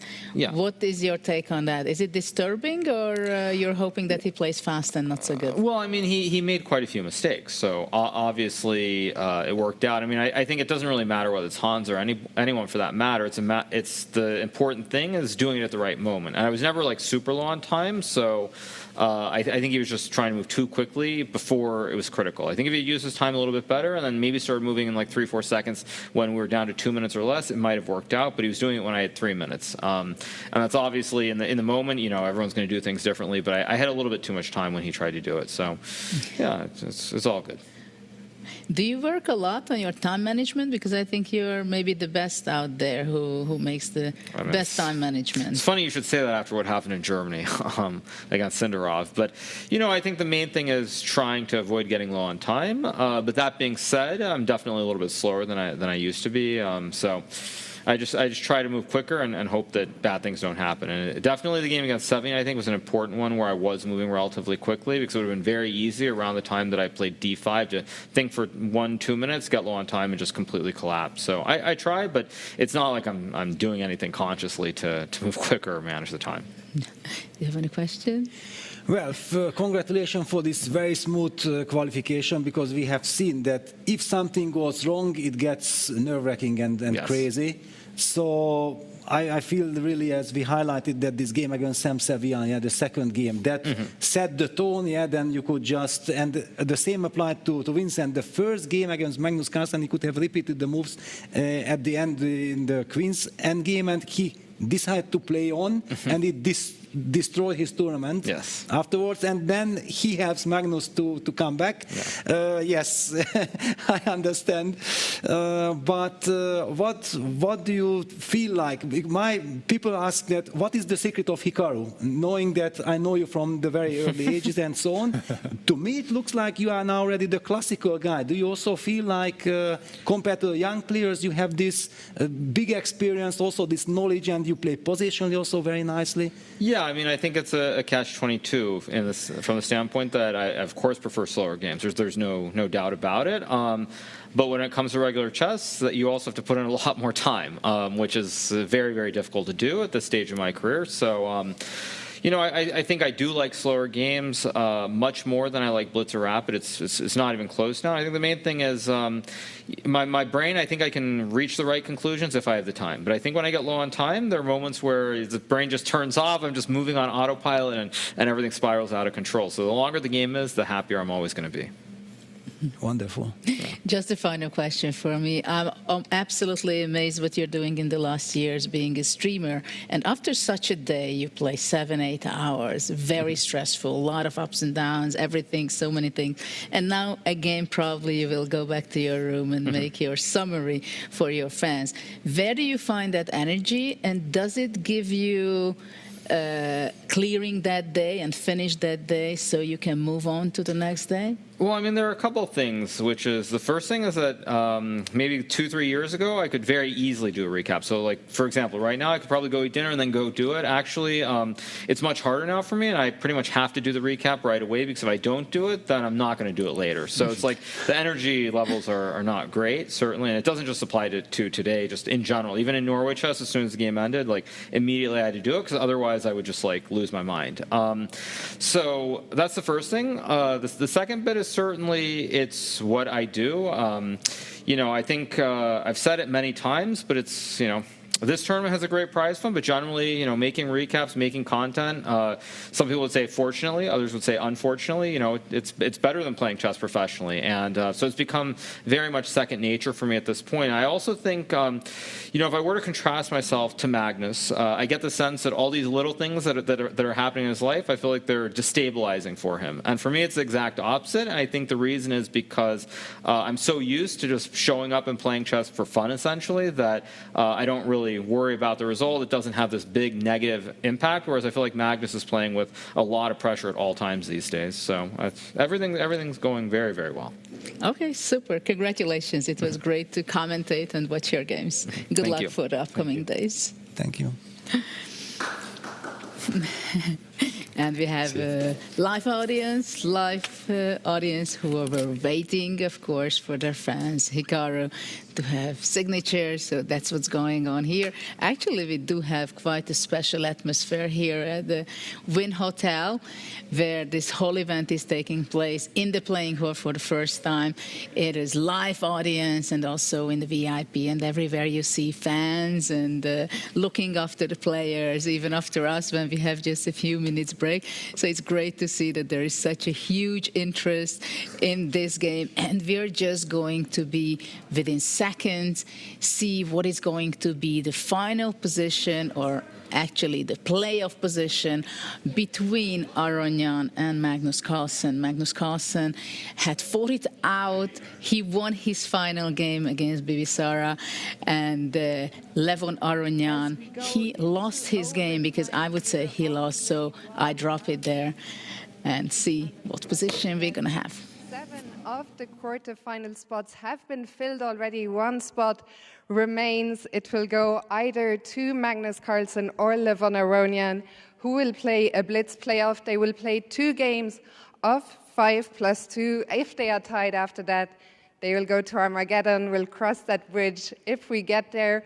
For now, welcome to the stage to help me with the draw, the founder of ChessBase India. Give it up for International Master Sagar Shah.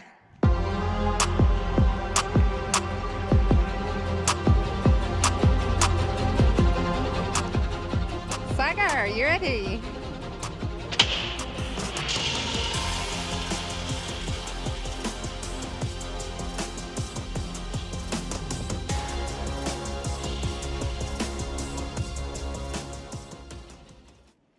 The number is 482.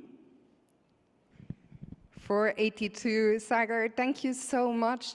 Since the players only have 5 minutes to prepare, I'm going to skip the questions so that they can get their focus time. You're going to head back to the studio, but make sure to follow ChessBase India, of course, for all their content. Thank you so much. Enjoy the show.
Well, it is interesting to follow now the playoff because obviously they had the 5 minutes break. At the same time, they don't talk with anybody because they are not allowed to talk with anybody. So both of the players actually took their places at the board. And it means that they are trying to get over the stress, trying to understand the situation, the position, and of course both players has to forget everything what has happened today so far because everything will be decided on the next 2 blitz games. It's going to be 5 minutes for each player and 2 seconds per move. Of course, psychologically, we can say that Aronian is destroyed a little bit, while Magnus Carlsen feels that finally he has an opportunity because everything went on his way. What do you think, Peter, about the starting position? And in these seconds, what could go on the mind of Levon, let's say, playing against Magnus after this horrible position? Yeah, it's crazy situation. Magnus is clearly relieved. He will have all the energy and adrenaline to go for the playoff, while Levon has to try to forget everything and show his absolute best. I'm kind of looking at the position. I'm puzzled. We see the White King all the time on E1 in the last couple of games. That's kind of crazy. It does not really happen, but a couple of seconds and we will have liftoff. Yeah.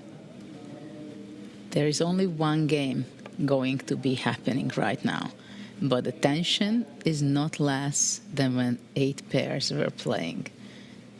Because in the next 20 minutes, we're going to see who qualifies, who is going to be the 4th qualifier in that group. And C4.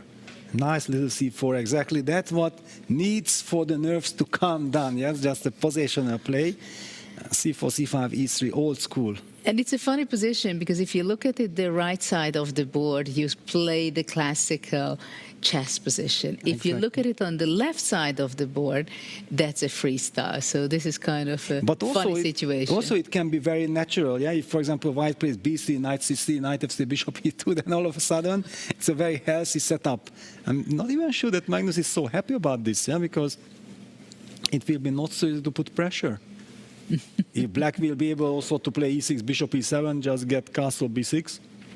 Yeah, we get very quickly to a very regular kind of position. And indeed, I'm not sure at all whether Magnus is happy about this. What do you think, Nicholas? Does Magnus happy about the fact that he has to go back and play very much within a few moves? We are going to see a classical chess position.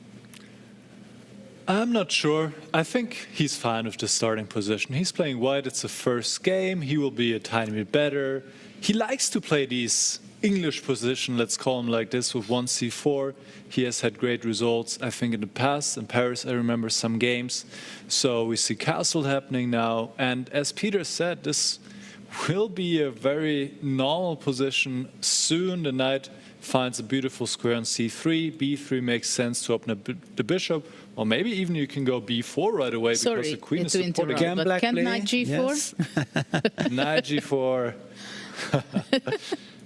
Sorry to interrupt. Of course, this is a typical motive with the queen, knight, and bishop lining up. The threat of bishop takes f3 is indeed forcing white to go g3, which would weaken the diagonal. I believe Aronian is certainly considering that. But he played bishop G7. Played bishop G7. And after b4, this chance is probably gone.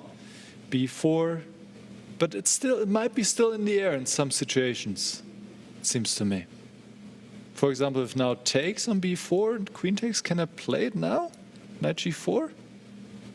Oh, wow. Because if bishop takes g7, bishop takes f3, I'm again threatening a checkmate, and after g3 I could probably take on e2. It is a big mess, but none of this happened. We should get back to the game because the players are moving quickly. Magnus is ahead, 1 minute on the clock, so especially with such a quick time control, just 5 minutes for both players, this could become a big factor at some point, Jude.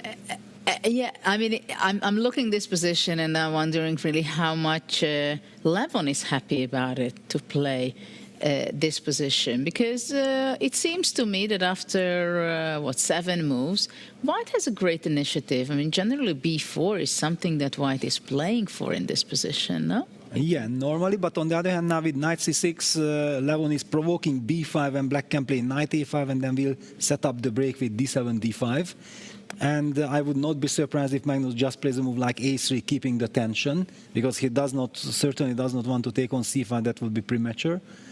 So, but after a3, I would really go for knight g4. Wow, and he takes on c5, so what is the follow-up? Because it felt like it's a premature and just h3. No, but this is absolutely nothing. He doesn't want to see that opportunity for black to go knight g4. Yes, but this is a little bit of a panicking reaction. Yeah, that Magnus. Yeah, that giving up the chance to fight for an advantage, just like this. Yeah, that is surprising. Very unexpected. Yeah, very unexpected. If you go, you want. Very strange, right? Yeah, takes d6. There is absolutely no problem for black. Next move is rook b8. Surprising decision by Magnus. Yeah, surprise. This knight g4 was hanging in the air. It was driving him crazy, and probably that's why he felt like, no, I can't play a3, and I don't have the energy to think. Let's not forget about this, that the players played 7 games. When did our show start? Basically 11. The players had to have 10:30. Yes. Yes, so already to getting 10:30 to the playing hall means that you had to have an early breakfast, you had to make sure that you wake up early and so on. Not the usual. The players are here for 8.5 hours already. With all the nerves, all the tension, everything. So maybe actually Magnus says like, you know what, I'm enjoying this position. I can't blunder anything. I don't need to calculate anything. I will just rely on my feeling and slowly try to squeeze something.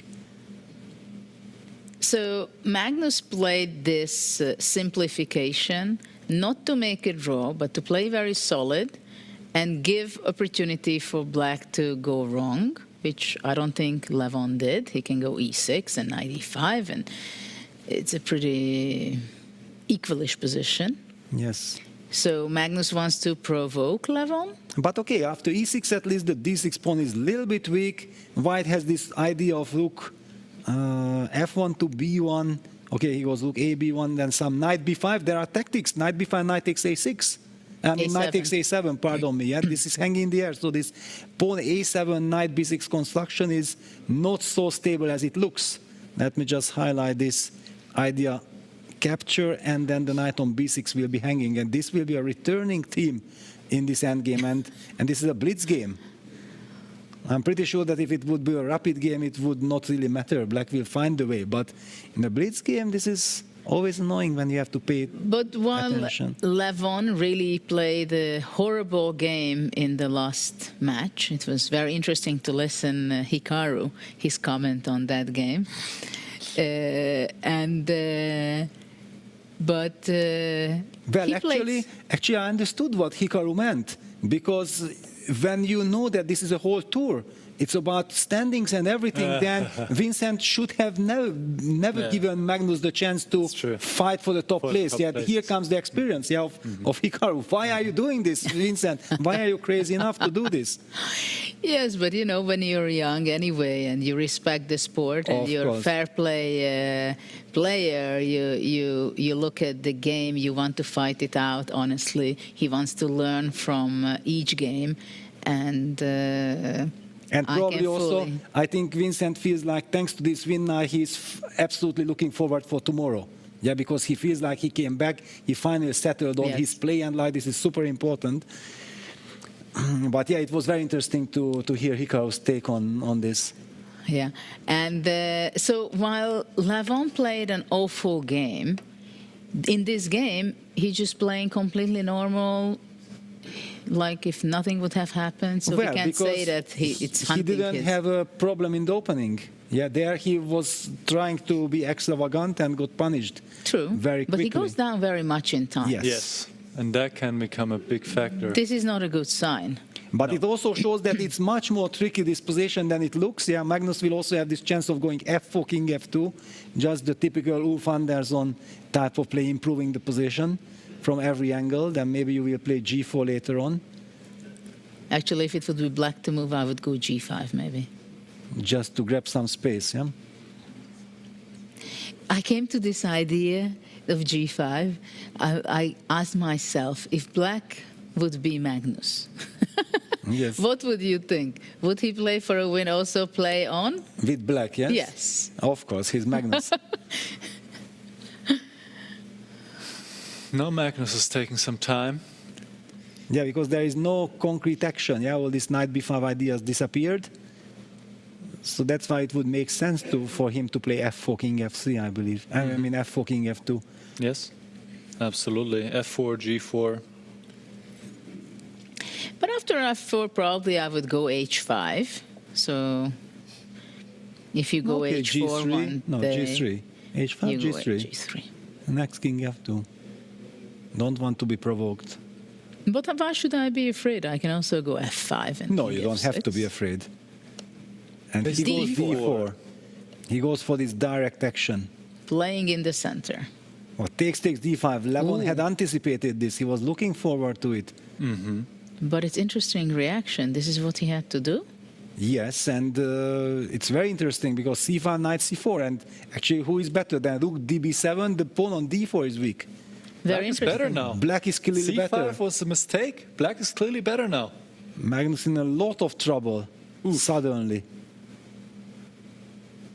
Down to 40 seconds. The d4 pawn is vulnerable. Rook db7, a5, a4, hanging in the air. Rook b4 coming. The live audience, we see. I'm not liking this. So uncharacteristic of Magnus. Knight d1, look at that.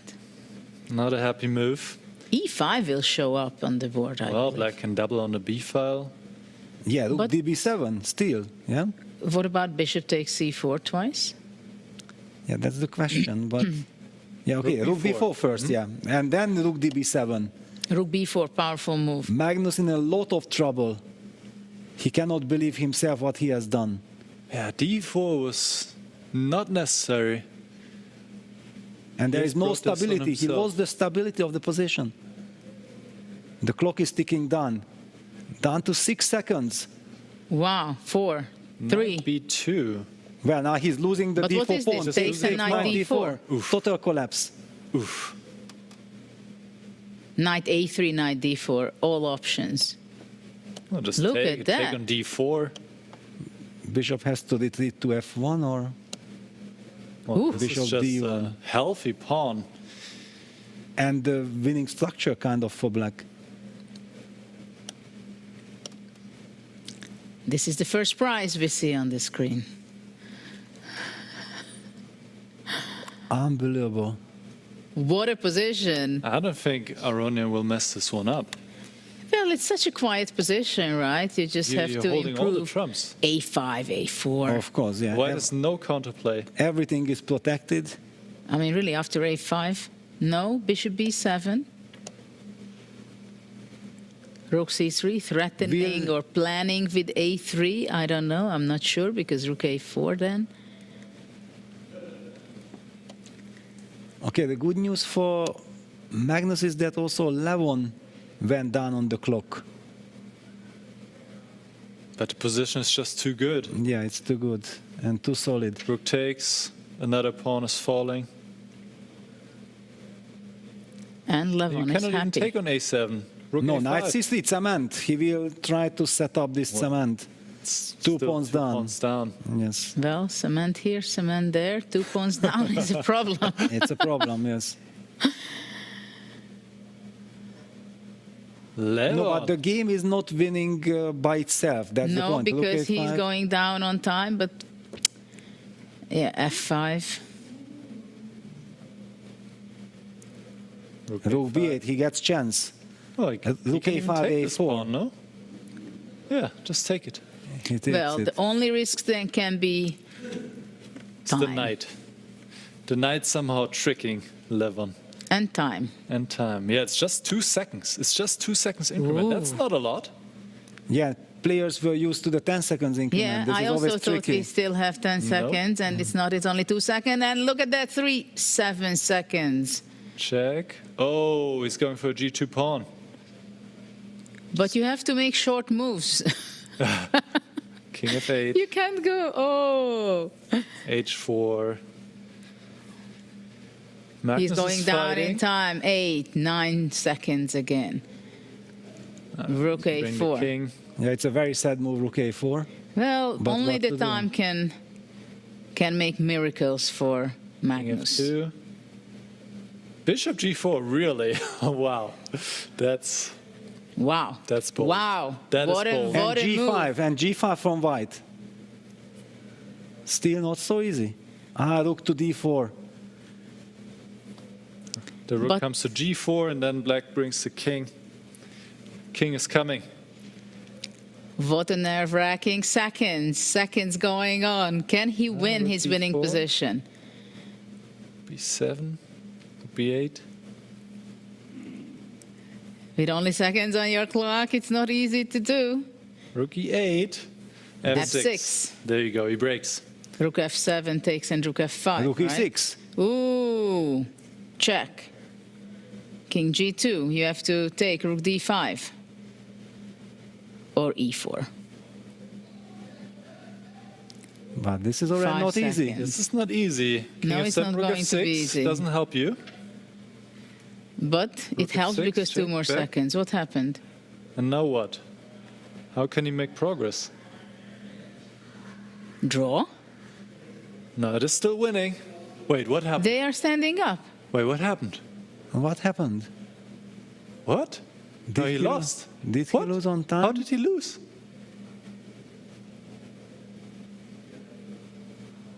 Oh, rook Magnus F3. won? No, Magnus lost. No. Wait, what? No, I see the king in the on the board No, for white. No, 11-1. Yes, no, it was King E5, King D4. Yeah, rook E5, rook F5. That's it. 11-1? Yes, 11-1, yeah. Where do you see it? Well, on my screen. Oh, your screen. And also I saw the kings. Now we see it there too. Wow. Incredible. Wow. But Well, I'm Magnus surprised was- that Magnus resigned. Or did he lose on No, time? I think there was something with the time which we were not following on the screen. It was a delay. You think he lost on time? I didn't get this confirmation, Okay. but Well, he I, lost. I That's- doubted He lost, that he yes. would resign. Yeah, no, he wouldn't. But he got punished for his decision to exchange playing- queens. Yeah, playing and then suddenly going D4 instead of just F4, King F2. Yeah, Yeah. like 2 minutes on the clock against 1. Yeah. He spent Just play 1 F4. minute and he played D4 Yes. and his position just fell apart. And Levon instantly took takes D5 and kind of he expected the move D4 that this will be my chance. Until we will get the next position, maybe we can go back, Nicholas, for that specific position when C takes D5, D4, what Peter just Yes. mentioned, because it was probably the turning point. And Absolutely. if we can just talk about this position, what really Magnus had in his mind? He wanted to win desperately. Did he think that he can just play whatever he does? He has a good feeling for the position, and it's only him who is going to be Well, posing problems for The point Levon? was that he spent 45 seconds on this decision of going D4. Yeah, so he really this was the move that he spent most time on, and then He spent 1.5 minutes. 1.5 minutes. Yeah, he spent awful lot of time on D4. Yeah, that's what I kind of felt. Yeah, and then going D4, and then it's basically a losing move. Getting yeah, so this into a was losing really structure. the turning point in the game. I think so far, up until this point, what he was doing was okay. He didn't press so hard, but he was pressing on the clock. In this moment, he's up 2:32 against 1 minute and 7.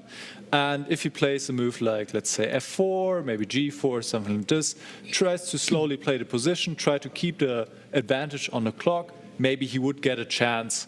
Maybe not. Maybe position would end in a draw. Instead, Magnus spends almost 1.5 minutes, goes down to 1 minute and 6 seconds from 2:32, plays D4, which Levon anticipated, quickly responds by taking and going D5. And already now, it is actually black who is in the driver's seat, because the move that you want to play and the move that actually Magnus did play, C5, creating a protected pass pawn was not good due to knight c4, and the white pieces are just not well placed here, especially pawn on d4 is weak. And at this point, you just got down on time. After you're up 1.5 minutes, you have a worse position, and Magnus could not save this one. Yeah.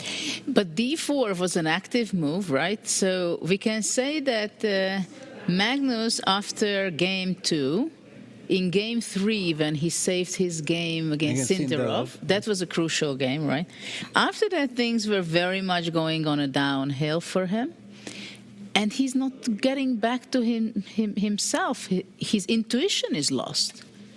Yeah, he's insecure. Somehow. Because d4 is something that was he insecure? He said, okay, finally I want to make some active move. Or because after d4 takes d5, I mean, he's the guy who understands these nuances incredibly fast and understands these positions, right? And suddenly he had to face, after d4 takes d5, c5 and knight c4.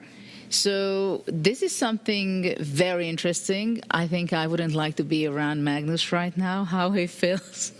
I think the only explanation that I can have is that he got fooled by the fact that normally this structure is good for white, and the black bishop on a8 is kind of a buried bishop. Yes, so probably from a distance he felt like this d4, cd, d5, c5 structure is good for me, and he forgot about concrete things. Yeah, and this knight c4 and then rook b4, and it does not matter. Bishop on a8 is actually brilliant because it protects the c6 square, and this bishop also went on to win the game later on. What a misjudgment. Well, absolutely an amazing comeback, we can say, by Levon Aronian after that horrible, horrible game which he wants to forget. But now we are going to the draw for the next game, what position they are going to get. So let's see. Welcome back to the second playoff game. Levon Aronian won game 1, which means Magnus Carlsen is now in a must-win situation with the black pieces. They will play the same time control 5+2, but with a new position. And to help me draw the next one, I would like to welcome to the stage co-founder of chess.com. Give it up for Danny Wrench.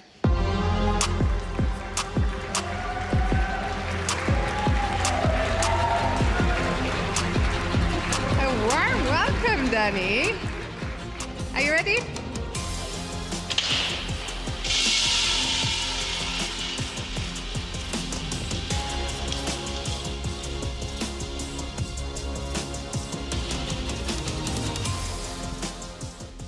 Position 383. Fantastic. Danny, thank you so much. We're all missing the bathrobe the first time you've been dressed. Give it up for Danny one more time. The players will get 5 minutes now. And to our audience, enjoy to the players. Best of luck.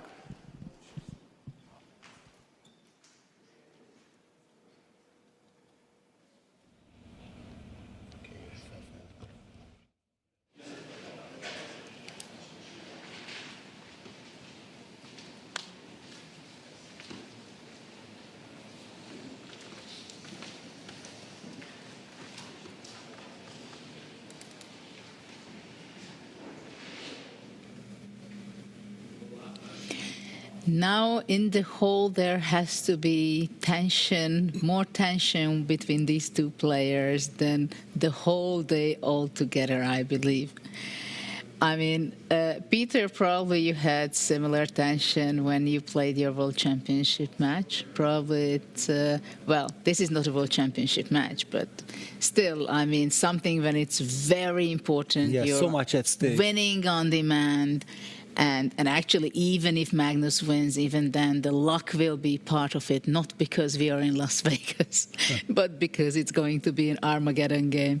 So what would you say to our audience? What can be running in Magnus's mind, apart from the fact that he's really frustrated?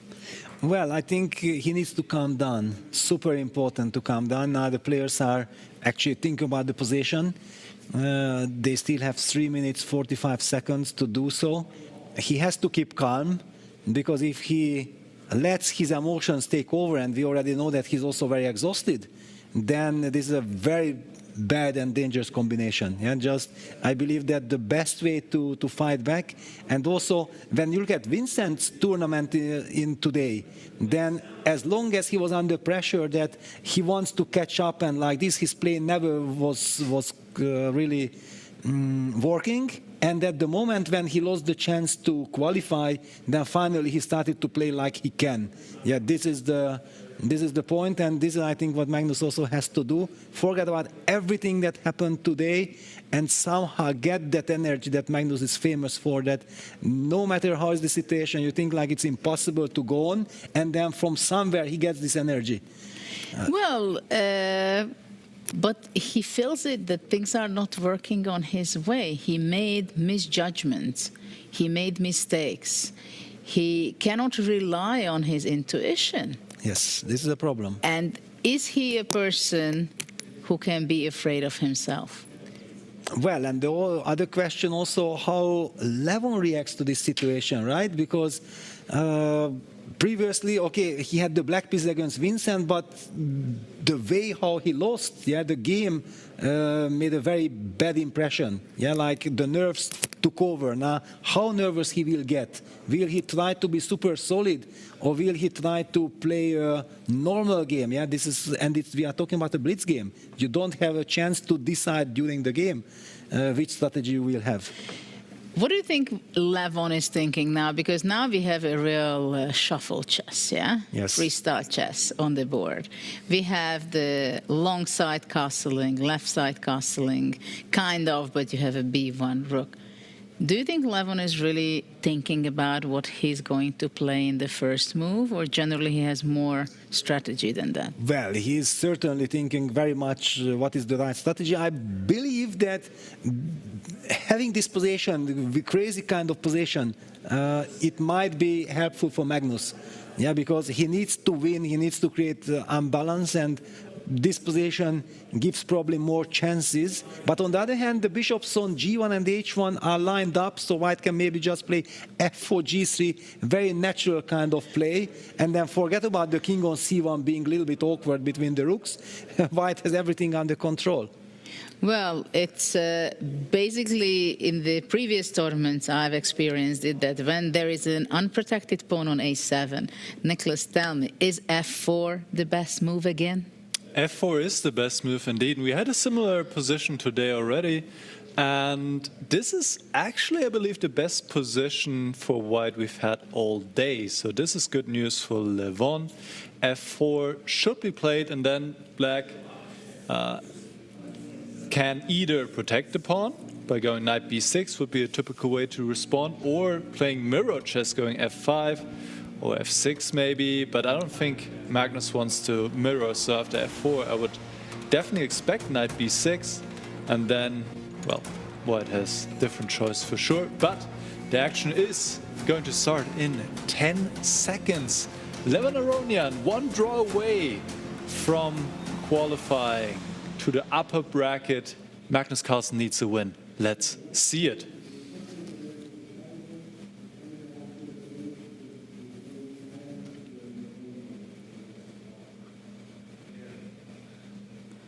The players are quite far away from the audience, but still, of course, the focus, concentration has to be 100% there.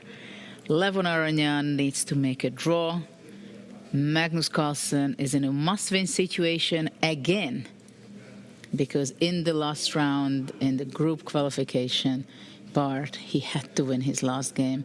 Now he has to win again, and we see the position f4, f5, knight b3, knight b6 symmetric, and e4, very healthy continuation by Levon. Yes, Peter? But he blitzes this move out. Like, did he really calculate or foresee everything? Wait, what is he going to do after e5? Because the pawn is pinned. Exactly. This is what I was also... Maybe he's trying too hard to simplify here. I think after e5, black might be a bit more comfortable already. Maybe or bishop g5. c5. G5 is also possible. Yeah, this is... What is Levon doing? Maybe he was too early coming out with some active moves like e4. And Magnus is sensing the moment. Yeah, he's pausing, he's slowing down.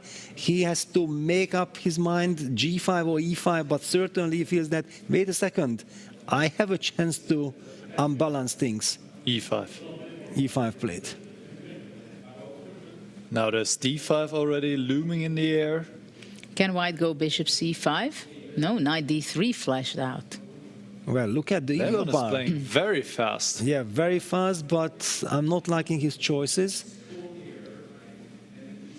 It's a little bit awkward what Can black Levon go is doing. d5 already? But then bishop g2. Yeah, the diagonal is Again. And the usual business. Yes, It shows up on h3. Yes, let's just show you there was d5, bishop g2, and there is bishop h3, so black is unable to get the benefit of the move d5. So one should not rush with that. Is it what Levon Well, had knight in mind? d6 is possible, knight f6 is possible. Knight d6, best move. Yeah, played on Hitting the board the bishop. with a tempo. It goes back to g2, it always Yes, does. of course. There we go. And now e4 or e takes f4? That is the big question. Because even ef, then black can play, for example, rook e8 and then castle along, and who will be faster castling? It Okay, might so also why be can't important. white do the same idea, playing queen f4, simplifying the position, playing symmetric game again? Why is it going to be different? Yeah, it's interesting that Magnus is allowing so much symmetry here. Yes. I would be afraid to not get enough potential in a position.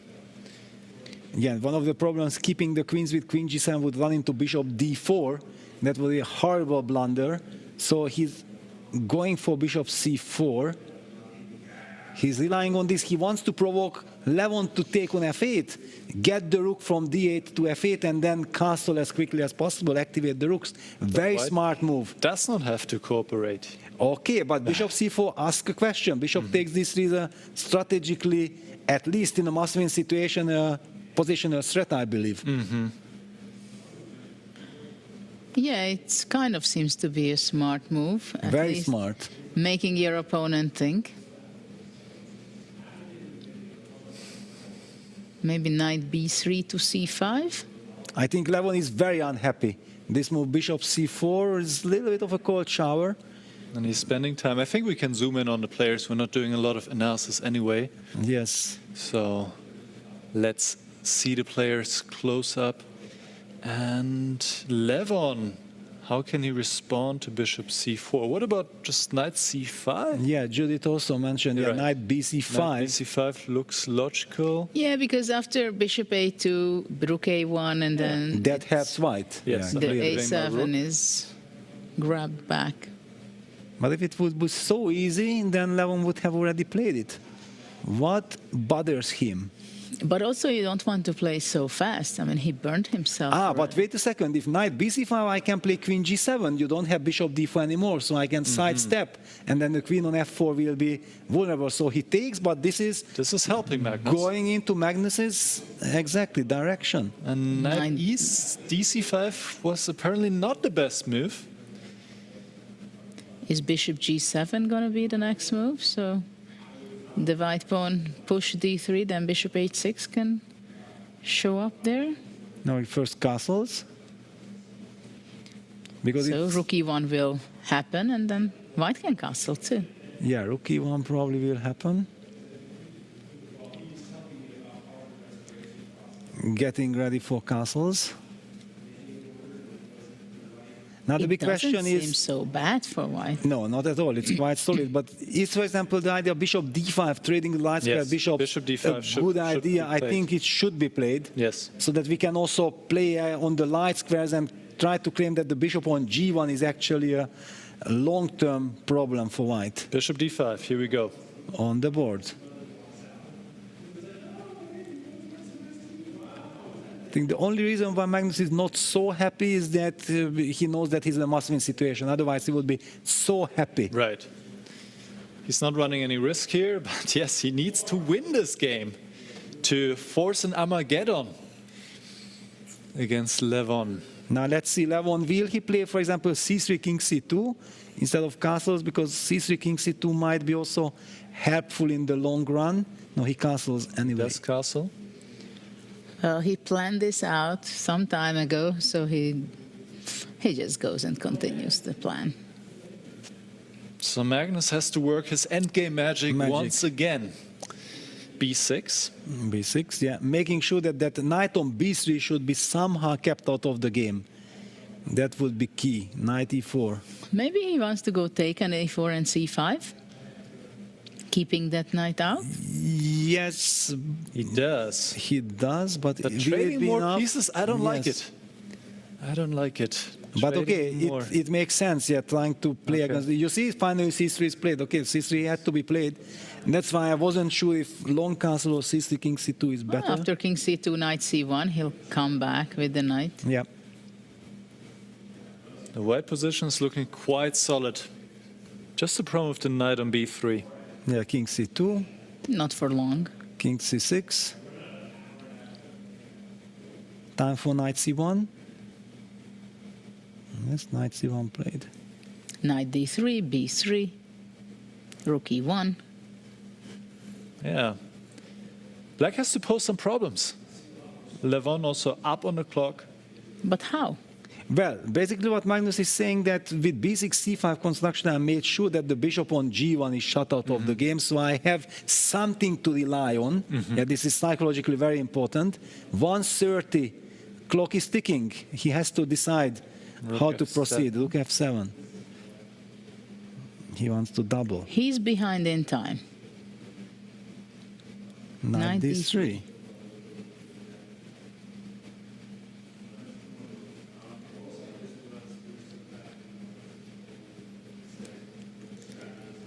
Black doesn't really want to touch the d7 pawn. But maybe b4 can also be a move. B4 is definitely a move. b4 is a move, yes. Absolutely, it's a good move.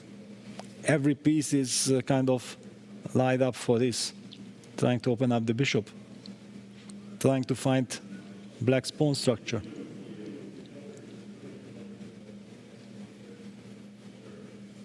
It's also Levon style, yeah, he doesn't like to stay put, but who knows? He knows that he only needs a draw. Bishop e3, bringing into life. Yeah, but I'm not liking this bishop e3. I also don't like it. The rook on e4 is a bit strange, but maybe the rook on e4 is perfectly placed. Who knows? It just makes a strange impression.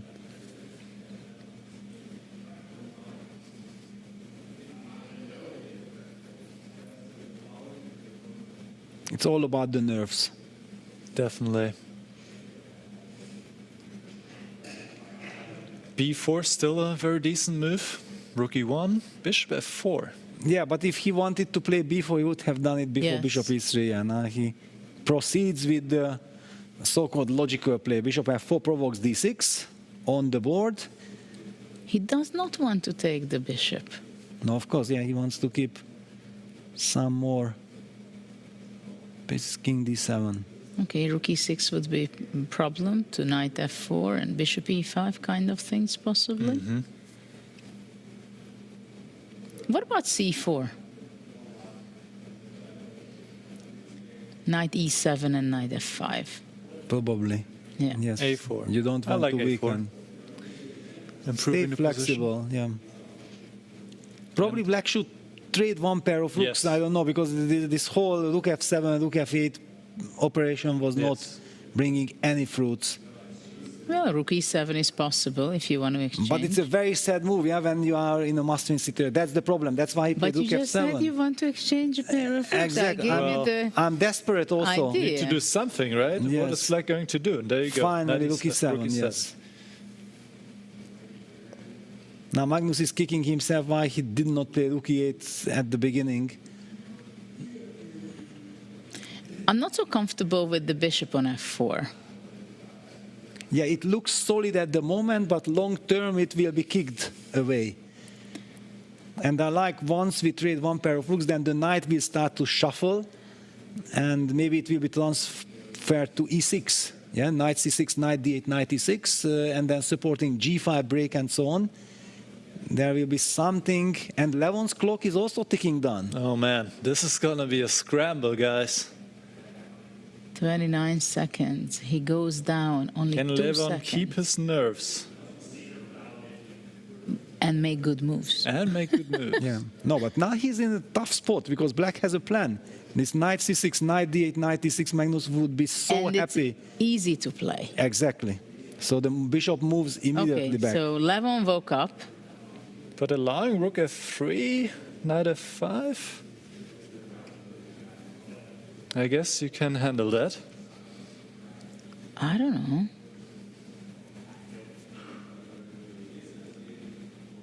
Wait a second, Levon is down to 7 seconds. 7 seconds. Didn't you see his movements? He was like, oh, what happened? Rook g1. But knight d5. Knight f5, bishop f4, c4. Knight e1, rook f2. Not funny for white. Very passive now, but still King okay. d1? Still okay. Bishop e5. Bishop e5. Knight g2. Knight g2, smart. Ooh. Even with Knight 4 G3? seconds on the What, clock, Knight G3? he comes Is up not a with a pawn? move like this. Takes. Takes g5. Takes knight h3. Knight h3. Pawn is gone. What is going on? Pawn, Magnus? knight on Super h3. angry. No, that's So it. Magnus, He blundered. He blundered the pawn. Yeah. Unbelievable. Just when it looked like he has some chances. Now white has all the chances. Yeah, white is now. But white has 3 seconds. Oh, knight And e4, rook rook g2. Rook g2. Just in time. But he cannot take the No, pawn he back cannot take. because then He it's needs a to keep draw. playing, and the pawn is rushing forward. And then at some point d3 will show up. Yeah, the knight can jump back to the game to f3. Crazy. Magnus about to be eliminated from the fight for the Rook b1 championship. now. Knight g5. Okay, professional move just two. Knight h7. Knight h7, Knight knight h7. d7. Knight d7 is still there. Knight the board f8, cannot keep up. The Knight board cannot keep e5, up. knight h7. No. Knight f4. Oh! No, he missed Not it. knight He f4. missed He missed knight f4. Oh, well, He missed the seconds fork. on the clock, you can't. Oh my goodness, he missed the fork. That Incredible. Was the chance. That was the chance. 5 seconds to 3 Oh. seconds. What's going on? The Will king be is there coming. any other blunder? Knight takes Rook b2. e4. Not rook e4. Knight c6. Knight c6. a5. a5. Will he trade? No, knight a7. Oh my goodness. What a nerve-wracking. Rook c4, b5. Oh, check and take on. No, then. No, they're already far more advanced actually. Levon is up a pawn. Oh, is he? Yeah, he's up a pawn, and that's it. That's it. Magnus cannot believe it. Levon won. Levon won. Wow. Incredible performance by Levon Aronyan. Incredible performance. He cannot enjoy it. He has so much tension inside of him. What a day. What a There day. was the chance. There was the knight fork. There was the chance. Knight There was the f4. chance. Yeah, this will hurt Magnus the most. Yeah, and he had some 8 seconds or something. He was Yeah, not down to we 2 don't seconds. really know at this point, like time and. What was going on today? So What an Hikaru cursed incredible, Magnus. unbelievable performance by Levon. What a day he went through. What kind of games he went through. And how he was able to play these 2 games in such a stable way Exactly. after his loss against Keimer. Unbelievable performance. Incredible, yeah. Wow, Magnus is out. He's Magnus not is going to be out. playing for the first place, nor the second, but of course he can still be number 3. He's in lead in the Grand Slam, so But of course, Magnus Carlsen, he's famous for his fighting spirit. He wants to win every single tournament because, after all, he's the highest rated player in the world. So he will not have a good night's sleep today because there were so many opportunities, moments which can come back in his nightmare. Yes. Today. Starting with the Wesley game, yeah. That was, if he wins that game, there is nothing to talk about. It would have been a very smooth qualification. Nicholas, can we ask you what were the highlights of this game, where things went wrong? What was the drama? Some of the drama moments, of course, we had a few of them, even though there was a start of a kind of a solid game, but still. Yes, I think for the most part this game was very equal and solid, and then both players got down to seconds. And just having a 2-second increment, of course, means that anything can happen. And I think it was around this point where actually Magnus achieved a little bit of something. He has an active rook, position still equal. He should probably retreat the knight to e7. Instead, he went for g5, pushing forward, overlooking that after takes, there's knight h3. And now what he would need to do is play something like rook f3, knight takes g5, rook takes g3, but this would be an easy draw for Levon Aronian, so this would be not enough. Magnus played on. It was a wild affair where I believe at some point also Levon was just winning, and the moves came in so quickly, so let's see what happened here. Yeah, knight h7 was a nice move, but it didn't really work because black had knight d7 still. He should have maybe come around from the other side to go to h6. But anyway, knight h7 and trying to trade. And here, this was the moment. This was the moment where we could hear the audience gasp on the stage because of the rook takes d5. There was knight f4. Ending the game immediately, winning the rook with the fork. And Magnus missed it. Magnus missed it. Even if he takes on g7, he would be also winning because he keeps the fork in the position. Instead, he played rook e1. And yes, you're right, Peter. If I can trust this, he had 7 seconds right here. He had 7 seconds. So that was, he had enough time to spot it for sure. Instead, a nervy move, rook e1, a check that doesn't really help him. And I think he did not have another chance. Let me see. Knight b8. No. It looks like then actually there was no more chance to hold it and or to win it. There was maybe a chance to get a draw, but that didn't matter. Draw or loss, same result. Levon takes it and proceeds to the next stage, to the upper bracket. We will see more of Magnus Carlsen, but as Judith has pointed out, the most that Magnus can achieve in this tournament is the 3rd place. So he will be quite upset with himself. Yeah. It felt like everything went wrong after the first 2 rounds. I have the feeling, we talked about this, that Magnus deserved the playoff. Yeah, because he beat Levon in the tournament in the 2nd round, and finally Levon deserves to qualify after playing such 2 games against Magnus Carlsen. No, very stable. However, in the 2nd game, Magnus again from nothing was putting pressure. Yeah, the reason why Levon's clock ticked down so much because there was no easy way to make a draw. Yeah, and it seemed like Magnus is about to make his magic work again, but then this blunder came with g5, and then the whole logic of the game disappeared. It was then just a wild time scramble. There was a chance finally. Yeah, there was this fork opportunity which will hunt Magnus. That's the biggest problem of this game. Yeah, if not rook d5, then he can somehow get over it, I believe. But like this, this is insane.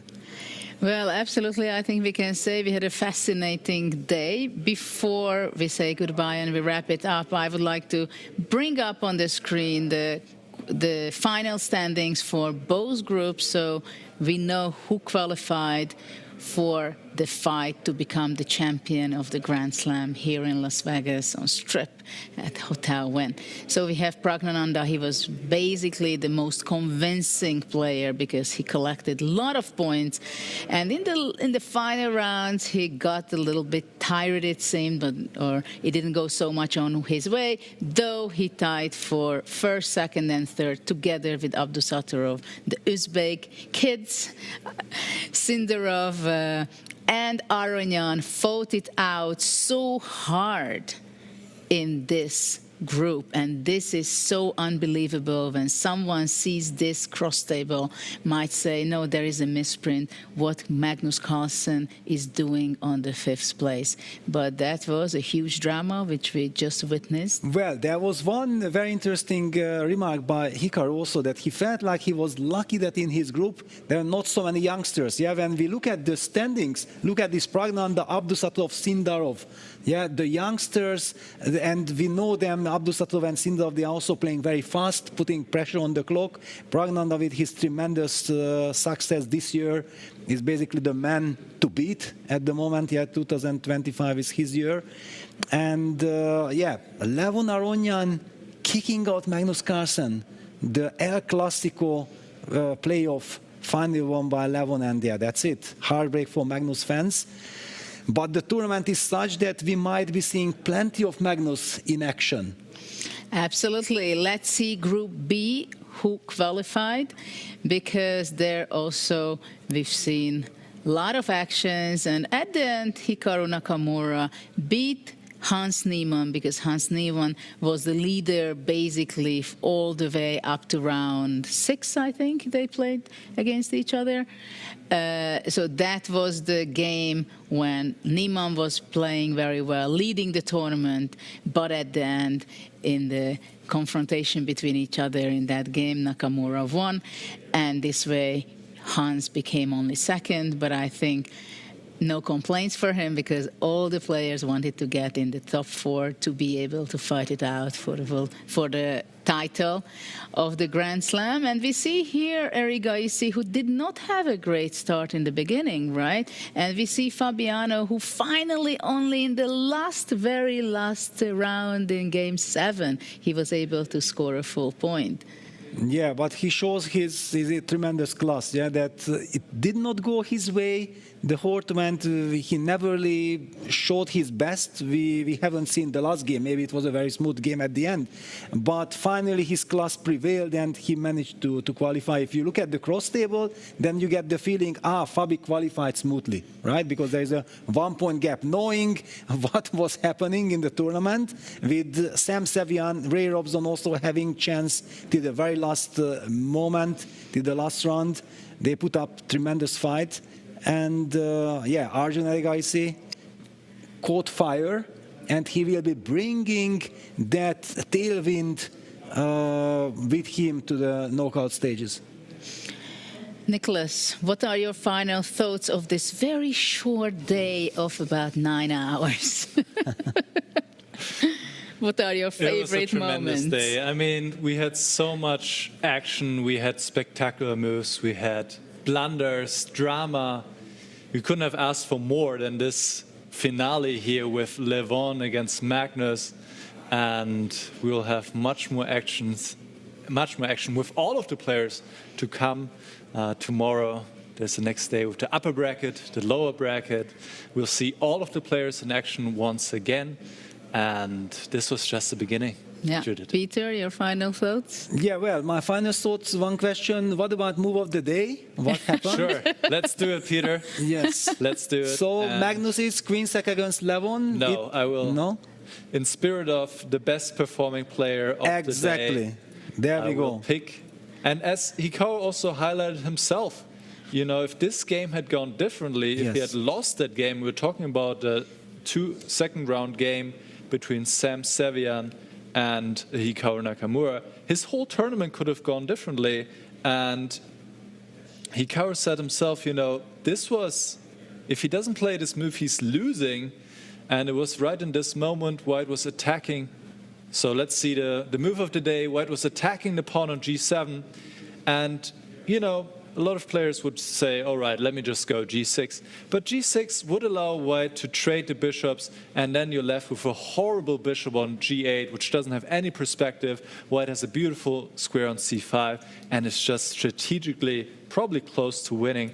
So Hikaru played the ugly looking move bishop f8, but it is a very strong and powerful move because you're maintaining the bishop pair, protecting the pawn, and later on he brought out the bishop via h7, and in the end game Hikaru took over with the bishop pair, won this game, never looked back, and had a really successful day at the office with 6 out of 7 and qualified very convincingly to the next stage. Yeah, brilliant games. Mistakes, fantastic moves, great savings, incredible day we had here. It was a great pleasure for me to be with you guys again. Great brainstorming what was going on in the different all kind of games, and we've seen incredible games, nerves, drama, and we're going to be following in the next day, so stay tuned. Thank you very much for being here locally in the playing hall, in our studio, and of course our online viewers. So this was definitely for me a very beautiful, most exciting day in Las Vegas. Maybe out there are a lot of things happening, but the nerve-wracking moments we had today, it was quite special. Thank you, and we are looking forward to welcome you again. Tomorrow we start local time 10:30. European time, 7:30 p.m. See you tomorrow. Bye-bye. I'll just keep waiting while you're catching your breath. I'm only living if it's close to the edge. So come and dive into the deep end, 'cause the best is yet to come. I'm like a song you can't get out of your head. You press rewind when you get close to the end. Each time you leave, I know you'll come back again. So come and dive into the deep end.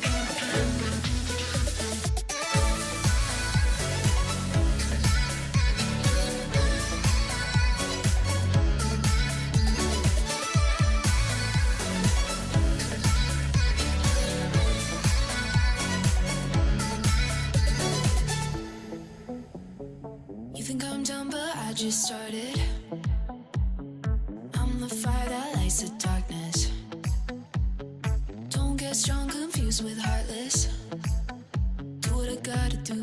I just break the rules like that. Maybe I'm just cool like that.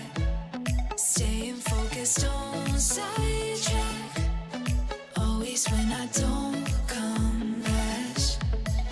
I never go less than 100%. I'll just keep waiting while you're catching your breath. I'm only living if it's close to the edge. So come and dive into the deep end, 'cause the best is yet to come. I'm like a song you can't get out of your head. You press rewind when you get close to the end. Each time you leave, I know you'll come back again. So come and dive into the deep end.